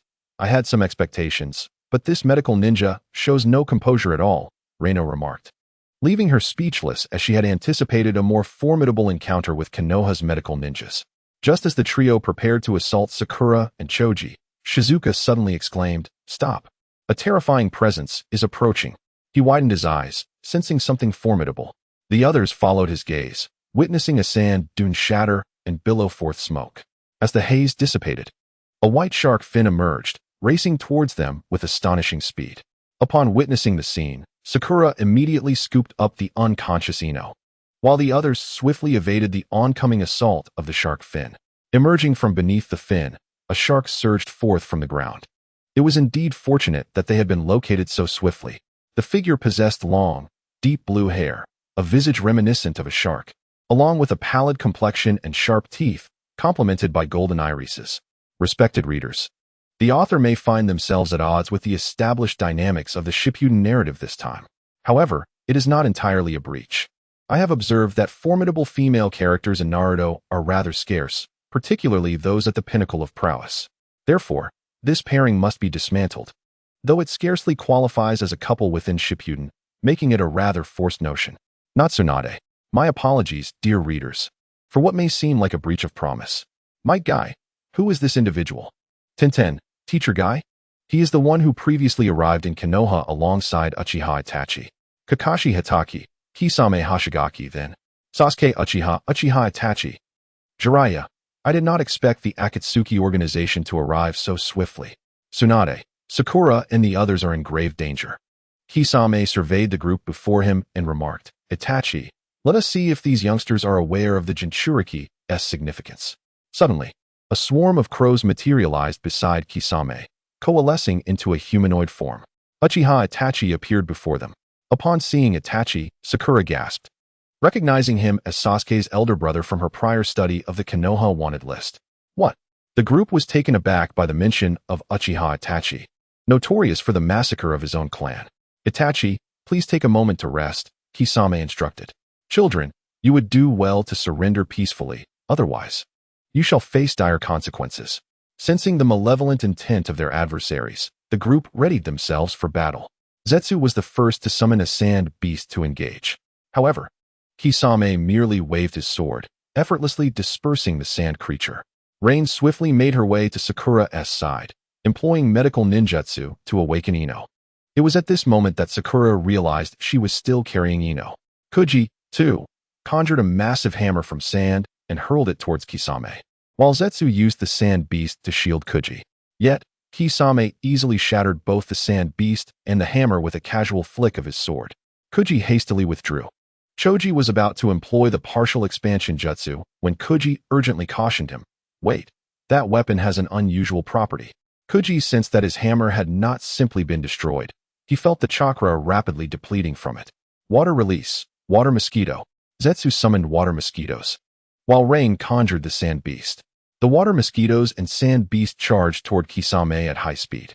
Just as Kisame prepared to end this farce, the water mosquitoes and sand beast suddenly erupted, creating a dense cloud of smoke. Seeing this, Sakura was about to rush forward when Rain quickly restrained her. Are all you Konoha ninjas this brave? Meanwhile, Jiji Xiong swiftly struck the ground with his hand, invoking the polar sand array and the heat sand camouflage. In an instant, the figures of Sakura and her companions became transparent, surrounded by shimmering yellow particles. The former ninjutsu rendered their side invisible, while the latter disrupted the perception of their foes. Raindrop, witnessing Sakura and Ino suddenly becoming ethereal before her, was momentarily taken aback by the clarity in the eyes of the Konoha ninjas. She hastily pulled the two away, urging them to flee. Koji and Jiji Xiong, meanwhile, dragged Choji along. Seeing them engage in such trivial antics, Kisame immediately formed hand seals, unleashing the water release, explosive water shockwave. He concentrated his chakra in his throat and unleashed a torrent of water that was powerful enough to create a lake, engulfing everyone in its embrace. Before they could react, they were swept into the watery deluge. Following that, Kisame executed the water release, water shark bullet technique, forming a shark-shaped water bullet with his chakra that sped toward them. The group, still struggling to stabilize themselves in the water, was abruptly struck by the oncoming shark bullet. Once the water settled, only Sakura remained upright, while the others lay unconscious on the ground, battered and bruised, gasping for breath after being struck by multiple water bullets. Yamamoto Hichi called out, "Ino!" Haruno Sakura shouted, "Sakura!" Nara Shikamaru exclaimed, "Choji!" "Ino!" Uzumaki Naruto cried out, "This is bad. Sakura and the others are in danger." Tsunade sighed. Alas, the disparity in strength is indeed overwhelming. In the classroom, Sakura and Ino anxiously observed the screen, fully cognizant that the versions of themselves in the video were in dire peril. Just as Kisame approached Sakura wielding the Samahata, a sharp water blade suddenly shot toward his head. Kisame quickly recoiled to evade the strike. The medical water release, water mantis technique manifested as Raindrop transformed her hands into lethal water mantis blades, crafted from chakra surgical knives. Meanwhile, a water jellyfish lay at her chest. This was a preemptive measure she had prepared before the water shockwave struck them. As the sharp bullet approached, she hastily condensed her chakra to employ the medical water release, water jellyfish. Raindrop understood that the enemy before them was far beyond their capacity to confront. And though hope seemed bleak, she urged Sakura, "You must flee and seek help. I will hold him off." With that, Raindrop brandished her water blades and charged at Kisame. He effortlessly blocked her assault with the Samahata and knocked her aside. Witnessing this, Sakura cried out, "How can I abandon you?" and dashed toward Kisame. Raindrop gasped in alarm, realizing that now was not the time for recklessness. As Sakura launched a powerful punch at Kisame, he deftly dodged and retaliated by swinging the Samahata with enough force to render Sakura unconscious. With their last hope extinguished, Raindrop resolutely rose to her feet. If she fell, there would be no hope left for anyone. She could only hope that the proctor would soon take notice of the unfolding chaos. As it stands, should one be a candidate, it would only exacerbate the casualties. The medical ninjutsu, water release, water mosquito, and the subsequent assault launched by Reino was met with misfortune. For Kisame effortlessly dispersed the swarm using his Samahata, absorbing the chakra of the water blades, and subsequently sent Reino flying with a swift kick. Reino struggled to prop herself up with her hands. "Commendable courage, young lady. Now please allow yourself to rest peacefully." Kisame aimed his Samahata at Reino. She recognized the futility of evasion, yet did not resign herself by closing her eyes. Despite the inevitable, she yearned to absorb the blow with her own body, seeking an opportunity to counterattack. A medical ninja, after all, never gives up until the very end. At that critical moment, a loud bang echoed, and Reino found herself involuntarily falling backward, enveloped in a warm, sunlit embrace. "Well done, for you shall never surrender until the last moment. The blossoms of hope shall bloom for you." She gazed upward to see an individual clad in a mask, wielding a blade to block the strike. Cradling her in his arms, Naruto Uzumaki remarked, "Phew, thankfully Ninya arrived just in time. Otherwise, Sakura and the others would have been in peril." Tsunade praised Reino. "You are remarkable, both in your medical ninjutsu and your spirit. You are an exceptionally skilled ninja." Reino replied humbly, "Lady Tsunade, you flatter me. That is the future me. And thank you, Ninya, for truly bringing me hope." Shinju Ninja stated, "My timely arrival in the video was entirely due to your efforts. Had you not held them off, Uchiha Itachi would have likely discovered the news through Jinjutsu." Anoki inquired, "So, does this mean Ninya is now set to confront the Akatsuki organization?" Kakashi Hatake questioned, "Is Ninya facing them alone this time? My greatest concern is that they may not be just Itachi and his companion." Hiruzen Sarutobi commented, "While I am uncertain of Ninya's current strength, I trust their safety remains assured." Ninya exerted a surge of power, sending Kisame hurtling backward. Kisame swiftly regained his composure, narrowing his eyes. "It's you, Uchiha Taijima."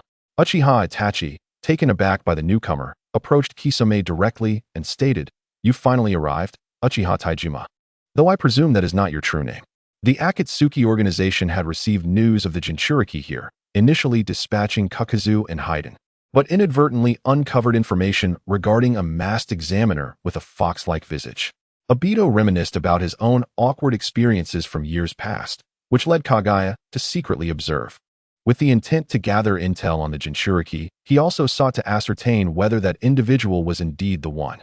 However, upon arriving at Sunagakure, he encountered the familiar fox-faced mask, and before he could sense the chakra, he realized the individual was already aware of his presence, prompting him to flee underground in fright.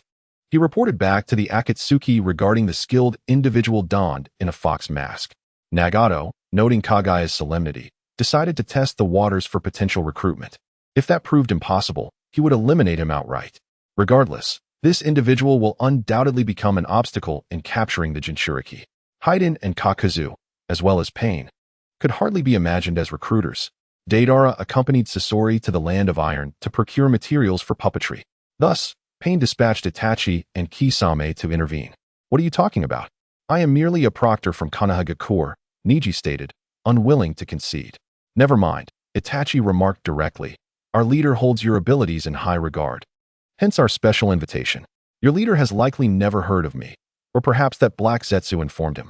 Is it necessary to activate the Sharingan for recruitment?" Niji understood the circumstances surrounding Uchiha Itachi and replied, "The order is reversed. Furthermore, it appears you are not genuinely interested in recruiting me, so I must respectfully decline." Simultaneously, the injured Reino cradled in Niji's arms had been healed through medical ninjutsu. "It seems you've declined, so please lie down," Kisame suggested, adopting a combative stance. "Be cautious. That giant can absorb chakra with his weapon, and his water release is formidable." The individual beside him is Uchiha Itachi. Reino hastily reminded Niji of their intel. Niji nodded in acknowledgement. "Thank you, and please protect those nearby. I will handle this." "Please be careful."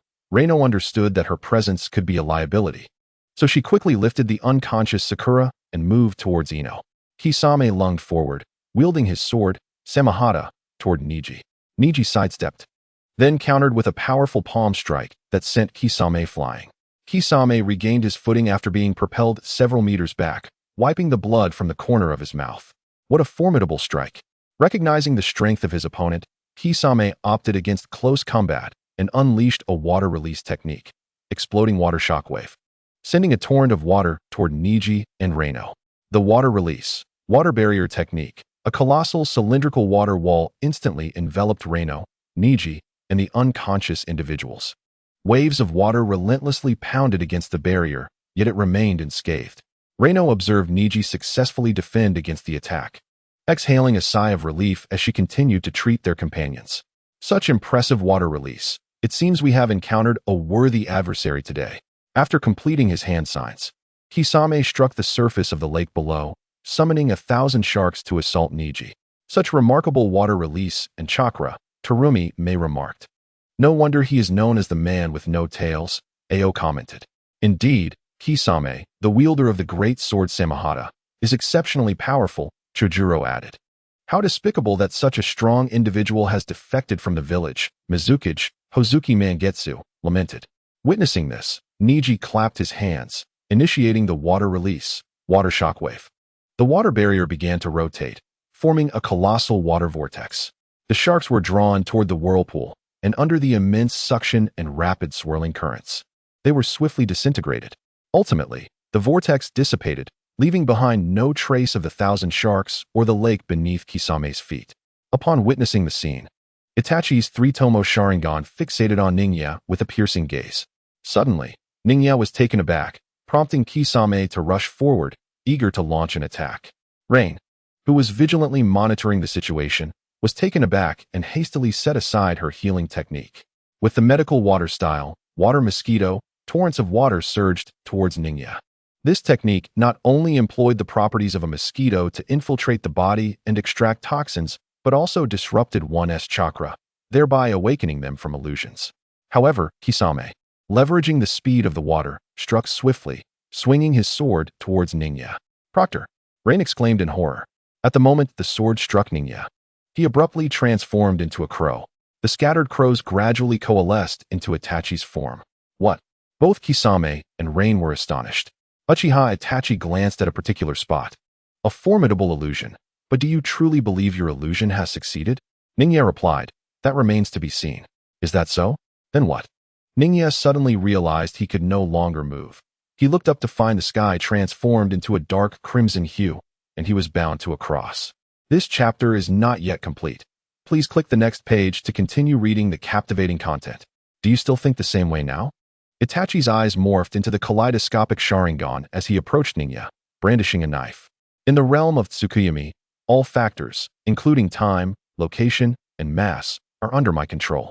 For the next 72 hours, you shall endure immense suffering in this illusionary world. With that, he plunged the blade into Ningya. Ah! Ningya cried out in agony as blood gushed forth. Then came another strike. Naruto, Ningya. Sasuke, Ningya. Cursed Uchiha Itachi. I will not let you get away with this. The students in the classroom were equally concerned for Ningya's plight. Kakashi, remain calm. Ningya understands the kaleidoscopic Sharingan, so he should be fine. But Kakashi-sensei, Naruto protested. Enough, Naruto. Did you not encounter the one from the future? Ningya will be all right. Anoki, in the world of illusions. 72 hours pass, while only an instant elapses in reality. Even if bystanders recognize a companion ensnared in an illusion, it would be too late to break it. Fourth Reikage, truly impressive, the kaleidoscopic Sharingan. Tobirama Senju, is Ningya in danger this time? Madara Uchiha, humph, and so what? Tobirama, that cunning fellow, is well aware of the kaleidoscopic Sharingan's illusions. He must have taught Ningya how to counteract it. Or have you all sensed that this lad has fallen into an illusion? Izuna Uchiha, brother, is that truly the case? Taijima Uchiha, remarkable. Buddha Senju, an extraordinary young man. Anoki, what? Could it be? Time swiftly passed in the Tsukuyomi world, and Ningya hung his head helplessly. Uchiha Itachi gazed at Ning Yi and remarked, there exist even more formidable ninjutsu within the ninja realm. If you continue to underestimate them, you may find yourself oblivious to the manner of your own demise. To his astonishment, Ning Yi abruptly lifted his head and inquired, is that so? In an instant, Ning Yi transformed into the visage of Kisame, who grinned and addressed Itachi. However, let us return this statement to you, Mr. Itachi. Itachi's eyes widened in shock as he discovered himself bound to a crucifix. Kisame approached him with a smirk. Mr. Itachi, I trust you will relish the next 72 hours. Itachi hastily attempted to dispel Tsukuyomi, but found the world of illusion unresponsive. Mr. Itachi, the Mangekyo Sharingan is not invincible. At that moment, two Itachis materialized before him. One declaring, if an illusion is countered by another illusion, it signifies that the control of perception has been wholly seized by another. He implored Itachi to remember this lesson well. With that, both figures struck Itachi with their blades, while Kisame also landed a blow with his Samehada. Anoki remarked, indeed. This is yet another illusion. Aoi pondered, can Uchiha Itachi, with his Mangekyo Sharingan, truly fall victim to an illusion? Terumi May questioned, when did this even transpire? The fourth Reikage responded, it remains unclear. Saratobi Hizashi speculated, could it have begun from the outset? Senju Hashirama affirmed, indeed. Ning Yi had control over Itachi's illusion from the very beginning. Uchiha Madara elaborated, to be precise, the moment Itachi intended to cast an illusion upon Ning Yi, it was likely already in effect. Furthermore, the target of Itachi's illusion was, from the start, miscalculated. The caster must possess the awareness that the technique may rebound upon them. In the realm of Tsukuyomi, 72 hours had elapsed, and Itachi lay weakly on the ground. Kisame declared, Mr. Itachi, it appears the time has come. Everything is but a fleeting illusion. With a resounding crash, the world of Tsukuyomi shattered, and in the realm of reality, Itachi knelt on one leg, clutching his bleeding eyes. Kisame lay beside him, unconscious, impervious even to the stimulation of his Samehada.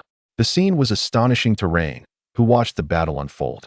At the moment she unleashed her water mosquito, she witnessed the giant swing his weapon toward Uchiha Itachi. With a piercing glare, Itachi caused the giant to collapse to the ground, after which blood tears streamed from his eyes. He knelt on one knee in agony, clutching his eyes. Meanwhile, Monk Fa had set his sights on Gar's young apprentice, Shiki's team. The leader of the opposing faction, Fu Yi, immediately conjured a barrier to disrupt their perception. Just then, a tremendous sandstorm erupted, engulfing the entire desert of demons. At this moment, the sensing sandballs of Sunagakure began to fluctuate. Alarmed, Shikamaru and Kankuro swiftly organized a rescue for the examinees. Gaara, as the Kazekage, was compelled by the urgency to save others, leading him into the clutches of the opposing faction. Fu-I remarked, "Have we truly been exposed?" Rosha, "Fu-I, everything I do is for the Sand-Hidden Village. If I, Gaara, can truly lead the Sand-Hidden Village towards a prosperous future, I willingly accept any punishment." Chio, "Alas, you have brought forth Fae. It seems you are subjecting my Gaara to a trial of life and death." Funfu, "Fae, I never expected you to be involved in this matter." Fae, "Master, Funfu, Fae, you are being overtly emotional." Fae, "Yes, I acknowledge my transgressions and accept the consequences." Meanwhile, Ning Yi suddenly materialized before Yuna and the others. As the water releases water barrier enveloped them, a devastating sandstorm unexpectedly surged forth, threatening the group. Beneath Itachi and Kisame, a pair of hands emerged, swiftly pulling them down. Observing the tempest outside, Ning Yi could not help but marvel at the sheer force of nature.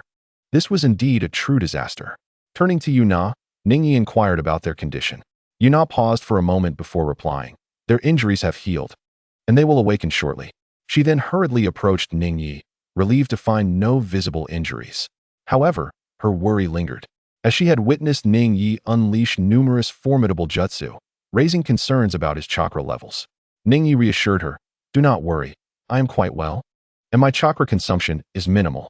Yet, as a medical ninja, she knew better than to solely trust a patient's word without conducting a thorough examination. However, to do so abruptly would be discourteous. Just as she grappled with this dilemma, Ning Yi placed a hand gently on her shoulder, saying, "You have worked hard to heal them. You should take a moment to rest." Startled by his touch, Yuna felt a warm sensation envelop her. As a medical ninja, she was accustomed to healing others, yet here she was, receiving care herself, a realization that struck her as a failure, yet oddly pleasant. Looking at Ning Yi, she experienced an inexplicable emotion stirring within her. Tsunade, "Oh, Ning Yi, it seems you've charmed another young lady. The way she gazes at you is quite telling." Vortex Mizuho, "Little Tsunade, what are you saying?" Ning Yi's charm naturally attracts the affection of young girls. Tsunade, "Mizuho, I am your kin." Senju Hashirama, "Little Tsunade, you are being overly dramatic." The sandstorm, fierce yet fleeting, soon began to abate. After Ning Yi completed Yuna's treatment, he sensed that the others were about to awaken. He advised Yuna, Itachi, and that individual have been driven away by the storm. Yuna paused, as if comprehending something, and smiled, "Rest assured, I will not speak of this to anyone. Thank you for saving us. I am Yuna, a genin from the Sand-Hidden Village. Should you ever need assistance, do not hesitate to seek me out." With the storm dissipating, Ning Yi withdrew the water barrier. "Farewell," he said before vanishing. "Goodbye, travel safely," Yuna replied. Yuno bid farewell, waving toward the direction in which Ning Yi had vanished. She then scooped up handfuls of sand and scattered them among the group. After a while, Sakura and Ino regained consciousness and hurriedly rose to survey their surroundings. Upon noticing that the area was surrounded by water, with the rest covered in yellow sand, Sakura anxiously inquired about Yuno's well-being, asking, "Are you all right? By the way, where is Uchiha Itachi? What happened to his companion?" Yuno replied, "A tremendous sandstorm just erupted here, driving Uchiha Itachi and his companion away." It was then that Sakura observed that the others were covered in sand, from their clothes to their skin and hair. Although she remained somewhat skeptical, Ino interjected to ease the atmosphere, saying, "All right, Sakura, this is not the time for such concerns. What matters now is the well-being of the others."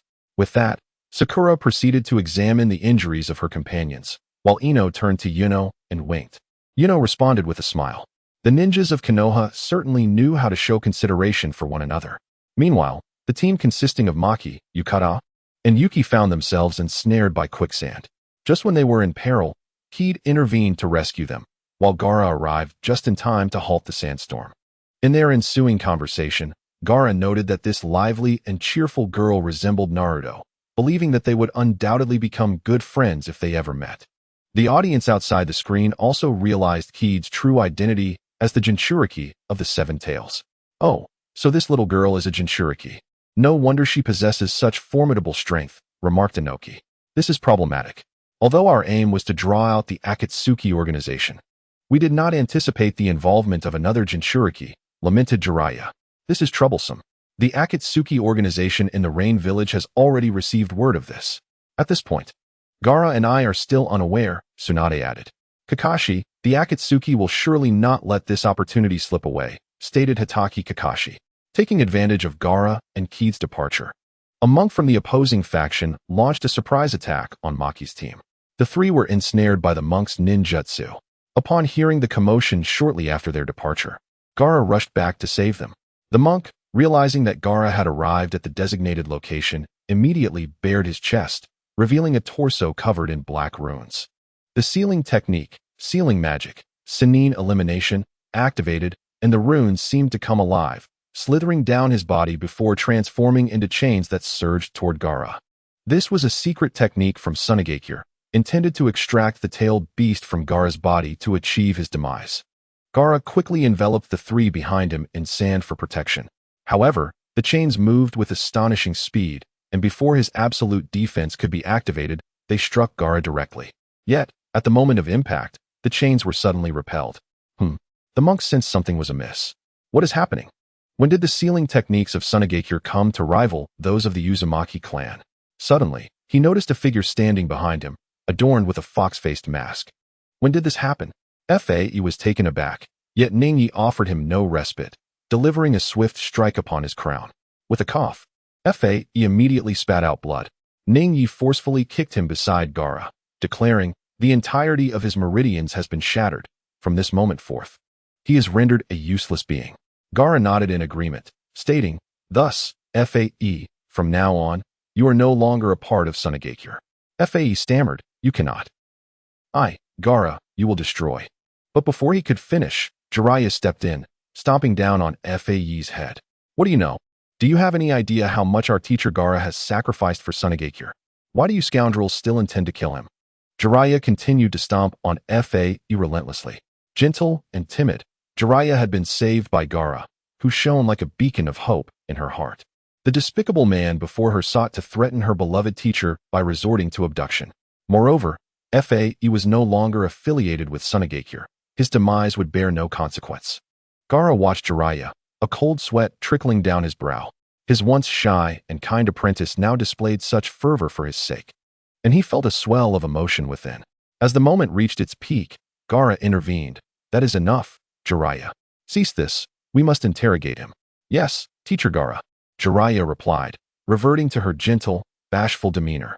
Gaara sighed as he observed Fae, now a pitiful wreck on the ground. "Proctor, I leave this to you. I must seek another." Ningyi nodded in acknowledgement. Gaara proceeded to find Fui. Once Gaara had departed, Ningyi looked down at the disheveled Fae and employed a healing technique to restore his head to its original form. "I did not expect this fellow to possess such formidable healing abilities," Ningyi remarked thoughtfully. Jiraiya and Yui exchanged puzzled glances, while Yui pushed up his glasses. Seemingly understanding the situation, he promptly delivered a harsh kick to Fae's head, asserting, "Indeed, this vile wretch intends to recover while Lord Gaara is absent." He followed with 2 more kicks, prompting the 2 women to join in. Jiraiya, having been alerted, realized the truth. While Yui genuinely believed that Fae possessed exceptional healing skills, in no time, Fae was once again a disheveled mess. A flash of green passed by, and alarm bells rang. He had recovered once again. Meanwhile, Gaara, through persuasive words, had successfully moved Fu-I to profound reflection. Overcome with guilt, Fu-I chose to take his own life. Fae muttered, "What the hell?" Fu responded, "Fae, every cause has its effect. This is all of your own making. You cannot blame others." Fae simply replied, "Indeed." Yet, as he gazed at the screen displaying his own pitiful visage, he felt an overwhelming sense of indignation. Fu-I remarked, "Gaara, you have truly grown. I entrust Sunagakure to you. Chiyo, if you dare to lay a hand on her, do not blame us for expelling you from Sunagakure." My dear, there is more to this chapter. Please turn to the next page to continue reading. Chiyo discerned that Ningye would undoubtedly become a pivotal force in the future shinobi world. It is indeed fortuitous for Gaara to be on amicable terms with him. Anoki, isn't Ningye a bit cunning? Mu. Quite the contrary. If that crafty Tobirama's disciple were not sly, it would be astonishing. Kisame. Haha. I have taken a liking to that red-haired lad without eyebrows. Fourth Rakage. Indeed, that bald fellow transformed into a pig's head. Upon Gaara's return, he brought FAI into the prison, having just completed a brief treatment, followed by an interrogation. Subsequently, Gaara and Ningya eradicated the remaining rebellious forces. The joint Chunin exams between Konoha and Sunagakure concluded with the second round in the Desert of Demons. The following morning, Gaara addressed the candidates, informing them that their performances had been meticulously recorded by the Eye of Sand. Whether they would advance to Chunin status would be determined by the leadership of their respective villages. Thus, the candidates eagerly returned to the exam venue. Kaze and her two companions encountered Kakazu and Haiden on their way back to Takigakure. With a spark of excitement, Kaze exclaimed, "I've always wanted to meet you, Kakazu-senpai, and become friends." Enthusiastically, she approached and extended her left hand for a handshake, suggesting they start with a tea-drinking friendship. Kakazu replied coolly, "I did not come here to make friends." Disappointment washed over Kaze, and her expression turned serious. What a pity. The scene abruptly darkened, and when it illuminated again, only the image of Kakazu carrying Kaze remained. Shinobi Kaze. Damn it. She was caught after all. Gaara, Kaze. Matsuri, Kaze. Yukata, Kaze. Kazehi. Do I have so many people concerned for me? I am so happy. Would you like to be my friends? Naruto, of course. Kaze, from now on, we are friends. Killer Bee. Yo-Yo, the bond between Jinchuriki. I'll join in, little girl. I also wish to be your friend. Matsuri. Me too. Thank you, Kazune, for saving us in the future. Yukata. I feel the same. Neon Ignis. I too wish to be your friend. Kaze, wonderful. I have made new friends again. Tsunade, damn it. Those Akatsuki scoundrels. Jiraiya. Calm down, Tsunade. Now that Akatsuki is aware they have been deceived, they should not proceed with their plans anymore. Right, Nagato, Konan? Konan, Jiraiya-sensei. Yahiko, Nagato, Konan. Do not execute any more plans. Do not harm children like Kaze. I only wish for you to live peacefully. Nagato, Yahiko. Suddenly, Naruto slammed his fist, as if struck by a revelation. Naruto Uzumaki. By the way, isn't there some kind of reincarnation technique that the future child of Ningya possesses? That technique could resurrect Kid, right? With Naruto's reminder, the ninjas of the realm came to realize it. It was indeed the resurrection technique of the future. But it did not imply that Ningya could not master it in recent years. Ningya Noera. Alright, Naruto. You've revealed my secret ahead of time. Never mind. It has already been exposed, so what difference does it make? Someone like Kid shall not remain in the Pure Land. Shinomi. Is that true, Ningya? Ningya Noera. Indeed. Kid, really? That's wonderful. Thank you, Ningya. That means the me on the screen can make friends again. At this moment, the ninjas in the realm began to harbor their own thoughts, also wishing for Ningya to resurrect those they longed for. However, Hashirama Senju, if you wish for my disciples' assistance, the cost will be immense. First, watch the video. After the future has been sufficiently revealed, only then may you bring this matter to me. Otherwise, do not expect anything. Hashirama's words instantly silenced the crowd.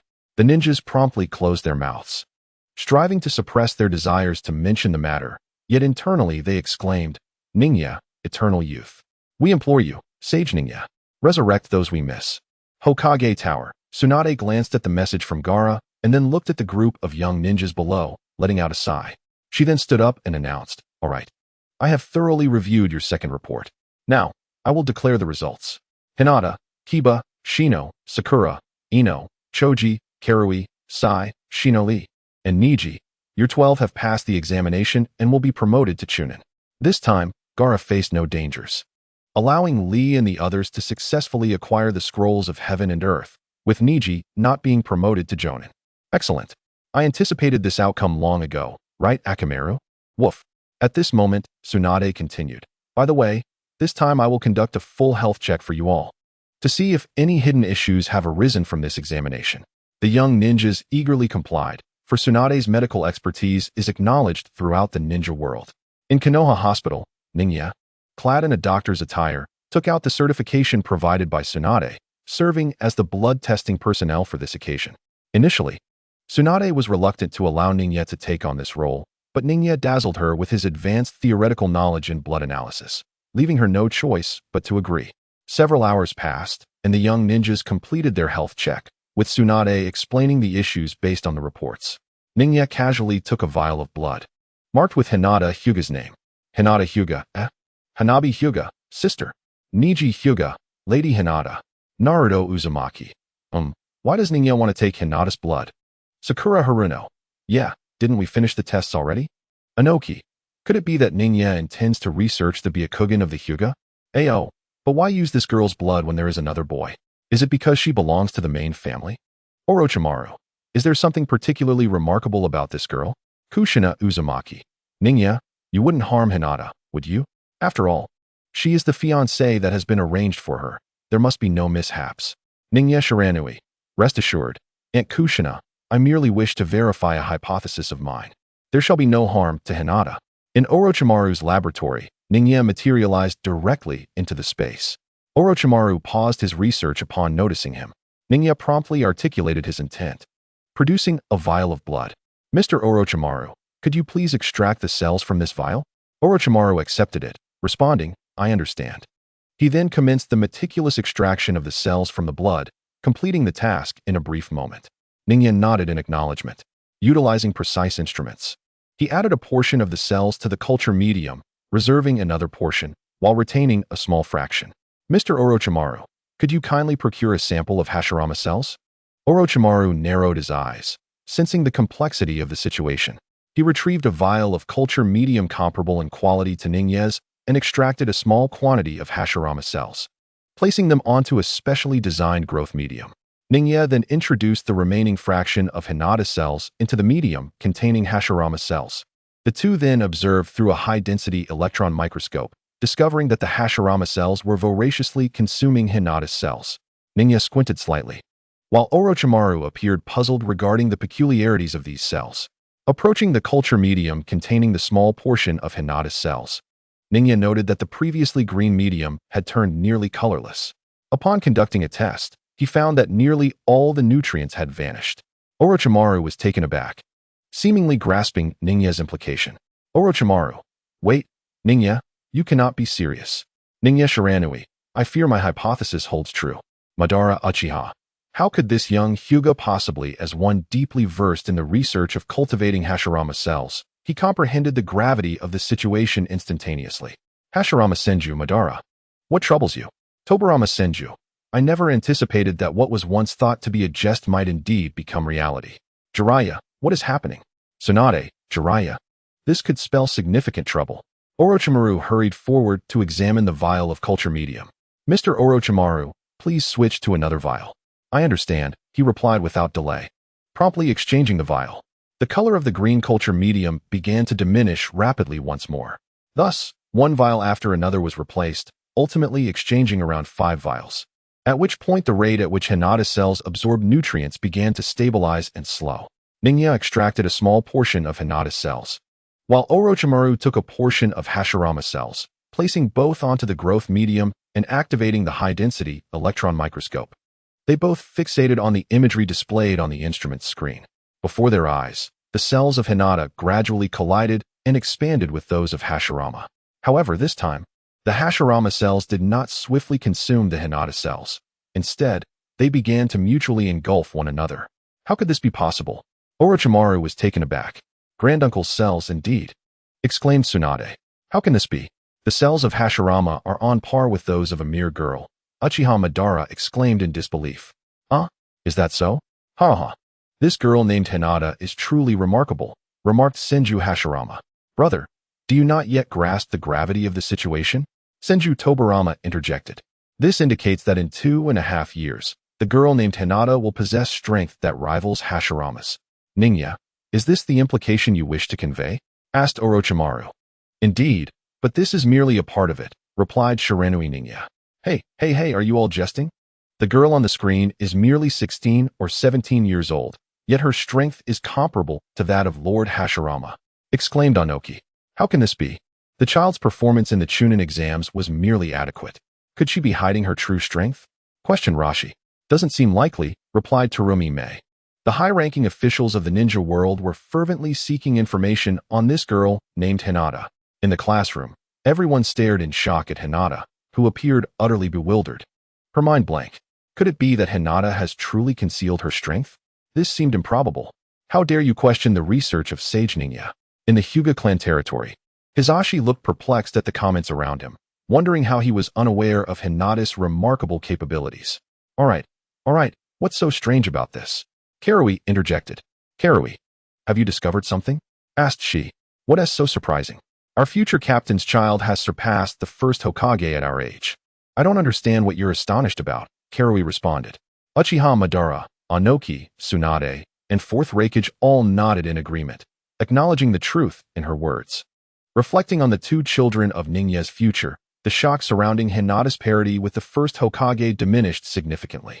Ninya, what is the meaning of this? Is this the blood of Otsutsuki? Orochimaru inquired with curiosity.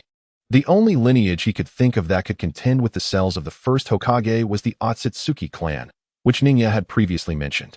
Ninya sighed, pondering. It can be said so, yet it also cannot. What a pity. He mused that, as he had envisioned, Hinata Hyuga possessed the purest bloodline within the Hyuga clan, closest to that of Otsutsuki Kagaya. Alas, what a pity. Did you say Otsutsuki Kagaya? Minato exclaimed. Isn't that the brother of the Sage of Six Paths?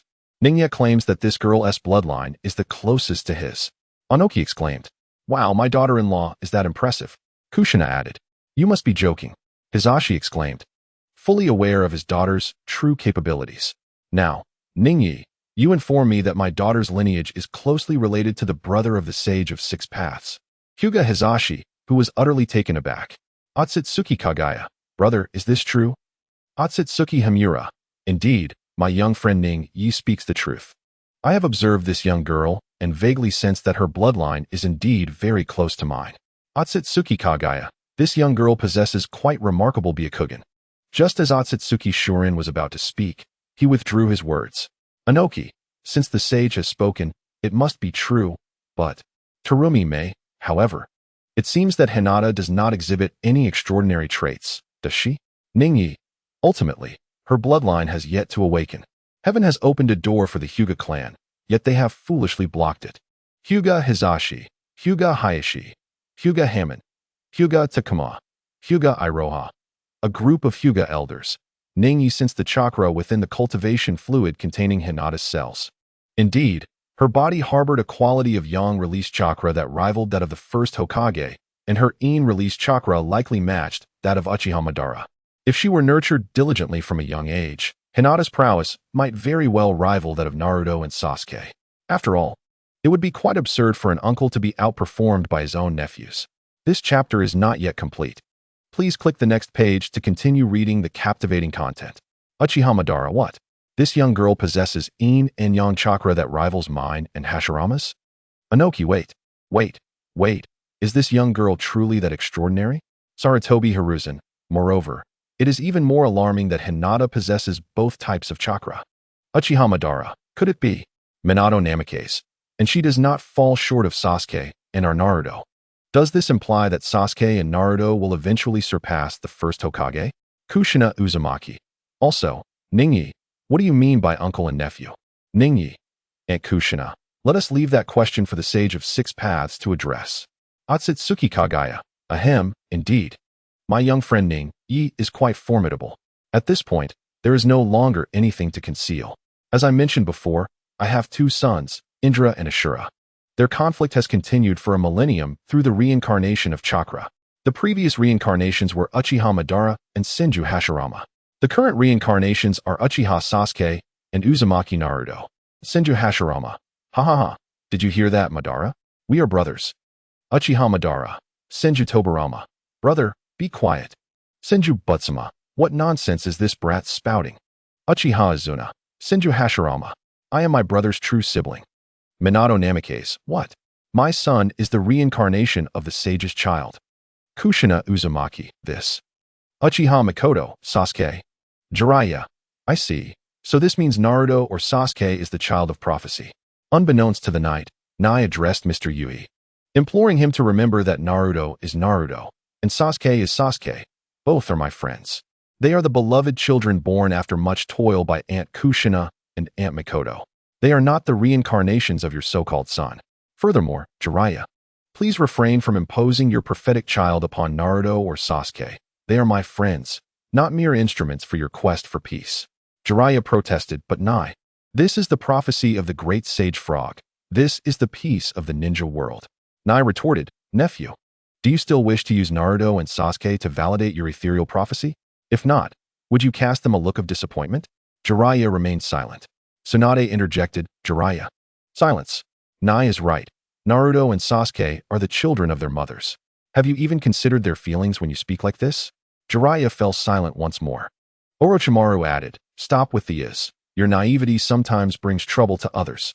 Kushina, with tears in her eyes, remarked, Oh Nai, you truly are a wonderful child. Makoto expressed, I am pleased that Sasuke has a friend like you. Minato affirmed, Nai speaks the truth. Naruto is the child of Kushina and me, not a reincarnation of chakra. Nai reflected on Hinata's myriad experiences, sighing, this child Hinata is both unfortunate and fortunate. Fortunate for her exceptional bloodline, yet unfortunate for the Hinata clan's archaic customs. She is fortunate to have a proud father who dotes on her. He has always borne the pressure, or else she would have long been caged like a bird. Alas, this father is not well versed in raising a daughter, and his own child often goes hungry, while he remains oblivious, mistakenly believing Hinata is simply too shy to eat. Hinata timidly interjected, Father, Hayashi retorted, let us not dwell on this. Hinata, why have you been going hungry? Hinata stammered, Choji exclaimed, huh? Is Hinata a big eater? Nai replied, Indeed, Choji, even combined, you and your father do not match her appetite. Choji gasped, wow, that's impressive. Choji's father declared, Hinata, let us have a contest someday. As a champion of appetite, I shall not concede easily. Hinata shyly responded, Uncle Choji. The classroom turned their attention to Hinata, noticing her bashfulness causing steam to rise from her face. Madara observed, now it makes sense. No wonder this little one has not been particularly expressive. Her body has been in a constant state of deprivation. As a seasoned clan leader from the Warring States period, Madara understood all too well the consequences of prolonged hunger. Inoki remarked, so, it turns out the root of the trouble was simply not having enough to eat. Indeed, with insufficient nutrition, even growth is a rare achievement, let alone becoming stronger. Hayashi instructed, Hinata, from now on, eat as much as you desire. Going hungry is unacceptable. Hinata obediently replied, Yes, father. Fortunately, she possesses an extraordinary talent, yet unfortunately, her timid and gentle disposition does not embody the mindset of a true warrior. The silver lining is that she has been placed in the class of Yuhi Kurenai, who has consistently looked after Hinata. However, it is unfortunate that she was born a year later, had she been given the opportunity to join Guy's class. Perhaps the resilient and cheerful nature of her teacher could have truly transformed Hinata's character. Yuhi Kurenai. Ningya, are you complimenting me or mocking me? Rock Lee, indeed. If Hinata were in our class, she would undoubtedly become more lively and cheerful. Tintin. Well, setting aside the lively part, her sense of embarrassment would surely diminish significantly. Hinata envisioned herself clad in a green bodysuit, shouting exuberantly in the streets, and she nearly fainted from excitement. The red screen fades to black. Xiao hello everyone. This concludes our live broadcast for today. Our next session will commence next month, so please remember to tune in. Oh, and I almost forgot. To ensure the smoothness of the broadcast, I will preemptively summon the individuals who will be revived later. Nara Shikaku, customer service. Does this mean that these individuals will also be revived? Xiao indeed, these are the individuals that Ningya will revive in the future. However, to prevent any ill intentions that might disrupt the broadcast, I am preemptively summoning them. Xiao there are 5 individuals slated for revival.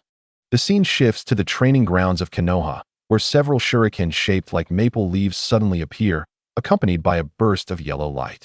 A man with blonde hair and blue eyes, clad in a white Hokage cloak inscribed with the words of the 4th Hokage, complemented by a green vest and blue bodysuit, materializes. The yellow flash heralds the arrival of Namake's Minato. Uzumaki Kushina, Minato, is it really you? Have you truly returned? Namake's Minato, yes, Kushina. I am currently at the Konoha training grounds, and I can genuinely feel my breath and heartbeat. Thank you so much, customer service. Xiao I merely summoned you ahead of time. If Ningya does not revive you later, I would not be able to bring you forth. Namake's Minato, thank you, Ningya. It is wonderful for our Naruto to have a friend like you. Inoki, this is truly a revival. So it means Ningya will indeed revive others. In astonishment, They exclaimed internally, Ningya sage, forever the best. They contemplated seizing the opportunity this month to request a revival slot from the Hidden Leaf Village. Suddenly, beside Namake's Minato appeared a blue water vortex and a red fire vortex. This chapter is not yet concluded. Please click the next page to continue reading. As the water vortex dissipated, a figure emerged, a silver-haired man with red eyes, wearing an iron forehead protector styled like a mask, adorned with 3 red markings on his cheeks, dressed in a black combat suit layered with blue armor, and a white feathered collar connected to his back. The master of ninjutsu, Senju Tobirama, makes his entrance. As the flames of the dragon swirl dissipate, a figure clad in a simple black long robe adorned with the Uchiha clan's fan emblem appears. His hair, long and flowing with bangs that taper into a tousled mess, reveals a formidable adversary, Uchiha Izuna, who emerges with an air of invincibility. Inuzuka Ninja, teacher. Senju Tobirama. Ah, Ninja, you have performed admirably in the future. Orochimaru, indeed. It is the second Hokage. But who is that beside him? Uchiha Madara, Izuna. Yes, this sensation. Subsequently, a colossal wooden dragon materializes above the 3, soaring majestically through the sky. Suddenly, a shadow leaps from the dragon's back. He possesses long black hair and is clad in a form-fitting black battle suit, complemented by layered red armor. The armor on his left shoulder is inscribed with the Senju clan's emblem, and red iron bracers adorn his wrists. The god of the ninja world, Senju Hashirama, has arrived. Alongside him, a gigantic blue figure appears but soon dissipates, revealing a man in a black battle suit. With striking red layered armor, long flowing black hair, and a demeanor radiating cold authority, the embodiment of the battlefield, Uchiha Madara, makes his entrance. Anoki, Uchiha Madara. How is it that he has returned? Did Ninja also resurrect him in the future? Little V, no? Anoki, huh? Little V. He was resurrected by his own plan in the future. Anoki, Black Setsu. Retsudo, Senju Hashirama. I did not expect him to return as well. Ishikawa. Naturally, if one possesses the ability to resurrect, it would be peculiar not to revive Lord Hashirama. Byakuren, merely by virtue of his status as Ninja's mentor. The likelihood of his resurrection is greatly enhanced. First AI. Ha ha ha. This resurrection roster is indeed extravagant. Senju Hashirama. Ha ha ha. Madara, we have both returned. Uchiha Madara. Do not be mistaken. You were resurrected by that young lad Ninja, while I returned through my own design. Senju Tobirama. Humph, is that so? I believe your continued existence is a testament to my disciples' efforts. Otherwise, you would have been consumed in alchemical processes. Uchiha Madara, brother. Uchiha Izuna suddenly rushes towards Madara. Izuna turns to face Madara, opening his arms wide, smiling as broadly as he can. The two brothers embrace tightly, a poignant reunion. Hashirama watches the touching scene unfold, reflecting on the sorrow he felt when Izuna perished, unsure how to console Madara back then. Hashirama gazes at Tobirama, who seems to sense his brother's emotions. Just as Hashirama is about to extend his arms, Tobirama interjects, "Do not even think about it." With a clang, Hashirama's expression shifts to one of disappointment, turning black and white. Minato Namikaze stands perplexed at this scene, yearning only to find his son. As the Uchiha brothers part ways, Tobirama addresses Madara. Uchiha Madara. I trust you have no intention of pursuing that absurd Eye of the Moon plan any longer, do you? Uchiha Madara. Humph, let us set aside that matter for now. Kurizetsu, your time is up. Uchiha Izuna. Humph, and you, Uchiha Itachi. Did you not claim that the Uchiha clan lacks depth? I am eager to ascertain the extent of your capabilities. Uchiha Itachi, Uchiha Sasuke, hold on. Itachi can only be slain by my hand. Nagato, Itachi is a member of our Akatsuki organization. If you wish to make a move against him, then come forth. Uchiha Madara, very well. I shall conveniently reclaim my Rinnegan. My current eyes are not particularly effective. At present, Madara's eyes are those from when he withdrew his tubes. Yet his body has returned to its prime, akin to that of Hashirama and the others. Nagato, goodness, I had forgotten about that. Senju Tobirama, wait, Madara. Let us not rush into this matter. Uchiha Madara, speak if you have something to say. Senju Tobirama, your brother was revived by my disciple. Thus you owe us a favor. Uchiha Madara, what is it then? I am not one to owe favors lightly, even if he is resurrected in the future. Resurrection is resurrection, and if he were not to be revived, I would not have been summoned here. Senju Tobirama, I wish for you to remain in Konoha for this month, to ensure the safety of my disciple at all times. Uchiha Madara. I did not expect such a condition. To be frank, Hashirama alone is more than sufficient to protect him. Why must I be involved? Is this not superfluous? Senju Hashirama. Indeed, Tobirama. I shall ensure the safety of my nephew. Senju Tobirama. Brother, should someone act rashly, it is quite possible that you alone may not be able to stop them. I believe our resurrection serves to safeguard Ningya's well-being. Shall vi, truly. As expected of the second Hokage, you discerned the purpose of our resurrection in an instant. Anoki, what? Is there truly anyone whom Lord Hashirama cannot stop? Tsunade, moreover. Who exactly seeks to harm Ningya? He is now the hope of our ninja world. Fourth Raikage. Darn it, who could it be? Tobirama Senju. Could it be that he is not afraid of opposing our ninja world? Uchiha Madara. How intriguing. I am keen to discover who it is. I shall agree to your request, but only on account of Ningya's revival of my brother. In a concealed underground base somewhere in the ninja world. Sigon furrowed his brow as he listened to Senju Tobirama's remarks. He initially intended to launch a forceful assault on Konoha with the Shell organization to seize Ningya, whose body he prized as the most valuable vessel. However, with both Senju Hashirama and Uchiha Madara revived, both formidable warriors of the Warring States era, their combined strength would yield an effect far greater than mere addition. Even he must tread carefully. Moreover, this time, Konoha not only has the two of them, but also numerous other experts. Even if he attempted to forcibly reincarnate Sigon, he might very well be overwhelmed. It seems Senju Tobirama has discovered our existence. At this moment, Amato from the sand stepped forward, suggesting that a direct assault on Konoha with their current organization would result in catastrophic losses, not to mention incurring the wrath of the 5 great nations. Your reincarnation would become exceedingly arduous. Amato had witnessed the technique previously used by Kurenai, and perhaps he would eventually align himself with Kurenai Ninja in the future. The reasons behind this were clear to him. Humph, I am well aware of this despicable Senju Tobirama. Sijon cast a fleeting glance at Amato before turning to depart. My lord, there's more to this chapter. Please click the next page to continue reading. The excitement continues. He remained vigilant against the individual before him. In the Konoha training grounds, Senju Hashirama remarked, "Ha, let us go. I am eager to see my beloved nephew. If I recall correctly, it was you, Tobirama, who established the academy, correct? Well then, let us proceed. The safety of my disciples is of utmost importance." Tobirama nodded in agreement. In that case, I too wish to witness this boy's unique qualities. Izuna, what about you? Uchiha Madara inquired of his brother. I plan to visit the Uchiha clan's territory and assess the current state of our clan. I shall spare Itachi's life for now. I am curious about his future. If the outcome appears grim, it would indeed benefit him. Izuna's words were not mere conjecture. Having spent years on the battlefield, he possessed a deeper understanding than any mere Uchiha child could fathom, even if it did not rival his extensive study of the Senju clan. Very well, I shall accompany you. Madara, having witnessed his brother's revival, yearned to spend more time with Izuna, not wanting to relive the solitude he felt when Izuna departed long ago.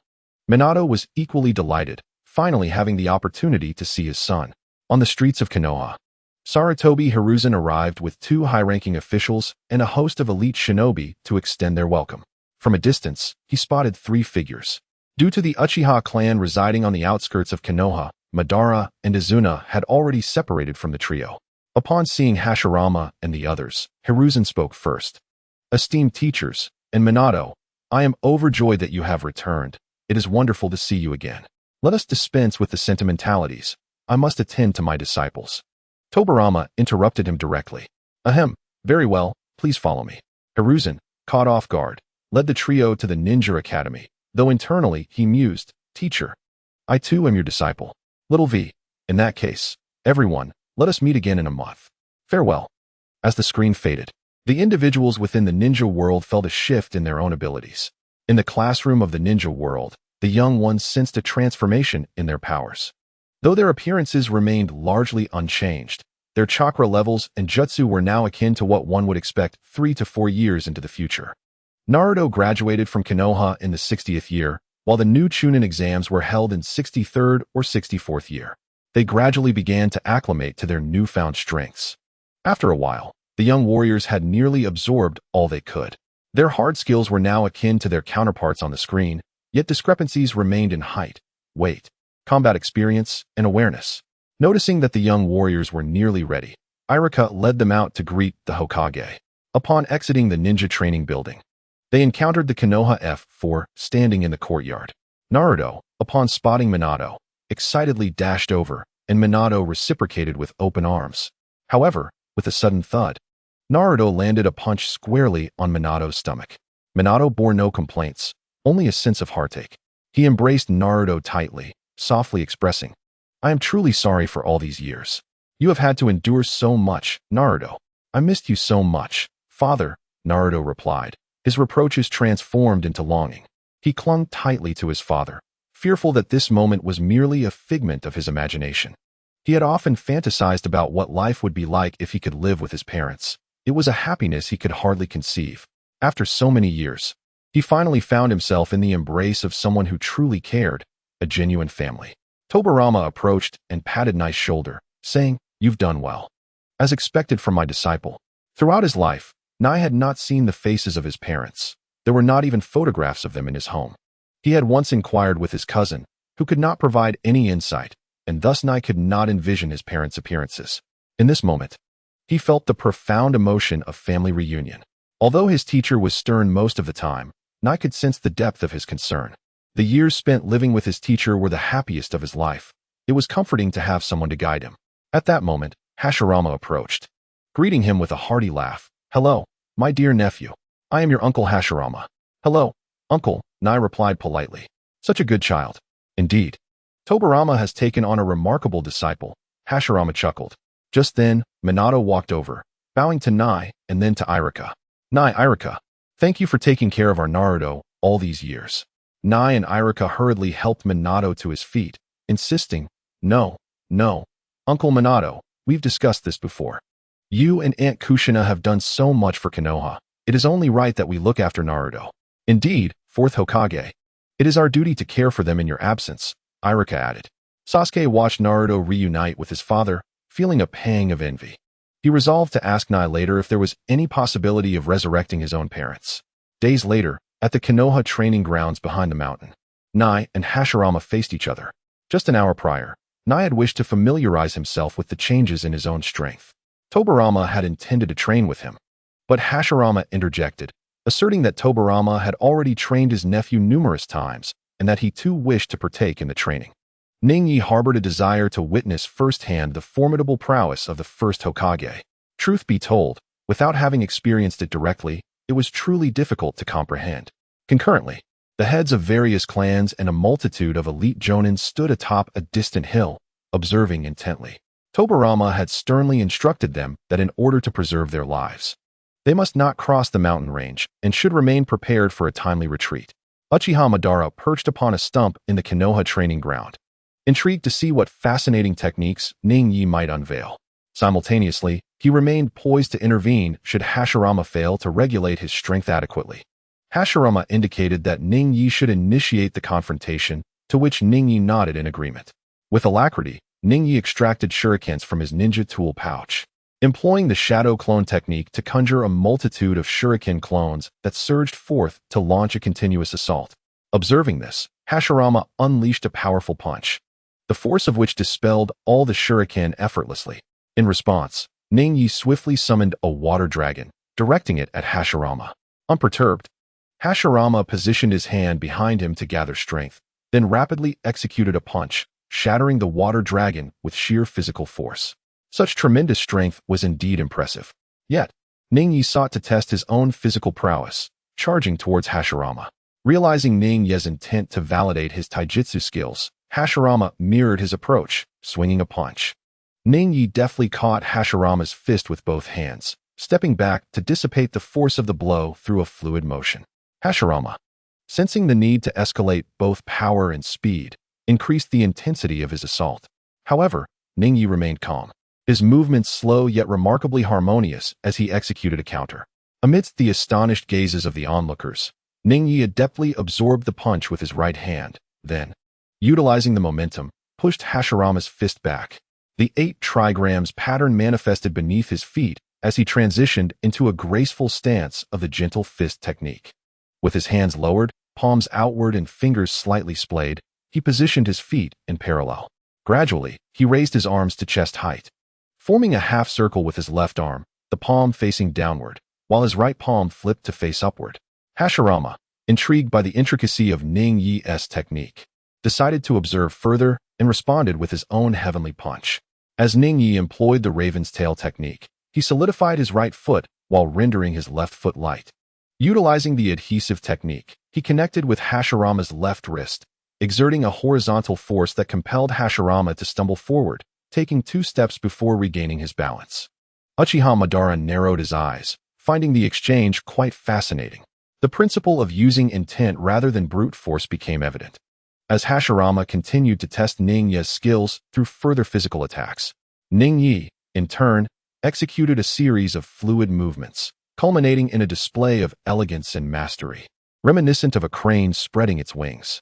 As he prepared to unleash a final technique, the choreography flowed seamlessly, exuding an aura of grace and finesse. Subsequently, Hashirama withdrew, involuntarily marveling at the prowess of the striking technique. It felt as though his body had been ensnared, rendering him unable to break free. However, Ningya shook his head, for he understood that Hashirama had been holding back. Otherwise, he would find it exceedingly difficult to counter the full force of Hashirama's might. The members of the Hyuga clan looked on in bewilderment at Ningya's martial arts. This is the gentle fist, but why does it seem so different from what we practice? One of them pondered. The typical techniques of Konoha, such as those employed by Tsunade and Guy, were primarily based on the strong fist style. The gentle fist, on the other hand, was emblematic of the Hyuga clan's martial arts. While Hashirama's strong fist was relatively straightforward, Ningya's gentle fist was truly remarkable. His technique was replete with subtle intricacies that left onlookers in awe. Suddenly, Ningya exerted force and struck towards Hashirama, who reciprocated with a palm of his own. The impact propelled Ningya backward, and during his retreat, a dark red sphere of light materialized before him. The technique known as the virtual flash, also referred to as the tailed beast ball, erupted, unleashing a massive shockwave. This was a technique developed by Ningya based on the spiral sphere. Observing this, Hashirama clasped his hands together, invoking the wood release, birth of the tree world. He channeled his chakra as a source of life, causing several trees to rapidly sprout from the ground, uprooting themselves and advancing towards the red shockwave. The collision of their techniques sent shockwaves through the surrounding area, with the virtual flash wreaking havoc upon the trees, while the trees continued to grow, absorbing the chakra from the virtual flash. After their attacks clashed, the surrounding area lay in disarray. Incredible! Is this truly the wood release of the first Hokage? And that red shockwave, is it indeed derived from Ningya's research on the spiral sphere? The spectators marveled at the spectacle before them. It was rare for even seasoned jonin like them to witness a confrontation of such magnitude, especially between two individuals beyond the scope of mere Kage. Madara Uchiha observed without a flicker of his eyelid, quietly watching the duel unfold. Hashirama then cautioned Ningya, "Disciple, I shall make the first move this time. Be vigilant." "Very well, let us proceed," Ningya replied. Would release, flower tree world. Hashirama infused his chakra into the earth, causing dormant trees to burgeon rapidly, adorned with numerous blossoms that released golden pollen upon blooming. Fire release, great fire annihilation. Ningya gathered chakra at the back of his throat and unleashed a dark fireball resembling a meteor towards the flowering trees. Upon impact, flames spread, igniting a veritable sea of fire. The black flames, fueled by the pollen, continued to propagate, corroding the trees. "Has my technique been turned against me? How intriguing," Hashirama mused, a slight smile gracing his lips before clapping his hands together. Wood release, wood dragon technique. He transmitted chakra to the tree seeds, summoning a colossal dragon. Standing upon the wooden dragon, he charged towards Ningya. Witnessing this development, Ningya was enveloped in a dark chakra. What on earth is that? The colossal black giant seemed reminiscent of the technique employed by Uchiha Itachi during the night of the annihilation. Could it be? The surrounding crowd was utterly astonished. Even Uchiha Madara, standing nearby, widened his eyes in disbelief. First, a black skeletal structure materialized around Ningya, followed by the gradual emergence of muscle, ultimately forming a towering black giant, several dozen meters in height. Susanoo. The black giant then raised its hands to block the wooden dragon, which coiled around it, leading to a fierce tug-of-war between the two. Observing the clash, Madara couldn't help but exclaim his admiration.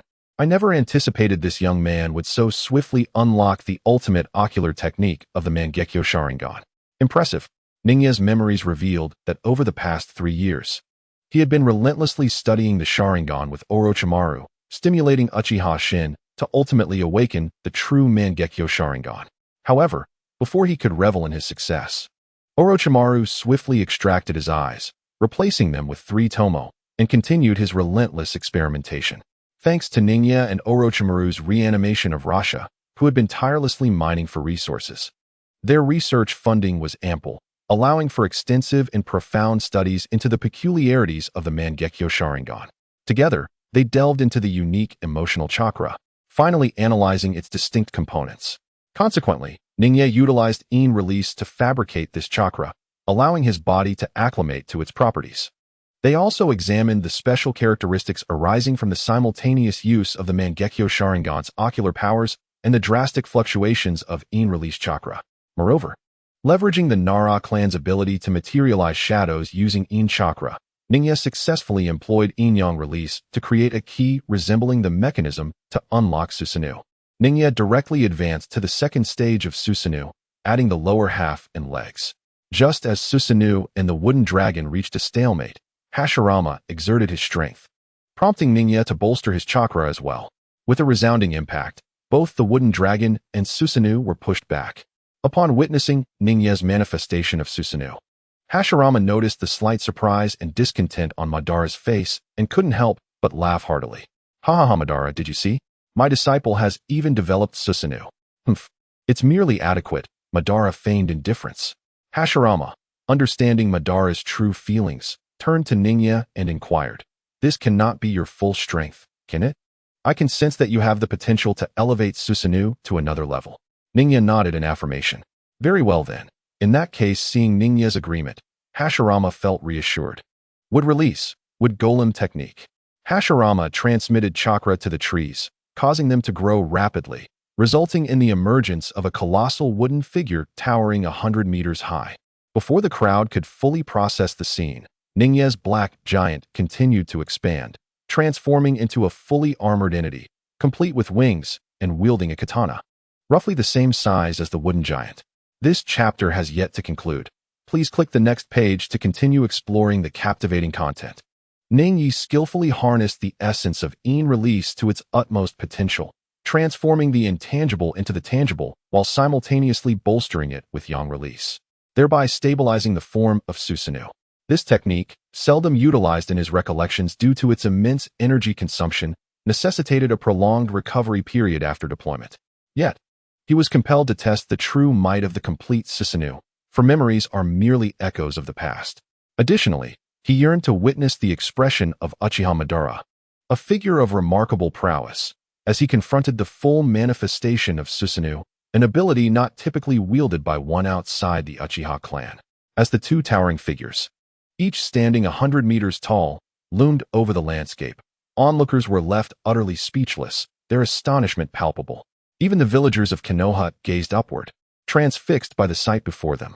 In perfect synchrony, the complete Susanoo and the wooden giant turned their gaze towards Uchiha Madara.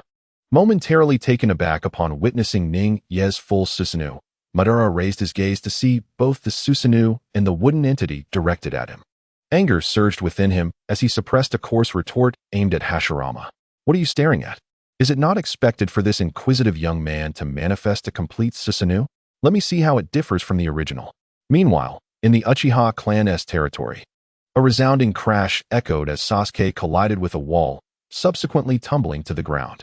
Yet, he swiftly regained his footing, determination etched in his eyes as he declared, again.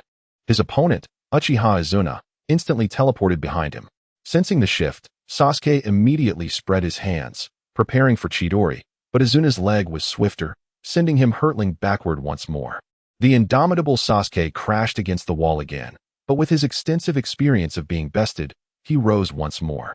Again, in his pursuit to master the Sharingan, he sought guidance from both Madara and Izuna. Observing the impetuous young man awakening his Mangekyo Sharingan, Madara felt a flicker of interest, noting their shared chakra lineage. Hashirama had invited him to spar with Ning Yi, piquing Madara's curiosity about this young prodigy. Thus, Madara transformed into Izuna, who began to instruct Sasuke. Izuna regarded Sasuke, whose body bore bruises yet remained steadfast, and remarked, "Your spirit is commendable, but this is where we shall halt." He cast his gaze towards the mountains. "Is that a new Susanoo?" Sasuke followed Izuna's line of sight, his expression turning to one of shock. "That is my brother Itachi's technique." Yes, the simultaneous activation of the Mangekyo Sharingan unlocks the ultimate secret of our Sharingan, Susanoo. However, this Susanoo is not my brother's. It appears to belong to another. Let us investigate. With that, Izuna led Sasuke towards the mountains. At the mountainside, the wooden giant and Susanoo faced off. Ningyu was the first to draw his blade and strike. But the wooden entity adeptly intercepted the attack with bare hands. Suddenly, a wooden dragon, conjured through the wood dragon technique, surged towards Susanoo. In response, a colossal black lightning dragon erupted from around Susanoo, intertwining with the wooden dragon. The Ein release has amplified the power and durability of the lightning dragon. Ningyu mused. Uchiha Madara observed the lightning dragon entwined with the wooden dragon, analyzing the situation. Upon witnessing this, Hashirama commanded the wooden figure to step back. The wood release technique manifested as a colossal tree trunk, which he directed forcefully towards Susanoo. However, Susanoo vanished unexpectedly, and the trunk struck the ground, sprouting an abundance of trees. Hashirama, puzzled by the sudden disappearance of Susanoo, was met with immediate clarity from Madara, who deduced that it was not merely a body flicker but a complete disappearance. Could it be that the entire Susanoo was transferred using the Flying Thunder God technique? Suddenly, Hashirama sensed something amiss and hurriedly turned the wooden figure, employing its right hand for defense. Yet, it was too late. Ninya's Susanoo had already drawn its blade. With a swift motion, Ninya executed 3 rapid strikes, utilizing Susanoo's speed, and the wooden figure was caught off guard, suffering 3 devastating blows. One arm was severed cleanly, and a deep gash marred its form. How swift! Both Hashirama and Madara remarked gravely, struggling to fathom how Ninya could maneuver such a massive Susanoo with such remarkable speed. Madara contemplated the difficulty of achieving such rapid strikes with his own dual blade technique, recognizing that while the complete form of Susanoo possessed immense size and destructive power, it correspondingly lacked speed. With a whoosh, Susanoo vanished once more. Hashirama, now cautious, focused intently on his sensory perception, drawing from his experiences against his brother to anticipate the locations of Flying Thunder God attacks. Susanoo reappeared at the side of the wooden figure, executing a Iaedo strike. The blade was drawn and swung horizontally, followed by a diagonal slash and a reverse horizontal cut, culminating in a series of downward strikes, all completed in the blink of an eye. Hashirama, prepared for the assault, had the wooden figure unleash a pre-charged punch. The ultimate Pure Land Heavenly Fist collided with the blade, generating a tremendous shockwave. Madara activated his Susanoo for defense, while Tobirama utilized the Flying Thunder God technique to relocate everyone. As the smoke cleared, the surroundings lay in disarray, both the wooden figure and Susanoo having retreated several paces.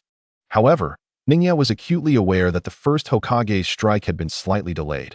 Otherwise, the encounter would not have been so evenly matched. Concurrently, he felt the drain on his chakra, recognizing that he could execute a few more Flying Thunder God strikes. "Let us cease for now," Hashirama declared. "If this continues, Konoha shall bear the brunt of our conflict." Ninya nodded in understanding. Had the first Hokage unleashed his full power, the Land of Fire would surely be devastated. Regardless, his strength had been sufficiently validated. As Susanoo and the wooden figure dissipated, Ninya and Hashirama returned to solid ground. Hashirama laughed heartily. "Ha! My dear disciple, you are truly remarkable. At the rate your power is growing, you shall soon surpass both Madara and me." Uchiha Madara approached Ninya, stating, "Young Ninya, let us engage in a duel of Susanoo another day. Although your blade strike is swift, there are certain fluidity issues and inconsistencies in your chakra." Ninya extended his right hand in agreement. Madara paused momentarily, then clasped Ninya's hand firmly. "Do not blame me for my lack of mercy when the time comes." After a while, the audience, witnessing the conclusion of their duel, began to gather around. The unmistakable chattering of Naruto echoed from a distance. Ninya, what is that giant? It's so cool. Can you teach me? I wish to learn." Ninya responded gently, "I'm afraid, Naruto, that this Susanoo technique can only be mastered by those with a strong yin release chakra. You possess a strong yang release chakra. Perhaps you might attempt to learn my master's wooden technique instead, which may yield success. Moreover, with the 9 tails within you, it is not imperative to learn our technique. Young master, there is more to this chapter. Please click to the next page to continue reading. It gets even more exciting. Indeed, Naruto, for the time being. Let your father teach you how to harness the power of the 9 tails, Kurama, added Minato. Okay, I will learn from dad first. Naruto primarily wished to spend more time with Minato, but he conceded, then you should diligently learn to master the beast's power. I shall train an yin release chakra with Ningya and Senior Izuna. Sasuke arrived alongside Izuna, who had gone to find his brother. Upon witnessing Ningya wielding the Uchiha clan's ultimate technique, Sasuke recognized the vital importance of the yin release chakra to his own abilities. What? Naruto exclaimed, his fur bristling like an agitated fox. No way, I want to train with Ningya too. Minato, feeling a slight sweat, chuckled. Ah, Naruto, Ningya also wishes to. Ningya interjected. Sasuke, regarding the cultivation of yin release chakra, I am certain you have learned quite a bit from our studies together. However, you could also endeavor to learn the 4th Hokage's yin attribute chakra cultivation. Minato nodded in agreement. Yes, Sasuke, you are welcome to train alongside my son. Furthermore, both Kushina and I have greatly benefited from the care of Fugaku and Mikoto. There is no need for formality. Sasuke was taken aback, realizing that the 4th Hokage was acquainted with his parents. All right, I will find time to learn from you. But before that, I must first study with Senior Izuna. In the Konoha conference room, Senju Hashirama occupied the main seat, surrounded by Tobirama, Minato, and Sarutobi Hiruzen. The room gradually filled with the likes of Tsunade, Mito, Jiraiya, and various clan leaders along with numerous elite shinobi. Once most had arrived, Tobirama announced the news of the 5 Kage summit. Just days prior, Inoki and the other Kage had sent word to Konoha requesting the convening of the summit. Without hesitation, Tobirama chose Konoha as the meeting venue, and the other 4 Kage promptly agreed. In jest, the god of the ninja world is present, and can one truly expect to convene elsewhere? Moreover, Hashirama must remain in Konoha, ever vigilant against potential ambushes on Nai. Though this is a summit of the 5 Kage, news of the gathering has reached the smaller nations and villages, prompting many to send letters expressing their desire to visit Konoha. Tobirama responded, stating that visits are permissible, yet certain areas are off-limits, such as the residences of his disciples and the vicinity of the Uchiha clan. Furthermore, those wishing to enter Konoha must undergo rigorous identity verification and be prepared for supervision. Failure to comply will result in immediate rejection. Tobirama meticulously conveyed the protocols for the 5 Kage summit to the assembly and outlined their primary responsibilities. Hashirama nodded in agreement from his seat. Having been forewarned by his younger brother prior to the meeting, do not oppose me. If you have objections, keep them to yourself until we return. Thus, the 5 Kage summit was scheduled for the following week. That evening, at Naruto's home, Minato was in the kitchen preparing a meal, while Nai, Sasuke, and Naruto engaged in conversation in the living room. The discussion primarily revolved around Nai sharing insights on yin yang release. Sasuke nodded attentively, occasionally posing questions, while Naruto shook his head in confusion, struggling to grasp the concepts. After some time, observing Naruto's bewilderment, Nai summarized his points succinctly and shifted the conversation to the Rasengan. At the mention of this technique, Naruto perked up, exclaiming, "Now that is something I can understand." He eagerly began to share his experiences in mastering the Rasengan. However, both Nai and Sasuke found themselves sweating at Naruto's exuberance, prompting them to encourage him to recount his training memories instead. Upon hearing this, Naruto pulled out a pen and paper, rapidly scribbling away while Nai and Sasuke looked on in astonishment. I'm not sure why, but I have this lingering impression that I spent a considerable amount of time writing this, Naruto muttered to himself. Driven by curiosity, Nai and Sasuke moved closer to see what Naruto was writing. Sasuke, however, turned away, bored, while Nai delivered a swift chop to Naruto's head. Ouch, what are you thinking, Naruto? If Aunt Kushina found out, you'd be in trouble. What am I writing? Naruto finally glanced at the paper, and his face flushed crimson. This must be the fault of that lecherous sage, no doubt about it. What happened? Minato approached, carrying a pot of soup. Nothing at all, Nai, Sasuke, and Naruto chorused, shaking their heads in unison. Is that so? Well, just wait a moment. Dinner will be ready shortly.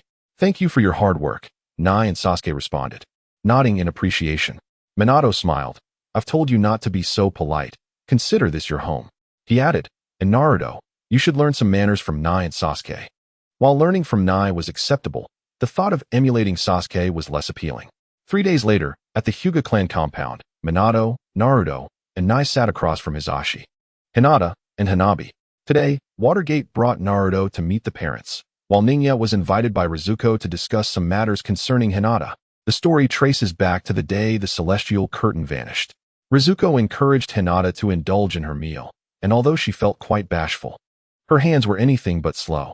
Under the astonished gaze of the onlookers, Hinata devoured bowl after bowl, while Hinata Natsu prepared pot after pot.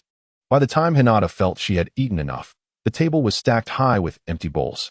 Wow, sister, you are incredible. Hanabi gazed blankly at the tower of bowls, astonished that it amounted to her meals for several weeks. Rizuko's eyelids twitched in disbelief. Was this really just a matter of not being full? It seemed more like a question of whether one could survive. Hinata hurried to explain, Father, I simply haven't had this kind of food in a long time. And I got a bit carried away. Did anyone believe her? Was this truly just excitement? Yet, the reality was indeed as she described. Though the sheer number of bowls made it hard for anyone to accept. Seeing that no one believed her, Hinata transformed into a steam princess and fainted. A few days later, the father and daughter trio coincidentally encountered the Ding family at Ichiraku Ramen, where Dingzu attempted to invite Hinata to participate in the Ichiraku ramen eating contest. Initially shy at the sight of so many people, Hinata soon spotted Naruto entering the competition and thus accepted the invitation. Handa, noticing 4 challengers, declared, "Let me witness your prowess." With that, he rolled up his sleeves and widened his eyes, which seemed to blaze with fire. This chapter is not yet concluded. Please click the next page to continue reading. Handa first prepared the broth, then retrieved the ramen he had prepped. In a short while, 4 bowls of ramen were ready. Ayam served them one by one, announcing, "Thank you for your patience."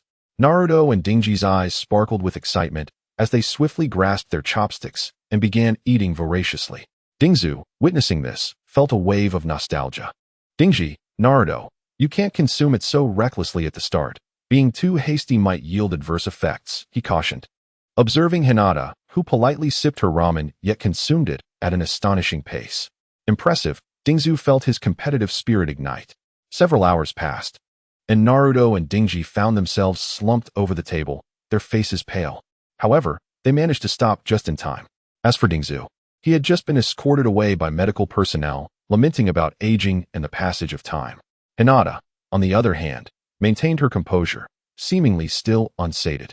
Thus, the contest concluded with Naruto consuming 25 bowls, Dingji 32, Dingzu 41, and Hinata an astounding 50 bowls. Returning to the present, having witnessed Hinata's extraordinary appetite, Rizuko could no longer doubt Ninya's words. He thus invited Ninya over to deliberate on matters concerning his daughter. After savoring a sip of tea, Ninya remarked, Hinata's childhood deficiencies have certainly cost her a great deal of potential, a fact that I believe Mr. Rizuko is well aware of. Well then, what should Hinata do moving forward? Ningyi gently rotated his teacup, savoring a sip before speaking. Mr. Hisashi, I believe your inquiry pertains to how to silence those individuals. Hisashi, upon hearing this, displayed no surprise. In fact, he had anticipated it.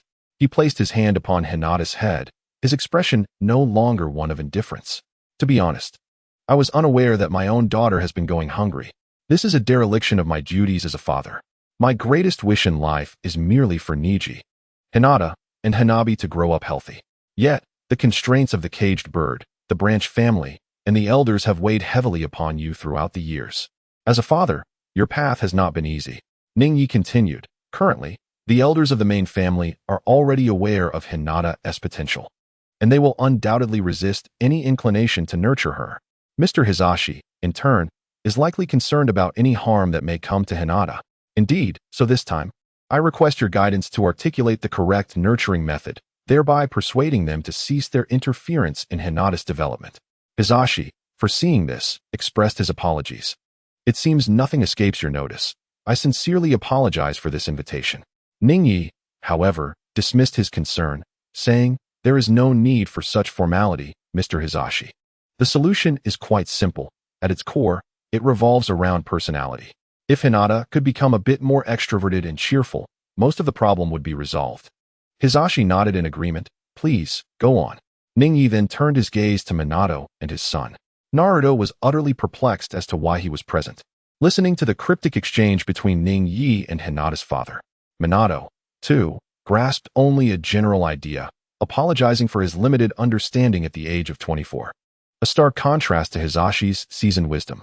Hisashi glanced at the boy with the spiky yellow hair, his eyelids twitching. Could we consider an alternative approach? Oh, why would we change? Ultimately, this issue is one you will have to confront sooner or later. Please, proceed. I can handle it. Then allow Hinata and Naruto to interact more frequently. If Hinata can engage in normal conversation with Naruto, her shyness will be largely overcome. Hisashi's eyelids twitched even more vigorously. He understood well enough the implications of this suggestion. It seemed that normal hand-holding and dating were on the horizon, and he might need to prepare himself for the role of a grandfather sooner than expected. Ningyi narrowed his eyes, a smirk playing on his lips, and Mr. Hisashi, did you not already suspect I would propose this solution? The crux of the matter is not the actual truth, but rather what Ningyi articulates. As long as Hisashi confirms that these words originated from Ningyi, the elders will have no choice but to believe. Oh, now I comprehend from whom Shiranui Matoi inherits her traits. On the day of the 5 Kage summit, the Kage, accompanied by their respective guards and other personnel, arrived at Konohagakure early, followed by representatives from various small villages and nations. Kakashi Hatake, Shikaka Nara, and others proceeded to welcome the Kage from the remaining 4 villages, while other diplomatic personnel attended to the representatives of the smaller nations. They arranged for everyone to gather at the designated reception area prepared by Konoha. Then, the 4 shadows were notified that they would accompany Ningya to the conference room in Konoha for the 5 Shadows Summit in the afternoon, and they were requested not to wander around Konoha during this period, with the exception of certain special individuals. As noon approached at Ningya's residence, 2 figures stood at the door, knocking gently. Ningya opened the door and was momentarily taken aback, for upon seeing him, one of the visitors joyfully exclaimed, Ningya, I have come to see you. Is that you, Shizuka? Welcome. Although technically this is our first meeting, he replied. The visitors were indeed Fujiko Shizuka and her guardian. Fujiko Kage. Well, it is a pleasure to finally meet you, Ningya. I am Fujiko Shizuka, and I look forward to your guidance in the future, she said, directly taking Ningya's hand for a proper introduction. Ningya Dano, I am Kage, the protector of Lady Shizuka, accompanying her on this visit, Kage added respectfully. Ah, welcome. Please, come in. Ningya invited, leading them into the courtyard. Indeed, Ningya's future wife certainly qualified as a special individual, and her guardians were diligent in verifying their identities before granting them passage.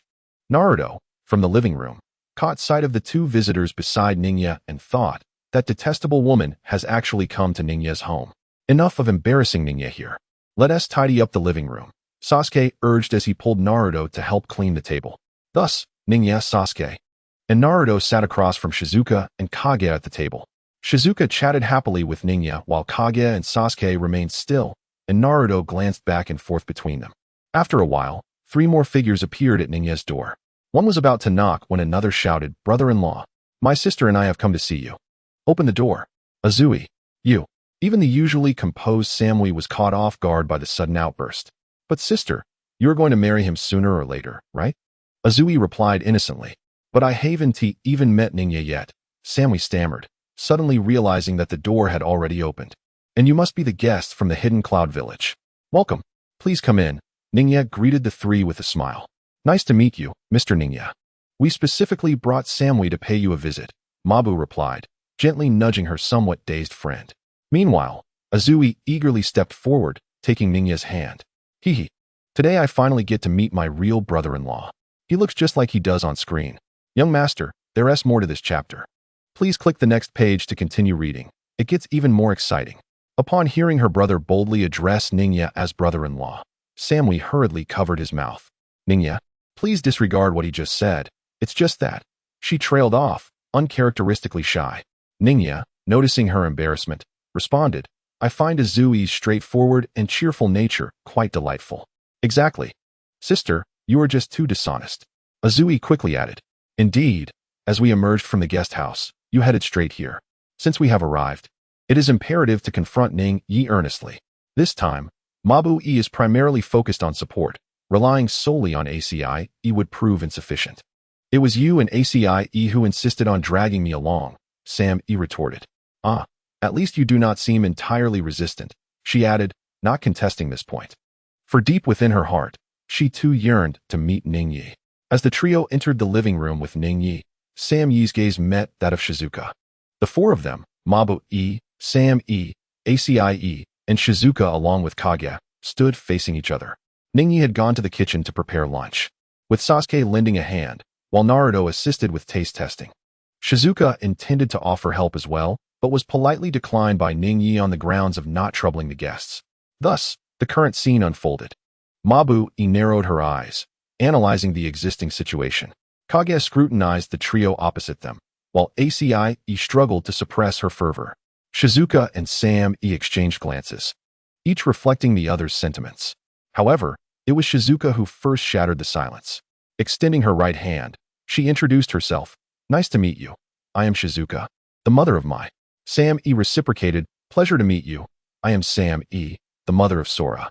Thus, their hands clasped in a preliminary greeting. As their hands lingered in a handshake, Mabu-e and Kage eagerly anticipated the ensuing dialogue between the two. Subsequently, they released their hands and took their seats, gazing silently at one another. Shizuka broke the silence with a compliment. Sister Sam-e, you are indeed beautiful, and your demeanor exudes a calm elegance that complements Ningyi splendidly.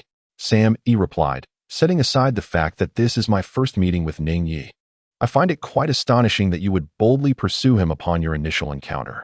You must express your feelings boldly when you encounter someone you admire, or else you risk being left with nothing but sorrow, Shizuka countered. To this, Sam-e responded, for a ninja, it is vital to remain composed. One must be vigilant not to let emotions disturb their peace of mind. Shizuka paused, seemingly grasping the essence of Sam-e's words, and with a smile, she remarked, I never anticipated meeting such a composed female ninja. I believe I now understand why Ningyi may favor you in the future. Sam-e was taken aback by Shizuka's assertion. Wait, what do you mean by that? Ningyi is likely to favor me? Mabu-e squinted, observing Shizuka closely. Her mind raced with deductions. Such remarkable observational skills. Generally, one would assume that Sam-e harbored feelings for Ningyi rather than the other way around. Yet, I know my dear friend well. If she were to actively pursue someone, it would be akin to asking the Raikage to join Karabi in a rap session. Far-fetched indeed. Although Ningyi is aware of his future spouse, my observations suggest he is not one to take the initiative in courtship. Rather, it appears that the ladies are the ones vying for his affection. Thus, there exists but one truth, the mutual pursuit of two individuals. When Shizuka first laid eyes upon Samui, she sensed an uncanny similarity in their calm demeanor, akin to that of Nai. Although it is often said that individuals of the same gender repel one another, Shizuka felt an innate compatibility between the personalities of Nai and Samui. At that moment, Naruto approached with a beaming smile, carrying a pot of chicken soup, while Sasuke followed closely behind, bearing bowls and chopsticks. Nai, too, brought forth an array of culinary delights to grace the table. Once all the dishes were assembled, Nai began to serve rice to everyone. As the feast commenced, the guests took their first delicate bites of Nai's creations, only to hasten their efforts to gather more food, even causing Mabu to abandon her intention to converse with Nai. After all, such delectable fare was a treasure not to be squandered. Engaging in conversation would only diminish their enjoyment. Had they not witnessed the fervor with which the blonde-haired Naruto devoured his meal? Naruto and Sasuke exchanged glances, their hearts swelling with pride at the sight of their companions, who appeared as if they had never before experienced such a meal. Ha ha ha, we have been frequenting Nai's home these past few days. Not merely to lend a hand in the kitchen, but to relish in the fruits of our labor, they mused, though their own pace of eating was hardly any slower, having developed their own techniques. After the meal concluded, Naruto and Sasuke adeptly took charge of the cleanup, washing and arranging the utensils with practiced ease. Nai poured tea for everyone, quietly observing from his seat. Mabu broke the silence, her voice laced with trepidation. Mr. Nai, I apologize, but may I broach a rather sensitive topic? Please proceed, he replied. Mr. Nai, what are your thoughts on our village, Kimobikure? Mabu inquired cautiously. Nai responded, indeed. Miss Mabu, you have discerned my awareness of forthcoming events. If it is inconvenient, you need not divulge your opinions, Mabu hastily added. Well aware of the fraught relations between Konoha and Kumogakure, particularly in light of past incidents. Upon realizing that Nai's wife was Samui, she found the revelation quite astounding. If that were the case, several future scenarios could unfold. First, a thawing of relations between Konoha and Kumogakure, leading to amicable exchanges between the two villages. Second, either Nai or Samui might defect, though that possibility was swiftly dismissed. Nai was a disciple of the second Hokage, and none would dare label him a traitor unless the Hokage were to abandon their post. Furthermore, given the current unity within Kumogakure, Samui would never betray her village. The third scenario, which caused them the greatest concern, was the potential dissolution of Kumogakure or its annexation by Konoha. The mere thought that Nai was a disciple of Senju Tobirama lent credence to such fears. Mabu and Samui exchanged tense glances with Nai, while Achi gazed at his brother-in-law with unwavering confidence. Noticing their anxious expressions, Nai merely smiled gently and said, "Relax. Why must you be so tense? And what do you believe my perspective on Kumogakure might be?" The two women merely observed Ning-yi silently, offering no response. "All right, there is no need to be anxious. As you are aware, I possess the ability to resurrect. Do you truly believe I am the type to indiscriminately take innocent lives? Certainly not. Absolutely not." Mabu-e and Sam-e immediately dismissed Ning-yi's self-deprecating assessment of himself without a second thought. "If that is the case, what is there for you to worry about?" Mabu-e regarded Ning-yi and let out a sigh of relief. "I understand now. Thank you for your clarification." Though Ning-yi appeared to say nothing, his silence spoke volumes. This chapter is not yet concluded. Please proceed to the next page to continue reading. Mabu-e and Sam-e grasped Ning-yi's implication.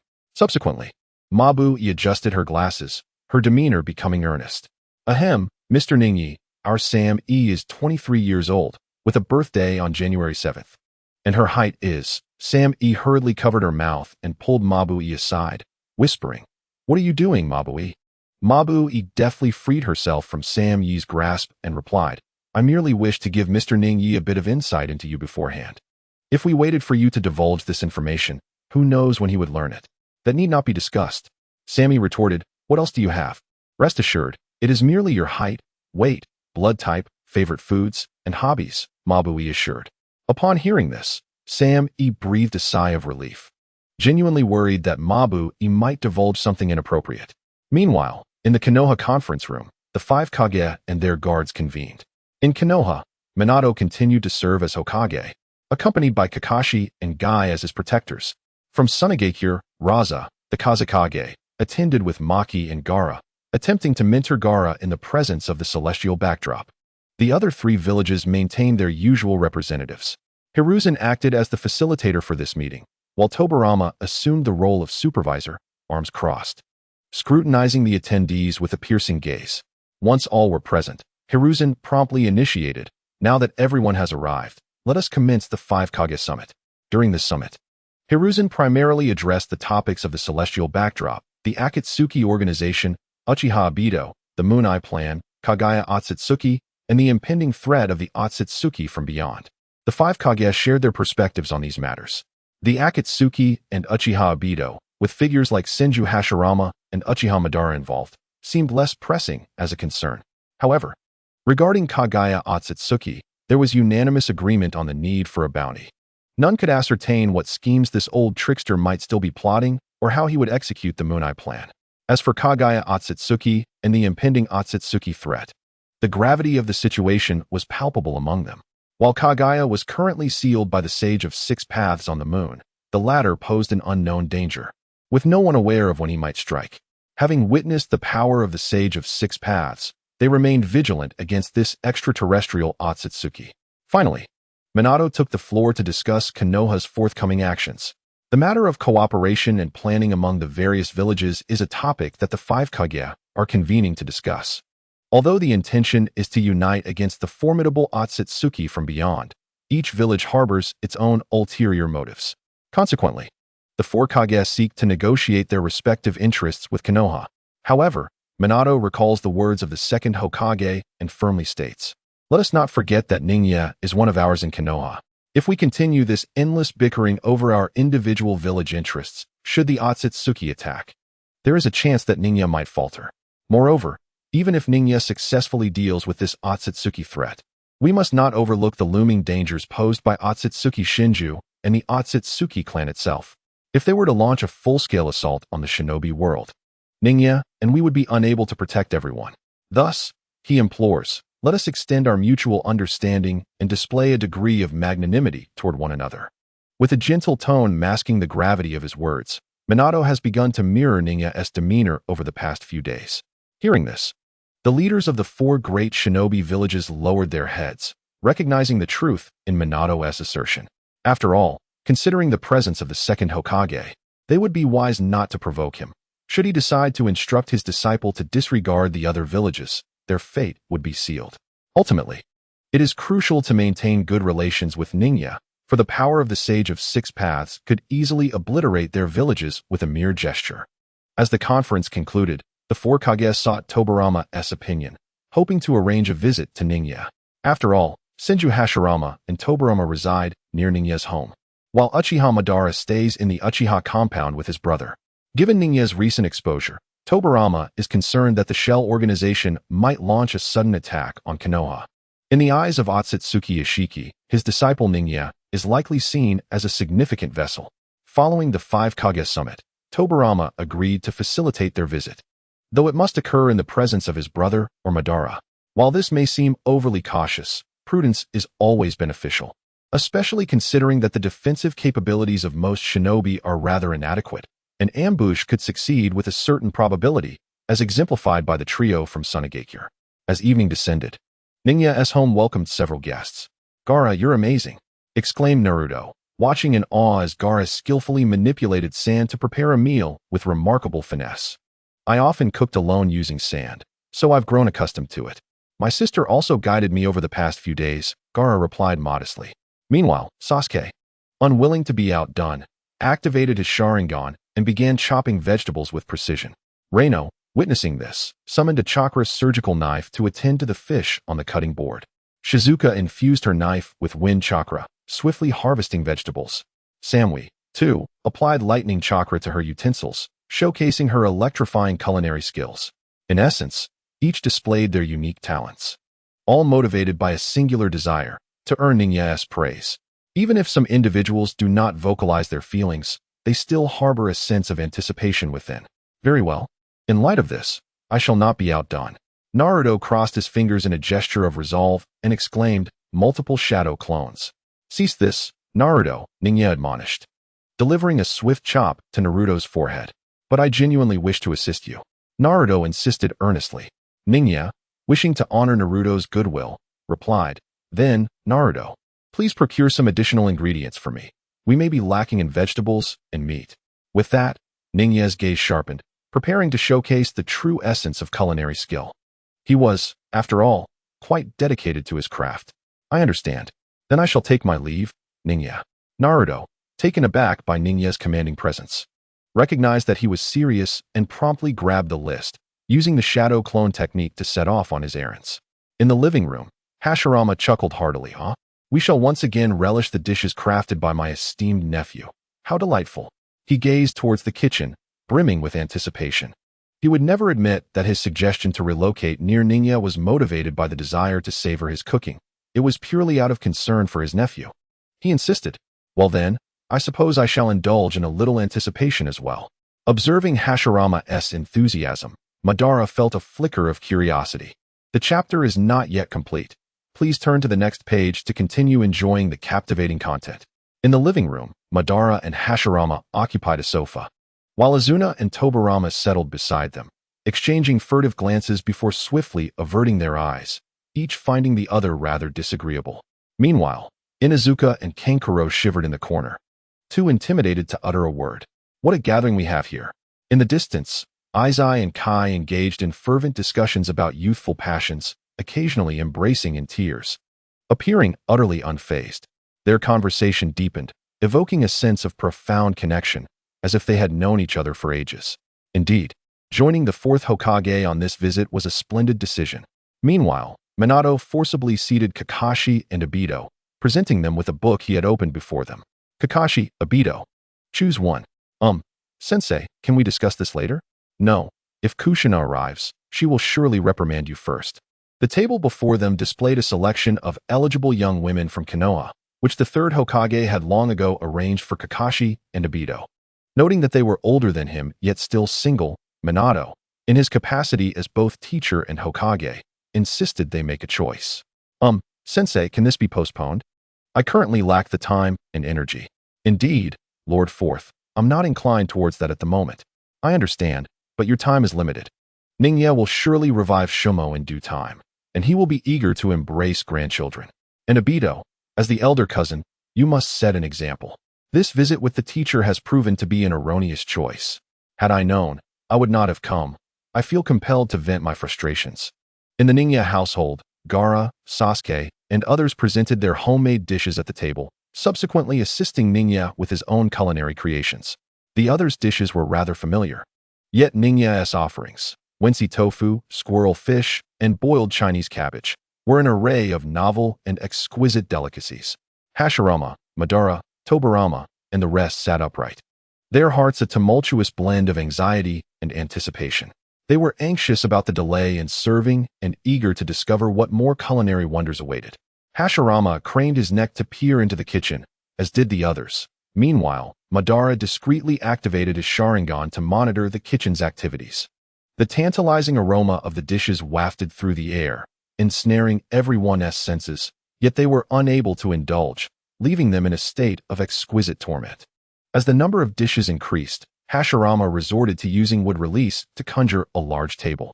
Just as the dishes were nearing completion, a seductive and captivating fragrance suddenly emanated from the kitchen. All eyes fixed intently on the doorway, and soon Ningya emerged, delicately carrying a porcelain jar. The onlookers were riveted to the jar in his hands as he gently placed it on the table. Here it is, the final dish. Buddha jumps over the wall. Everyone, please take your seats and enjoy. Once Ningya settled in, the group chorused, "Let us begin." Instantly, all began to use their chopsticks to reach for the Buddha jumps over the wall. Meanwhile, in a tavern in Konoha, the third Hokage, Jiraiya, Tsunade, and Orochimaru gathered for a long-awaited reunion.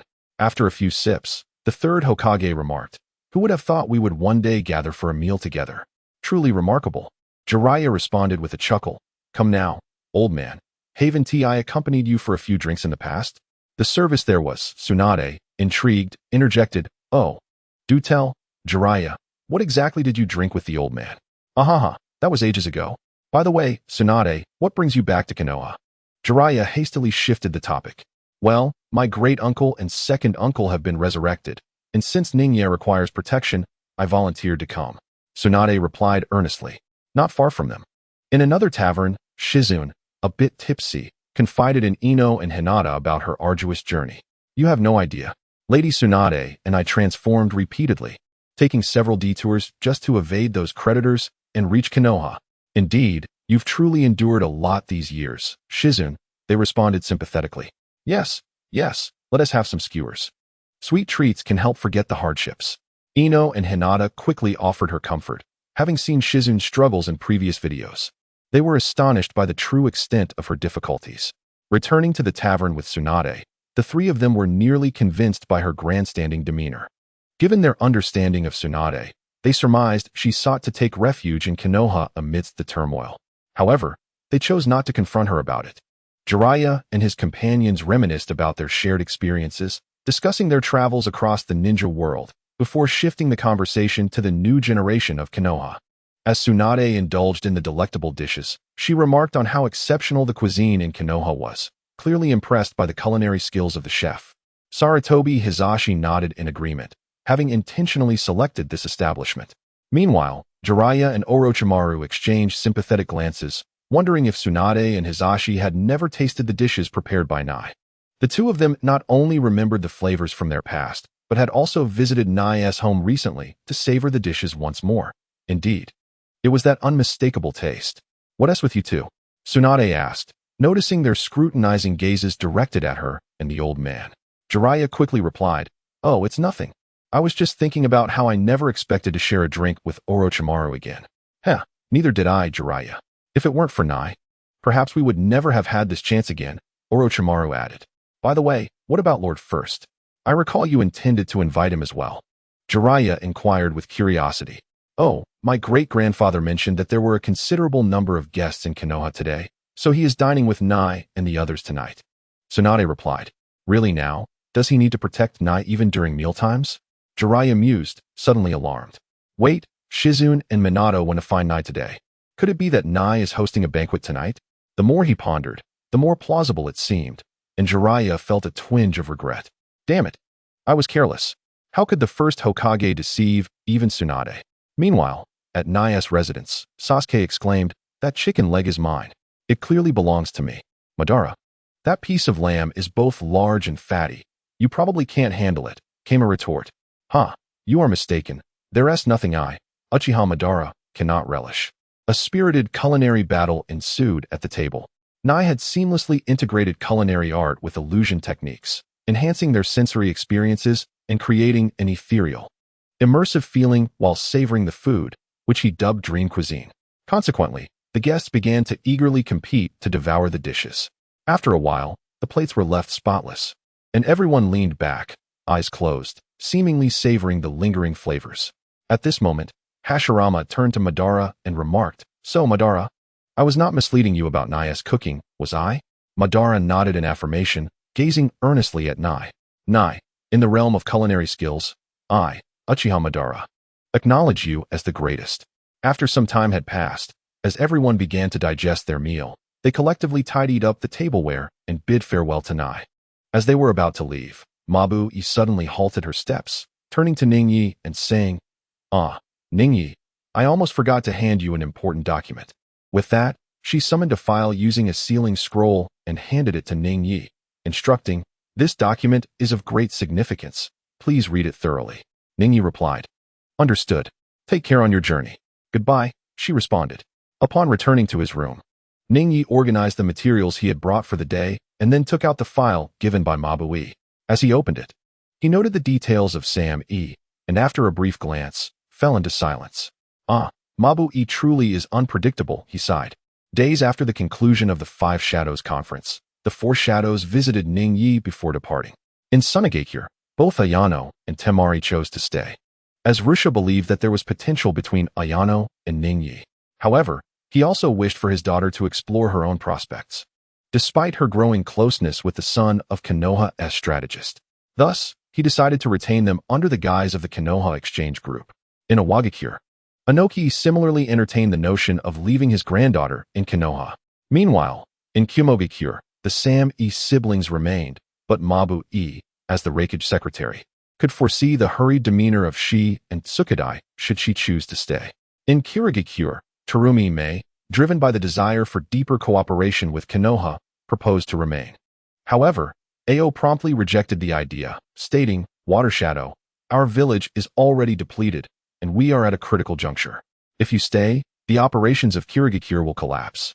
We cannot afford that. Time passed quietly until the day of the live broadcast arrived. On that morning, everyone rose early in anticipation. Suddenly, at a designated moment, the sky opened as expected, revealing the presence of the chat group. Little V. Hello, everyone in the ninja world. Little V has arrived as promised. How has everyone fared this past month? By the way, are you all ready now? If so, please respond with received. Minato Namikaze, received. Tobirama Senju, received. Hashirama Senju, received. Madara Uchiha, received. Person in, received. Person in 1, received. Little V, great, since everyone is prepared. Then, Buzz, Madara Uchiha Nani. Minato Namikaze, I can't move. Kushina Uzumaki Minato, you too? Tobirama Senju, are we all immobilized? Little V, indeed. As the content about to be presented may incite turmoil and affect the live broadcast, I have no choice but to confine each of you within a certain range. But fear not, I have also restricted your physical states, so you will not experience fatigue while watching the live stream. Hashirama Senju, I see, we can move now, but we still cannot venture beyond a certain limit. Tobirama Senju, not even the flying thunder god technique. In a secluded corner of the ninja world, Obito sat in despondence, realizing that his years of scheming with Madara had culminated in a mere illusion. He found himself unable to confront Rin, who, in turn, awaited the moment he would muster the courage to reach out to her. After a tumultuous internal struggle, just as Obito was about to engage in a private chat with Rin, An abrupt announcement declared the closure of the chat group for a month. Frustrated, he felt an urge to curse. Meanwhile, Black Zetsu lurked nearby, initially intending to further manipulate Obito, hoping to instill in him a self-deluding perception. With millennia of survival under his belt, Black Zetsu was confident in deceiving the naive Obito. Just as he had meticulously prepared his plan, he suddenly found himself immobilized. And of all times, it had to be at this critical juncture. The confinement was precisely at a distance that prevented them from reaching one another. Nonetheless, the chat group had commenced, and a sense of futility enveloped him, as if no matter what he said, it would ultimately be in vain. The inhabitants of the ninja world awaited in silence for the screen to illuminate. The white screen flickered to life. Naruto returns from training, the Wind Shadow's retrieval battle. The land of demons, Naruto's demise, the bridge of heaven and earth incident, the empty ninja village, the Zero Tails. The white screen fades. Gaara, alas.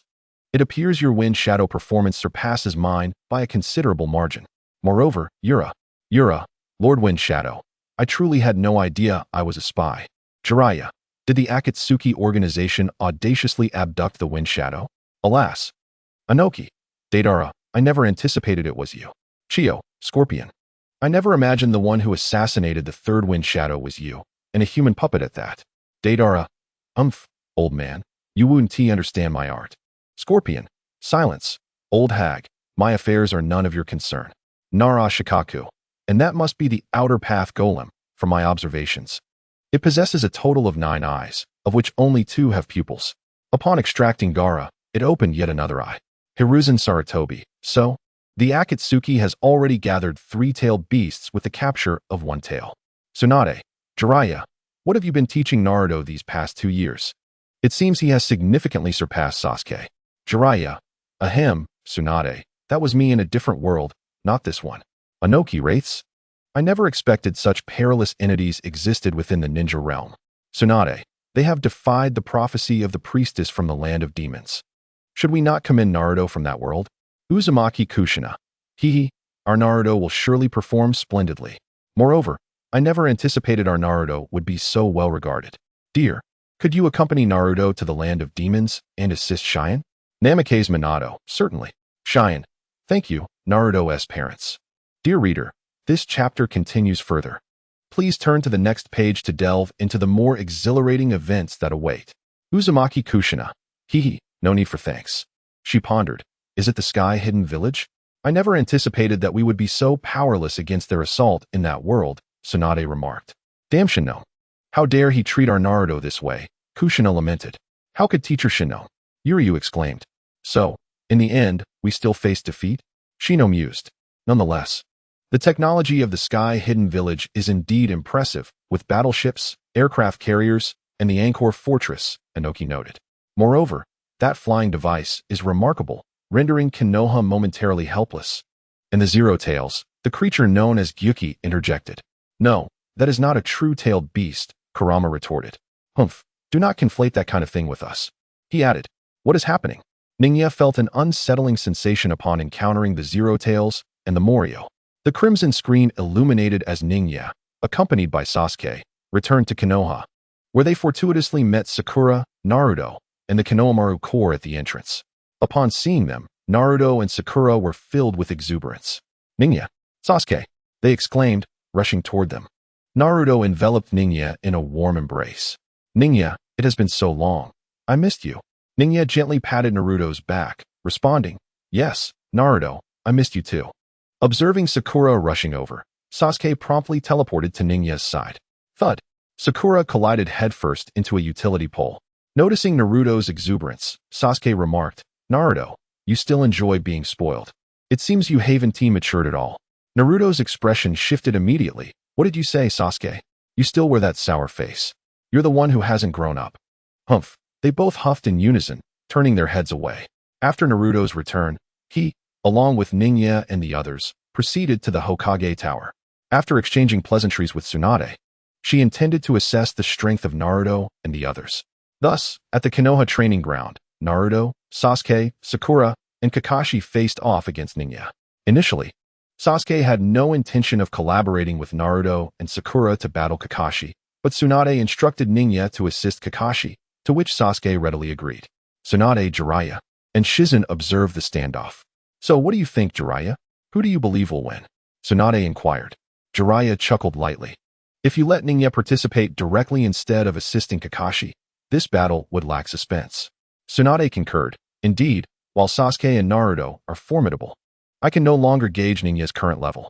After all, she recently triumphed over Itachi Uchiha and Kisame Hashigaki unscathed. I still remember the difficulty I would face against either of them, let alone both. Oh, if that is the case, I am quite eager to see how Ningya will fare, she added. Among the standoff, Sasuke was acutely aware of Ningya's formidable prowess every time they battled.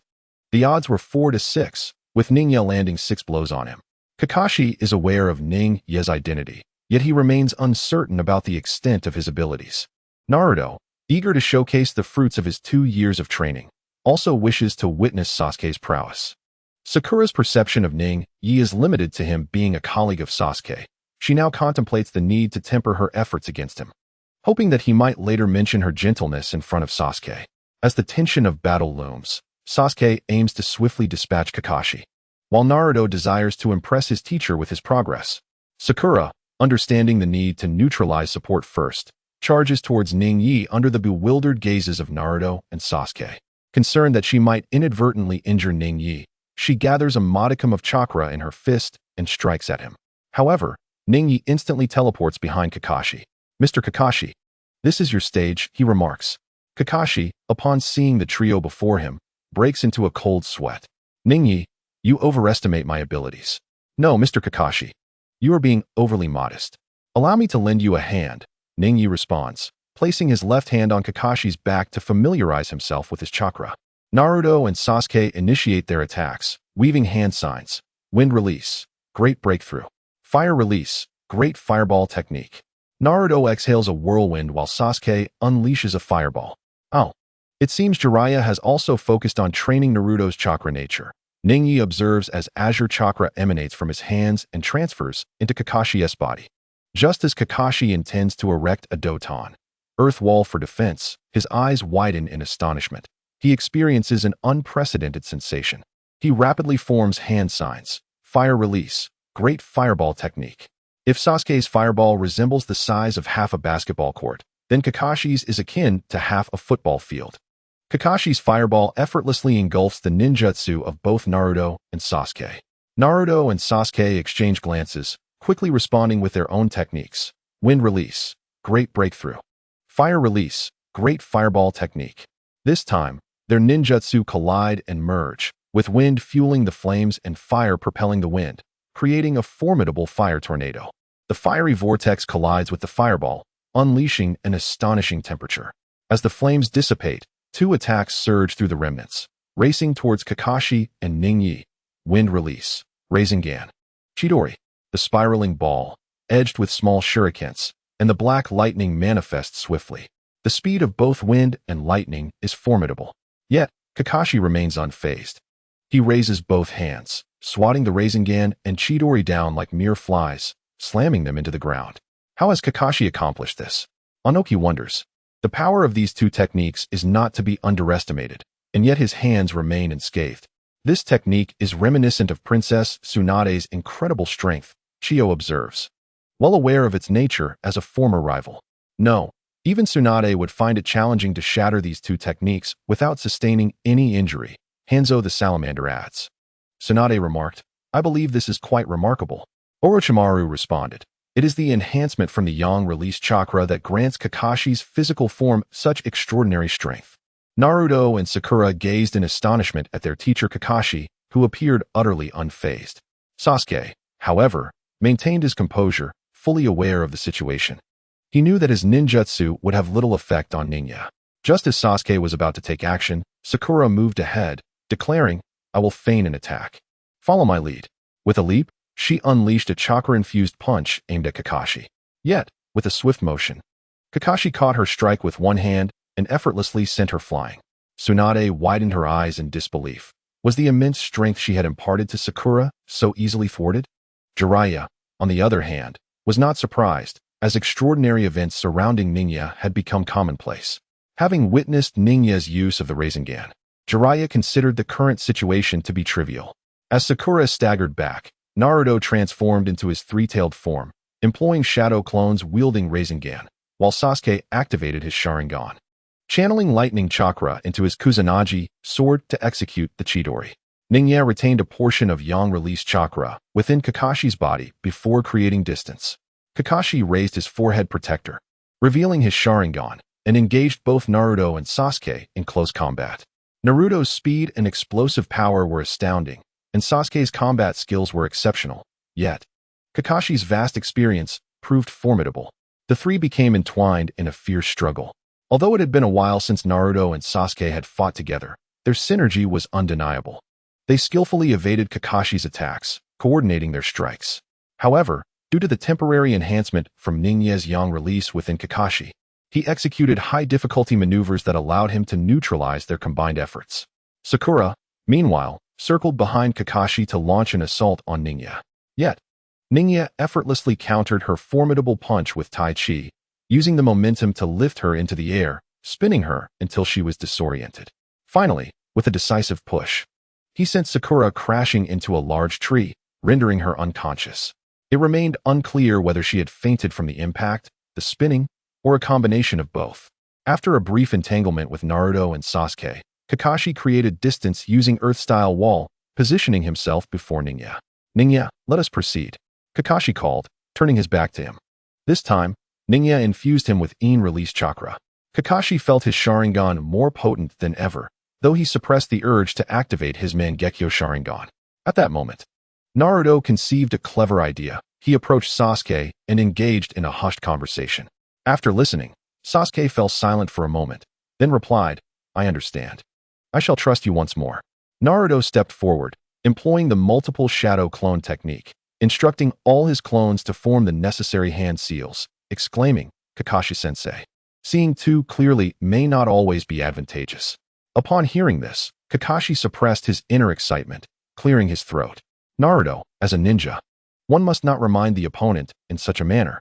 Humph, even if you, my dear Kakashi-sensei, are aware, what difference does it make? I refuse to believe you can withstand it. Naruto, you underestimate me far too much. As a ninja, how could I be so easily disturbed? Give it your all. Unleash your might," Kakashi proclaimed with righteous fervor, encouraging Naruto. In the distance, Jiraiya widened his eyes in astonishment, fixating on Naruto, fearful of missing even the slightest detail. "That wicked jutsu again," exclaimed Kushina. "That little rascal has been with Jiraiya for 2.5 years. He must have taught him some dubious techniques," Tsunade remarked. "Tsunade, do not unjustly accuse me," Jiraiya retorted. "Sometimes, you probably hope Naruto inspires you, don't you?" Orochimaru interjected. "Indeed," Jiraiya acknowledged. "So, does that mean we will witness an enhanced version 2.5 years later? Incredible, big brother Naruto," exclaimed Konohamaru.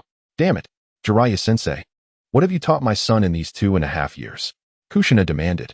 At this moment, the various observers in the ninja world scrutinized Naruto's progress over the past 2.5 years, their eyes nearly bulging in anticipation.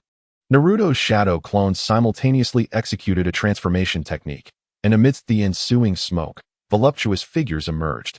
"What is this?"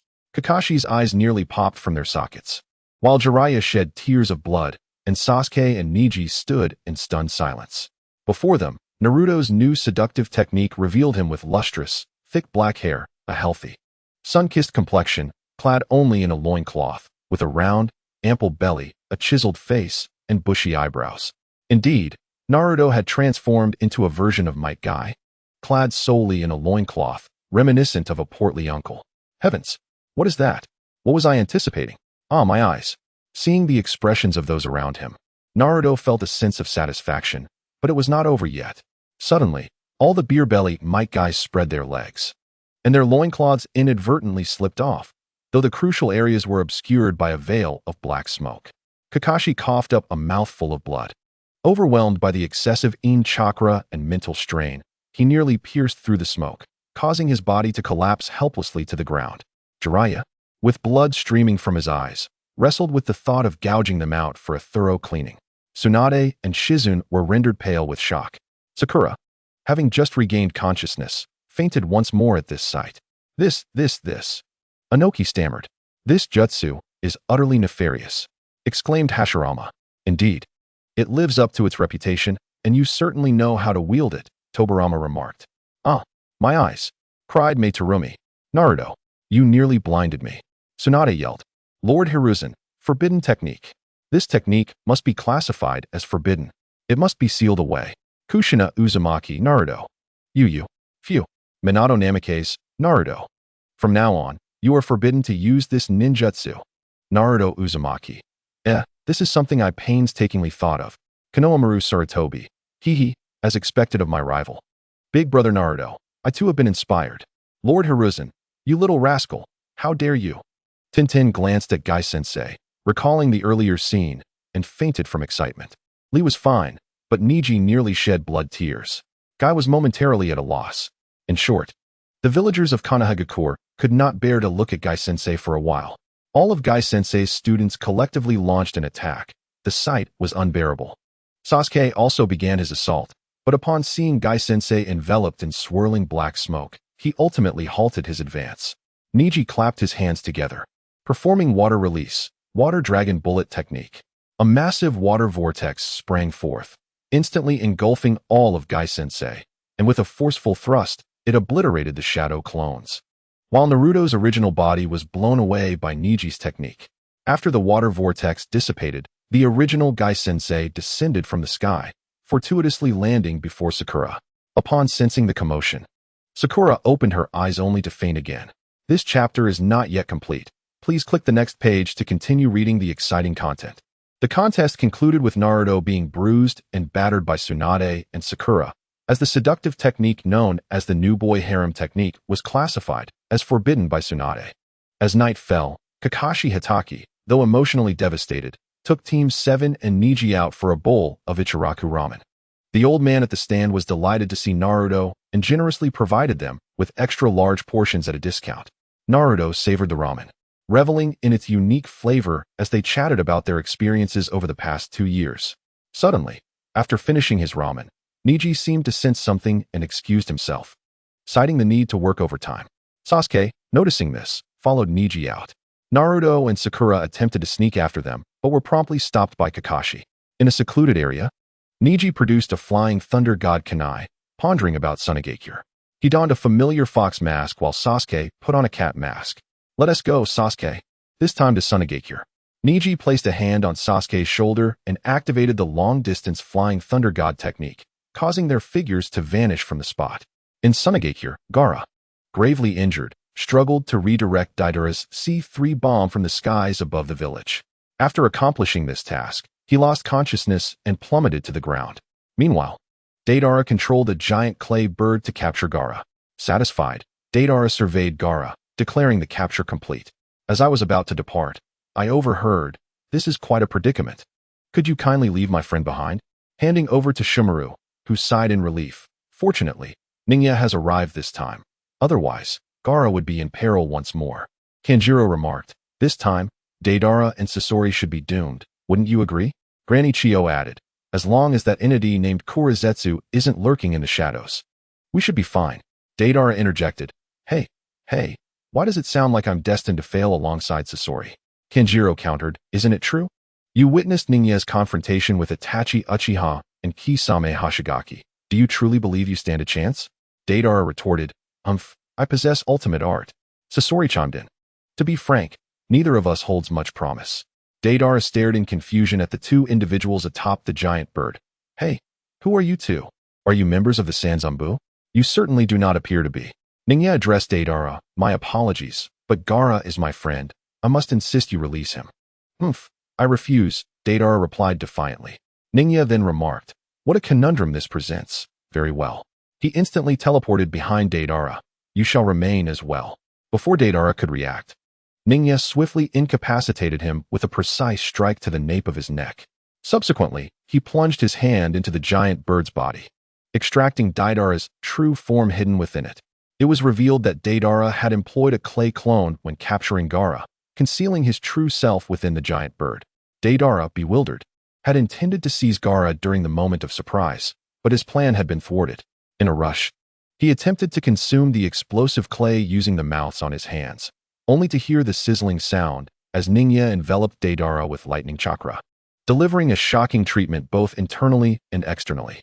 "Ah, damn it, lightning release," Deidara exclaimed, realizing he could no longer utilize the explosive clay, before being rendered unconscious by Ningya's strike, who also did not forget to bind him with lightning chakra chains. Without Deidara's control, the giant bird plummeted vertically. However, Ningya swiftly utilized the flying thunder god technique to relocate everyone. Ningya arrived at the Kazekage building's platform, where the others gradually regained their composure. Maki and Kanjiro, upon seeing Ningya's familiar fox mask, instantly realized, "You are that proctor from Konoha." Ningya then employed medical ninjutsu to tend to the unconscious Gaara. In no time, Gaara awoke. Upon seeing Ningya, he expressed, "I apologize for the trouble once again." Ningya replied, "No worries," but suddenly, Ningya increased the pressure, causing Gaara to cry out in pain. "Huh? Next time, I hope to sense it before the flying thunder god Kanai activates automatically." It turned out that when Deidara had severely injured Gaara, the concealed technique within the flying thunder god had automatically triggered. "My apologies, however. I did not wish to involve you in this matter." "Enough, such occurrences must not happen again," Ningyi stated with a grave demeanor. "I understand," Gaara replied, nodding obediently at Ningya's stern expression. "There is another person outside. I leave this to you," Ningyi instructed Maki and the others. "I comprehend, and I express my gratitude to the esteemed guest from Konoha for your timely assistance. We shall also extend our support." Ningyi and Sasuke then rushed towards Sunagakure, followed closely by Kankuro and his team. "Why is he not out yet? What a troublesome fellow," Scorpion mused, noticing that Deidara had yet to emerge, leading him to personally assist. Upon entering the canyon's mouth, Scorpion suddenly noticed movement from the guards previously dispatched within the gorge. One by one, the guards stood up, brandishing kunai and charging towards him. Revival ninjutsu? No, this is an illusion. Scorpion hastily disrupted his chakra, only to find two masked individuals had appeared before him. This is problematic. Even I have fallen victim to an illusion. Who could they be? Ningyi observed Scorpion's cautious demeanor and thought to himself, only the core of a puppet is human. Indeed, illusions are challenging to execute. He turned to Sasuke and said, "Cat, you deal with him. He is a puppet master." "Understood. No wonder his body feels peculiar," Sasuke replied, recognizing that close combat is typically a puppet master's weakness. He advanced, drawing the Kusanagi sword to launch an attack on Scorpion. Finding himself exposed, Scorpion quickly used his tail to defend, engaging in combat for several exchanges. Although Scorpion's puppet shell, the Hiriko, was specifically designed to thwart close-range combat, he ultimately lacked Sasuke's agility. Sasuke swiftly employed the Chidori sword, cleaving through the Hiriko. Scorpion hastily emerged from within. At that moment, Kankuro and his team arrived on the scene. Upon seeing Scorpion, some older Sunagakure ninjas widened their eyes in astonishment. "You are the Red Sand Scorpion. What? Is he truly Scorpion?" Kankuro exclaimed, shocked upon hearing Scorpion's name, as every puppet master in Sunagakure was well aware of the legendary talent, the Red Sand Scorpion. Sasuke, however, showed little interest in the identity of his opponent and once again advanced to attack Scorpion.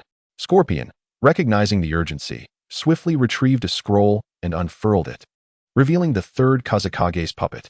The surrounding sand ninjas gasped, "What? That is the missing Lord Kazekage. How could Lord Kazekage appear in Scorpion's possession? And as a puppet no less." Kankuro felt his mind racing with confusion. Scorpion commanded the third Kazekage, summoning a massive blade infused with poison from the right sleeve of his garment. Sasuke countered with the Chidori blade, cleaving through the weapon with a single strike, while Scorpion manipulated the Kazekage to initiate an assault with Iron Sand. Iron Sand Tempest. In an instant, Scorpion conjured a wave of iron sand, which then transformed into countless fine needles hurtling towards Sasuke at breakneck speed. Chidori Stream. Sasuke enveloped himself in the Chidori, using the electric current to deflect the barrage of iron needles. Chidori Sharp Spear effortlessly transformed the electrical currents coursing through its wielder into a formidable Chidori spear. Observing this, Scorpion hastily conjured a sturdy shield made of sand and iron to deflect the impending strike. However, Sasuke seized the moment to maneuver behind Scorpion, launching an assault with his Chidori blade. Scorpion quickly raised the third Kazekage to block, yet Sasuke cleaved through it with ease, as though slicing through mere vegetables. Scorpion barely managed to evade in time, narrowly avoiding a devastating blow to his heart. though he sustained a deep gash across his body. Capitalizing on this opportunity, Sasuke activated his Sharingan Genjutsu. Upon encountering the mesmerizing gaze of Sasuke's Sharingan, Scorpion momentarily froze. Sasuke advanced, wielding the Kusanagi sword with intent to swiftly dispatch the Akasuna no Sasori. Unexpectedly, Scorpion spread his arms wide, unleashing the Fire Scroll, Inferno Prison. Utilizing the scroll, he expelled flames of immense melting power and temperature from the conduits in his palms. Taken aback by this sudden assault, Sasuke swiftly retreated. Yet the flames singed his clothing and mask. Fortunately, just as the mask was consumed, he managed to remove it, sparing his face and hair from the searing flames. What transpired? Had he not just fallen victim to Ninya's illusion? Confounded, Sasuke pondered the situation. Ah, that face, along with the Sharingan. So it is he, Itachi's brother, Sasuke. Perceiving the precariousness of the situation, Scorpion unfurled another scroll, summoning the secret technique, 100 Machine Manipulation. With this, he called forth hundreds of puppets clad in crimson robes, each wielding a distinct weapon, all manipulated by chakra threads emanating from the core of regeneration. The Sand Ninja, witnessing this spectacle, stood in astonishment, while Kankuro questioned the very fabric of his existence. Sasuke, employing his Sharingan, discerned the secret of the regeneration core. So that is why my Genjutsu proved ineffective. Faced with the multitude of puppets, Sasuke remained unfazed, perceiving them as mere flies. Scanning the surroundings, he noted the arid air of Sunagakure. Employing Kirin here would be impractical. Sasuke first channeled Chidori into his left hand, amplifying its chakra volume before transforming it into a myriad of razor-sharp Senbon, Chidori Senbon. With his Sharingan activated, he unleashed the barrage towards the puppets. Scorpion commanded the hundreds of puppets to advance, while Sasuke deftly navigated through them, evading their attacks and retaliating with his Senbon. Soon enough, Scorpion realized something was amiss. The puppets were immobilized. Lightning coiled around their jointed segments, rendering them ineffective. Regardless of their sturdiness, the movable parts were inherently weaker than the rest. Caught off guard, Scorpion felt the pressure mounting. His arsenal was dwindling, while Sasuke had merely suffered damage to his attire and mask. Yet, he transformed his arm into a blade and charged towards Sasuke. Minutes later, Scorpion lay in shattered fragments, his core of regeneration firmly grasped in Sasuke's hand. Originally, Scorpion intended to exploit the regenerative core's unique characteristics to catch his opponent off guard. However, in the very moment the puppet shattered, his true form was seized by Sasuke as he emerged. Sasuke, holding the regenerative core, approached Ninya and presented it to him. Well done, Ninya remarked, casting a glance into the distance before returning his gaze to Sasuke.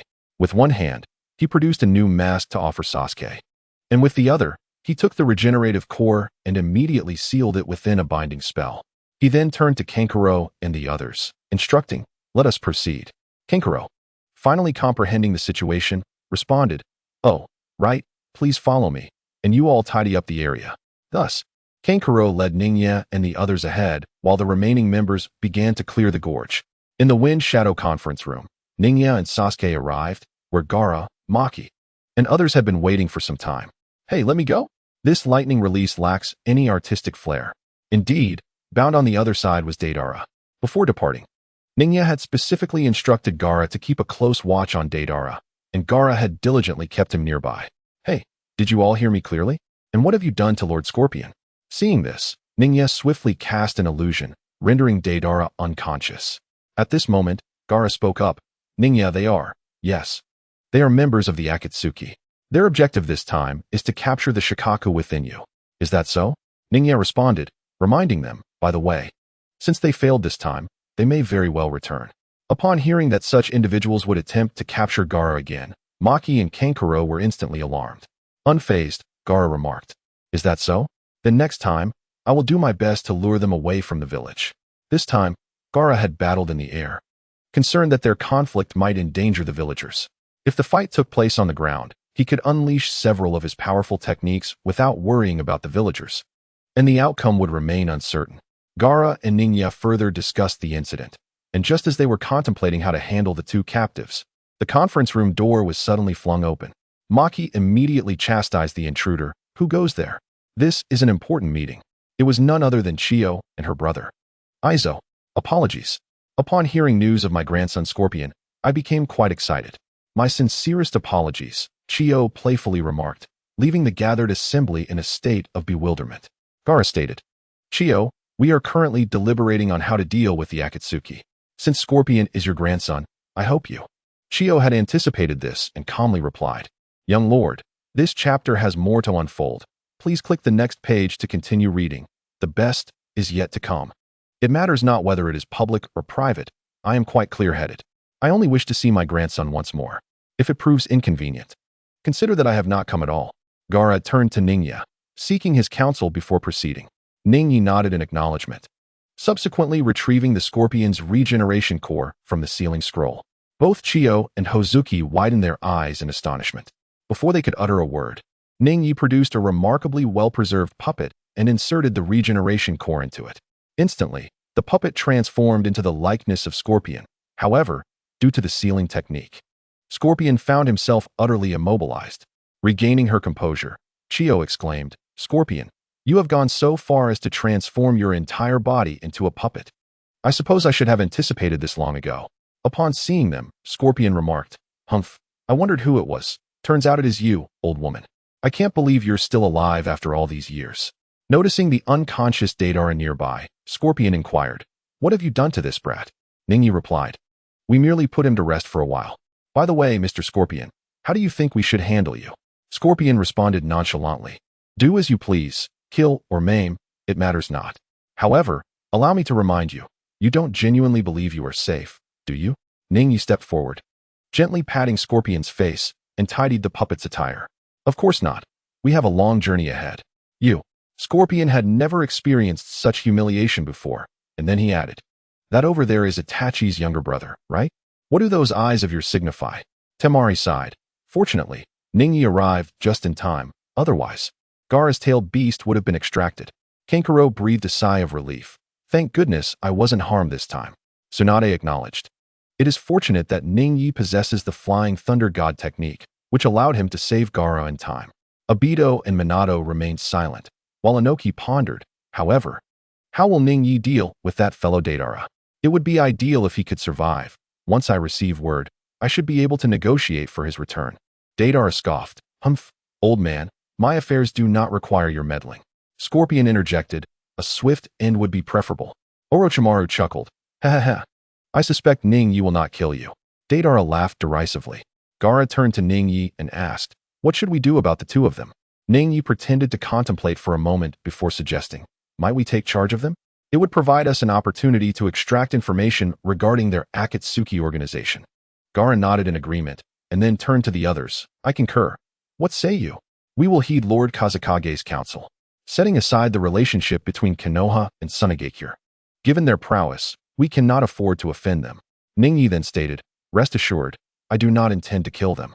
Therefore, I kindly request Chiyo to assist Gaara in confronting those elders of Tsunagakure. Though their agreement is quite certain. Hearing that her grandson might survive, Chiyo exhaled in relief. Understood. Leave those fellows to me. They will acquiesce. Well then, esteemed guests, we shall take our leave. Upon finishing his words, Ningyi and Sasuke hoisted up Deidara and Scorpion. By the way, Gaara, should we encounter any further crises, I kindly request that you refrain from allowing the Flying Thunder God technique to activate automatically as it did this time. I understand, there will not be a next time. Gaara nodded obediently in agreement. Ningyi removed the rings from Deidara and Scorpion's fingers, and together with Sasuke, they departed using the Flying Thunder God technique. Meanwhile, in a concealed chamber within Orochimaru's base, Ningyi and Sasuke had brought Scorpion and Deidara to this unfamiliar locale. Just awakening, Deidara suddenly realized he was in an alien place. Scorpion, however, remained grave. This was indeed the Flying Thunder God technique. Ningyi acknowledged this, expressing surprise that aside from the second Hokage and the Yellow Flash, there were others who had mastered the Flying Thunder God, revealing a depth of secrecy. Scorpion, having heard of the Yellow Flash's renown, understood the technique's formidable nature. Where is this place, and what is your purpose in bringing us here? He inquired. Ningyi responded, As for this place, there is no need to rush. An old friend will soon arrive to greet you. You will understand the reason for your presence here shortly. After a brief interval, the door to the room swung open, and two figures entered. Oh my!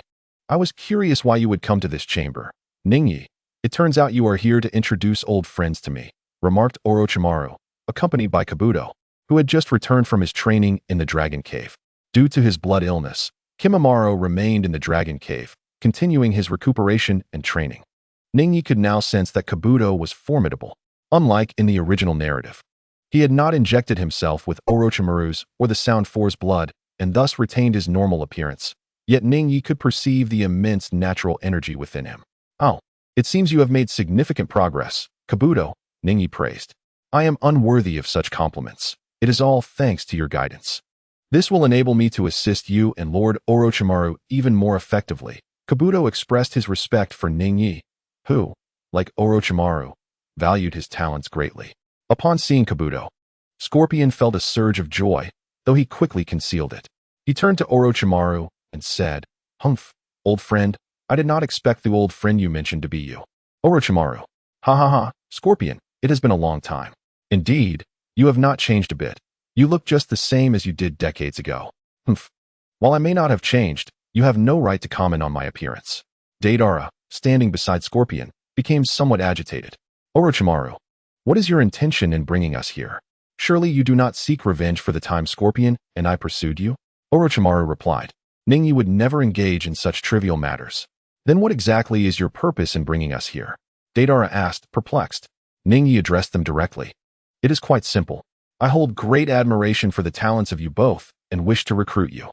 "Shigeru what?" "Ningyi intends to recruit both of them. Naruto Uzumaki and Ningya. They are members of the Akatsuki organization. They are all nefarious individuals." Deidara exclaimed.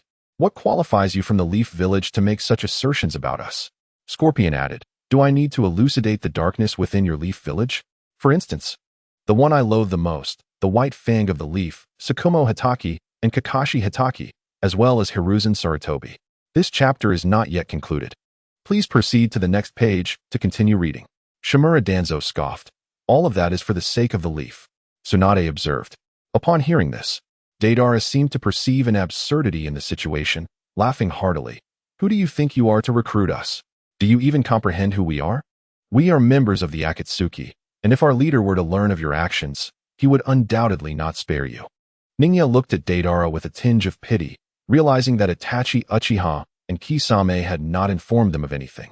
Sasuke, upon hearing the name Itachi, was about to confront Deidara, but with Ningya preoccupied, he suppressed his urge. "Moreover, why did you mention them?" Scorpion pondered, seemingly having a revelation. "Could it be that you are the one with the fox mask from the last encounter?" Ningya nodded in affirmation. "Indeed, I am that individual." Scorpion inquired, "What are you all discussing? Do you know him?" Scorpion then continued, "A while back, our leader wanted me to accompany you to the Land of Wind to recruit a person with a fox mask. However, as we ventured to the Land of Iron, that task fell upon Itachi and Kisame." "What? Could it be that you are the one with the fox mask?" "Yes, you wore a fox mask. However, after the last contact, our leader has not reached out again." Scorpion remarked, "Humph, in my opinion, Itachi and Kisame are likely still recuperating, and you must be the one who injured them." Scorpion quickly deduced, as even a projection could reveal their poor condition, evident from his extensive understanding of human anatomy. Deidara was taken aback. "What? Itachi Uchiha and Kisame were injured by him? Well, it makes sense. He knocked me out without me realizing it. So it is only natural that Itachi and the others were also harmed." Ningya commented. Deidara, a disciple of Inoki, was forced to leave his village at the age of 9 due to his frequent creation of terror-inducing incidents. Deidara was momentarily startled. "You know me?" Ningya replied, "Somewhat. But I believe the primary reason you departed from Awagakure was that no one appreciated your art there." Deidara nodded in agreement. "Indeed, especially that old man. He doesn't understand my art at all." "Oh dear, that is truly unfortunate. I can empathize with your sentiments," Ningya remarked, turning his gaze towards Scorpion. "You, the grandson of Chiyo, the advisor of Sunagakure in the Land of Wind. Your parents were tragically slain by the White Fang of the Leaf during a mission when you were young, leaving you deeply shaken. Thus you aspire to achieve eternal beauty through the art of puppetry." Scorpion retorted, "You speak so elaborately. The fleeting beauty, the eternal beauty, I must say. You indeed possess remarkable artistic talent. What I truly cherish is your remarkable talent. Ha ha ha. I never anticipated that someone would comprehend my art. Indeed, You are quite impressive. Since you possess such an understanding of us, I presume the Akatsuki organization is well informed about you as well. Even our rings have been removed and sealed to prevent the leader from sensing our presence here, Scorpion calmly analyzed. Indeed, therefore, during the time you accept my invitation, I implore you to remain here diligently. Humph, neither Scorpion nor I shall ever betray our allegiance. My apologies, but I must decline as well. Alas, in light of this, Ningya retrieved several books and tossed them towards them. Your chakra has been sealed by me, and rest assured, you shall be under constant surveillance here. Thus, take this opportunity to study diligently. Deidara still found himself somewhat perplexed, glancing at the books Ningya had provided. The structure of natural energy microparticles, chakra microparticle chain reactions. The theory of chakra neutron explosions. After perusing for a while, Deidara was utterly astonished. What is this? Is this for real? Does such art truly exist? Of course, Ningya replied, and if you wish to verify its authenticity, you may conduct your own investigations. Scorpion observed titles such as the Ultimate Mecha Theory, Speculations on Living Puppets, and Unparalleled Biotechnology. The notion of infusing life into puppets intrigued him. However, Deidara interjected, Humph, don't think you can win us over this way. Rest assured, I merely wish for you to study during this time and guide others as well. There will come a day when I release you. Release us? Deidara felt he must have misheard. Indeed, I cannot allow you to remain here indefinitely. You are quite kind. May I inquire when we might be allowed to leave? Ningya responded earnestly, once I have successfully recruited your leader. You are impressive. At that moment, Deidara and Scorpion envisioned the scenario where their leader was indeed recruited, pondering if they would then have a new superior. In any case, Deidara spent his days here studying chakra molecular explosions and neutron detonations, anticipating that inquiries would arise. Scorpion, you and Orochimaru are both masters of biotechnology, and your mechanical expertise is unparalleled. Therefore, to prevent your escape, it would be prudent to collaborate with Orochimaru on research. Now, what more could the two say?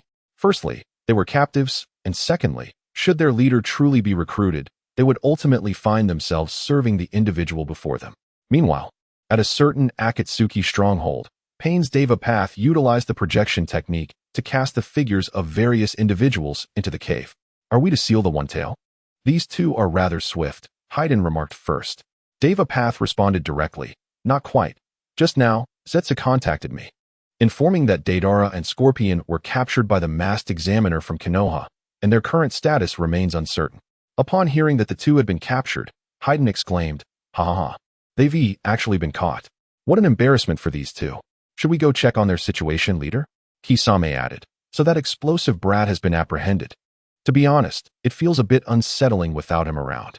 Leader, shall we pay them a visit? I could also settle the score with Mr. Itachi. Tendo replied calmly. I can no longer sense the chakra from their rings, so we can seek out Deidara and the others another time. For now, our priority is the tailed beasts. Given that Sunagakure has that proctor ready to assist at any moment, let us first capture the remaining tailed beasts. Note, the tailed beasts do not have to be sealed in order. Kyubi was sealed before Gaara. Hey, Ningya, you're not seriously considering recruiting our leader, are you? Deidara inquired. Of course, the Akatsuki possesses a multitude of talents, many of whom are simply misplaced. It would be such a waste to utilize them solely for the Moon Eye plan, Nara, Ningya replied. Tsunade interjected. Ningya, are you mistaken? What talents are present in the Akatsuki? Ningya elaborated. The Akatsuki's pursuits are quite intriguing, such as art, Deidara, eternity, Sasori, faith, Haydn, wealth, Kisame, dreams, Kisame, friendship, Konan, and peace, Nagato. I believe they could be recruited. Jiraiya remarked. Is it true that the Akatsuki has such noble aspirations? Tsunade cautioned. These individuals are terrorists, Ningya. You must consider this matter with great seriousness. Anoki chuckled. Whether the Akatsuki's pursuits are genuine or not, the notorious vices of the Sannin are well known. Jiraiya, Tsunade, and Orochimaru exchanged glances. Deidara affirmed. Indeed, I pursue ephemeral beauty, not your vices. Kisame mused. Dreams? I didn't realize you understood me so well, Mr. Ningya. Haydn chimed in. Exactly. The great god of evil is the ultimate truth. Kushina interjected. By the way, Ningya, haven't you overlooked a few individuals? Ningya replied. Well, there's filial piety, Itachi Uchiha, love, Obito Uchiha, and family, Kurizetsu. Itachi, Obito, and Kurizetsu remained silent. The following day, Naruto arrived bright and early at Ninya's residence, only to be shocked to find Sasuke there. "Sasuke, what are you doing here?" Naruto exclaimed in disbelief at the sight of Sasuke enjoying breakfast at Ninya's home. Sasuke coolly responded, "What business is it of yours?" Naruto then turned to Ninya. "Ninya, why is Sasuke here so early?" Ninya explained, "As for Sasuke, we returned late from our mission last night, so I offered him a place to stay." "Nani?" Naruto was taken aback, trembling as he pointed at the two of them. Your relationship is actually this good?"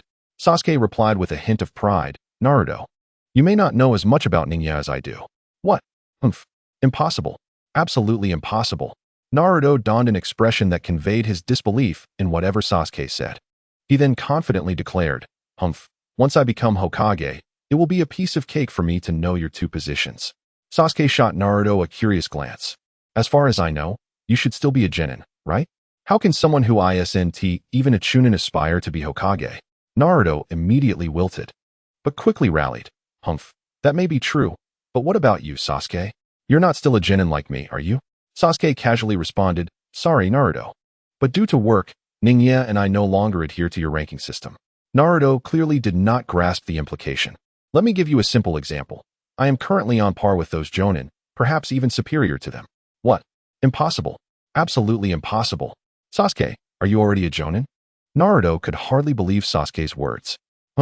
I will go find Granny Tsunade right now and have her assign me an S-rank mission, and then I will swiftly become Hokage. Just you wait, Sasuke." With that, Naruto dashed out of Ninya's home. Vortex Naruto, wait, Granny Tsunade, is Ninya's position truly equivalent to that of a jonin? Tsunade, Ninya is currently the leader in the roots. His position is comparable to that of the elders, if not superior. Jiraiya, Sasuke's current role is akin to Ninya's right-hand man. Generally, some jonin must heed his commands. Vortex Naruto, oh no. Does that mean my ninja rank is the lowest? Sarutobi Kanomaru. Don't worry, Naruto, you can join us for the Chunin exams next time. Kazumitsuri Moegaku. Yes, Naruto, I look forward to your guidance. I see you, Dawn. Yes, please guide us. Vortex Naruto, what is happening? I have to take the exam with these three little beans? In the Hokage Tower, Naruto complained to Tsunade. What escort mission is this transporting gold bars? Isn't this a C-rank mission? Aren't there more thrilling and adventurous tasks? Tsunade firmly replied, missions are undertaken step by step, and this is all for your safety. Despite this, Naruto continued to grumble. Just then, someone rushed in with an urgent document and presented it to Tsunade. Seeing it was an urgent report, Tsunade did not delay and began to read it. Upon reading the beginning, her brow furrowed, but it relaxed somewhat as she read further. After finishing the letter, Tsunade's expression remained grave. She addressed Kakashi and the others. The Akatsuki organization has moved. Upon hearing the news, everyone was taken aback. Naruto was the first to speak. Could it be that the Akatsuki organization is the one that my brother Sasuke has joined? Kakashi narrowed his eyes, realizing that their objective was the tailed beasts, which indicated they had already begun capturing them. Tsunade nodded, affirming, indeed, the Akatsuki's recent assault targeted the Sand Village. Gaara, the Kazekage, was nearly taken by two members of the Akatsuki, but fortunately, our people arrived just in time. Otherwise, Gaara would have been in grave danger. They sent this letter to alert us of the Akatsuki's movements and to find an opportunity to reward our rescuers. Naruto breathed a sigh of relief. Phew. I'm glad Gaara is safe. Kakashi gazed out the window, pondering, has the Akatsuki finally commenced their operations? Tsunade replied, no. They had already begun their actions some time ago. Sakura interjected, Master, are you referring to the Chunin exams? Tsunade confirmed, indeed. Initially, the leader of the Takigakure inquired about the whereabouts of their participating members. I thought it was merely a case of simple disappearance, until Gaara's letter revealed that he is a Jinchuriki. It dawned on me that the Akatsuki had already set their plans into motion. Sakura asked, could it have been Itachi Uchiha and his companions? Tsunade clarified, no, Itachi and his companions left the Land of Wind shortly after attacking you, so it must be others. Naruto exclaimed in shock, what? Sakura, did you encounter Sasuke's brother? Were you injured? Are you alright? Sakura reassured him, calm down, Naruto. I only sustained minor injuries and recovered quickly. I'm perfectly fine now. Luckily, I heard from Rain that a sandstorm occurred at a critical moment, which prompted Itachi and his companion to withdraw. The chapter is not yet finished. Please click on the next page to continue enjoying the captivating content. Really? Ha ha ha, Sakura. You truly have remarkable luck. Tsunade, who was aware of the truth, sighed, thinking, alas, one could say it was bad luck. Had it not been for that sandstorm, Itachi and his companion would have been dealt with by Ningya long ago. However, it was likely Ningya who rescued Gaara. He stealthily ventured to the sand village last night without notifying me at all. In the end, Naruto and Kakashi, along with the others, had no choice but to undertake a protective mission. The following day, while leisurely making their way to the sand village, Temari fortuitously encountered Kankuro and others, who were on their way to Konoha to discuss future strategies and deliver rewards. Kankuro, is this a mission you're on? Temari inquired. Sort of, sister. Since you're here, why not join us? Kankuro suggested. Oh, all right. On the journey, Kankuro recounted the events of the past few days, leaving Temari momentarily stunned. What? Gaara was attacked and nearly taken by the Akatsuki during my absence? So much has transpired. However, upon hearing that someone from Konoha had rescued Gaara, Temari felt relieved and decided she should accompany them to express her gratitude. In the Hokage building, Tsunade nodded after reviewing the more detailed report provided by Ningyi. She then addressed him, saying, since you are the one who saved her, it is only fitting that you graciously accept her gratitude. However, I still fail to comprehend why you persist in concealing your true identity. By all accounts, your current prowess should render you impervious to threats. Ningyi removed his mask and smiled, responding, do not be deceived by the superficial appearances of things. The depths of this matter are profound. With that, he donned his mask once more and departed. Within the Hokage building, Tsunade, along with Kakashi and others, engaged in discussions regarding future strategies against the Akatsuki organization, followed by deliberations on the collaboration between Konoha and Sunagakure. In the Konoha reception room, Ningyi, masked and accompanied by several individuals, met with Kankuro. After exchanging pleasantries, Kankuro presented the rewards from Sunagakure, which included local delicacies and certain secret techniques personally approved by Gaara. Temari also expressed her gratitude to Ningyi for rescuing her brother. Finally, Kankuro discreetly handed Ningyi a scroll, saying, Examiner, this is a special delivery from Granny Chiyo, expressing her gratitude for sparing Sasori's life. Ningyi observed the scroll's cover, inscribed with rebirth. Please convey my thanks to Granny Chiyo, and assure her that I will look after her grandson, he replied. Kankuro nodded in agreement. Ningyi pondered, contemplating whether the value of this secret technique was intended to secure Sasori's life, outwardly dismissing the concern. He inwardly hoped for his grandson's survival. After Ningya's departure, a voice called out, Excuse me, Mr. Examiner, may I have a moment of your time? Turning to the speaker, Ningyi recognized her as Yuna from Sunagakure. Indeed, it was the same Yuna who participated in the last Chunin exams. This time, she had specially requested to accompany Kankuro to Konoha in hopes of seeing Ningyi again. Gaara, aware of her previous interactions with Ningyi, had granted her request. With an excited expression, she exclaimed, I'm so glad you remember me, Mr. Examiner. So, Yuna, do you have something to discuss? Ningyi inquired. Blushing, Yuna shyly offered him a beautifully crafted gift box. This contains cookies and cake that I baked.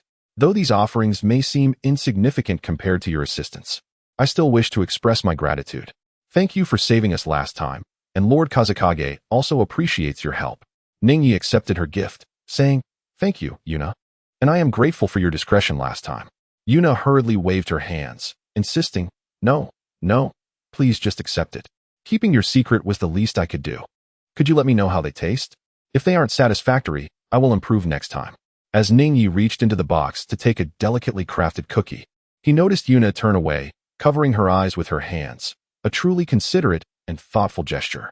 Ningyi observed Kakashi's unique eating technique as he finished the biscuit. All right, you may open your eyes now. Ayano also lowered her hands and turned to inquire. So, how did it turn out? Well, the craftsmanship is exquisite, and the flavor is quite delightful. You must have put forth considerable effort, Ningyi sincerely remarked, genuinely impressed by Ayano's remarkable baking skills.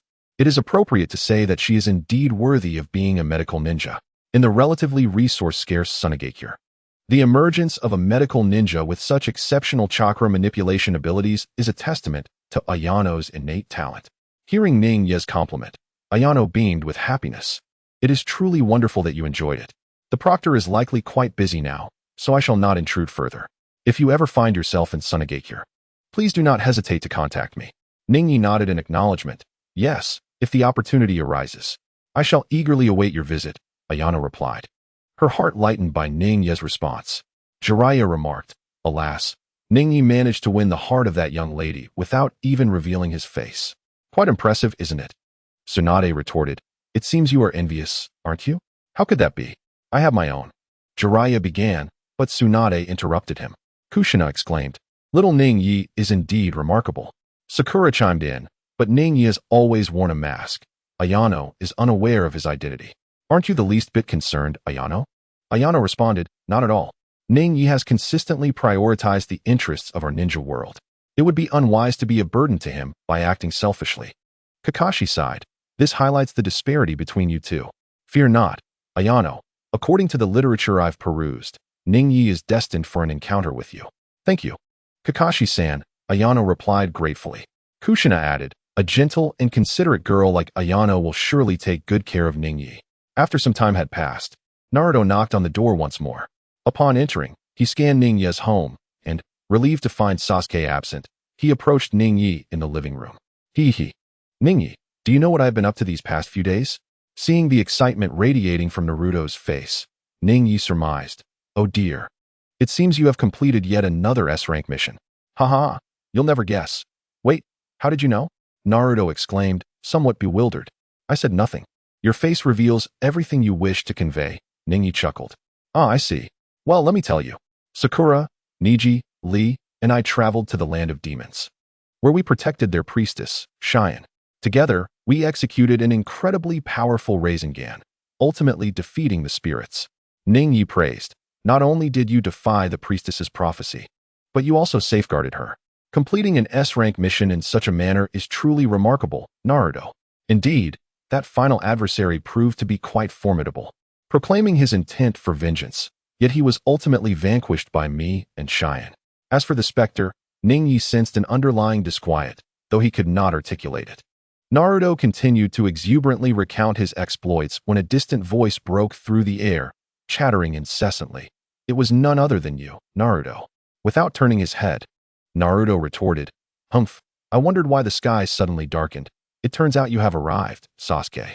In the training grounds of Konoha, Naruto and Sasuke stood opposed to one another, while Ningyi, Sakura, and Kakashi observed from the sidelines.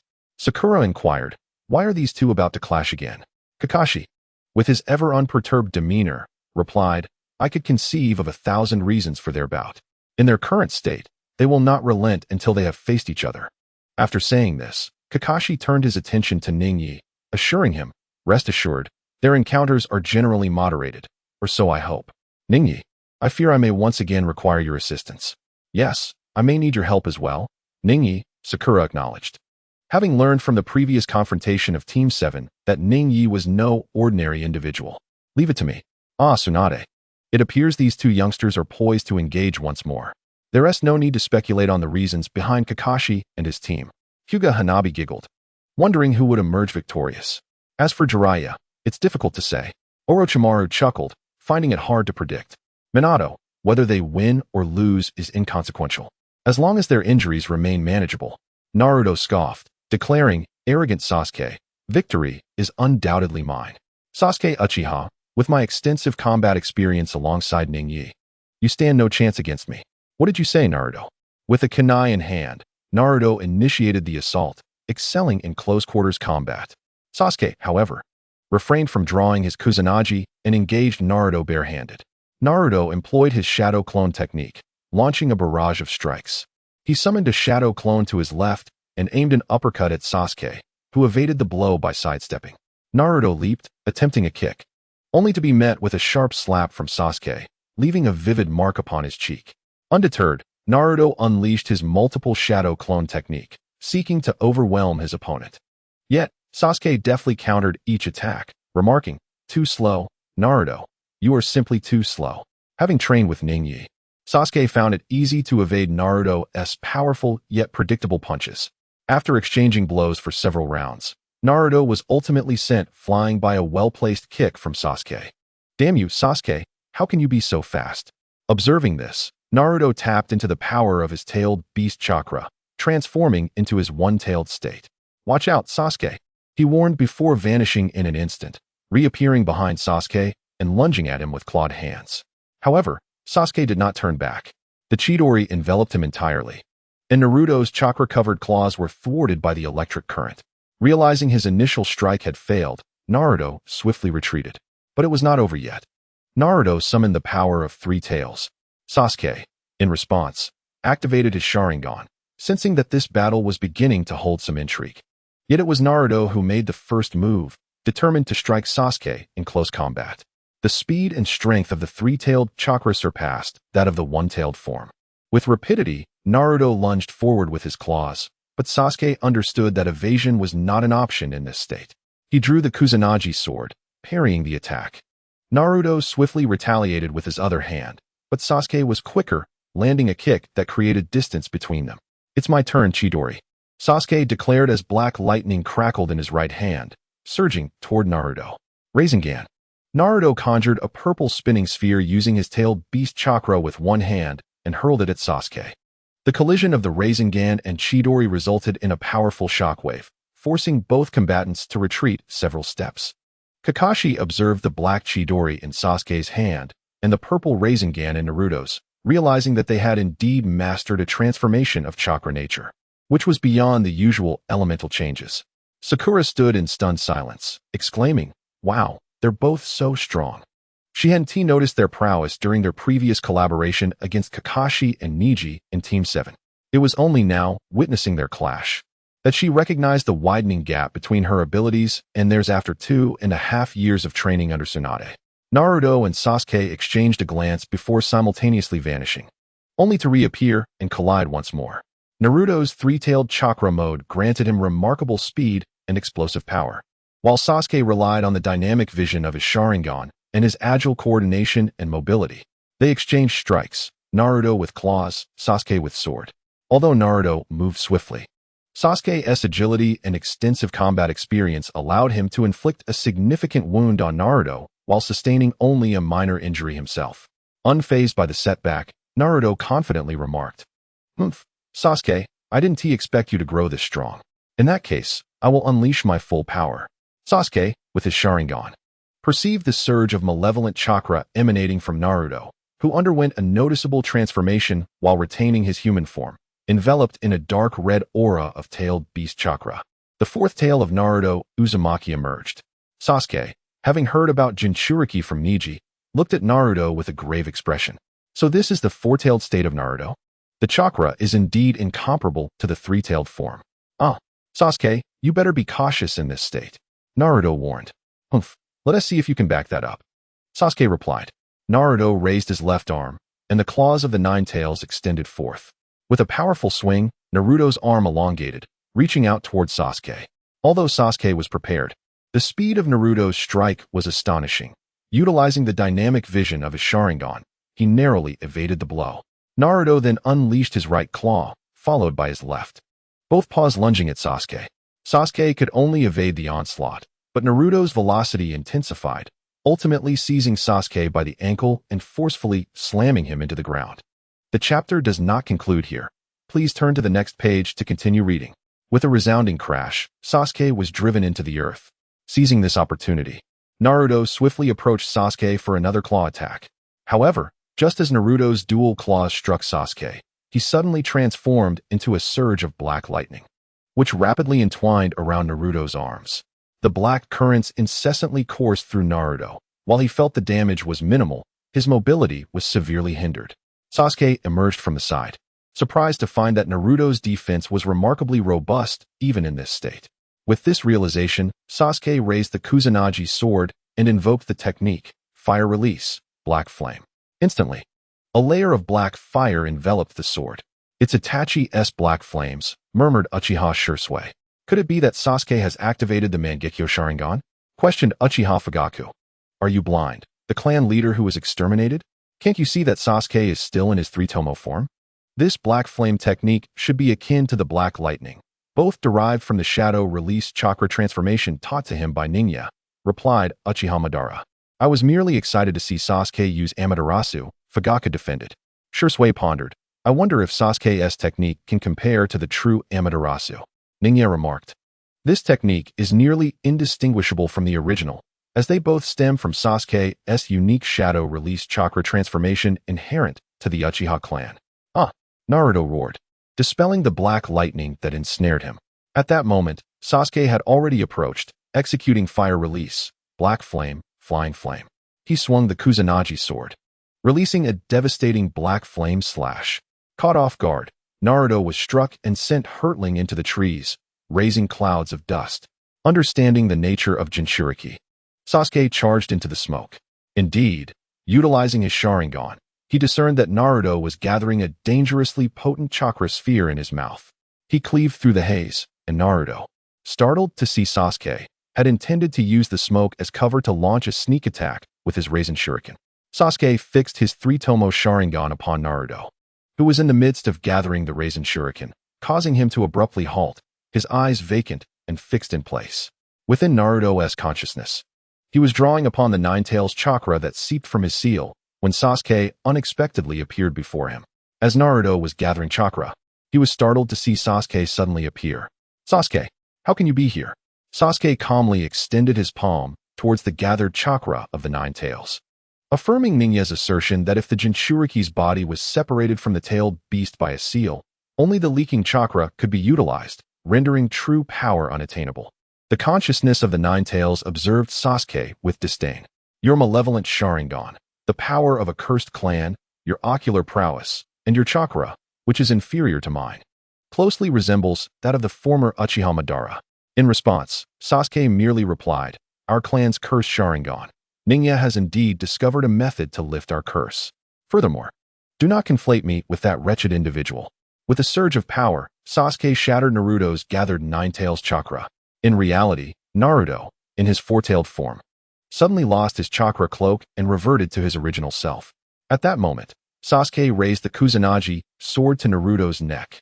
As Naruto emerged from the realm of consciousness, he found himself at the mercy of Sasuke's blade. Despite his reluctance, he could only concede, I lost. Bravo. You two fought remarkably well, Ningya and Kakashi approached, praising both Naruto and Sasuke.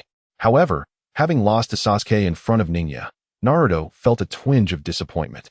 Observing this, Ningya remarked, Sasuke just employed the Yin release he learned from me. I am currently focusing on Yang release. Naruto, would you like to train with me? Really? Naruto's eyes brightened. Well then, you shall train alongside Sasuke and me for the time being. I am also curious to see the effects of practicing both Yin and Yang release simultaneously. A few days later, in the Konoha forest. Ouch, that hurts. Ningya wielded a water whip, striking Naruto, who yelped in agony. Listen well, Naruto. Yang release represents the strength of the body. Since you seem unable to grasp the theoretical knowledge, I shall enable your body to remember it and observe the outcome.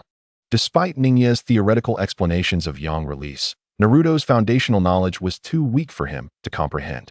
Reluctantly, Ningya resorted to the method of bodily memory, and upon hearing he could learn without delving into complex theories, Naruto eagerly agreed. Thus, Ningya swung the water whip with vigor, repeatedly striking Naruto, compelling his Yang release chakra to heal him and thereby enhancing Naruto's ability to utilize Yang release. Anoki, ahem, Ningya. Can we also adopt this method to train in Yang release? Before Ningya could respond, someone interjected. Deidara. Ha ha ha. Old man, what are you saying? You wish to practice Yang release? Here, let me whip you so you can adapt to it this morning. Karatsuchi. Hey Deidara. If you whip the old man a few times, won't his back break? In the realm of ninjutsu, one must first familiarize oneself with the intricate structure of the human body, comprehending how the yin-yang chakra can indeed be restored, and the methods by which this restoration occurs. Should one remain oblivious to these principles, it is likely that they will only exacerbate hidden injuries, leaving behind lingering ailments. Unexpectedly, a method for enhancement lies before us, yet we find ourselves unable to practice it. Enough of that. With your frail physique, a mere 2 lashes from me would send you to your demise, retorted the fourth Raikage. Days passed, and soon Naruto and Ningya were visited by the young ninjas of the Konohamaru Corps. At that moment, Konohamaru brandished a rubber ball. Hey, Naruto, I have completed the second phase you mentioned. Look here. With determination, Konohamaru employed the color illusion technique. shielding his front armor with his arms while cradling the rubber ball in his palms. With an explosive thrust, his armor burst forth as the ball simultaneously detonated.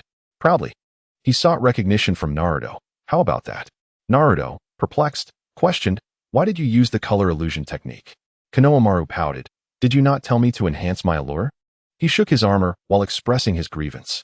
Naruto, caught between amusement and exasperation, clarified. "What I meant was that the sensation of chakra circulation can only be grasped through personal experience." Konohamaru, on the verge of tears, lamented the inexplicable enhancement brought about by the color illusion technique. Observing the distressed Konohamaru, Ningya felt a pang of sympathy, thinking, "Ah, poor Konohamaru. It must be quite a challenge learning from Naruto." Jiraiya interjected, "Cough. This child is truly a genius." "Very well, Konohamaru, if you wish to learn the Rasengan, come seek me. It was I who taught Naruto the technique." "Silence, you brat.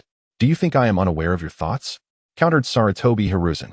"However, Naruto, your teaching methods render the acquisition of the Rasengan nearly as challenging as creating a new jutsu," Tsunade added. "Impossible, Granny Tsunade. I believe I explained it thoroughly in the video," Naruto protested. "Come now, Naruto, with your abrupt bang. How can anyone possibly comprehend? You are simply making it difficult for them." Sakura chimed in. Meanwhile, the scene shifted to the coastal borders of the Leaf Village, where several colossal steel monstrosities loomed in the distance. After a while, the formidable silhouettes of 3 aircraft carriers and several warships came into focus. On the decks of the carriers, airborne ninjas appeared, donned in flight gear, utilizing electromagnetic catapults to ascend into the sky, heading directly toward the village of Konoha. "They have arrived, the air ninjas," Tsunade remarked. "Alas, I am not in Konoha this time. I wonder what will transpire," Jiraiya mused. "Fear not. We must have faith in Ningya and the others," reassured Sarutobi Hiruzen. "Damn Shino!" Naruto exclaimed. "They are here," declared Senju Tobirama. Unbeknownst to Shiranui Nai, he arrived promptly. Utilizing the speed of the flying apparatus, he soon reached the skies above Konohagakure. Meanwhile, Nai, who was training in the forest, suddenly glanced towards the center of the village. "Ah, it seems guests have arrived." After uttering these words, Nai vanished in an instant using the flying thunder god technique, reappearing atop the Hokage building. The villagers below, oblivious to the airborne intruders, remained perplexed. Just as the intruders prepared to launch their assault, Nai raised his hands towards the sky and declared, "Leave it all, magnetic field of attraction." For small black pillars of electric current materialized in his hands, swiftly surrounding the intruders at an imperceptible speed. The pillars expanded dramatically, interconnected by dark tendrils of electricity, forming a black square cage. The intruders, bewildered, attempted to attack, only to find themselves propelled towards the cage at an alarming velocity. "What is this? Such a powerful attraction. No, it's magnetic force. I can't control it." The intruders increased the power of their flying machines, but to no avail. One by one, they collided directly with the cage. The currents enveloped them swiftly, binding them tightly. Nai released his grip, and the cage gradually descended to the ground. The ninjas below quickly reacted, rushing forward to subdue the captured intruders. At that moment, Tsunade appeared on the rooftop, inquiring, "Could they be?" "Oh, they are intruders. They likely have accomplices. I'll leave the interrogation to you," Nai replied before vanishing from the building. Tsunade then ordered her Umbu to take the intruders to Ibiki for questioning.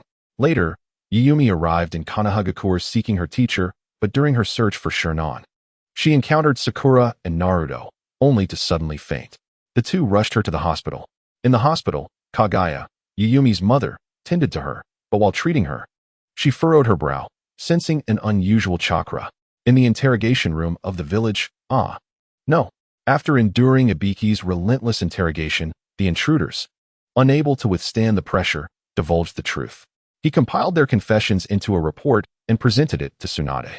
As she reviewed the documents, her expression darkened. She was taken aback to learn that these individuals had already landed near the shores of the Land of Fire, equipped with warships and aircraft carriers. Regrettably, none could identify their leader. At that moment, Shizune entered with a report. "Lady Tsunade, I just received information from Kaguya." "Let me see," Tsunade responded. After examining the contents, her brow furrowed once more.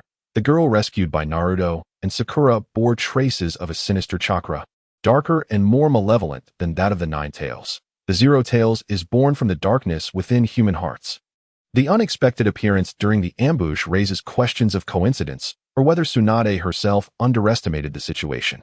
Initially, she entrusted the interrogation documents to an Umbu ninja for delivery to Ningya while she and Shizun proceeded to the Konoha hospital. Meanwhile, Yuli awakened, exclaiming, "Teacher, Shinong-sensei." However, as her surroundings came into focus, she realized she was in an unfamiliar place. Upon seeing Naruto and his companions, she exclaimed, "You are." "Oh, I am Uzumaki Naruto. By the way, the Shinong you mentioned is that older gentleman, right?" Yuli, upon hearing this, urgently grasped Naruto's collar, inquiring, "Have you met Shinong-sensei? Where is he? We must find him quickly. The people in our village need him for treatment." Just as Naruto was about to respond, Tsunade entered the room, stating, "Well then, please elaborate on what you know." "I am Tsunade, the Hokage of Konoha." Upon recognizing her identity, Yuli recounted the attack on her village by unknown assailants, leading to numerous injuries. She had come to notify her teacher, Shinong. Shortly thereafter, a nurse informed Tsunade of Shinong's arrival to visit the patients, to which Tsunade consented. The nurse subsequently brought Shinong in, and Yuli, thrilled to see her teacher, rushed over to recount the events of the previous night. Shinong comforted her, assuring that he would go to her village to assist the villagers. Meanwhile, Hualing observed Shinong with a furrowed brow, though her expression quickly returned to normal. The chapter was not yet concluded, prompting readers to turn to the next page. Tsunade, citing Yuli's need for recovery, suggested that Shinong and his apprentice rest for the night before departing the following day. After Tsunade and the others left the ward, she dismissed Naruto, allowing Hualing to speak. "Lady Tsunade, I sensed a malevolent chakra emanating from Shinong, akin to that of Yuli, and it is quite substantial. Furthermore, I sense that his own chakra is remarkably powerful." Tsunade nodded in agreement, realizing that the visitor might not have benign intentions. She then instructed Sakura, "Tomorrow, I will arrange for you, Naruto, Hinata, Shikamaru, and others to support this master and apprentice.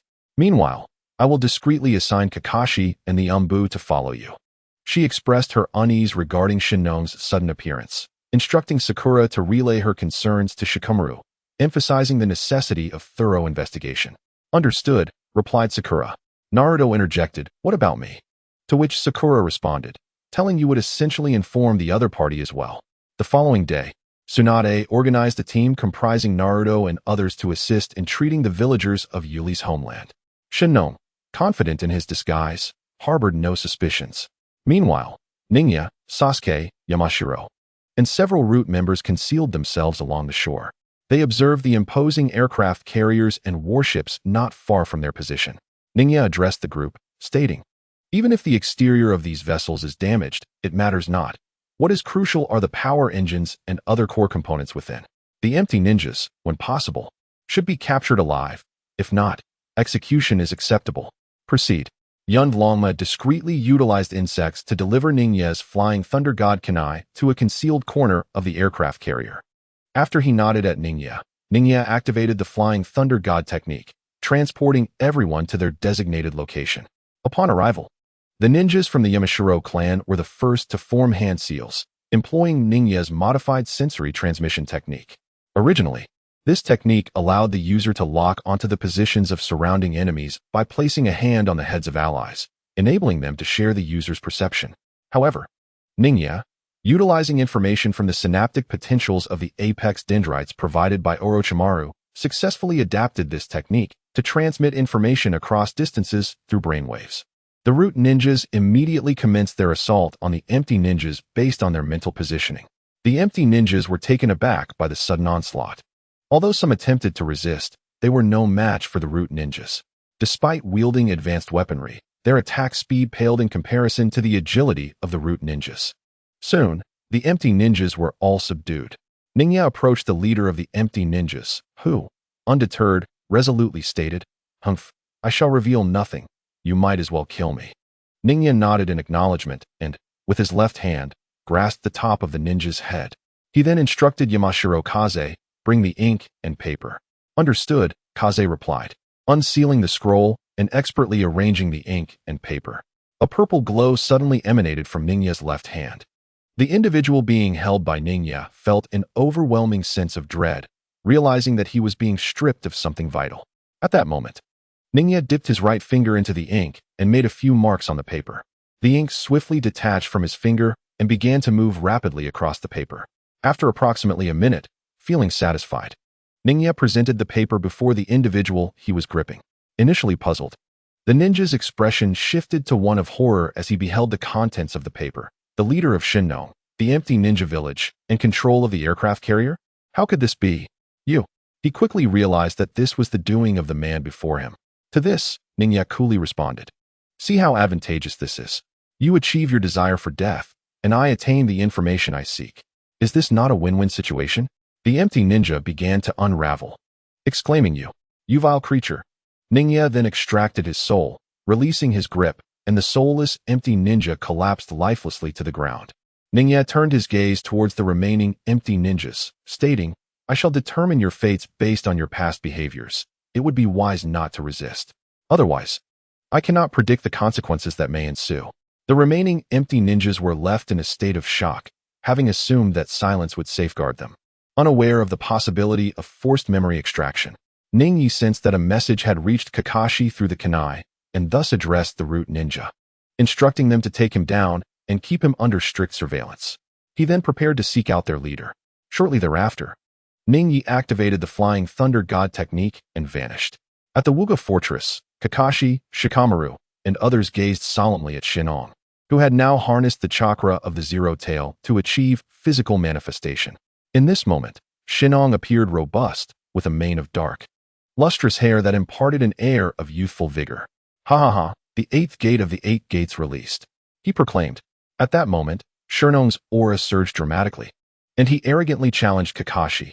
Humph, Hatake Kakashi, the one with the strongest bond in Konoha with Might Guy. Let us see whose 8 gates are superior, yours or mine. Before Kakashi could respond, someone interjected on his behalf. Apologies, but the intensity of your 8th gate's death door pales in comparison to Teacher Guy's 7th gate. What did you say? Shinong's fury ignited as he glared at the suddenly appearing Ningyi. Who is this insolent brat to speak so boldly? I am the strongest being in the ninja world. With that, he furiously swung his fist at Ningyi, executing the splitting bone fist, a technique designed to deliver penetrating and dispersive pain to the enemy's skeletal structure. Once struck, the pain and destruction would radiate from the point of impact along the bones. However, Ningyi swiftly countered with a punch of his own, the Pure Land Ascendant Fist. The impact echoed as they collided. Ningyi remained steadfast, while Shinong was sent hurtling backward, crashing into the wall.